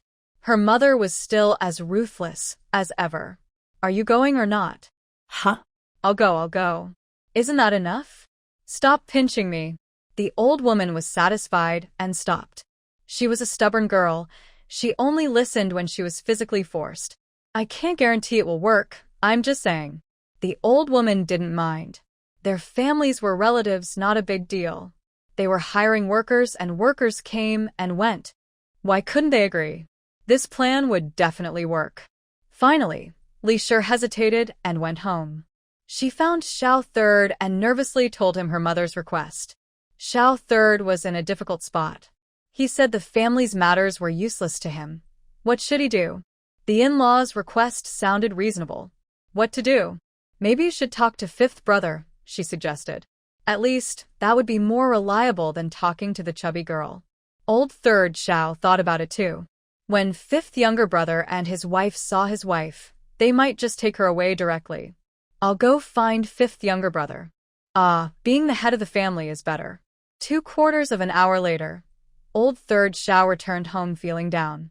Fifth younger brother refused to help because the village head had already made a decision. He couldn't push anyone in anymore. They're all from the same village, so he didn't want to make the village head's life difficult. He also said that today, the third sister-in-law's family will all come, and the day after tomorrow, second sister-in-law, eldest sister-in-law, and many aunts and relatives will come. What should he do? How to divide everything? Giving or not giving to someone would offend others. So, it's best if no one gets special treatment. Old third Xiao listened carefully and thought that what little fifth said seemed more reasonable. Indeed, the village has many relatives and connections. Once his in-laws come, it will be very hard for little Fifth. He decided not to insist anymore and went back home. After saying that, Li Shi scolded him harshly, calling him useless. Li Shi cried and worried that she would be beaten by her mother because things didn't go as planned. Tomorrow we're building the house. Everyone should go to bed early tonight and get up early tomorrow morning. Help out with whatever you can, don't slack off, understand? Old head Xiao smoked his pipe and gathered the family to plan the work for tomorrow. Got it. And the children, those who can work, should help out, no going out to play. Help with fetching water, collecting stones, anything like that. Yes, father. What about the meals tomorrow? I remember little Fifth's master in town provides meals. Since that's the case, we should also arrange food. But since two families are building together, should we eat together or how? Yes, the master arranged for workers from both families, but eating together is a bit tricky. He forgot to ask little Fifth about his plans. Older brother, you go to little Fifth's house now and ask what he's planning. Should we work with the Jians for a day or what? All right, I'll go now. Older brother Xiao hurried to find Xiao Yan. Meanwhile, the Jian family was also planning for tomorrow. The more they worked today, the sooner they could finish, saving their daughter a day's worth of labor costs. Father, don't worry. We won't slack off. When little sister was building her house before, they worked very hard. Now that they are building for themselves, they will put in the same effort. That's good that you understand. Also, the house was built by Fat Girl. I think we shouldn't take advantage of her just because she treats us well. For now, the silver is owed to her. When we have money later, we'll pay her back. What do you think? The Jian family naturally has no objections. They are used to this way of life, caring for the younger sister and leaving the best things for her. Their children have the same habits. Since birth, they've been told to treat their little sister well, not to fight over food with her, and to leave the best treats for her first. That's right. The sister works hard to earn money, and whatever she earns, she takes with her. In the past 2 years, we've been saving money, and when the time comes, we'll give her all the savings. Seeing that everyone agrees, old Jian feels at ease, happy that his daughter is doing well and willing to contribute money. Starting tomorrow, it will be hard for a while. You all go back to rest, he says. Okay, they reply. At old Zhao's house, Zhao's eldest son quickly returns and says that the cooks will prepare meals for one family each day, taking turns. The first day will be Jian's family. Once they got the confirmation, the two old men felt relieved. Everything was arranged properly. Old man, old heir, old San. I've been thinking a lot about the house these past few days because of the fuss earlier. I feel uneasy, says the old man. What's wrong? They ask. He explains, although it looks peaceful on the surface, everyone has their own little worries. When Xiao Wu's family split up, it wasn't fair. They didn't give him any land, and he took Xiao Ning's dowry, who splits a family and counts the daughter-in-law's dowry as part of the property. It's only because the two children are filial that they didn't break ties with us. If it were others, especially old heir or old San, what would they think? I understand. Back then, Xiao Wu's family was so big that they ate too much, more than the family's food could supply. Within a month of moving in, they used up nearly half a year's worth of food for our whole family, and they kept complaining they weren't full. Our land is small, just a few acres, barely enough to survive, half a year of hunger each year. If we share a little, maybe we can get by. We could only be honest and give them Xiao Ning's dowry first so we could survive. Thinking of this, the old man feels very guilty. It's all because of poverty. With only 2 acres of land for 2 people and so many of us, there's really no way out. I didn't say much either. It's just that Xiao Wu's life is better now, and he's filial to us. But I feel uneasy inside, like I've done him wrong. Now they're building a house, and I hear it costs a lot of silver. Someone told me that it might even cost over 100 taels. Look, 2 families are involved, and the house isn't even built yet, but they're already scheming. When we're old and can't walk anymore, what do you think will happen then? You're saying, old Shin wiped away tears from his eyes. Whoever built the house owns it. If we want to divide things later, we'll split the foundation and the house. Whoever wants it can buy it. The money goes to Xiao Wu.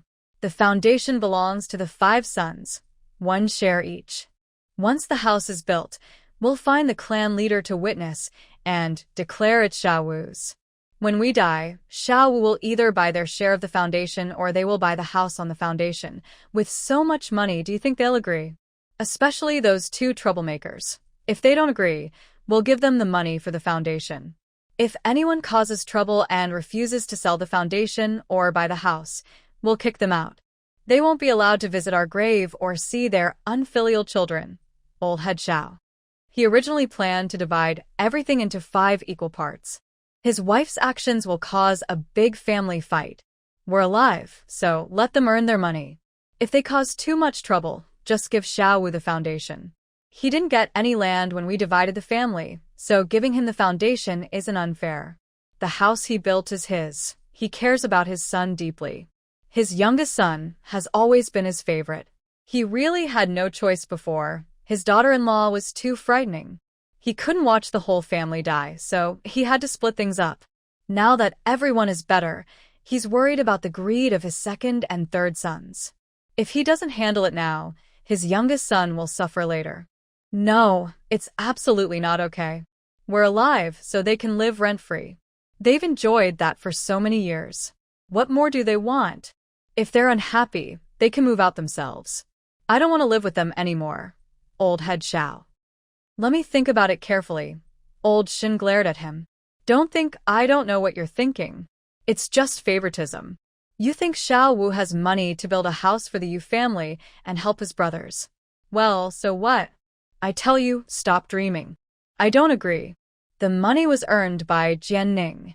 If she wants to be filial to her parents, that's her business. The Jian family treated her well, heart and soul. She deserves it. We're different. We've never favored Xiaowu. We've only tried to be fair. When Xiaowu was poor, you saw him. He would turn around from afar to avoid borrowing money or grain from them. Thinking of her son, Shun's eyes filled with sadness and tears fell. She felt sorry for her youngest son. Old head Xiao said nothing. The more he said, the more mistakes he might make. All right, let's do it your way. Siblings should settle accounts honestly, he finally said. He originally just wanted to give each son a few rooms, nothing more. I mainly think that relying on themselves, they probably won't be able to build a toilet in their lifetime, just like him. However, the old lady is right. Everyone has their struggles. He really has a hard time. Whenever someone is having a tough day, he worries about them. When will it all end? On the first day of work, the whole village was very lively. 2 families started working at the same time. People watched from both sides, and the little kids were as happy as if it were New Year. The adults were just as excited. Almost every family had someone working, so they were all earning money. Such good news is hard to find, even if you look with a lantern. Jianning was busy at the Jian family construction site. Xiaoyan was sent to the Xiao family site because everyone was busy. Bricks were delivered, and Jianning went to carry bricks. Others carried them in tens, since bricks aren't light. She carried a basket with one hand. Do you have a big basket? Fill it more, it saves time going back and forth, she said. Several foremen from nearby counties watched in shock. They couldn't believe she didn't lift a finger to help build her own house. She was working so hard for her own family. She's just a woman. How can she be so strong? It's shocking. Few people in the village had seen her strength, and women had never seen it before, only heard about it. When they saw her for the first time, they were amazed and admired her. If they had that kind of strength, they wouldn't be afraid to tell others off at home. They'd just punch them. They envied her so much. Girl, why are you resting over there? Why do you have to help? Old Jian looked at his daughter, sweating and worried. Go get a stool for your sister, and bring water, he yelled at his foolish 2nd son. Okay, I'll do it right away. I won't drink water, Dad. Don't worry about me. I'm tired. I'll rest myself. She thought this work was better than pushing a house. Working for 2 hours a day was enough to save time walking around. Rough work isn't for you, someone said. I'm just a rough person, Jian's old man replied. He couldn't persuade her at all. So, he just asked his wife to watch and told her to let her carry fewer bricks. The unmarried women nearby were jealous. Married women envied Jianing. She was really appreciated by Jian's family. But what is Jian's family like about her? Can she eat? Is she hot-tempered? Is she loud? Or very strong? Jianing's life is really good. Most of the bricks she moved in the morning were done by her. The men working at Jian's site felt a bit threatened. This money was getting too tempting. Xiao Yan was working hard, but of course his strength was normal, unlike Jianning. Xiao Yan, you're so rich now, why are you still working? What money? Just enough to get by. Just enough to get by? You've built many houses, and you don't borrow money from us. Why should we worry? They used to be worse off than him, but now they've suddenly become successful. He couldn't help feeling a bit jealous. Little Five, we all grew up in the same village. You're rich now, so you should help your brothers. Just tell us, how do you make your money? Share a little with us. Xiao Yan kept working and said calmly, you all know my skills. After so many years, have you ever seen me earn money? Then where does your money come from? Did it fall from the sky? They teased him, but Xiao Yan just looked down. Maybe it did fall from the sky. A fairy girl, in fact. My wife makes money from cooking. A man shouted in disbelief. Jian Pengya makes money. Xiao Yan nodded. Yes, it's my wife. I'm just a freeloader, just like at home. You probably haven't tasted her cooking. It's even better than the city chefs. The city workers remembered the recent meals. Yeah, it really is delicious. We've worked in many wealthy families, but none have cooking as good as yours. Old Xiao pursed his lips, feeling a bit embarrassed. Doesn't Little Five realize? He openly admits he's a freeloader. How can he stand tall in the village now? Because of Jianning, Xiao family's reputation is now lower in front of her. It's so confusing. If the head of the household is not strong, how can he be a good family leader? The villagers were stunned by this revelation. Jian Pengya is so impressive? Xiao Yan admitted he was a freeloader. That must be true. Oh no. It seems his wife and Jian Pengya don't get along. He must go back and talk to them, learn how she cooks. He's curious. What does food taste like that's better than city chefs? Suddenly, he felt envious of Xiao Yan. His wife isn't bad-looking, she cooks well, and earns money. Having a cook at home, what's that like? Xiao Yan, your life now is just like eating delicacies every day, dining out all the time, someone said with envy. Xiao Yan was speechless. He really thought his wife's cooking was better than restaurant food. And honestly, he wasn't used to eating at the old house anymore. It seems like they're always eating out. After finishing work at noon, everyone goes home to eat.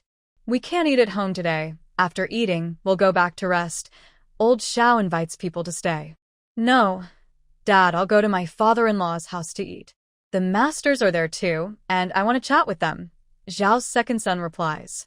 Old Xiao watches his son's back and feels like his son is a bit of a house husband, which makes him feel uneasy. Son, it seems like something is a bit off. Lunch was cooked by sister-in-law Jianing. When the masters took the first bite, they immediately noticed a big difference. After building the house, the biggest regret was not being able to keep eating at Xiao Yan's house. They thought they'd enjoy good food for over a month, but unexpectedly, The cook changed this time. they're here to work, so they can't expect the lady boss to cook for them. Whatever she gives, they eat. Well, no more good luck with food. Building the house with many people is quick. In just over 10 days, both houses started to take shape. Everyone on both sides was smiling happily. Every day, they went to the construction site and watched the house gradually rise, feeling a deep sense of satisfaction. All their thoughts were on the new house, and they forgot that one person hadn't come back home yet. Wang Shi was waiting and hoping. She even thought about how to speak to Zhao's second son when he arrived, how to make things difficult for him. In the end, she just hoped he would come, and she would accept whatever. The more she waited, the more hopeless she felt. Everyone in the village knew she had been sent back to her parents' house.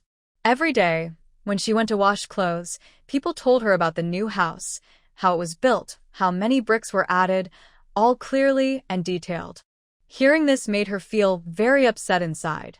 Many people advised her to soften her attitude and go back to her husband's house. But she was stubborn. She worried, What if Zhao's second son really didn't want her anymore? Actually, he had truly forgotten about her.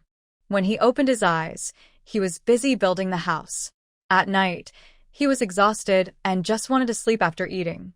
The children were all looked after by the eldest and the fourth daughter-in-law. He had truly forgotten about Wang Shi. Maybe, deep down, he didn't want to think about her either. Her parents kept urging her to go home quickly. Her sisters-in-law and younger siblings all looked at her with disdain because of her. Because of her, only one person went to work at their house, and it was at old Jian's place. Wang Shi felt she really couldn't stay at her parents' house anymore. After so many years of marriage, she had never felt so helpless.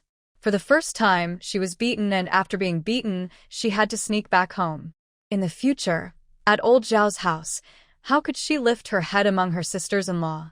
She truly hated Zhao's second son. Can't he just comfort her and be gentle with her? Hurry up and leave. Stop dawdling. Remember to have a good life when you go back, and when things get better, help support us. Wang Shi looked at the closed door of her natal home, feeling hopeless. Outside, a few neighbors watched her, then looked at the closed gate. She quickly lowered her head, afraid to meet their eyes. Tomorrow, she would be the talk and joke of the village women. Wang Shi went around to the fields, carrying herself slowly towards the big greenhouse at old Zhao's house. By the time she arrived, it was almost dark. She looked at the distant firelight, feeling a bit scared to go closer. For the first time, her steps felt so heavy. But her family had already turned her away, and she couldn't go back. If she didn't return to Zhao's house, she really had nowhere to go. Sister-in-law Xiao went out to fetch water and saw someone outside, startled. Second sister-in-law, big sister-in-law, Wang Shi smiled awkwardly, realizing she had been seen. You. Zhao's sister-in-law reacted quickly, so she was back. Oh my, she didn't expect her second sister-in-law to come back on her own. She was still thinking about finishing the house, and her second brother hadn't come to pick her up. What should she do? Come in. Have you eaten? Wang Shi suddenly teared up. When her parents had thrown her out, it was mealtime. She had just finished cooking but was not allowed to eat a bite before being told to leave. Wang Shi was pulled into the shed, and everyone who saw her froze. How did she come back? Old Xiao was well aware. Her family no longer accepted her. She had nowhere to stay. A few days ago, old Zhao's father had come to see him, secretly and openly asking him to get Zhao's second son to soften up, admit his mistake, and bring her back. He hadn't agreed. Unexpectedly, just 2 days later, she was back. Pandy looked at her mother and instinctively took a few steps back. Wang Shi noticed and secretly resented her. What does that little brat mean? Why is she hiding? Does she think she can eat her up? Old Zhao's second son was also stunned. How did she come back? Old Xiao looked at Wang Shi and decided to give her a stern warning. All right, now that you're back, take good care of the children. When you're away for a few days, your big sister-in-law and fourth sister-in-law help take care of them. Thank you, big sister-in-law and fourth sister-in-law. Wang Shi looked at Li Shi, thinking that when she was gone, her third sister-in-law would help her arrange things and speak good words for her. Li Shi looked a bit awkward. Since you're back, live a good life from now on. Some words should be thought through before saying, and some actions should be considered before doing. All of you, pay attention. If anyone causes trouble and makes the family unhappy, they will be separated. Our Xiao family's daughters-in-law don't need to be overly capable, but they must behave properly. The second and third daughters-in-law, you should learn well from your big sister-in-law and the fourth family. From now on, all household chores will be arranged by my wife. Whoever is supposed to do what, just do it. If anyone tries to cheat or shirk their responsibilities and blames others, don't blame me for being harsh. Take good care of our children. No hitting or scolding them. Also, take good care of my daughter-in-law. If she causes trouble again, she shouldn't stay at home anymore. Mrs. Wang looked very upset. She wondered what her husband meant. As soon as she returned, he started saying these things. Wasn't he implying she wasn't obedient or hardworking? Mrs. Li also looked angry. She felt she had been burdened by Mrs. Wang. All right, it's late. Everyone go back and rest, said Mrs. Wang. She hadn't even eaten yet. She had been angry at her family's house, then came back and was angry again. Seeing Xiao second, who stayed quiet and ignored her, made Mrs. Wang even more upset. What did she do wrong in her past life to be disliked everywhere she went? Over the years, Xiao second had been ignored a lot. Honestly, these days, with no one bothering him, he felt quite free and peaceful. Mrs. Wang was full of complaints but couldn't do anything because everyone was crowded in the big shed. Any little noise could be heard. She had no choice but to pull Xiao second outside to talk. She was afraid she'd burst from holding everything inside. Why didn't you come to pick me up? Didn't you just come back yourself? You ungrateful. If I didn't come back, wouldn't you go forever? Are you especially unhappy to see me return? Xiao second, what's wrong? Seeing that I have a nice house now, are you tired of me? Don't want me anymore? I tell you, if you want to divorce me and marry someone else, fine. Next life. Mrs. Wang stood with her hands on her hips, glaring at the calm, expressionless man. Are you done talking? If you are, go to sleep. I'm really tired from working every day. She missed the days when her family wasn't around. They were noisy and annoying. No wonder her father said so. Living with them was truly hard. Mrs. Wang felt like she was hitting cotton, no strength at all. Did you hear what I said? Yes, I heard. Did you hear what your father said? Why are you back? Are you asking why I didn't pick you up? Are you asking if I want to leave again? Mrs. Wang choked on her words. I'm really tired. If you come back to live properly, just behave and work faster around the house. Everyone says you get up before dawn to wash clothes by the river, weed the fields, cook, and do all the chores. Think about how much you've done for me over the years. I don't want to say much about the family. I don't want to argue. If I don't say anything, it's because I don't forget, or I'm just too simple. You're too noisy, and I'm too lazy to argue. After speaking, she left Wang's house directly, her back unconsciously hunched. Wang's tears fell quickly, and she felt wronged inside. She just wanted someone to comfort her. Why is it so hard? Why does everyone seem to dislike her? Was everything she did not for their family's good? For her son's sake? When second Xiao returned home, he finished caring for the children and immediately went to sleep. Building a house is too tiring, exhausting every day. He's not like his younger brother's wife, who has endless energy. Wang's cried enough and then went into the shed. Seeing the person already snoring, she felt overwhelmed. He actually didn't wait for her and went to sleep? Before, when she didn't sleep, he would never sleep early. Wang really wanted to wake him up and make a fuss, but since the whole family was nearby, she was afraid her father-in-law would send her back to her parents' home again. So she had to hold back her anger, lie down beside him, and force herself to close her eyes and sleep. The situation was stronger than her. Now, she and the Xiao family were in a tough spot, and she had no good outcome. That troublesome girl, once they moved to a new house, she would slowly teach her a lesson. Jingning has recently been very annoyed about going out. She rarely visits the construction site next door. Every time she goes, a group of village women gather around her, asking questions. Old Five's family, how do you usually cook? Old Five's family, what vegetables do you sell in town? Can we see? Old Five's family, can I come to your house to learn cooking? Like a bunch of quacking ducks, they chatter so loudly that her head hurts. These people don't understand. Why are they daydreaming? She doesn't even teach her own family's business. How could she teach them? If they're so clueless, they should see a doctor. She doesn't know what they're trying to do by constantly seeking her attention. It's so annoying. Does she have a good relationship with them? Are they close? From her memory, probably not. These people didn't like the original owner before. They avoided her and spoke behind her back. Why are you back so early? Xiao Yan finished his work and saw his wife had already prepared the meal. Don't mention it. These people are like crazy, asking questions everywhere I go. It's so annoying. By the way, how do they know we're in the food business? How do they know I'm the one cooking? Xiao Yan looked around nervously, afraid to meet her eyes. Maybe they're just guessing? If they're guessing so accurately, why don't they set up a stall to do fortune-telling? Xiao Yan could only say, then stay at home. I won't go either. It's time for us to go up the mountain to pick peppers. The transplanted ones are growing well at home. Wild ones are really easy to raise. She watered them, and they survived. I'll open another piece of land in the backyard. We should plant more. These things are valuable. All right, let's wait until the weather cools down and autumn arrives. Then we'll go deep into the mountains again to see if we can find any treasures and earn some money for the winter. Xiaoyan washes his hands, ready to eat. Actually, we've both been busy with family matters lately, and I haven't given the storybook to the shopkeeper for several days. Oh, I forgot too. After we finish eating, I'll work overtime and deliver the storybook the day after tomorrow. Tomorrow, I'll go up the mountain.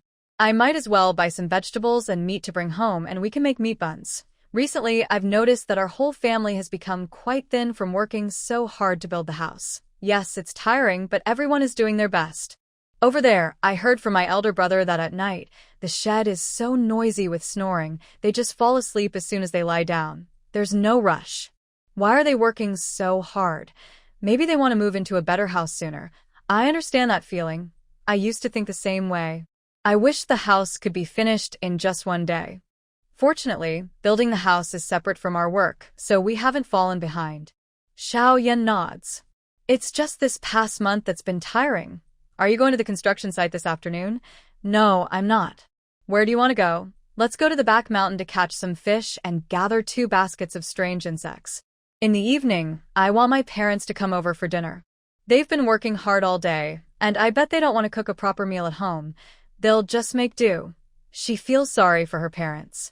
I'll go catch fish this afternoon. You stay home and write the storybook. That's fine. I don't have many stories left anyway. I heard that your second sister-in-law has returned home when she went out to pick vegetables. Several women told her that last night.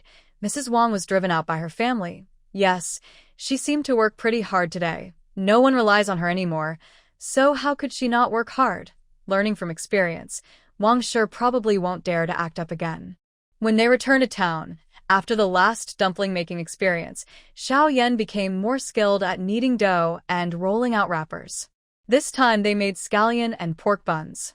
Wife, your hands are so quick with the dough. Look at my buns. Watch carefully.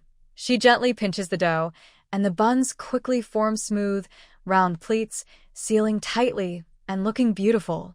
Practice makes perfect. The more you make, the better you'll get. When pinching the pleats, be gentle with your fingers and don't use too much force, or the skin might tear. Xiaoyan tries a few, but can't get it right.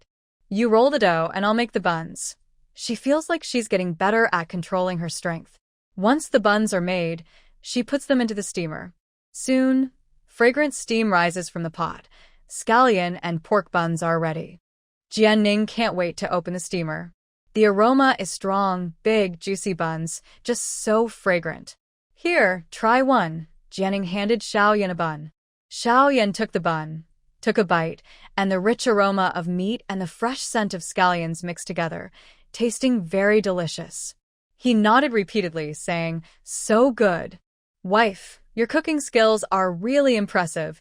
Jianning also picked up a bun, took a gentle bite, and nodded with satisfaction. Yes, this time the filling is well seasoned, and the skin is not too thick. The only small flaw was that they used stiff dough, which wasn't as soft. She wondered if there was yeast at this time. Probably not, based on her memory of the original owner. Jianning, with her mouth full of bun, mumbled unclearly, "Bring the buns over, keep steaming." When work was done, the steamed buns were placed in 2 baskets. "Take this basket to my parents and this one to your parents." "Go ahead." Xiaoyan glanced at the basket with noticeably more buns from Jianning's family and couldn't help but smile. His wife was very straightforward. She clearly showed favoritism, not playing tricks. Everything was open and honest. That's how a couple should be. It seemed Jianning truly wanted to live a good life with him. Jianning's family saw the 2 baskets, said nothing, took their own, and urged him to quickly deliver another set. After he left, old Jian chuckled happily. "See that, wife? Our daughter treats us differently. Did you just realize that? Whoever treats our daughter well, she's clear about it," Xiaoyan said. Without Xiaoyan, Jianning wouldn't even look at their family. Yes, you're right. Our chubby girl is quite thoughtful." Old Shen looked at all the buns and, through the gauze, could smell the aroma. Are you enough to eat? Why bring so many?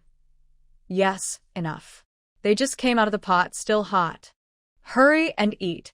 I'm going home for dinner too. Not eating at home. Old Shun remembered clearly that after the family split, her son had only eaten once at home. No. Everything's ready at home. Mom, hurry up and eat while it's hot. It's so delicious. Xiaoning has been making buns all morning. You should try some. She said she's worried because you and Dad have been so busy building the house and have lost weight. She bought meat buns early this morning at the town. All right. Your wife is so filial, Lee said, almost laughing. Does she mean her own parents are tired and thin? Since Jianning's family built the house, have they come over? Old Wu, it's hard to tell if he's good at lying. Just as it was time for dinner at home, Old Shin placed the steamed buns on the table. Fifth brother brought these. Everyone take one, he said. Each person took one, and it was quite large. Taking a small bite, you could taste the meat, and the aroma filled the mouth. Fifth brother's family really doesn't skimp on ingredients when making these. Fifth brother said he saw that my husband and I have been working too hard building the house recently, so he gave us these to help. Could he put in more meat? And these are made with plain flour too. His family is very filial now. Old Xiao was quite pleased. The other three sons of the Xiao family held their buns, feeling a bit awkward. Their father's words made it seem like they weren't very filial. Li and Wang ate happily, each bite lingering in their mouths, already finishing one bun and reaching for the second. Old Shin looked at their eager faces with some disdain. Each person gets 2 buns, divided fairly. The leftovers are for me and my husband. Their children were respectful to her, so they weren't stingy. Wang and Li almost choked. If they had spoken earlier, would they have fought over the buns? They ate too quickly and hadn't tasted much, and now only half a bun was left in their hands. Wang quietly nudged Pandi. That ungrateful girl dared to eat 2 buns. Does she deserve it? Pandi lowered her head, curled her legs inward, clutching her bun, not looking at her mother. Of course, she knew why. Those buns were hers, and she wouldn't give them up. Wang glared at her daughter with hatred, feeling annoyed. The Xiao family also ate happily. Even the little children finished their share. Such delicious meat buns. 3 of them could eat their fill. In the end, there were 6 buns left. Old Shin gave one to her husband, and the children each got half. The house wasn't finished yet, and it was time for the autumn harvest. Each household only sent one person to work at the construction site, so the harvest didn't affect their family much. The Jian and Xiao families all sent everyone to build the house, and also had to take care of Jianning's work. For the autumn harvest, the 2 families were at a loss. Old Xiao couldn't manage 3 tasks at once. The harvest was very important. Whether they could eat enough depended on it. So, the 4th son went fishing and caught insects, trying to finish by noon, then went to work at the construction site in the afternoon. Okay, father, they replied. The eldest son's family, the 2nd son's family, went to work in the fields. Since their land was small, they could finish quickly. The 3rd son's family was responsible for feeding everyone, taking care of the chickens, washing clothes. The 3rd and 4th families, along with us, stayed at the construction site. Oh, and the older children went to harvest rice in the fields. After thinking carefully, he decided to have the family split up to work so everyone could be taken care of. We'll follow father's instructions. Mrs. Wang feels unhappy inside. The autumn harvest is tiring. Why does she have to do the hardest and most tiring work like the 4th family and the 3rd family? As long as she manages household chores, she feels it's unfair. Autumn harvest is very important. None of you are allowed to slack off. Do you hear me? The old man said while glancing at Mrs. Wang. Mrs. Wang was so angry she wanted to curse. Since she returned home, the old man often made snide remarks, and the family ignored her. Compared to before, she feels more neglected than ever. So, the ones who choose to come back are not valued? If she had known, she wouldn't have come back. Thinking she was driven out by her own family, Mrs. Wang's eyes darkened. She thought, what's the point? She's just a person with a hard life. Besides reading people's faces, what else can she do? The Jian family owns land. They gave Jianning 2 acres. It's not a lot, but not too little either, more than the Shao family, who have 8 acres. How will we arrange the harvest the day after tomorrow? Our sister's work can't be delayed. Jian Lao Da was the first to speak. Jian Lao Tua nodded in approval. Eldest, second, and third sisters-in-law, don't go out. You 3 handle the heavy work and also prepare our meals. Okay, father. Eldest, second, and third brothers, go help with the harvest. The children can help pick rice grains. Your mother and I will watch the construction site. Okay, father. Jian Lao Tua was very pleased. His arrangements were perfect. Nothing was delayed. It will be tiring for a while, but after the harvest and the house is built and when it gets cold, we can rest properly. Yes. We all listened to father. Xiaoning said, our family only has 2 acres. I can finish it alone. You shouldn't go to the fields. You'll get dark from the sun, and then you'll need to wash your face with rice water. Even if she isn't dark, she still washes her face with rice water. That's called self-care. Her rough husband wouldn't understand. What are you doing yourself? Do we need to hire extra help? 2 acres, just find 2 people to help us harvest. Why not do it ourselves? Why not? I won't do it. Jianning propped her chin. How are your family's plans? My parents are watching the house, and my elder brothers are working in the fields.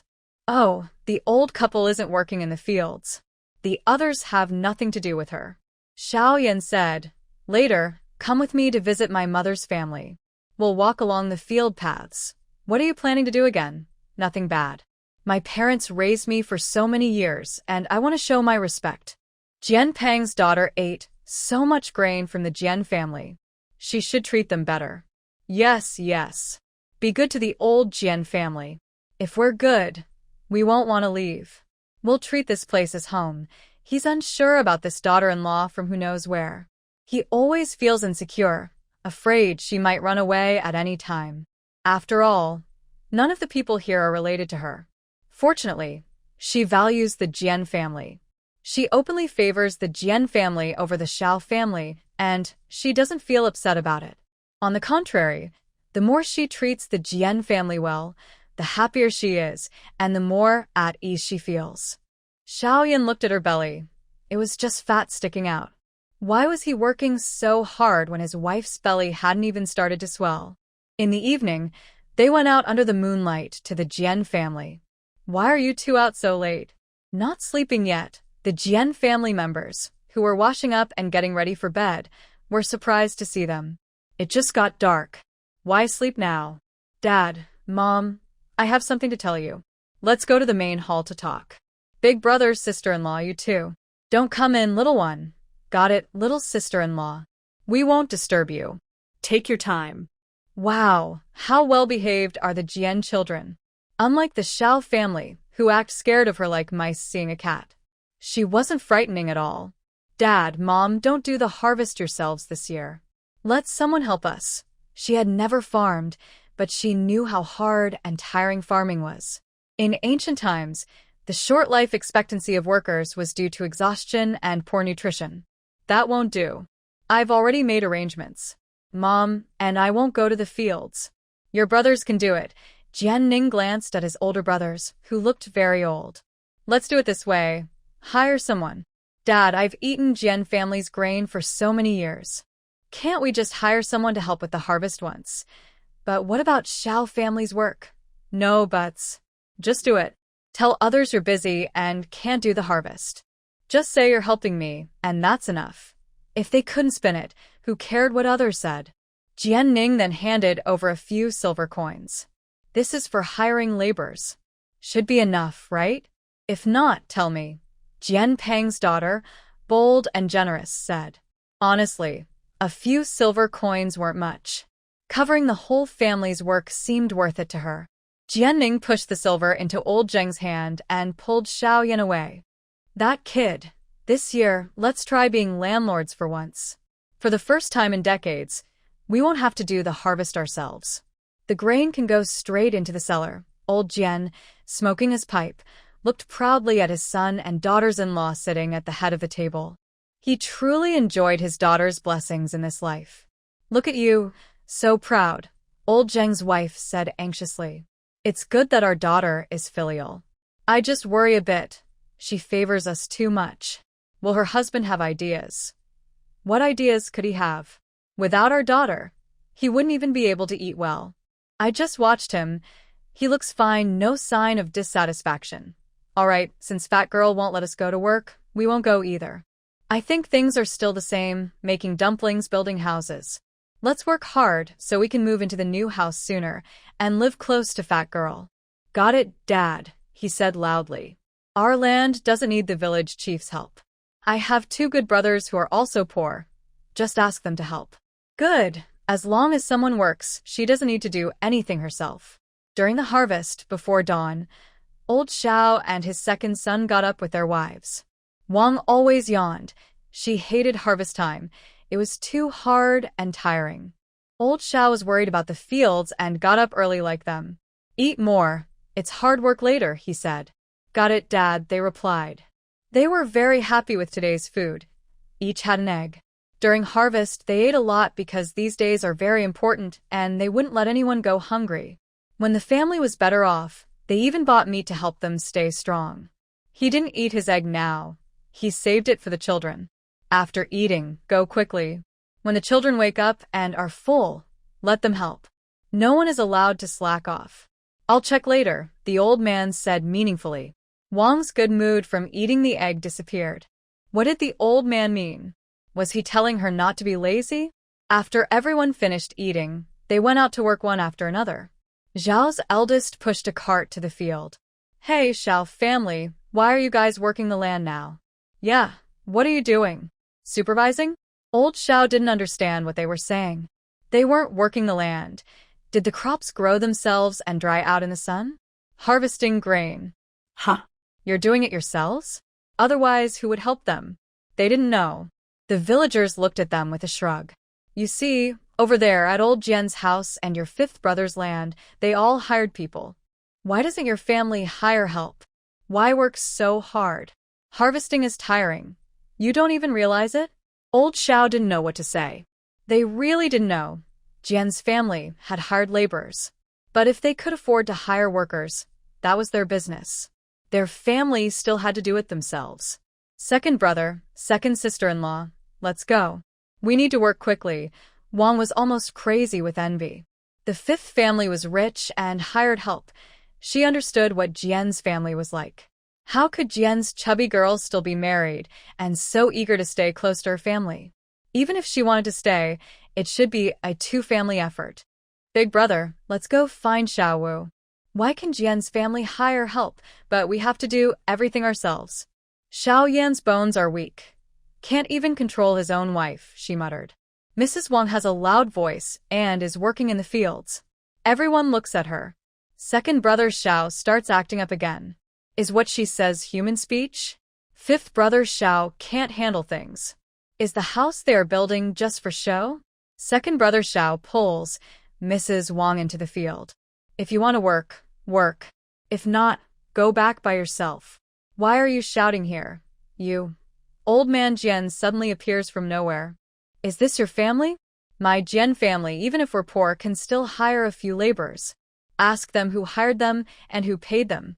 I don't know anything, so it's better not to talk nonsense. Our daughter Peng hates being falsely accused. If she finds out you blame her for everything, she might give you both a good slap. If you don't want to work, go back to old Xiao. Your family only needs 3 people for this small piece of land. Honestly, old Xiao is quite stingy. He's not short of money, but he still makes you kids work. Mrs. Wang blushes with embarrassment after old man Jian's scolding. Big brother Xiao and second brother Xiao look serious. If their father hears about this, they will definitely get scolded. Get to work now, second brother Xiao shouts. Mrs. Wang stiffens. If someone is about to die, they might even argue with their wife. Why not argue with Jian's family instead? Second brother Xiao looks coldly at Mrs. Wang. If you don't want to live a good life, go back to your Wang family. They're just over there in the field. If you still want to stay, shut your mouth. He's really fed up. He just had a few peaceful days after coming back, but now it's starting again. Every night before sleeping, she keeps nagging in his ear. He used to think he could just endure it, but now he really doesn't want to. Has he changed too? Mrs. Wang feels very wronged and awkward. Big brother Xiao and his wife stare in shock at second brother Xiao. He's so tough in front of his sister-in-law. What's going on? Mrs. Su feels that Mrs. Wang is a bit pitiful now. She feels a little sorry for her. Second sister-in-law, hurry up and work. It's getting late. They woke up so early but haven't started yet. The others are about to harvest a row of rice. Yes, okay. Mrs. Wang finally relaxes a bit. No, in the past, if second brother Xiao dared to talk back, she would definitely cause a fuss. Why is she so timid now when she sees this kind of Xiao? She can't speak up. Indeed, money gives people courage.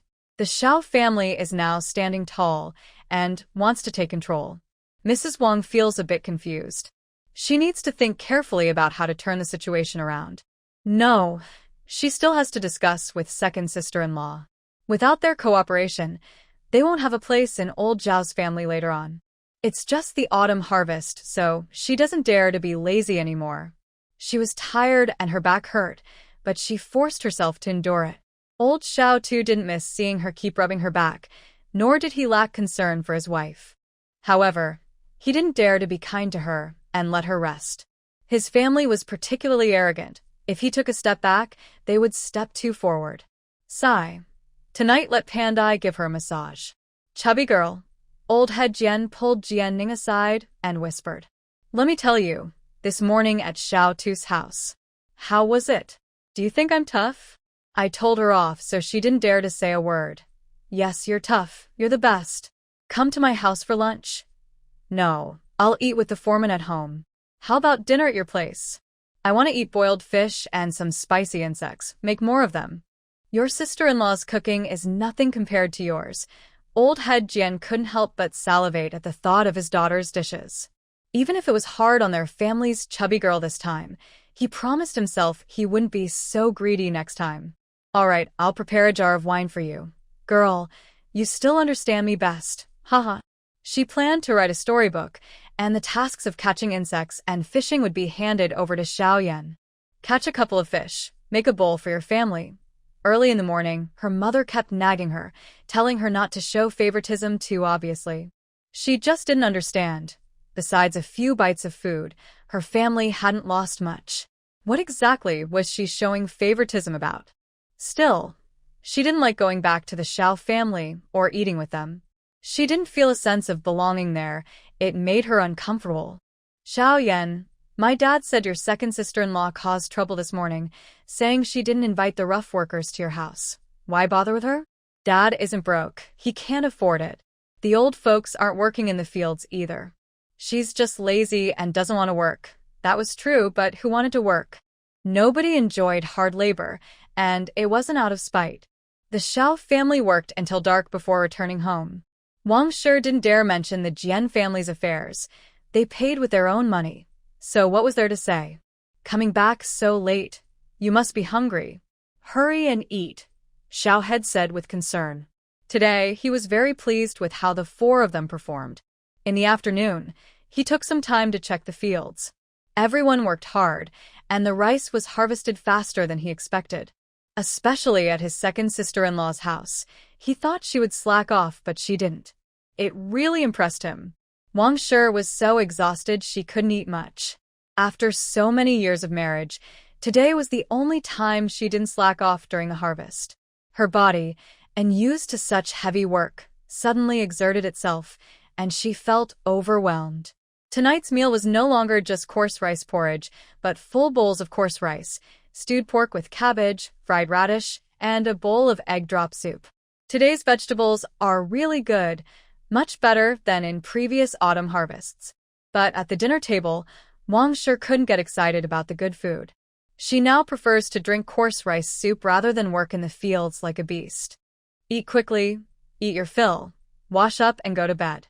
You must be very tired today, Wang Shi said with a tired face, slowly picking at her rice. Li Shi looked at her in surprise. Why didn't she grab more food? She should be eating the fastest today. Seeing her look so worn out and pale, her mother sighed. It's okay, it's okay. Today, she didn't go to the fields. Xiao second gave Wang Shi 2 more bites of vegetables. Eat up. Wang Shi felt her nose sting, and her heart grew more upset. Was this a slap followed by a sweet treat? After dinner, Pan Di prepared bath water for both of them. After a day of work, she couldn't sleep without a bath. Xiao II was very pleased with her daughter. She was diligent and respectful, at least quick and willing to work. But he couldn't understand why the family always looked down on his daughter. That night, old Xiao tossed and turned. "Head of the family, what's wrong?" he asked, turning over and over. "Isn't he tired enough?" The old man got up. "Today, I went to the fields and several villagers asked me why we didn't ask for help with the harvest. When I saw the fields of Xiao Wu and the Jian family, I saw they all hired others to help, but our family did it ourselves. It made me feel. I heard about this today at the construction site too. The Jian family said they hired people with money, and the villagers said they personally went to find matches. Xiao Wu also did the same, choosing friends he plays with. They have money, and they don't work themselves. What's so hard about that? That's what they say, but I still feel uneasy. Have you ever thought about why the Jian family has money? I just think as relatives, Xiao Wu's family is not doing things fairly. You're just jealous. I told you before, we just need to live our own lives well. There's no point comparing ourselves to others. You're just making yourself unhappy. If it's really hard, we can hire some people to harvest the land. We have some money." Old Xiao was surprised. "What are you talking about? We're not too busy. Why spend that money? Is money useless if we have plenty? Then why are you upset late at night?" "It's just because the Jian family and Xiao Wu's family don't work in the fields and think our family is inferior." "Are you upset about that?" Old Shen, who had slept on the same bed for decades, knew him best. "You, wife. All right, stop overthinking. Look at what we used to live on, what we ate. What are you eating now? Is there anything you're unhappy about?" The children are already very obedient. People's hearts are often biased. When the mother-in-law treats the daughter-in-law well, it's normal for her to think about her own family now. Not just the daughter-in-law. Even she, now that life is better, still thinks about her family. The other daughters-in-law are the same, so there's no need to argue about it. Our family is closer after all. Old man Xiao, you forgot what your mother used to say when she scolded me. She told me to relax and not to argue with her because she's old. Now, why are you arguing with the two younger ones? Aren't they good to us? Relax your mind. Both children are good. Don't hurt their feelings, understand? After saying this, old Mrs. Shin closed her eyes and ignored him. She was tired after a whole day and didn't want to be disturbed. What's the point of bothering her to sleep? Old man Xiao thought about past events and stopped talking. It's not that he's narrow-minded. He cares about face. He doesn't want the villagers to gossip about him. Deep down, he hopes his family is better than old Jian's family. After all, their daughter-in-law is married in, not his son, who married someone from outside. Could it be that he really has become greedy, as his wife said? He used to love little Five very much. After his wife's scolding, Xiao old man became clearer and calmer. He wanted to say more but found she was already asleep. Xiao old man.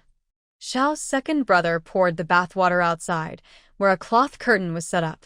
Wash up and rest early. Wang felt that her husband still cared about her.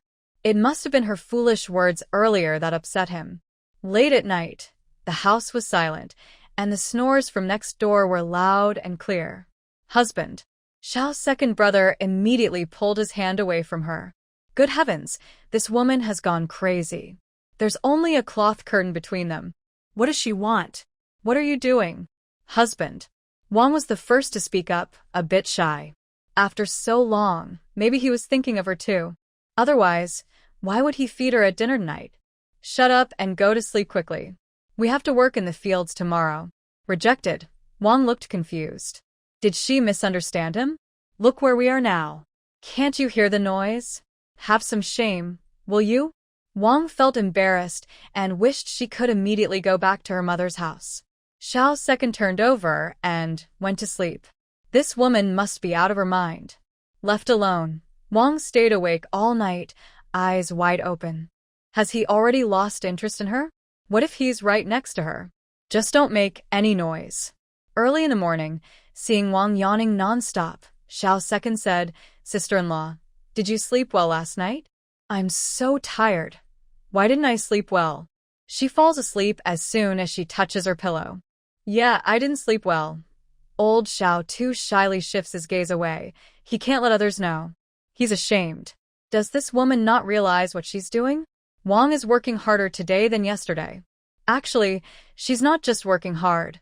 She's furious and needs to vent. She can only work herself to exhaustion. What's wrong with second sister-in-law?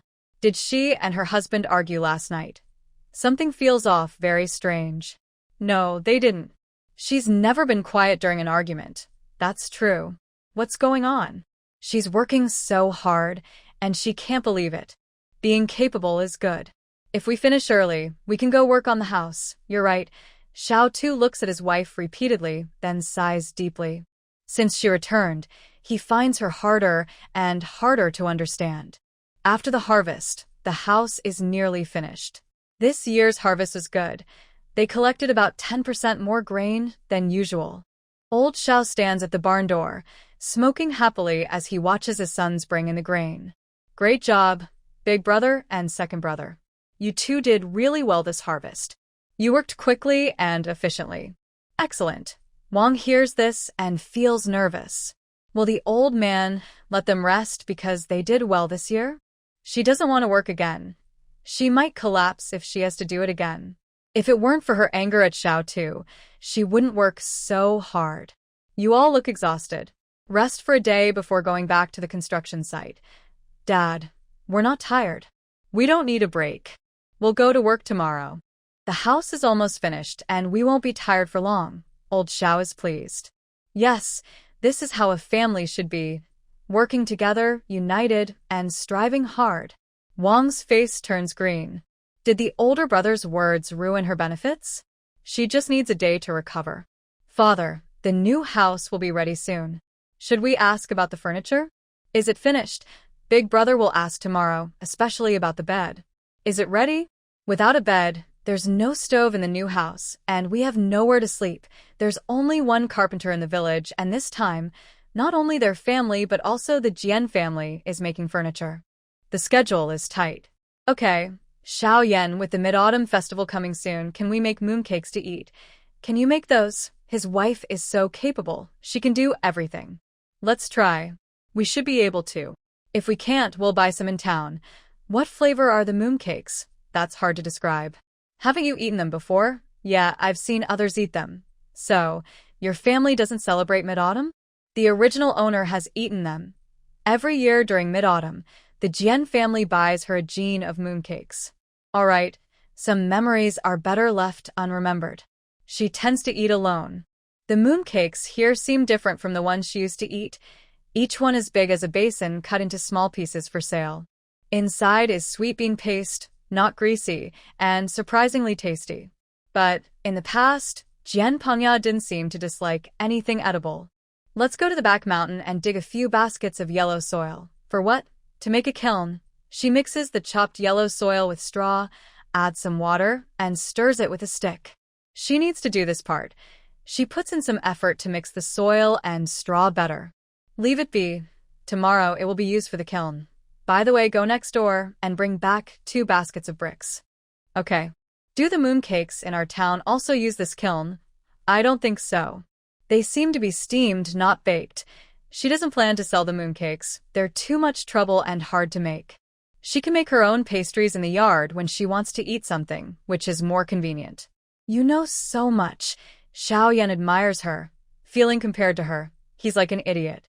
We have something called Dunyang. You can look up anything you don't know. Then there's also video, which shows step-by-step how to make things.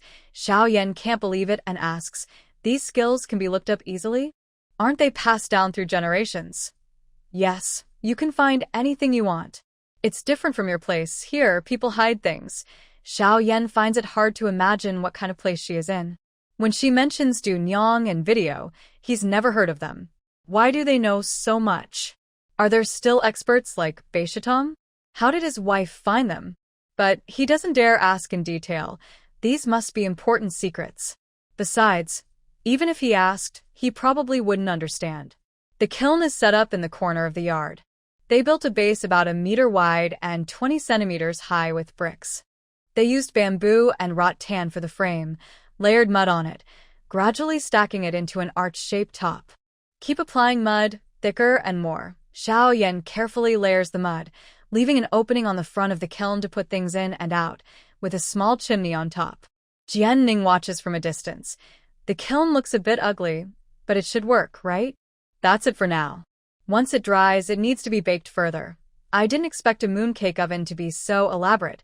Mooncakes are even harder to make, especially the flaky crust. Well, he doesn't understand either. Bang! Bang! Bang! The door is knocked impatiently. Big brother, what's going on? Can I borrow your family's carriage for a while? Just now, second cousin came over and said that big cousin helped someone build a house and hurt his leg. My parents want to go see him. Oh, okay. Is it at Grandma's house? It seems like Grandma and old uncle also care a lot about the main family. Fat girl. Old Jung also ran over crying. She had just gone home to get some silver. She knows well how things are at her maiden home. The eldest nephew must be hurt badly. Otherwise, he wouldn't be borrowing money, and he probably can't afford medicine or a doctor. Mom, don't worry. I'll go with you. Big cousin will be fine. Yes, yes, having a daughter makes Jung feel more confident. She still trusts her daughter. Mom, wait a moment. I'll go get something. She ran into the house quickly and put 50 taels of silver in her pocket. Are you going with us? Don't go. Stay home and take care of the house. The dog needs feeding too. Dad and Mom are not here. You watch the construction site. All right, be careful. Let me know if anything happens, Xiao Yan warned worriedly. Got it. On the carriage. What's going on, second cousin? Someone in the village is building a house. Big brother went to help. When he was setting up a thatched shelter on the roof, he fell. He hit his head hard, bleeding all over his clothes. His leg is broken, the doctor said. The head wound has stopped bleeding, but he's lying in bed feeling nauseous and wants to vomit. The village doctor can't treat him. They all knew the Jian family didn't have much money, but they had no choice. They borrowed what they could. Unexpectedly, the little sister-in-law and fat girl's family helped a lot. They even got a carriage. Zheng sure too wiped his tears. If Big Brother could see a doctor in town, maybe he would survive. And his leg must not be crippled. If he became lame, how would the whole family live? He couldn't think about it. Tears streamed down Zheng Shida's face again. He loved his big brother so much. Jian Ning understood that he probably had a concussion from the fall. It couldn't be moved, only rest. But his leg needed to be checked in the county town. It had to be moved, and the roads in ancient times were poor. Yes, she planned to go to the county town. The town doctor was okay, but honestly, if needed, she might have to go to the capital city. The best doctors were there. Jingjia village was not far from Two Dogs village, but not close either. Jian Lauda hurried with the mule cart, feeling anxious. Mom and Dad, everything's ruined. What should we do about tomorrow's delivery? The people in the mule cart also panicked. In their rush, everyone forgot everything. Don't worry. Xiaoyan will think of a way, maybe rent a cart or something. Jianning tried to comfort them. Yes, the son-in-law will handle it. He's reliable. It probably won't delay my daughter, but it must not delay her.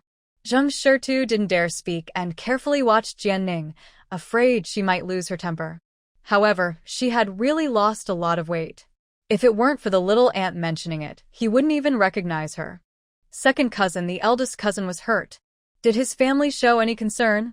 Attitude is very important. Helping to build the house didn't involve taking their money. They took eggs and meat and also gave 35 coins, which I heard was all their money. Good heavens. 35 coins. Not enough even for a northwest wind to blow through, right? The thatched roof, just thinking about it, shows they're poor. All right, as long as they don't owe money, it's fine. Not being able to pay with silver is okay. The main thing is they must acknowledge the debt. If they refuse to acknowledge it, she dares to tear down the house. When they arrived at Zheng's village, old Zheng hurriedly got off the carriage. The villagers saw that Zheng's relatives, who had a carriage, came to visit old Zheng and were curious, following behind the carriage. When they saw old Zheng get out, they all gawked. They remembered Zheng's daughter. She married into a poor family, and they still kept a daughter who looked like a pig, which had drained the whole family's resources. How could she be riding in a mule cart? Even if it was rented, it must have cost a lot of silver. Out of curiosity, no one left. The yard was crowded with people outside the house. Dashin, little aunt is here. How are you? As soon as she entered, she rushed into Jung Dashin's room. Mother, Dashin, what happened to you? My poor big nephew. Old Jung cried loudly, looking at his pale-faced nephew lying on the kong, with no color in his face. Yanning. When her mother howled, everyone in the house started crying along. Outside, a few people were wiping tears. She was truly overwhelmed. Mother, calm down. If you keep crying like this, my grandparents and the others will be upset too. Old Jung didn't cry but said, Wife, stop crying. Dashin needs to rest. If you keep crying, how will he recover? Jung Dashin, lying on the bed, said he wasn't in the mood to rest. Just thinking about being disabled made him want to die, to avoid burdening the whole family. Even though the child was still young, he didn't know if his second and third brothers could take care of his kids after he died. Dad, Mom, stop crying. I brought silver. It's almost dark now, so tomorrow we'll take Dashin to town to see a doctor. Yes, the wife cried, but they didn't know the situation of their daughter. They brought silver. How much was it? 100 big coins? Or 200? Would that be enough?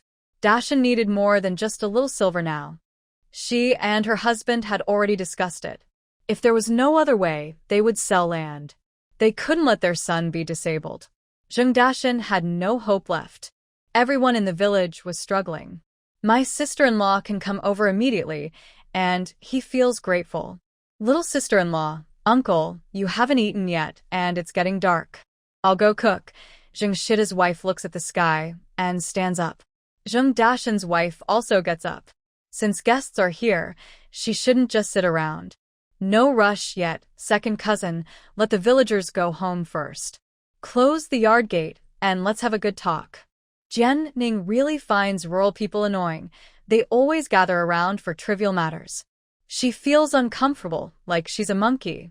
Everyone else is doing the same, and they still come to watch. Can't they have some sense?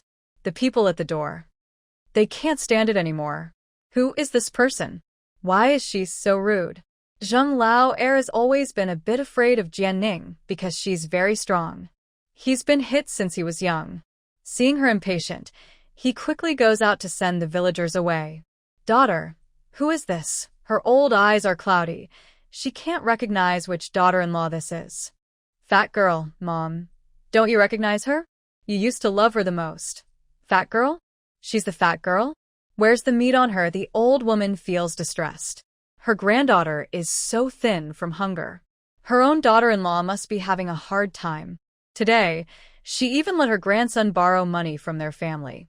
How could she be so confused? She said she's too fat, and no matter how we persuade her, she won't eat. Hearing this, Mrs. Zheng feels heartache. Fat girl, look at you. Even grandma is so thin she doesn't recognize herself.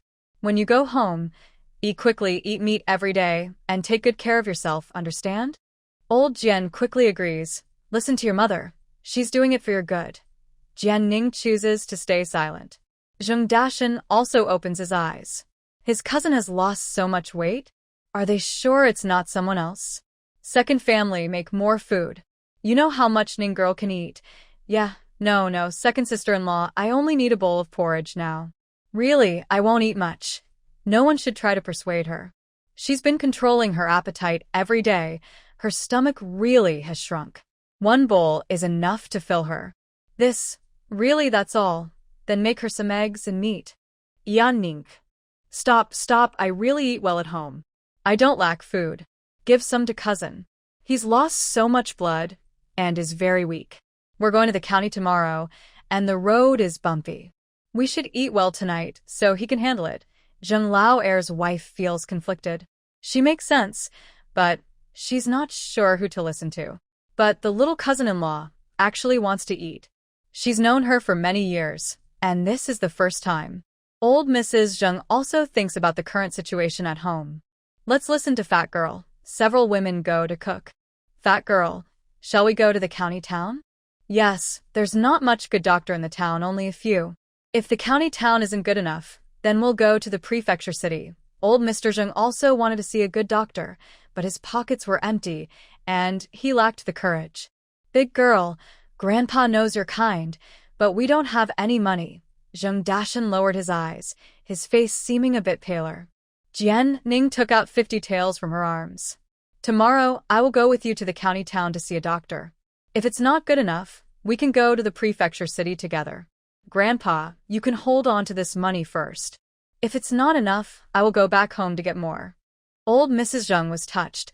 Her daughter said she was taking money, but she was really taking silver. Her daughter was so kind-hearted.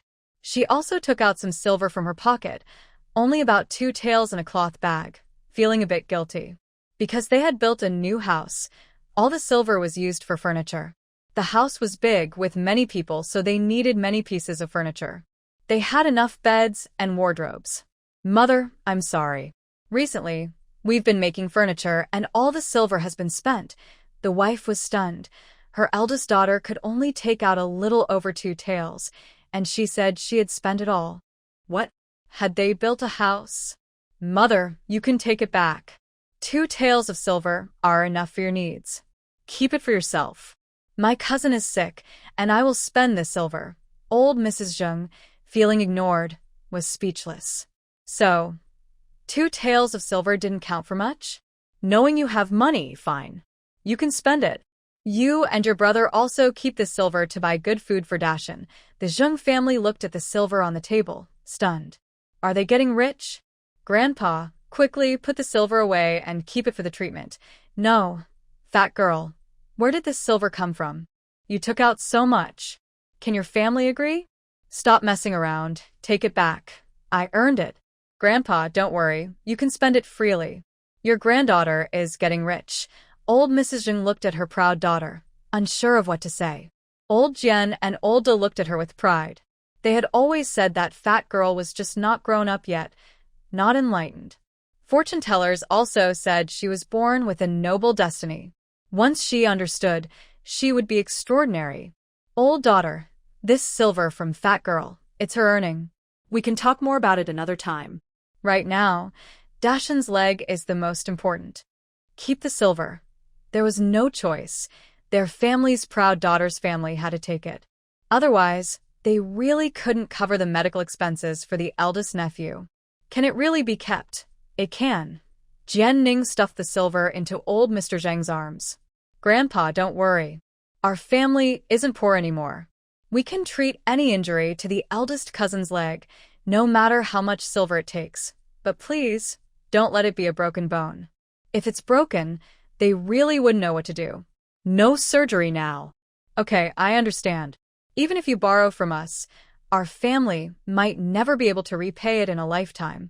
Let our grandchildren continue to pay it back. Zheng Dashan, lying on the bed, clenched his teeth, a tall man with tears in his eyes. It's all his fault for being stubborn. Why did he go to fix the roof without paying attention? Now, he's caused trouble for the whole family. For dinner, there was meat and scrambled eggs. Zheng Dashan's wife knew they had taken so much money, so she knelt down to Jian Ning. She had been under a lot of pressure these days and couldn't help but cry while kneeling. Jian Ning was startled and took a few steps back. Was her knee hurting? She knelt with a loud thud, making a clear sound. Poor people always face difficulties. No matter the era, they can't afford to get sick. Get up quickly. Get up. She wanted to do good deeds and build good karma, not to be overwhelmed by guilt. At the dining table, no one else had much appetite except Jian Ning. In this big world, eating is the most important. They weren't doctors, so even if they worried about baldness, it wouldn't help. They had to wait for the doctor's advice. If there was no other way, they'd accept the limp. There are many people with disabilities, yet they still live well. There's a saying, a disabled body, a strong will. As long as a person doesn't give up, they can live a wonderful life regardless of their condition. Fatty, you'll go with us tomorrow. You should keep the money. No, sir. I'm just here to accompany you to see the doctor. If I need treatment in the county, I probably can't wait. There are other things at home. Keep the money. It's more convenient to have it on hand. Her parents probably couldn't stay forever, as they were building a house. All right, Grandpa will keep it first. I remember how much was given. Jianning didn't say anything. If he remembered, let him.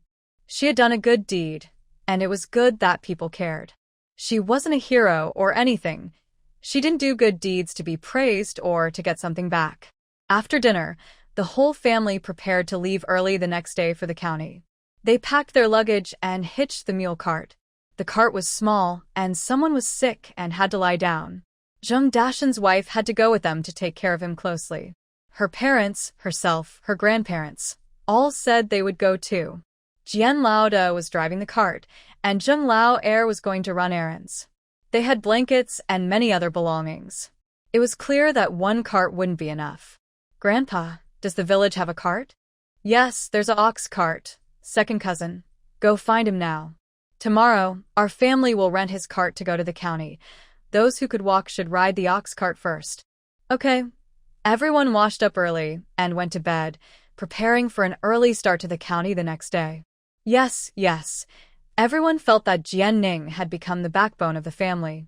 Xiao Yan eats alone, sleeps alone, takes care of the dog, and keeps the door closed. Looking at the empty yard, he feels a deep sense of sadness. Without a wife, the house feels too lonely, lacking any lively atmosphere. He walks to the well, draws water, and rinses himself directly. Jingning is not here, and he doesn't want to use Xiang's perfume. Who would he want to smell it for? As a rough man, he doesn't care about those fancy things because of his wife. He dries off, hugs his quilt, and tosses and turns in bed. He feels a bit ashamed of himself. Just one night apart. Is that enough to change anything? She went to do important work, so why is he fussing about her? Their family's little Ning prefers tough men. Be careful. Take it slow. Don't bump his legs. Watch out. Don't shake his head. Jingning directs the three men as they carry Zheng Dashan in the yard. Why bother asking her? Just lift him onto the cart herself. She can guarantee she won't jostle him. But everyone in the family is too traditional. Her cousin is a man from outside, and they believe men and women shouldn't touch. She's a married woman, so she must not ruin her reputation. She feels helpless. She's not even undressed, so where's the intimacy? Seeing how hard it is for them to carry him, she feels it's exhausting. Finally, they manage to lift him onto the mule cart, but he's lying down, so there's no space left. His wife and he sit in the carriage, while everyone else gets on the ox cart. Third brother, second sister-in-law, it's up to you to watch the house.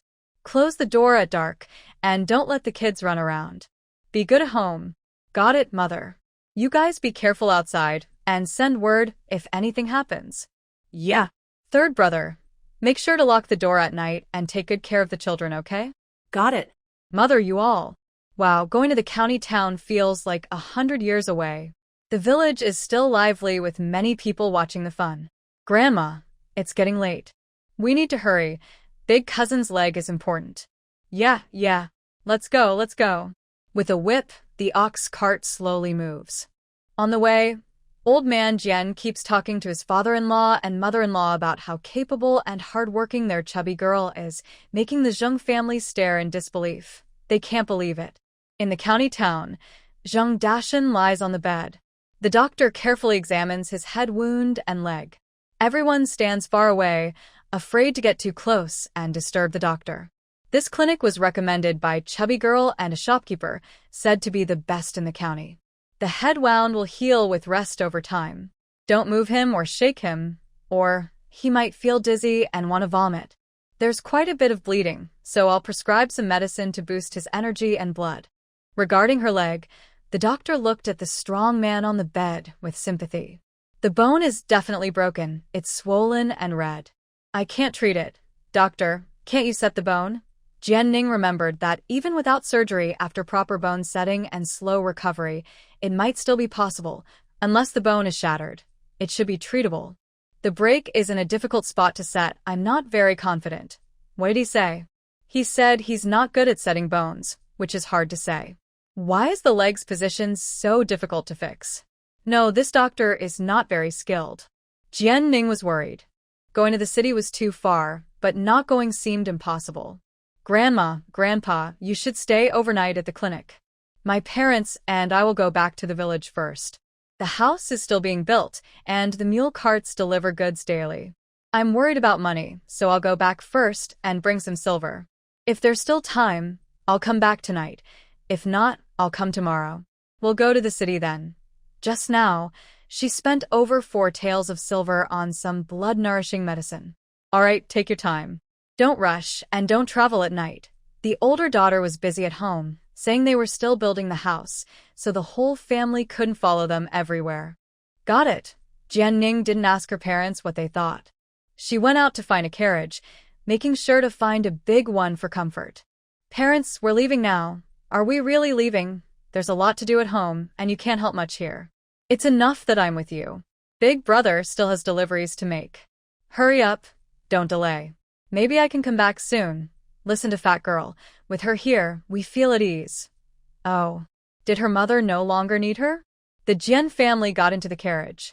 Big brother Jian drove the cart himself. When they reached the village, it was just after lunch. The village was quiet. Everyone was taking a nap.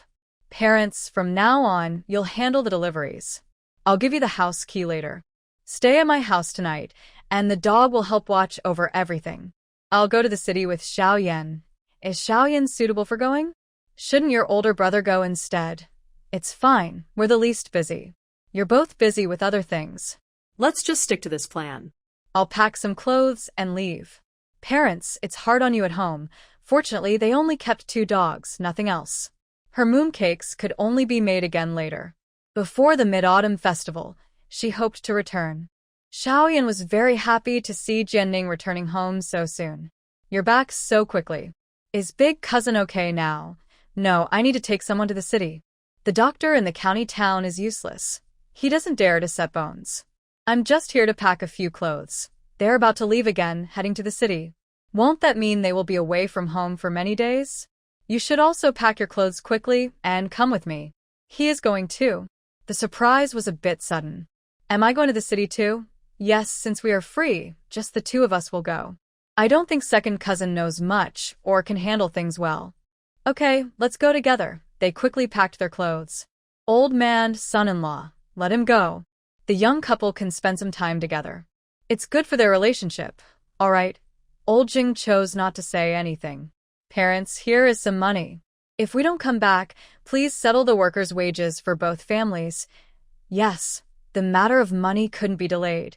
If it was, someone would get anxious. Besides, the foremen had their own work, and after finishing, they wouldn't stay in the village. Fat girl, be careful outside. Don't overexert yourself. Do you understand? Yes. Parents, you can stay here tonight and watch the house for me. Good. Their daughter's family had many valuable things, so they would definitely help watch the house. The Jian family watched the carriage leave. When it reached near Zhao's house, they said, "Wait, stop a moment. Wife, wait here. I'll go tell my parents. It's important to give a proper farewell." Last time, when they built the house, they left without saying anything, and Xiaoyan was scolded when they returned. "Mom, little 5 is here. Come in quickly."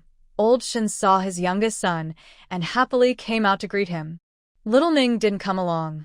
"Mom, little Ning's family had some trouble. We need to go to the city. Just wanted to tell you, so you wouldn't worry." "What happened?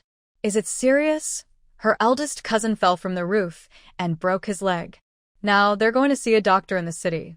Little Ning is worried they don't understand much, so she's coming along to see if she can help. Oh my. A broken leg? Isn't that a lifetime problem? All right, go ahead. Be careful outside, she said, not asking more about little Ning's family's trouble. It's their own decision. The children are sensible now. Got it. Hurry up, it's getting late. Jian Ning's rented carriage was quite good, big seats and better shock absorption than most carriages. The driver hurried on, and by the time they reached the county town, it was already very dark. They arranged to rent a better carriage for tomorrow to go to the city. Let's first go to the clinic. Check if they've eaten. If not, we'll buy some food inside. Later, we'll find a good carriage, one that can seat everyone. Okay, at the clinic, Zheng Dashan was drinking medicine. The whole family rented a room and sat together inside, crowded and somewhat miserable. "Grandma, have you eaten? We brought some brown rice." We asked around, and once the medicine shop finishes boiling the medicine, we can cook porridge. "Have you eaten? Or should I call second cousin to go out and buy you a bowl of noodles?" Seeing their expressions, it seems they haven't had lunch. Without saying a word, she pulled Xiao Yan and left. "I'll go out for a bit and come back later. What do you want to eat? It's better in the city. Even though it's dark, there are stalls selling food. The streets are busy with people, and the restaurants are lively, full of drinking, chatting, and gatherings. Everything is lively. Unlike the village, where they turn off the lights at night and start working at dawn, with no entertainment, and you have to cook whatever you want to eat yourself. Buy some good things to take back and eat with them." Xiaoyan looked at the various vendors. At this time, almost all of them were selling food. First, he rented a carriage, then bought a bag of meat buns, and each of them was also given a bowl of egg noodles. The small vendor promised to deliver it to the medicine shop. "There's baked bread ahead." They hadn't seen that in the county town. "Want to eat? Come on, let's buy a few." Xiaoyan pulled her over. "One each, based on the number of people." Each one was quite big, with plenty of meat buns and noodles. "It should be enough, right? Do you think they can eat enough of this?" "Probably. I ate baked bread, and I definitely can't finish the noodles. Eat what you like, and I'll eat the leftovers." "Big brother, I've been waiting for you to say that." Time to eat, time to eat. As soon as they entered the house, everyone smelled the aroma of large meat buns. It was so delicious with a strong meat scent, just like near a bun stall. "Why did you buy so much?" "Too many people." "Grandma, hurry up, don't be shy. Eat buns and baked bread, one each." "Hurry up, I also made shredded chicken and egg noodles." Soon, each person will have a bowl. With so much food, this girl is really overdoing it, right? No matter how rich she is, she shouldn't waste like this.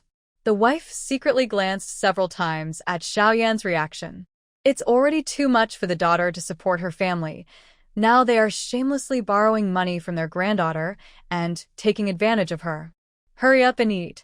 We didn't eat lunch, and this morning we only had a bowl of brown rice porridge." "What good is that? Only after eating enough can we have the strength to take care of second cousin. Tomorrow we will go to the city. The journey will be tiring, but it's nothing. We've already bought everything. It's hot, and we can't keep it for long. Hurry up and eat more. It's better to fill your stomach than let it spoil." As he spoke, he handed Jing Dashin a big meat bun. The patient should eat well too. When they arrived at the town, if they stayed for a long time, they could rent a small temporary yard for you. Every day, they could make soup for the patients to drink.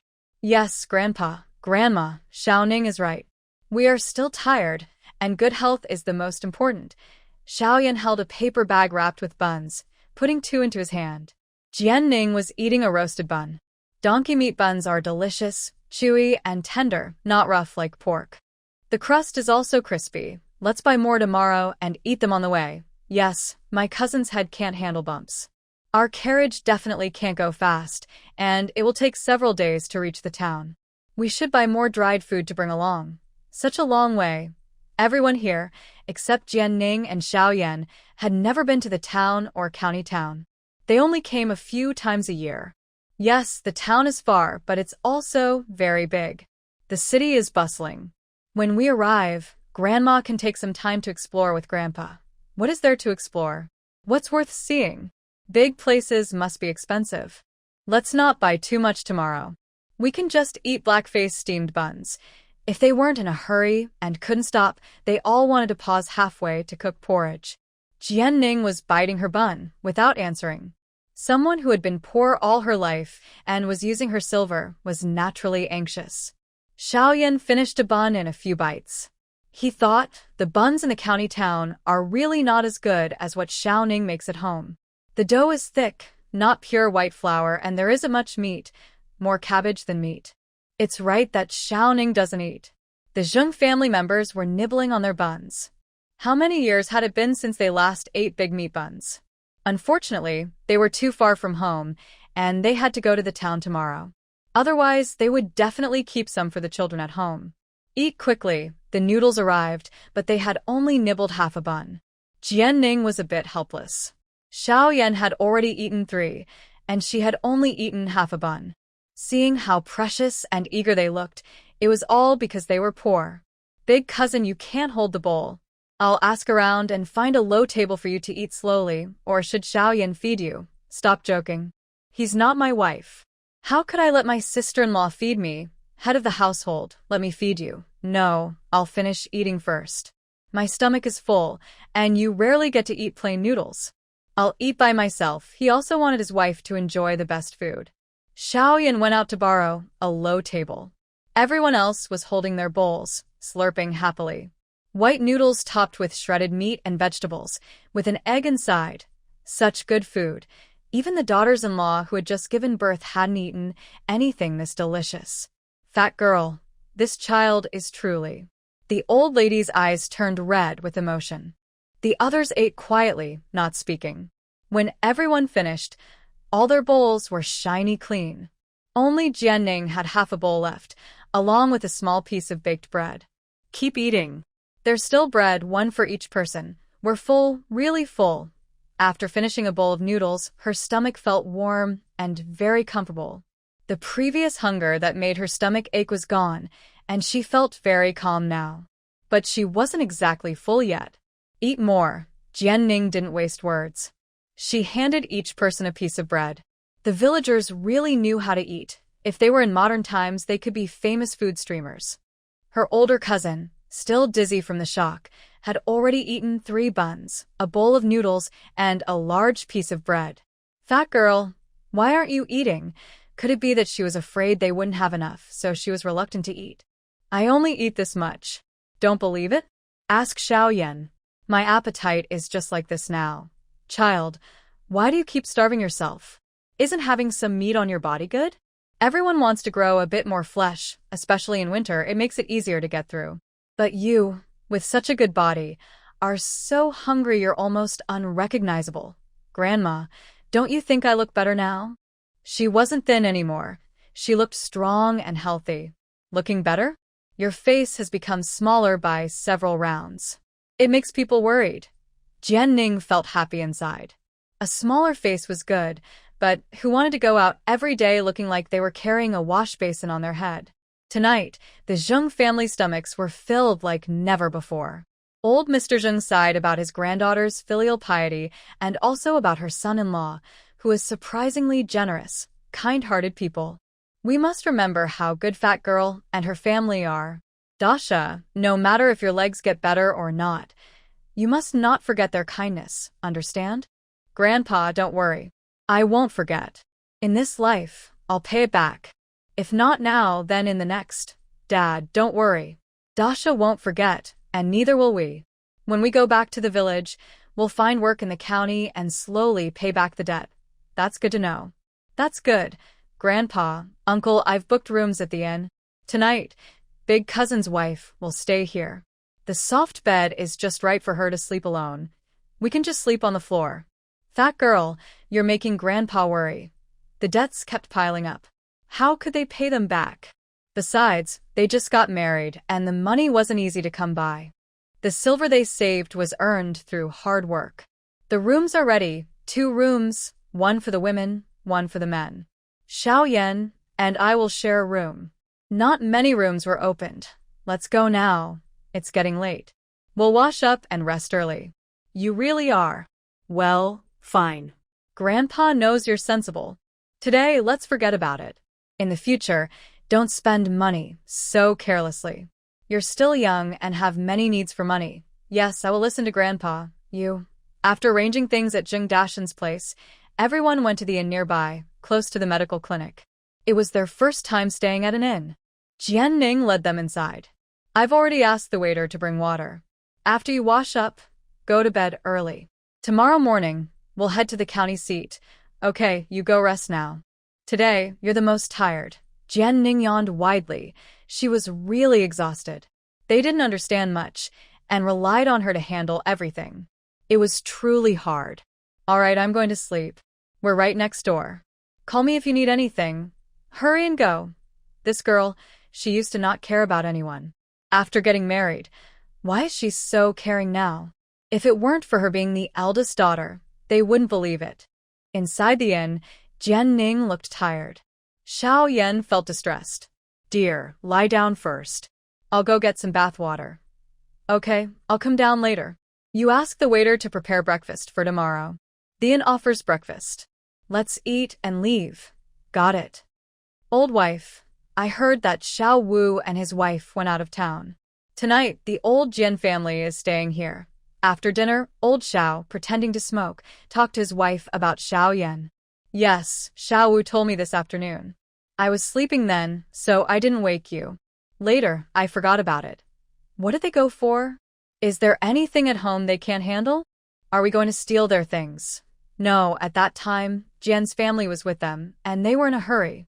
So, they just handed over the key. What's so urgent? They just stay at home all day or go hiking in the mountains fishing. What could be so urgent? Old Xiao was quite annoyed. These were just excuses.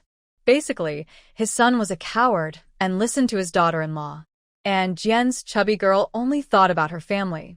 Because of them, he had been angry all afternoon, feeling like the villagers were mocking him. Big cousin Jian Ning broke his leg, and I can't even go to the county town. They said he needs to go to the city. The two of them went together. Old Zheng's eldest grandson. Yes, I heard he fell from the roof.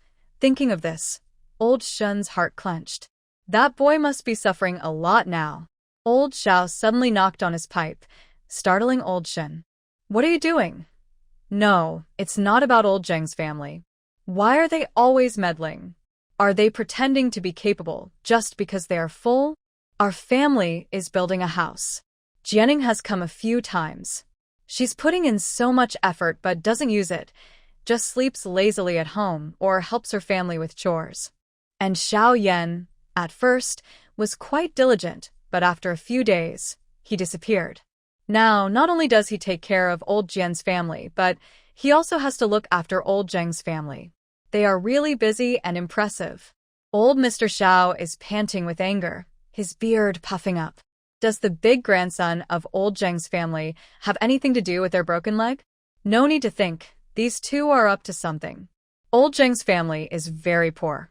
Do they have money to go to the county town? To the city? Old Jian's family is smart. They do good deeds, send the two younger ones out to earn money and work, while they live in a new big house and enjoy the benefits. Mrs. Shin looked at her husband unhappily. What are you saying? Can you speak more kindly? Little Ning's cousin. Why can't they care a little? If they really cut ties, what hope does he have in life? What's wrong with helping? She married into our family, married in. Our son isn't a son-in-law who came to live with us. She shouldn't be so proud. The old man yelled at his wife, annoyed that she didn't understand him. The shed wasn't soundproof, and as soon as they argued, everyone was shocked. Several sons stood at the door, unsure how to persuade their parents. Yes, she married into our family, but isn't she showing enough respect? Didn't we build her house? What more does she want? Are you saying that once she married into the Xiao family, she should cut ties with her family? She can't even look at her own parents? Xiao Tushuang is strong. No wonder I've been married to you for decades, and every time you go back to your parents' house, you always have a stern face. You take a little bit of something, and that's not enough. I ask you, do you have a conscience? Are you heartless? Mrs. Shun was sad. She married into their family, not sold as a servant. Why can't she stay close to her family? She used to say she missed her family every day, that she couldn't be close. Now they say she's a bad daughter-in-law. Isn't little Ning obedient enough? Respectful enough? Old fool. I'm telling you about Xiao Wu. Don't bring up other things. Xiao Wu is innocent and little Ning is innocent too. I think they're doing well. If they didn't care at all, I'd be disappointed. You. I won't argue with you, woman. You're always at the stove, not understanding anything. Yes, I don't understand. You understand. Without a son, you still live in a mud hut, can't even afford coarse rice. I think Xiao Wu treats you too well, so well that you don't even know who you are. You've lost your sense of direction. This old woman, she doesn't bother to fight anymore and now ignores him completely. Old man Xiao raises his fist. Father, seeing his father about to hit, Several sons rush forward. Dad, calm down, calm down. Mother was just talking nonsense earlier. Don't take it to heart. The daughters-in-law quickly pull the mother-in-law to the next shed. It was terrifying. Grandpa looked like he was about to eat someone. The mother-in-law is really brave. She's not afraid of Grandpa at all and argues with him, holding her head high. But her words hit home. They married into this family, not sold themselves. Why can't they remember their own family? Father, what did I do wrong? Did I say anything wrong? Should Xiao Wu manage old Zheng's affairs? What does it have to do with him? Do I need to go to the government office with him? And about your mother, I told her about Xiao Wu's matter, but she went off topic. Yes, you're right. Calm down first. Mother is kind-hearted, you know that. When she heard someone's leg was broken, she couldn't help but worry. Xiao Wu takes after her. They say they are kind-hearted, but I am the evil one, right? That's hard to accept. None of them are good at sweet talk. But deep down, they think if their daughter-in-law's family had such trouble and they had money, they would rush to help just like Xiao Wu. Well, Dad, it seems like things weren't always this unreasonable. Why do they seem more and more difficult to talk to lately? Their attitude is getting worse. Ever since they dealt with the second daughter-in-law, it feels different. Any little thing they're unhappy about, they get angry. They aren't as polite to him or his wife anymore. When Xiao Wu comes home, he needs to talk to her about this. That night, old mother Shen slept with the eldest daughter-in-law. Xiao Lauda hugged a pillow and pitifully moved close to Dad. Dad, tonight I get lost. Xiao Lauda quickly left. He found some planks to lie on instead, better than sleeping with Dad. Anyway, it's hot now, so anywhere is fine. The group hurried for 5 days before reaching the government city. Xiaoyan got off the carriage and asked around which medical clinic was best for treating broken legs. Xiaoning said that the county doctor didn't seem skilled at bones. Specialized doctors handle specific illnesses. Why do all doctors seem able to treat any disease? Did you find out? Yes, the big city has many clinics. 5 are famous for treating broken legs. Where should we go first? Are there any nearby? Let's go to the closest. Okay. Inside the carriage, Zheng Dashan looked at his leg, very nervous. Wife, if even the city can't treat it, what should we do?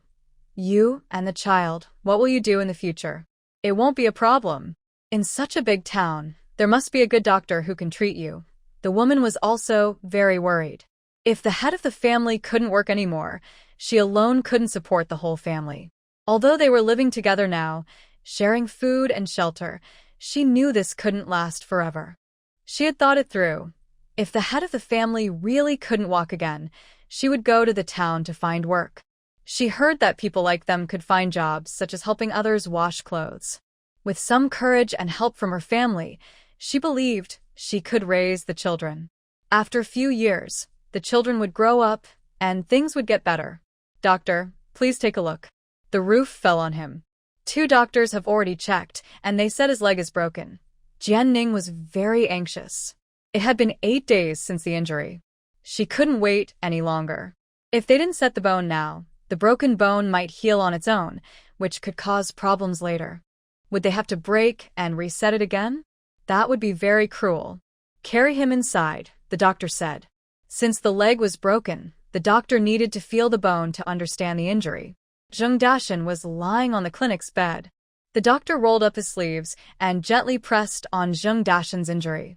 Does it hurt? With a light touch, Zheng Dashan sweat on his forehead and clenched his teeth, saying honestly, yes, it hurts. The doctor continued to press gently. How about here? That also hurts. After a moment, the doctor stopped, wiped his hands with a damp cloth, and looked at Jianning with a serious expression. His lower leg is broken. It needs to be set and then fixed. He'll need about 3 months to recover. Doctor, after recovery, will his leg be as good as before? Jianning asked what everyone was thinking. I'm afraid it won't be perfect. He might walk with a slight limp, but it won't affect farm work. Zheng Dashan was very happy to hear that. The Zheng family also felt relieved. A little limp didn't matter as long as he could work. Seeing their happy expressions, Jianning knew they were convinced. Please help him reset the bone. In a little while, the medicine boy will come to prepare a room for you. The setting of the bone will be tomorrow. The total cost for the treatment and setting the bone is about 23 taels of silver. The medicines to help him recover will cost around 15 taels. Do you have enough? It was better to agree on the cost first. These days, many common people couldn't afford medical treatment. We will pay, they said. The doctor's face brightened. Later, you can pay at the counter. Your home is far from the town. Far. It took 5 days by carriage to get here. Since that's the case, you'll probably need to stay in the town for a while. After the bone setting, he can't travel long distances. He will need to stay in the clinic for about 15 days. After that, you should travel carefully, slowly, because his leg can't move. After resting at home for 3 months, they returned to the city. They stayed at a medical clinic, paying 20 coins per day for a room. Yes, we'll listen to the doctor. The doctor was pleased with their attitude, as he liked obedient patients. Xiao Ning, it's okay, Grandpa, Uncle, we can afford it. Big cousin's leg is the most important. Even without seeing the doctor, a broken leg would heal on its own, and he might be able to walk again. But there would be some aftereffects, like occasional leg pain or a noticeable limp. Old Head Zheng paid the money, holding 50 taels of silver that Jian Ning had given him. Uncle, you stay here with big cousin Xiao Yan, and I will go out to rent a small house. You need to arrange your stay for these 10 days. No need to rent, Xiao Ning. We'll just stay at the clinic. If Big Mountain's leg can be cured, we're happy. There's no point spending more silver on food and drinks in the city. I've thought about it, and we'll go back first. Your second cousin can stay here and run errands, and Big Mountain's family can stay to take care of him. That way, we don't need to rent a house. One can sleep on a soft bed, and the other can sleep on the ground. Are Grandpa and the others going back too? Yes, staying here is just wasting time. It's better to go home and work. When they go back, he'll find work to earn money and pay off debts. Right, we'll all go back first. Zheng Lao too just happened to hear their conversation. After paying the silver, his heart ached. Debt of dozens of taels weighed heavily on him. Since his grandson was fine now, he didn't feel like staying in the city anymore. The city was expensive, and they couldn't stay long. All right, then we'll go back together. Once Big Cousin's leg is healed tomorrow, we'll leave. Everyone nodded. Zheng Dashan was also very anxious. He had spent so much silver, and he wondered when he could earn it back. After dinner, Jian Ning took Xiao Yan out. Since they rarely came to the city, and they'd be leaving tomorrow, her grandfather's medicine money was enough. She wanted to buy some things. Tonight, let's order some dishes from a restaurant. We haven't eaten at a restaurant since we came here. She wanted to try their food. Was it tasty? Sure. Do you want to buy a few sets of clothes? Yes, she definitely needed new clothes. They went to a clothing store. Wow, this was truly a big city. In the county, they still sold summer clothes, but here, they already had autumn and winter styles. The pace was fast and the designs were new. Jian Ning was very happy. This one looks good. This one too. Xiao Yan, come here, look at this outfit. You look great in it. Jian Ning felt happiest when shopping, like a mouse falling into a rice jar. Nice looking, you have good taste, everything you choose looks good. Jian Ning can't sew clothes, so they both wear ready-made garments. As for underclothes, they buy fabric and ask her mother to help make them. Xiao Yan, does this outfit suit my dad? It seems neither of them has worn ready-made clothes before. Dad looks 5 years younger in it. She bought herself 4 sets of autumn clothes for winter outfits, cotton padded jackets, cotton trousers, and cotton skirts, 2 sets for Xiao Yan. He doesn't want more. He says he's worn enough and asks her to buy 2 more for herself. They also bought a few pairs of cloth shoes and cotton shoes. Old Jian and Mrs. Zheng bought 1 set of ready-made clothes each, and Old Xiao and Mrs. Shen also have a set. They bought several yards of rough cloth and cotton fabric, asking the shopkeeper to cut them into halves for her. She likes pink embroidered silk and sky blue silk embroidered with small yellow flowers, bought a few yards to have her mother make a belly band. The big purchase cost over 30 taels, and the shopkeeper was so pleased he gave her an embroidered shoe as a gift. Shopkeeper, how much do you sell these scrap fabrics for? Sir, you want some? These packages are free. They're not worth much. Jian Ning smiled happily, thanking the shopkeeper. They want to keep shopping, but can't carry so much. The shopkeeper promised to deliver their clothes and fabrics to the medical clinic, ensuring they are well handed over to the Zheng family. He was very satisfied with the delivery service. Anything else you want to buy? Let's see if there are any interesting things in our county that we don't have to buy for the children to play with. All right. His wife still worries about the children when she goes out. She probably loves kids very much. He thinks he should work hard so she can become a mother soon. Jian Ning bought educational toys like the 9-link puzzle, the Huarong Dao, the Luban lock, and also a few clay figurines. Is this ham? You have good eyes, sir. We don't have ham here. It's a rare item from the south. Ham is delicious and can be eaten in many ways. She likes it. How much does it cost? The people in the clinic watched the room fill up with things, with more arriving constantly. From initially being stunned to feeling numb, they couldn't believe how much she was buying. But it was her own money, so what could they say? The second family stuff, quickly tidy everything up, so we at least have a place to go out. Yes, okay. When Jian Ning returned, she saw the things in the house. She didn't say anything and rented a room next door for a day to store her things. Grandpa, I ordered a table of dishes. They'll be delivered soon. Once you're full, you can rest. The inn is booked, and the carriage for tomorrow's return is arranged. Old Jing looked at his granddaughter, who looked a bit red from walking around all day. He had to admit she was very capable, more capable than their group. I went out, and everything was arranged clearly, so I didn't need their worries at all. Fat girl, she's really different from before. The only thing that worries him is that she spends money too freely and doesn't treat money seriously. Fat girl, you. Never mind, there's nothing to say. His granddaughter knows what's right in her heart. Grandpa, following you all the way has truly been a blessing. She's tried all the good things, really, on this trip. All she ate was plain rice, flour, and some meat. Haha, that's nothing. Your future happiness is still ahead. Pack up and move to the next room. Someone will bring the meal soon. All right, quickly now, move everything to the next room. The restaurant waiter, carrying a tray, came to deliver the food.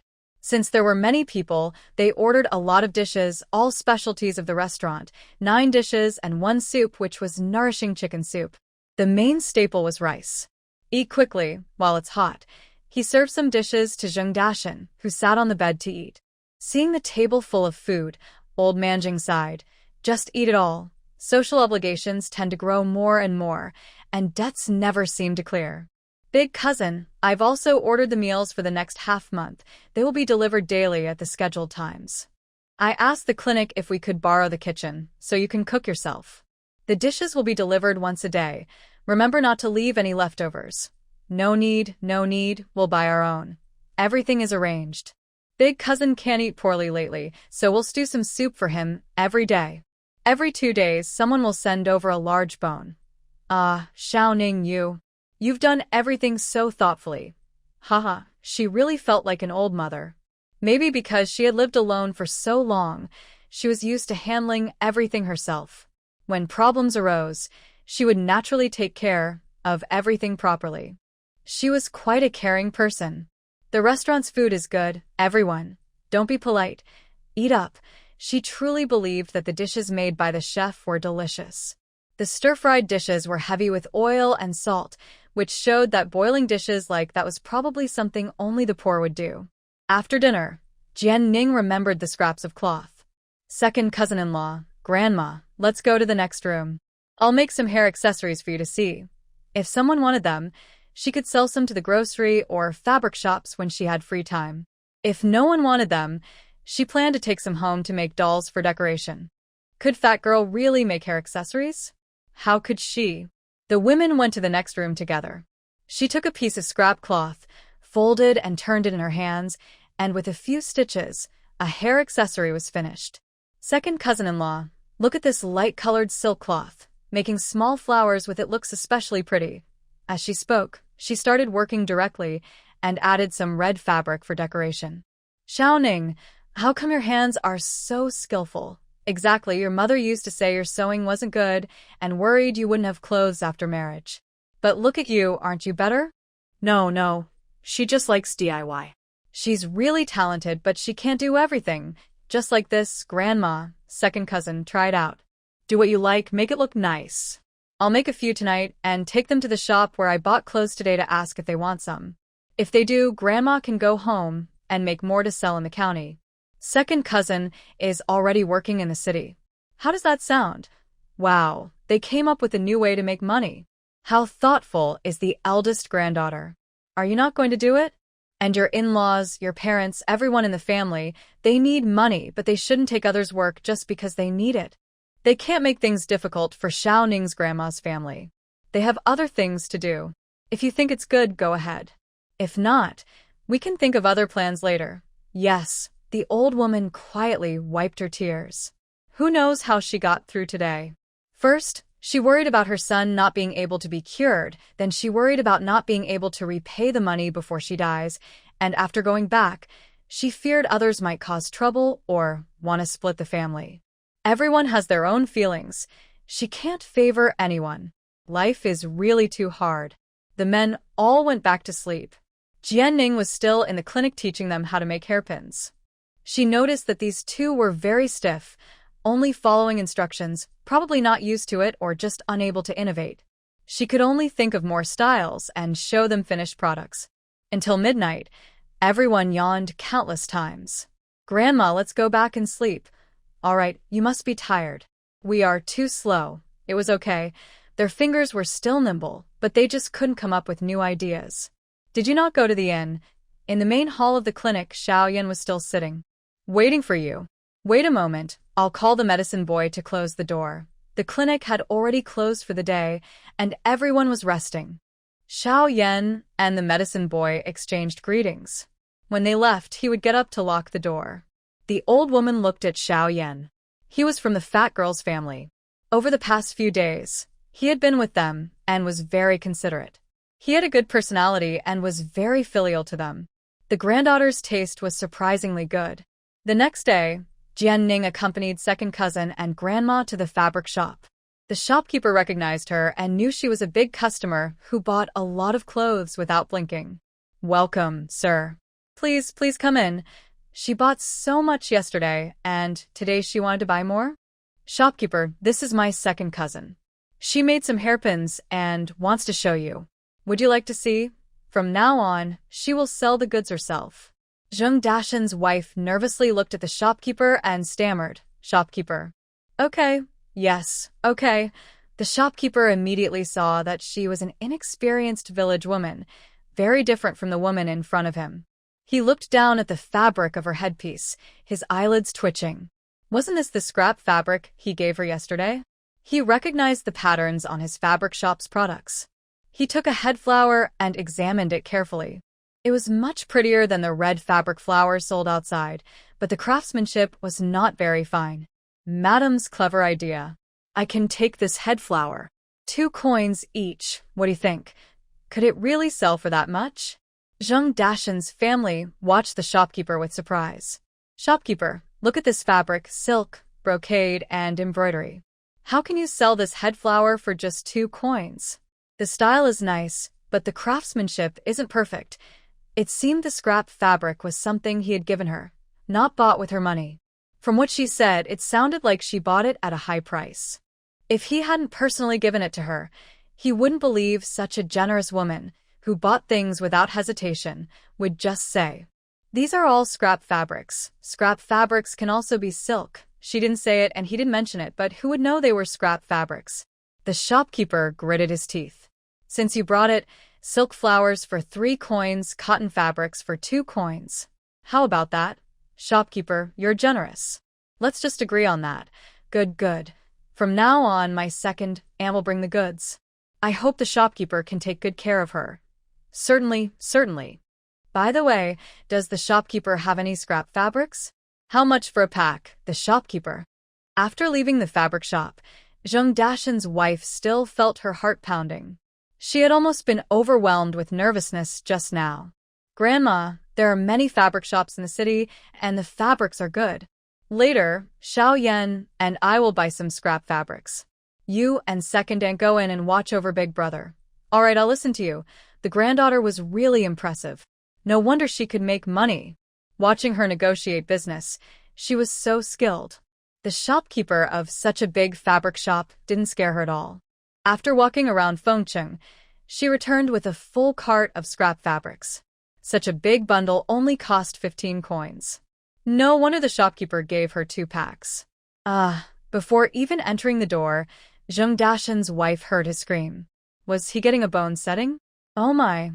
Big Brother's cries sounded like a piglet being slaughtered. It seemed the doctor was rough. He was in a lot of pain.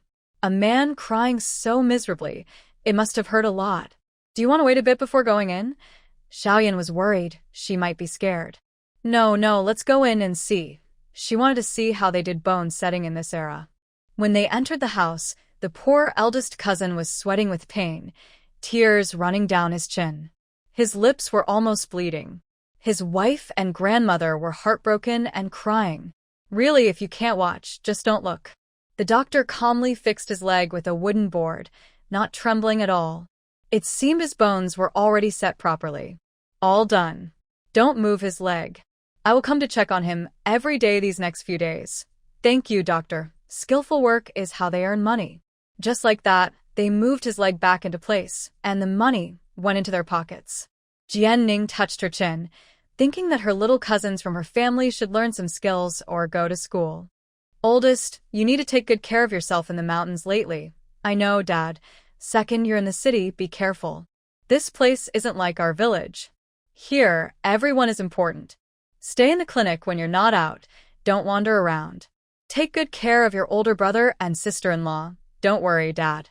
I won't go anywhere. Rich people are hard to offend. He's lived so long and still knows that he won't cause trouble. Big brother, Dad's leaving now. You just focus on healing. Don't worry about the money. When your leg is better, we'll talk. Zheng Dashen nodded, eyes red with emotion. His family was paying off huge debts to treat his leg. They all got on the carriage and left the city. When they reached the county town, the roads diverged. Grandma, Grandpa, I'll come visit you again when I have time. Yes, we'll be waiting. Come, uncle. These fabrics, you can take them home to make clothes. These toys are for the children.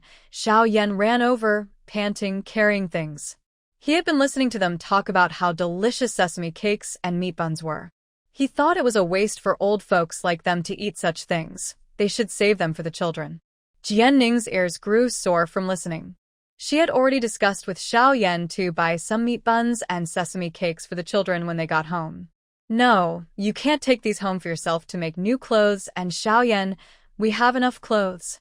We can't take yours. What's wrong? The patches are countless.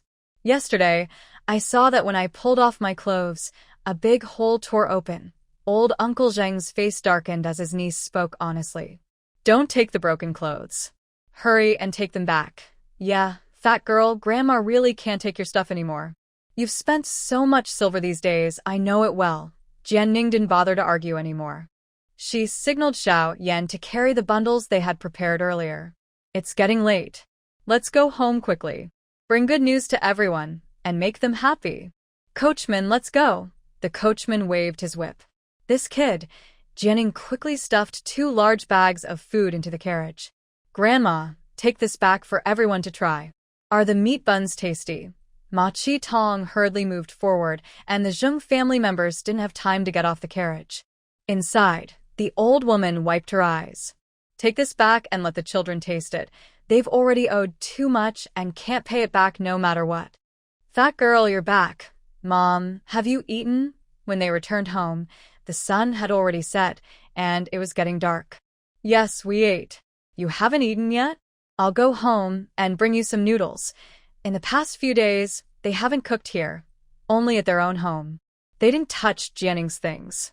We're not hungry. We ate buns on the way. Is everything at home okay? Pretty good. How's Dasha? His bones are set. He's resting in the capital city. He'll be back soon and he'll be fine. Old Zheng's wife clasped her hands together. May the gods and Buddha bless us. May the gods and Buddha bless us. How's the house? Almost finished. The foreman said it will be done in 4 or 5 days. Old Zheng looked at Xiaoyan, who was silent, hesitated, then decided to speak. He couldn't hide it from his daughter. Fat girl, let's go inside and talk. Oh, okay. Old Jian talked with Xiaoyan in the yard about recent days. It's like this. Your father used to seem reliable, but lately, he's been acting strange, a bit stubborn. If you ask me, only their family can see the house, and they insist on kicking us out. He wants to check the house. I'm not saying I won't let him, but if you give me the keys, in case something happens, you see? Your valuables are inside, and I'm worried someone might come and go without us noticing. Xiao Yan's face was as cold as water. What could he do? It's just jealousy from the Jian family. They had tried to talk to him several times, saying he was foolish for letting the Jian family live nearby. Later, they told him to keep the money to himself and not let Xiao Ning handle it. They also warned him not to talk nonsense, saying Xiao Ning earned the money, and it was shameful. Father, I understand.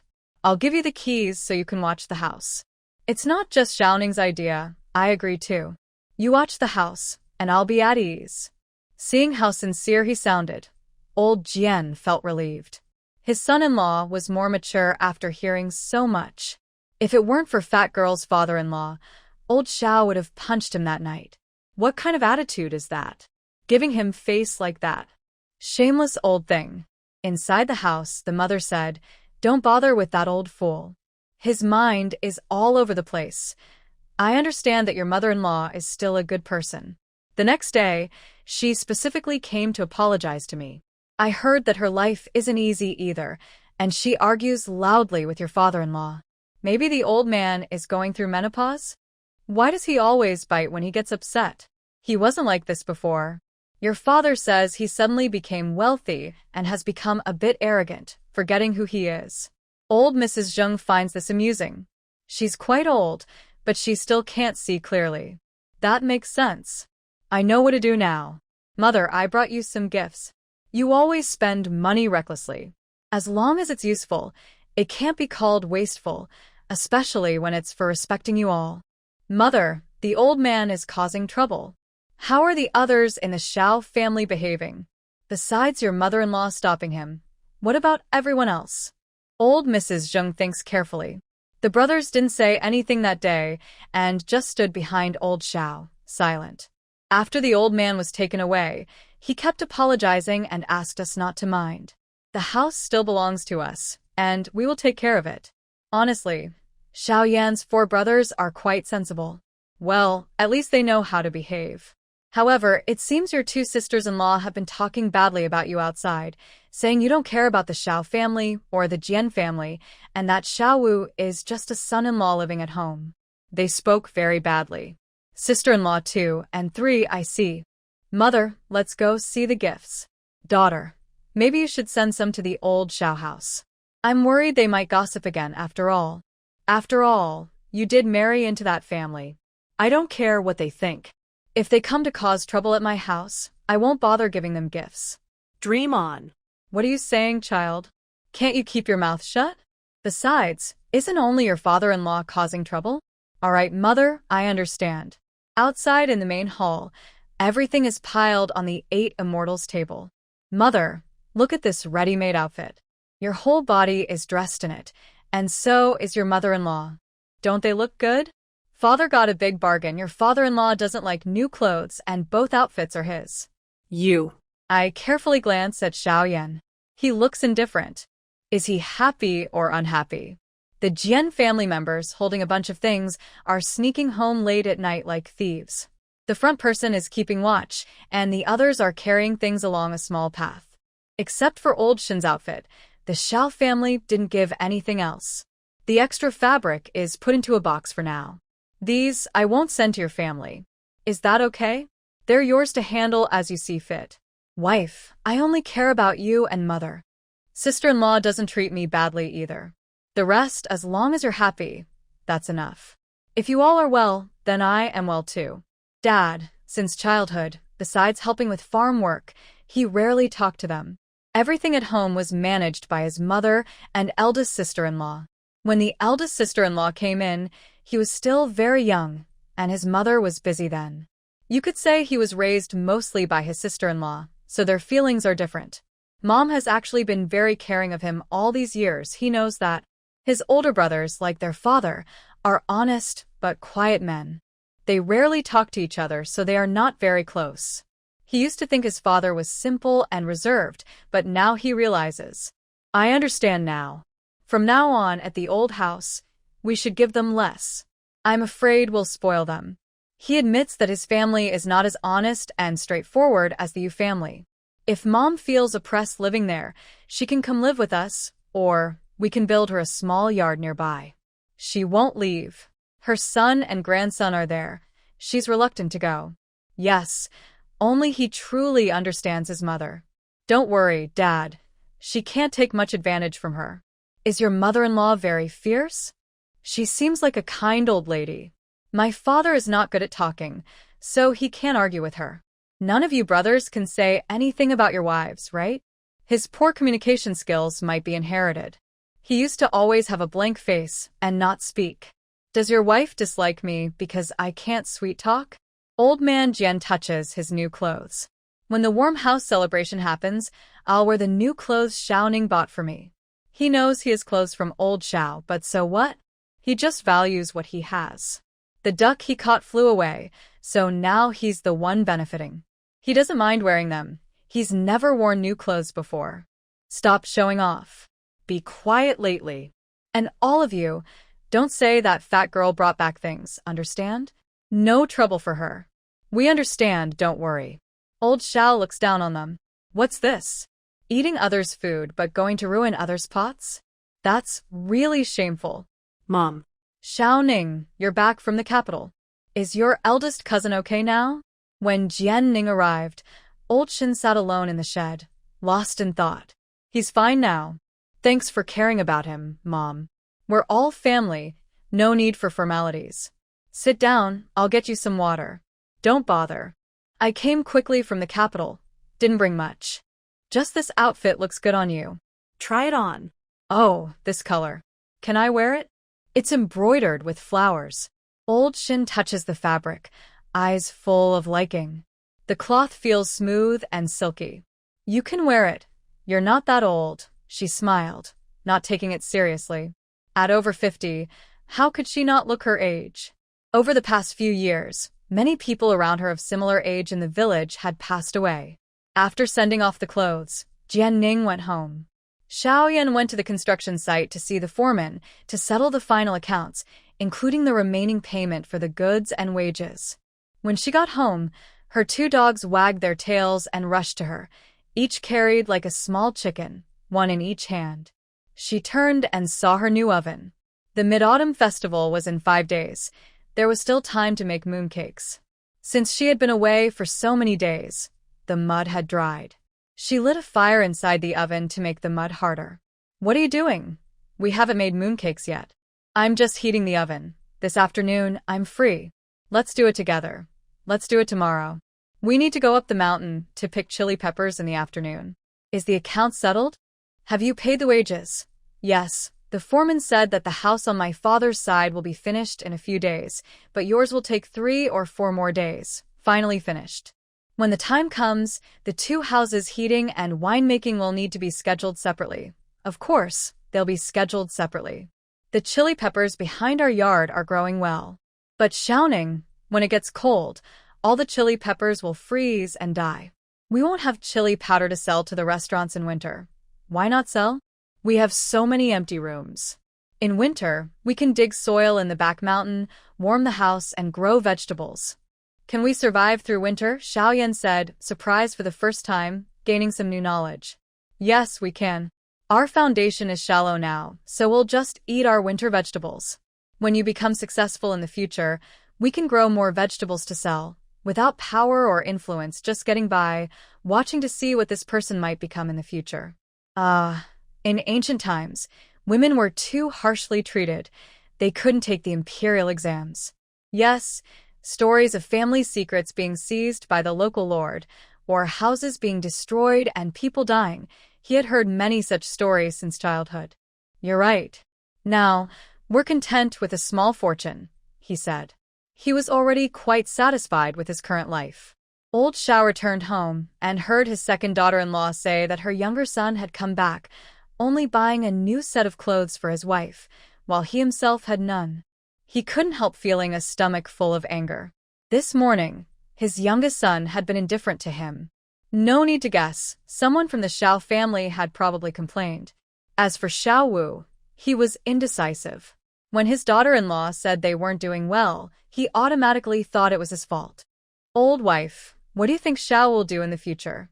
He's so clueless. He can't take charge. Relying on a woman, can their family really do well? Our new house was built thanks to a woman. If you think your son is too lazy to work, you can keep living in the shed. She suspected that the old man had lost his mind.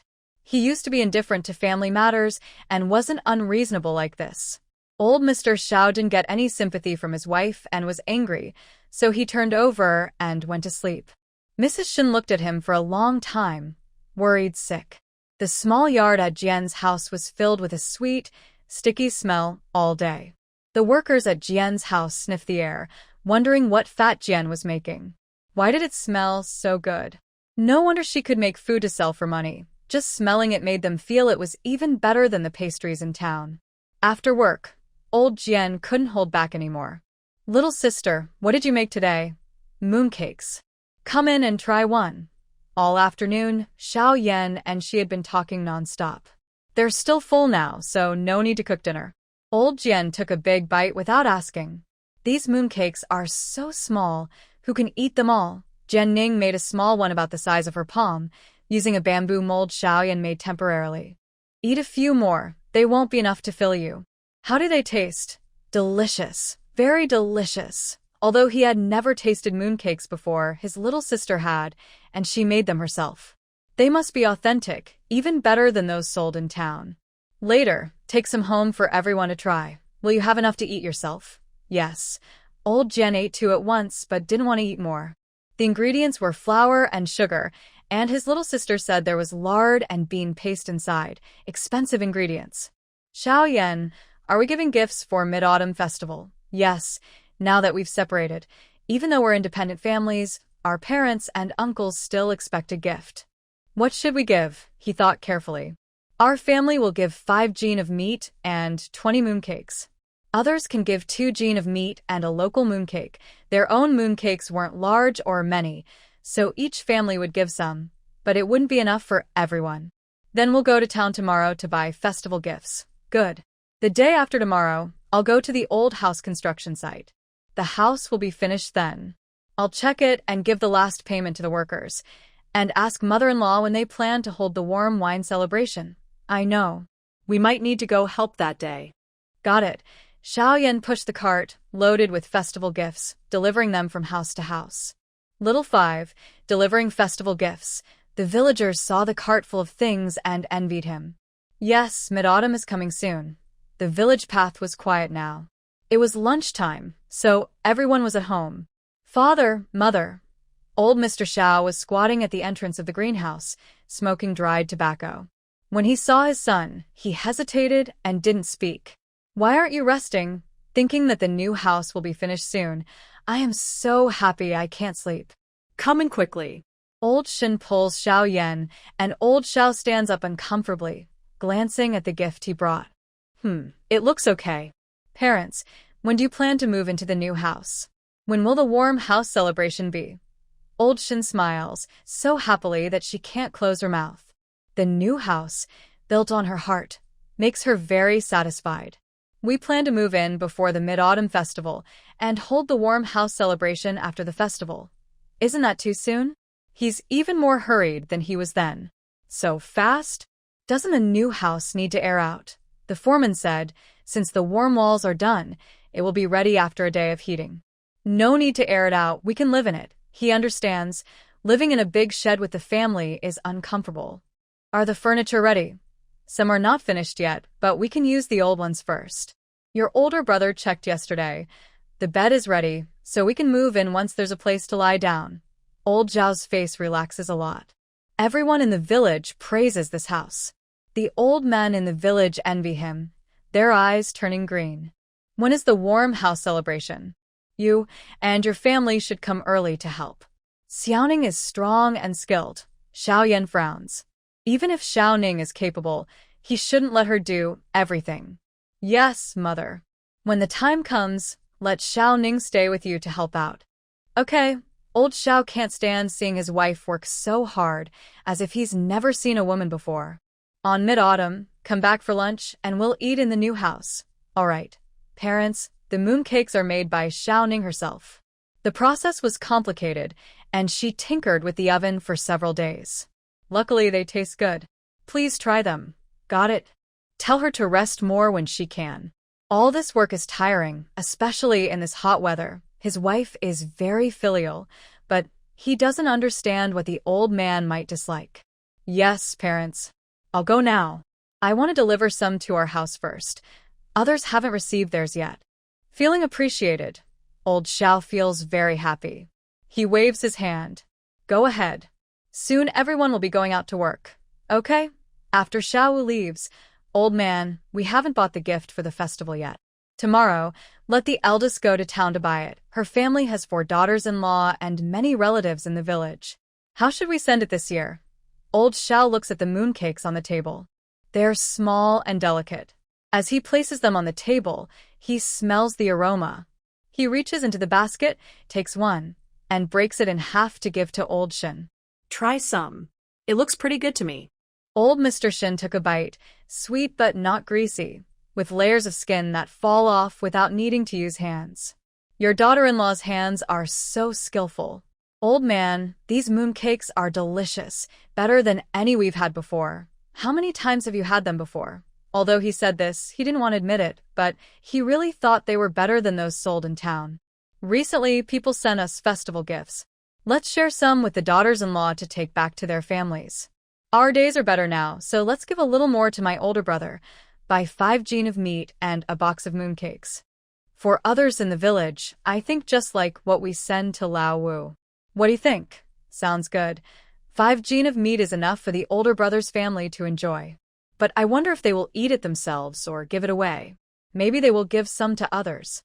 In a few days, we'll go deliver the gifts and also tell them we're moving to a new house. Okay, seeing him so excited, old Mr. Shin thought he was showing off. The old man pointed at the mooncakes. These are tasty and plenty. Keep some for yourself. After dinner tonight, everyone can try half a piece. The rest will be for the mid-autumn festival. Yes, big brother, I will deliver the festival gifts. Since the Jian family was sleeping, only Jian Laoda and his wife were making water dumplings. Coming. I'll go call Dad and Mom. For the family, pour a bowl of water for your brother-in-law. Xiao Yan grabbed him. No need. I still have to deliver gifts to the Jian family.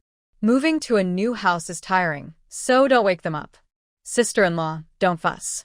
Look, I still have a lot on the cart.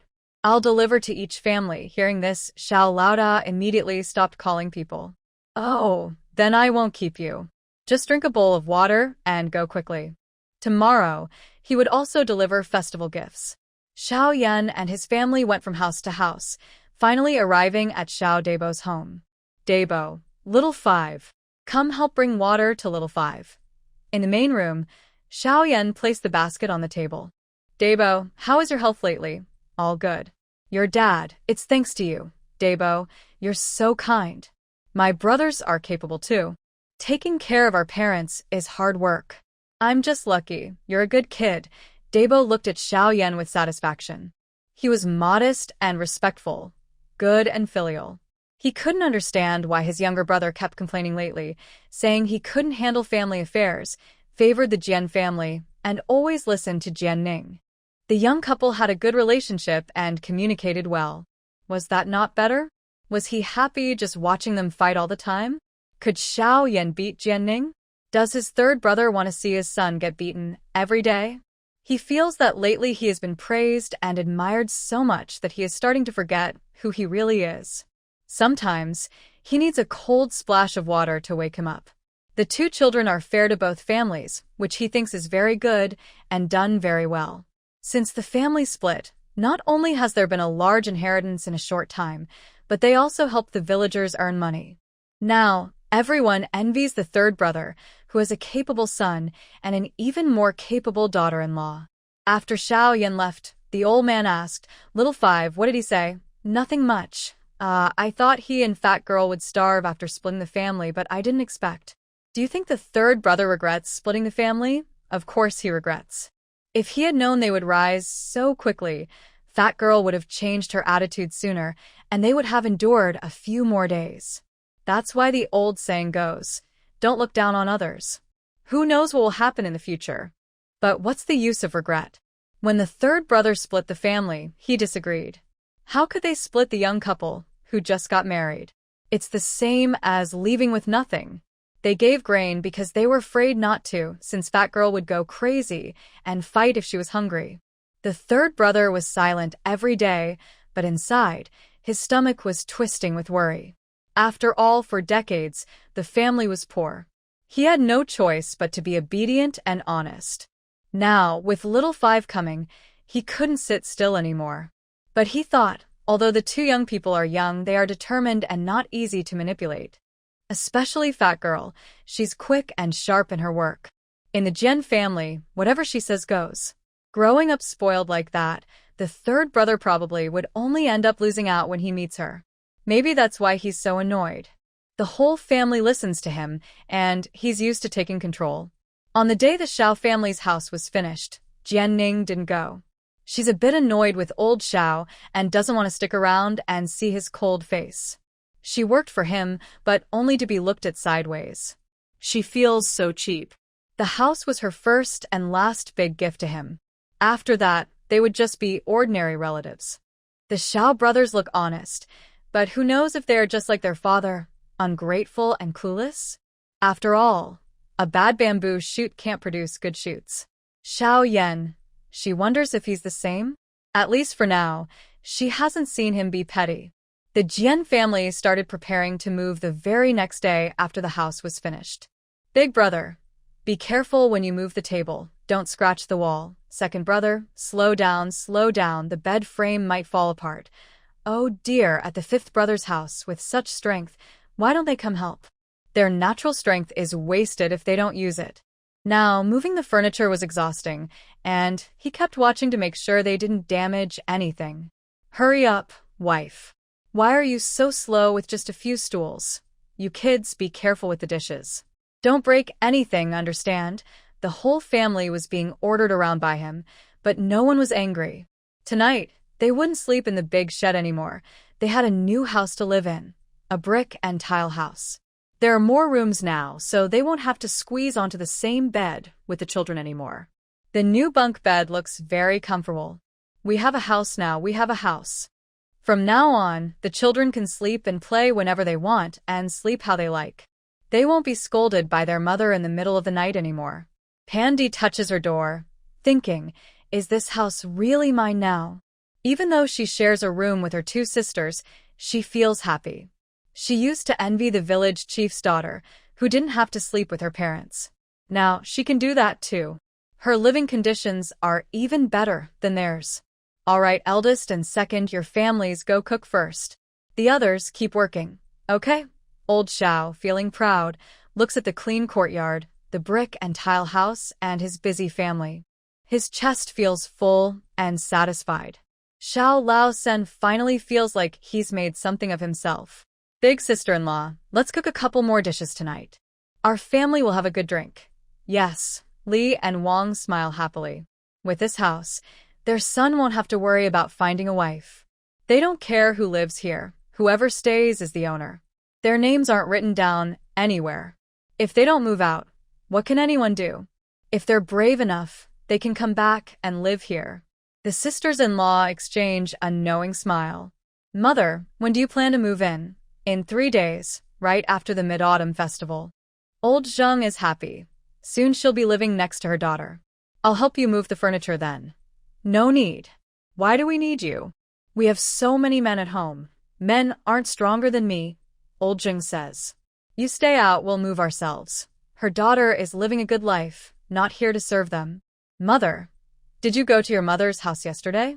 Are they all well? Yes. Once the warm wine festival is over, they'll come over. Your grandma is staying home now, making hair accessories with your aunt. Now is the time to earn money. Once more people copy the style, there won't be much profit. Even the fabric prices will go up. Old Jin covers her mouth. What should we do then? She thought this was a long-term business. She still hopes to pay off her debts with hair accessories. Once Aunt and the others come, I will teach them how to make some food, and they can sell it themselves afterward. Why don't you do it yourself? I don't want to work. Look, I haven't even made water dumplings. Then let them share some of the profit with you. A daughter's things, even from her own mother, shouldn't be given for free. After all, the debt belongs to the older brother's family, and she can't let her daughter suffer for her own family. All right, we'll talk about it later. I haven't decided what food to make yet, Old Jung. Xiao Ning, look what I brought back. Pomegranates. Yes, from the mountain. Also some pears, but they're small and I don't know if they're sour or sweet. Did the town not sell well? I don't know, I've never seen them before. I found the pomegranates deep in the mountains. They look quite red, but they're small. Wild fruits are usually small. Xiao Ning took a pomegranate, split it open, and saw the seeds inside were white and tiny. It didn't look sweet. She tasted it. Sweet. Xiao Ning was pleasantly surprised. The small pomegranate was genuinely sweet, with no sourness at all. Try some. Where did you pick these? I'm going home now. Old Jing took a few small pomegranates, didn't want to disturb them, and was happy because her daughter and son-in-law got along well. Just in the mountain stream, there are several pomegranate trees. Tomorrow, I'll go again and pick the red ones to bring home. Let's go into the mountain together tomorrow and dig up 2 trees to plant at home. She remembered that pomegranates symbolize many children and good fortune. In stories, wealthy families often liked to plant pomegranates at home. The next day, early in the morning, Xiao Ning tied up her pants and prepared to go up the mountain. They often walked this trail, so they knew it well. Autumn in the mountains was harvest season. Before reaching the stream, Xiao Yan's basket was already full. Xiao Ning was happiest when she found a small patch of ripe mushroom fruits. She loved eating them. Walking and eating, she said, freshly ripe fruits are the best. During harvest time, there were also fruits in the fields, but they had already been shared among the village children. You like them? From now on, I'll ask them to leave some of the wild fruits from our land. No, I love eating them. Our reputation for wild fruits is already well known in the village.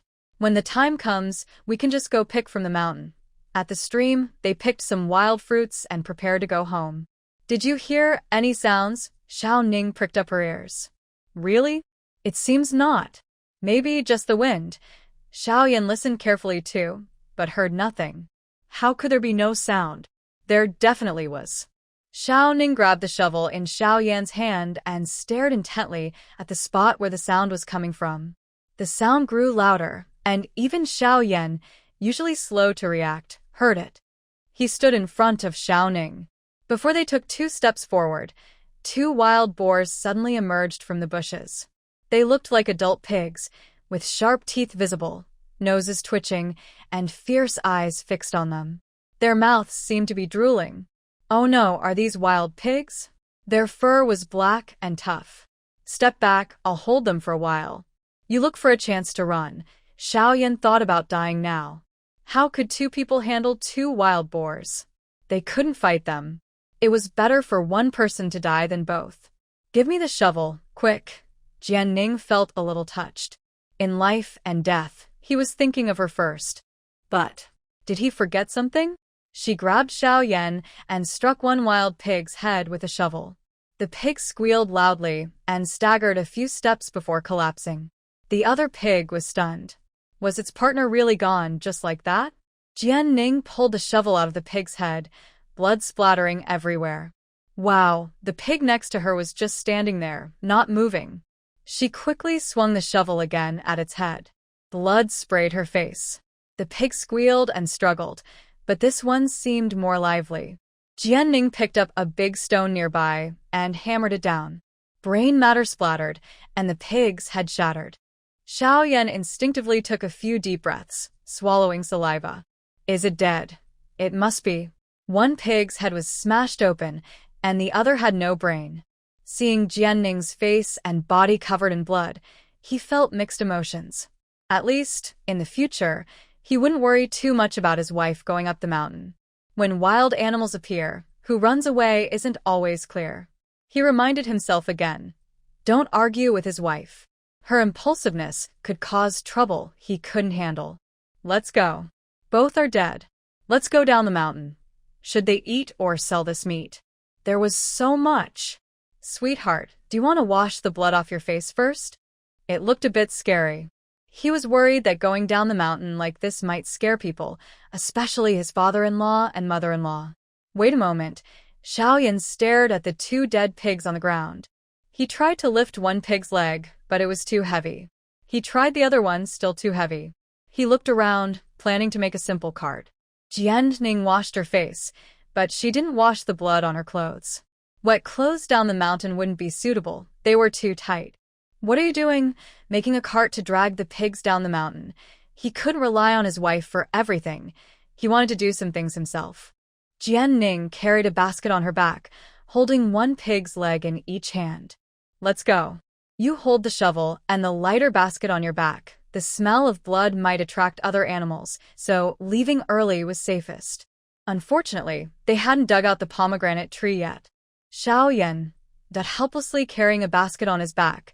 Xiaoning, are you tired? Should we rest for a while? Or should I ask someone to come up the mountain and help carry the wild boar? No need to trouble them. The 2 pigs aren't very heavy. Not very heavy. Not very heavy. Xiaoyan felt numb. He was clearly useless. Jianning, covered in blood, was coming down the mountain, holding 2 huge, bloody animals, one of which was headless. Little 5, where did these come from? They didn't dare ask Jianning directly. They could only ask the person behind her. Picked some wild fruits on the mountain, and unfortunately, we ran into 2 big wild boars. Luckily, Xiaoning is strong and managed to kill them. Was it bad luck for them, or for the wild boars? The heads were gone, and they were completely torn apart. Did Jianning have to be so powerful? The wild boars couldn't even match her. TSK, TSK, TSK. Isn't that terrifying? The villagers all took a step back, looking at the wild boars with envy, but not daring to chase after Jianning. Little 5, what are you planning to do with this meat? Eat it or sell it. If they sold it, they also wanted to buy some. Wild boar meat was better than farmed pork. Not sure yet. We'll decide when we get home. Along the way, Jianning led the front, and more villagers gathered behind her to watch the excitement. Old Jian's daughter-in-law, your chubby girl killed 2 big wild boars. You'll have pork to eat tonight. The neighbor's loud voice rang out. Old Zheng's face went pale, and old Jian rushed out of the main room. Others also came out hurriedly. What did you say? What did my daughter do? Your girl is really capable. She killed 2 big wild boars. One's head was knocked off by her. Soon, she'll come to deliver the meat. I saw both of them weigh at least 400 jin each. Such big pigs. She carried them down the mountain herself. The neighbor was both envious and jealous. So strong. She could even catch wild animals and carry them down herself. Oh dear, this girl was as good as several men combined. No wonder the men in the old Xiao family couldn't compare to her. Old Zheng and old Jian looked pale. Rubbish. This is just nonsense. They dared to kill such fierce wild boars? What if? They didn't dare to think further. Let's go see. They had to check if their daughter was hurt. Why was she so reckless? Did the family need a few more pieces of meat? No, why go up the mountain for no reason? Dad, Mom, Little 5's family killed 2 big wild boars. Come on, let's go help them process the meat. Li Shi excitedly rushed into the new house. That fat guy was lucky and strong. Both wild boars didn't take their lives. No, she had just looked carefully. There were no injuries. Useless pigs. Old 5's family encountered wild boars on the mountain? Old Shun's voice trembled. Oh my heavens, how did they encounter a wild boar? Are you hurt? The pigs are all dead. How could they be hurt? Mother, you didn't see it. Several 100 pounds of pork in Jian Pengya's hands are just like holding 2 white radishes. She also hoped they would get hurt, but the wild boar was too strong. What could she do? I'll go take a look. The whole family followed her, some curious, some surprised, and some hoping to get a little benefit. Jianning reached home, ignored the onlookers, and slammed the door shut. 2 pigs were thrown into the yard, and 2 small dogs barked loudly in fear. What should we do? Sell or eat? How can we finish it all? Then let's sell it. Isn't there someone in the village who butchers pigs? Go call them to help handle it. If someone wants to buy in the village, we sell. If not, we send it to the town to sell to the restaurants. We keep 2 legs for ourselves, and 20 pounds of pork belly is enough. Salting it would prevent spoilage. After all, wild boar meat is rare. All right, I'll go boil some water. Hurry and change your clothes. Fat girl.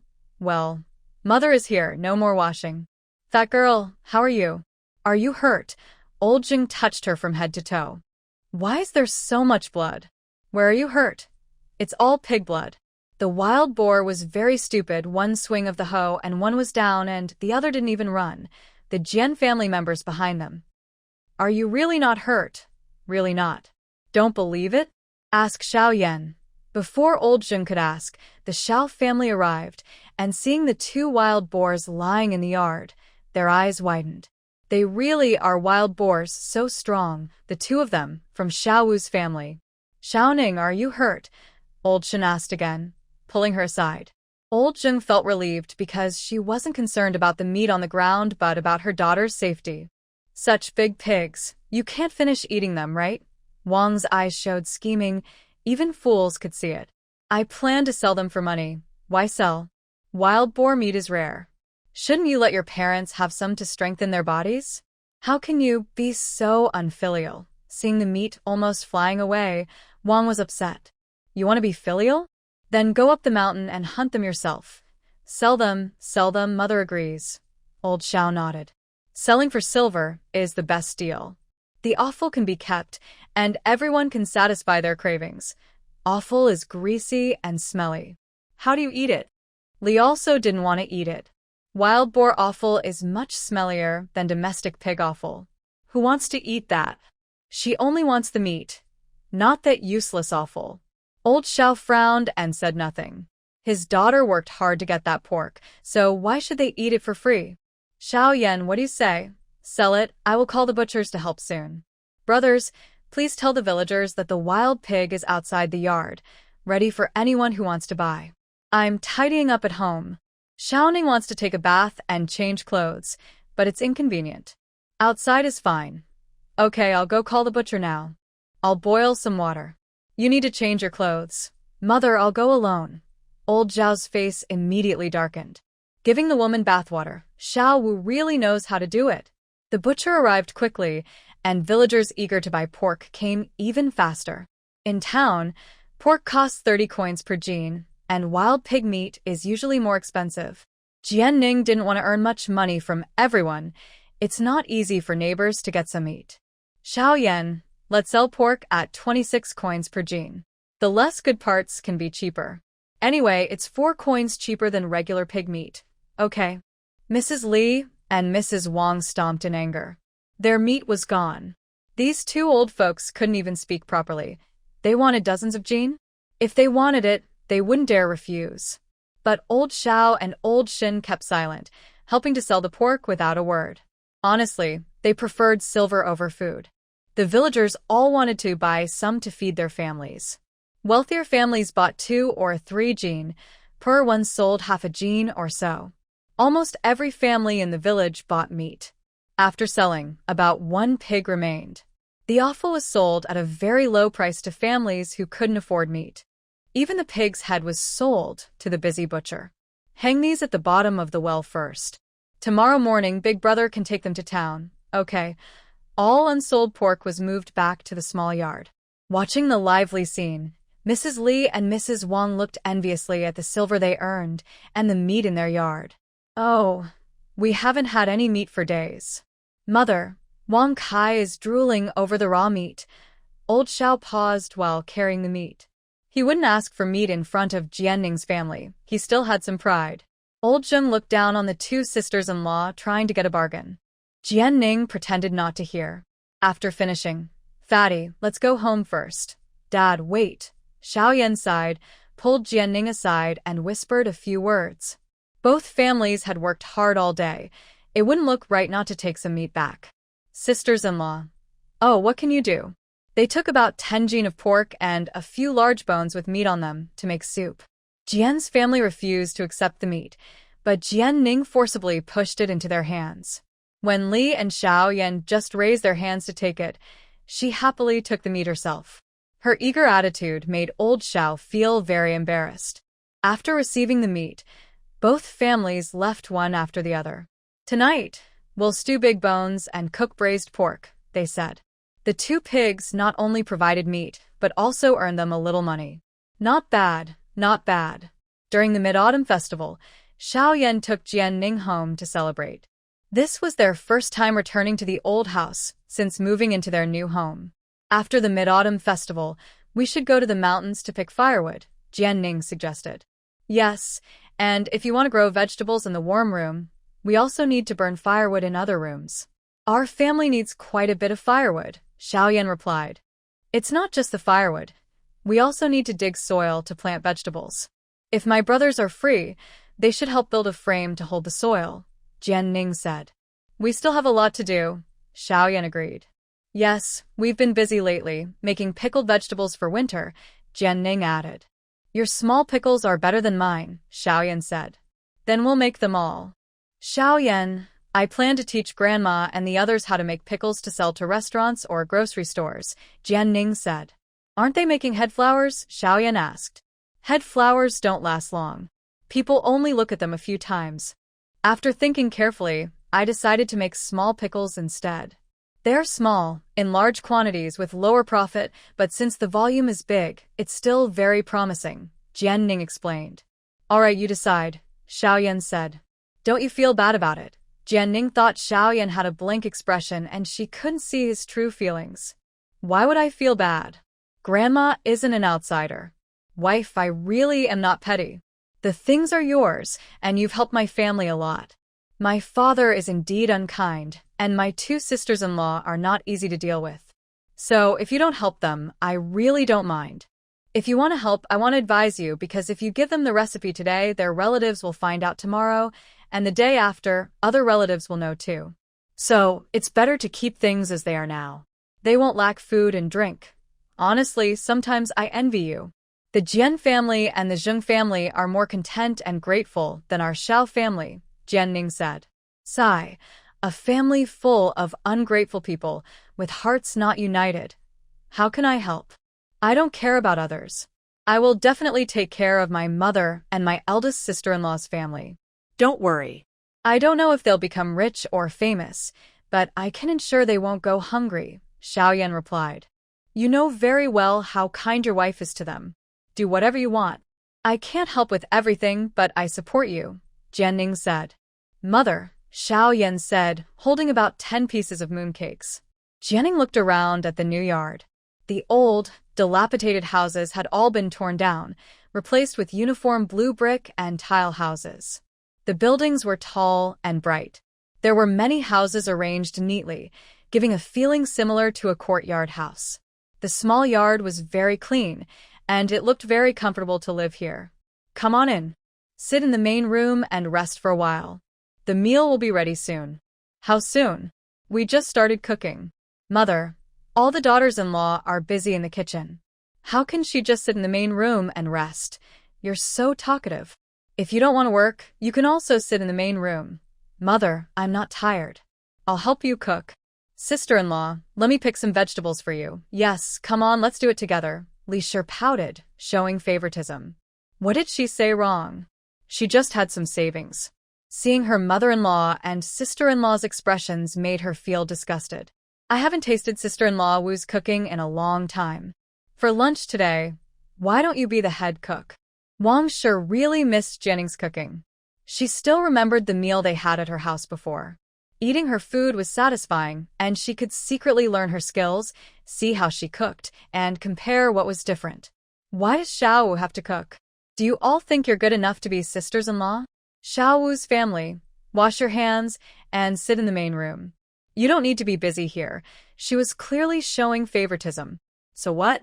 Xiao Wu's wife was obedient and filial. Why couldn't she be a little more pampered? Okay, mother. I'll go inside first. She didn't want to cook for this big group of people. She's not a cook. Anyway, her mother-in-law was the elder.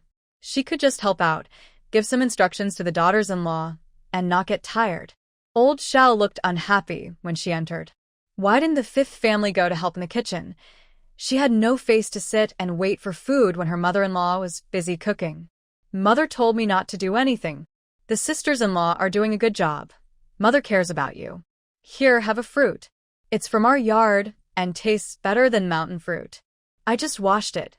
Yes, thank you, head of the family. Old Xiao felt a toothache when he saw her. He closed his old eyes. The fifth family was finished. His wife was controlling everything. No matter what he said, she wouldn't listen. It was like he was possessed.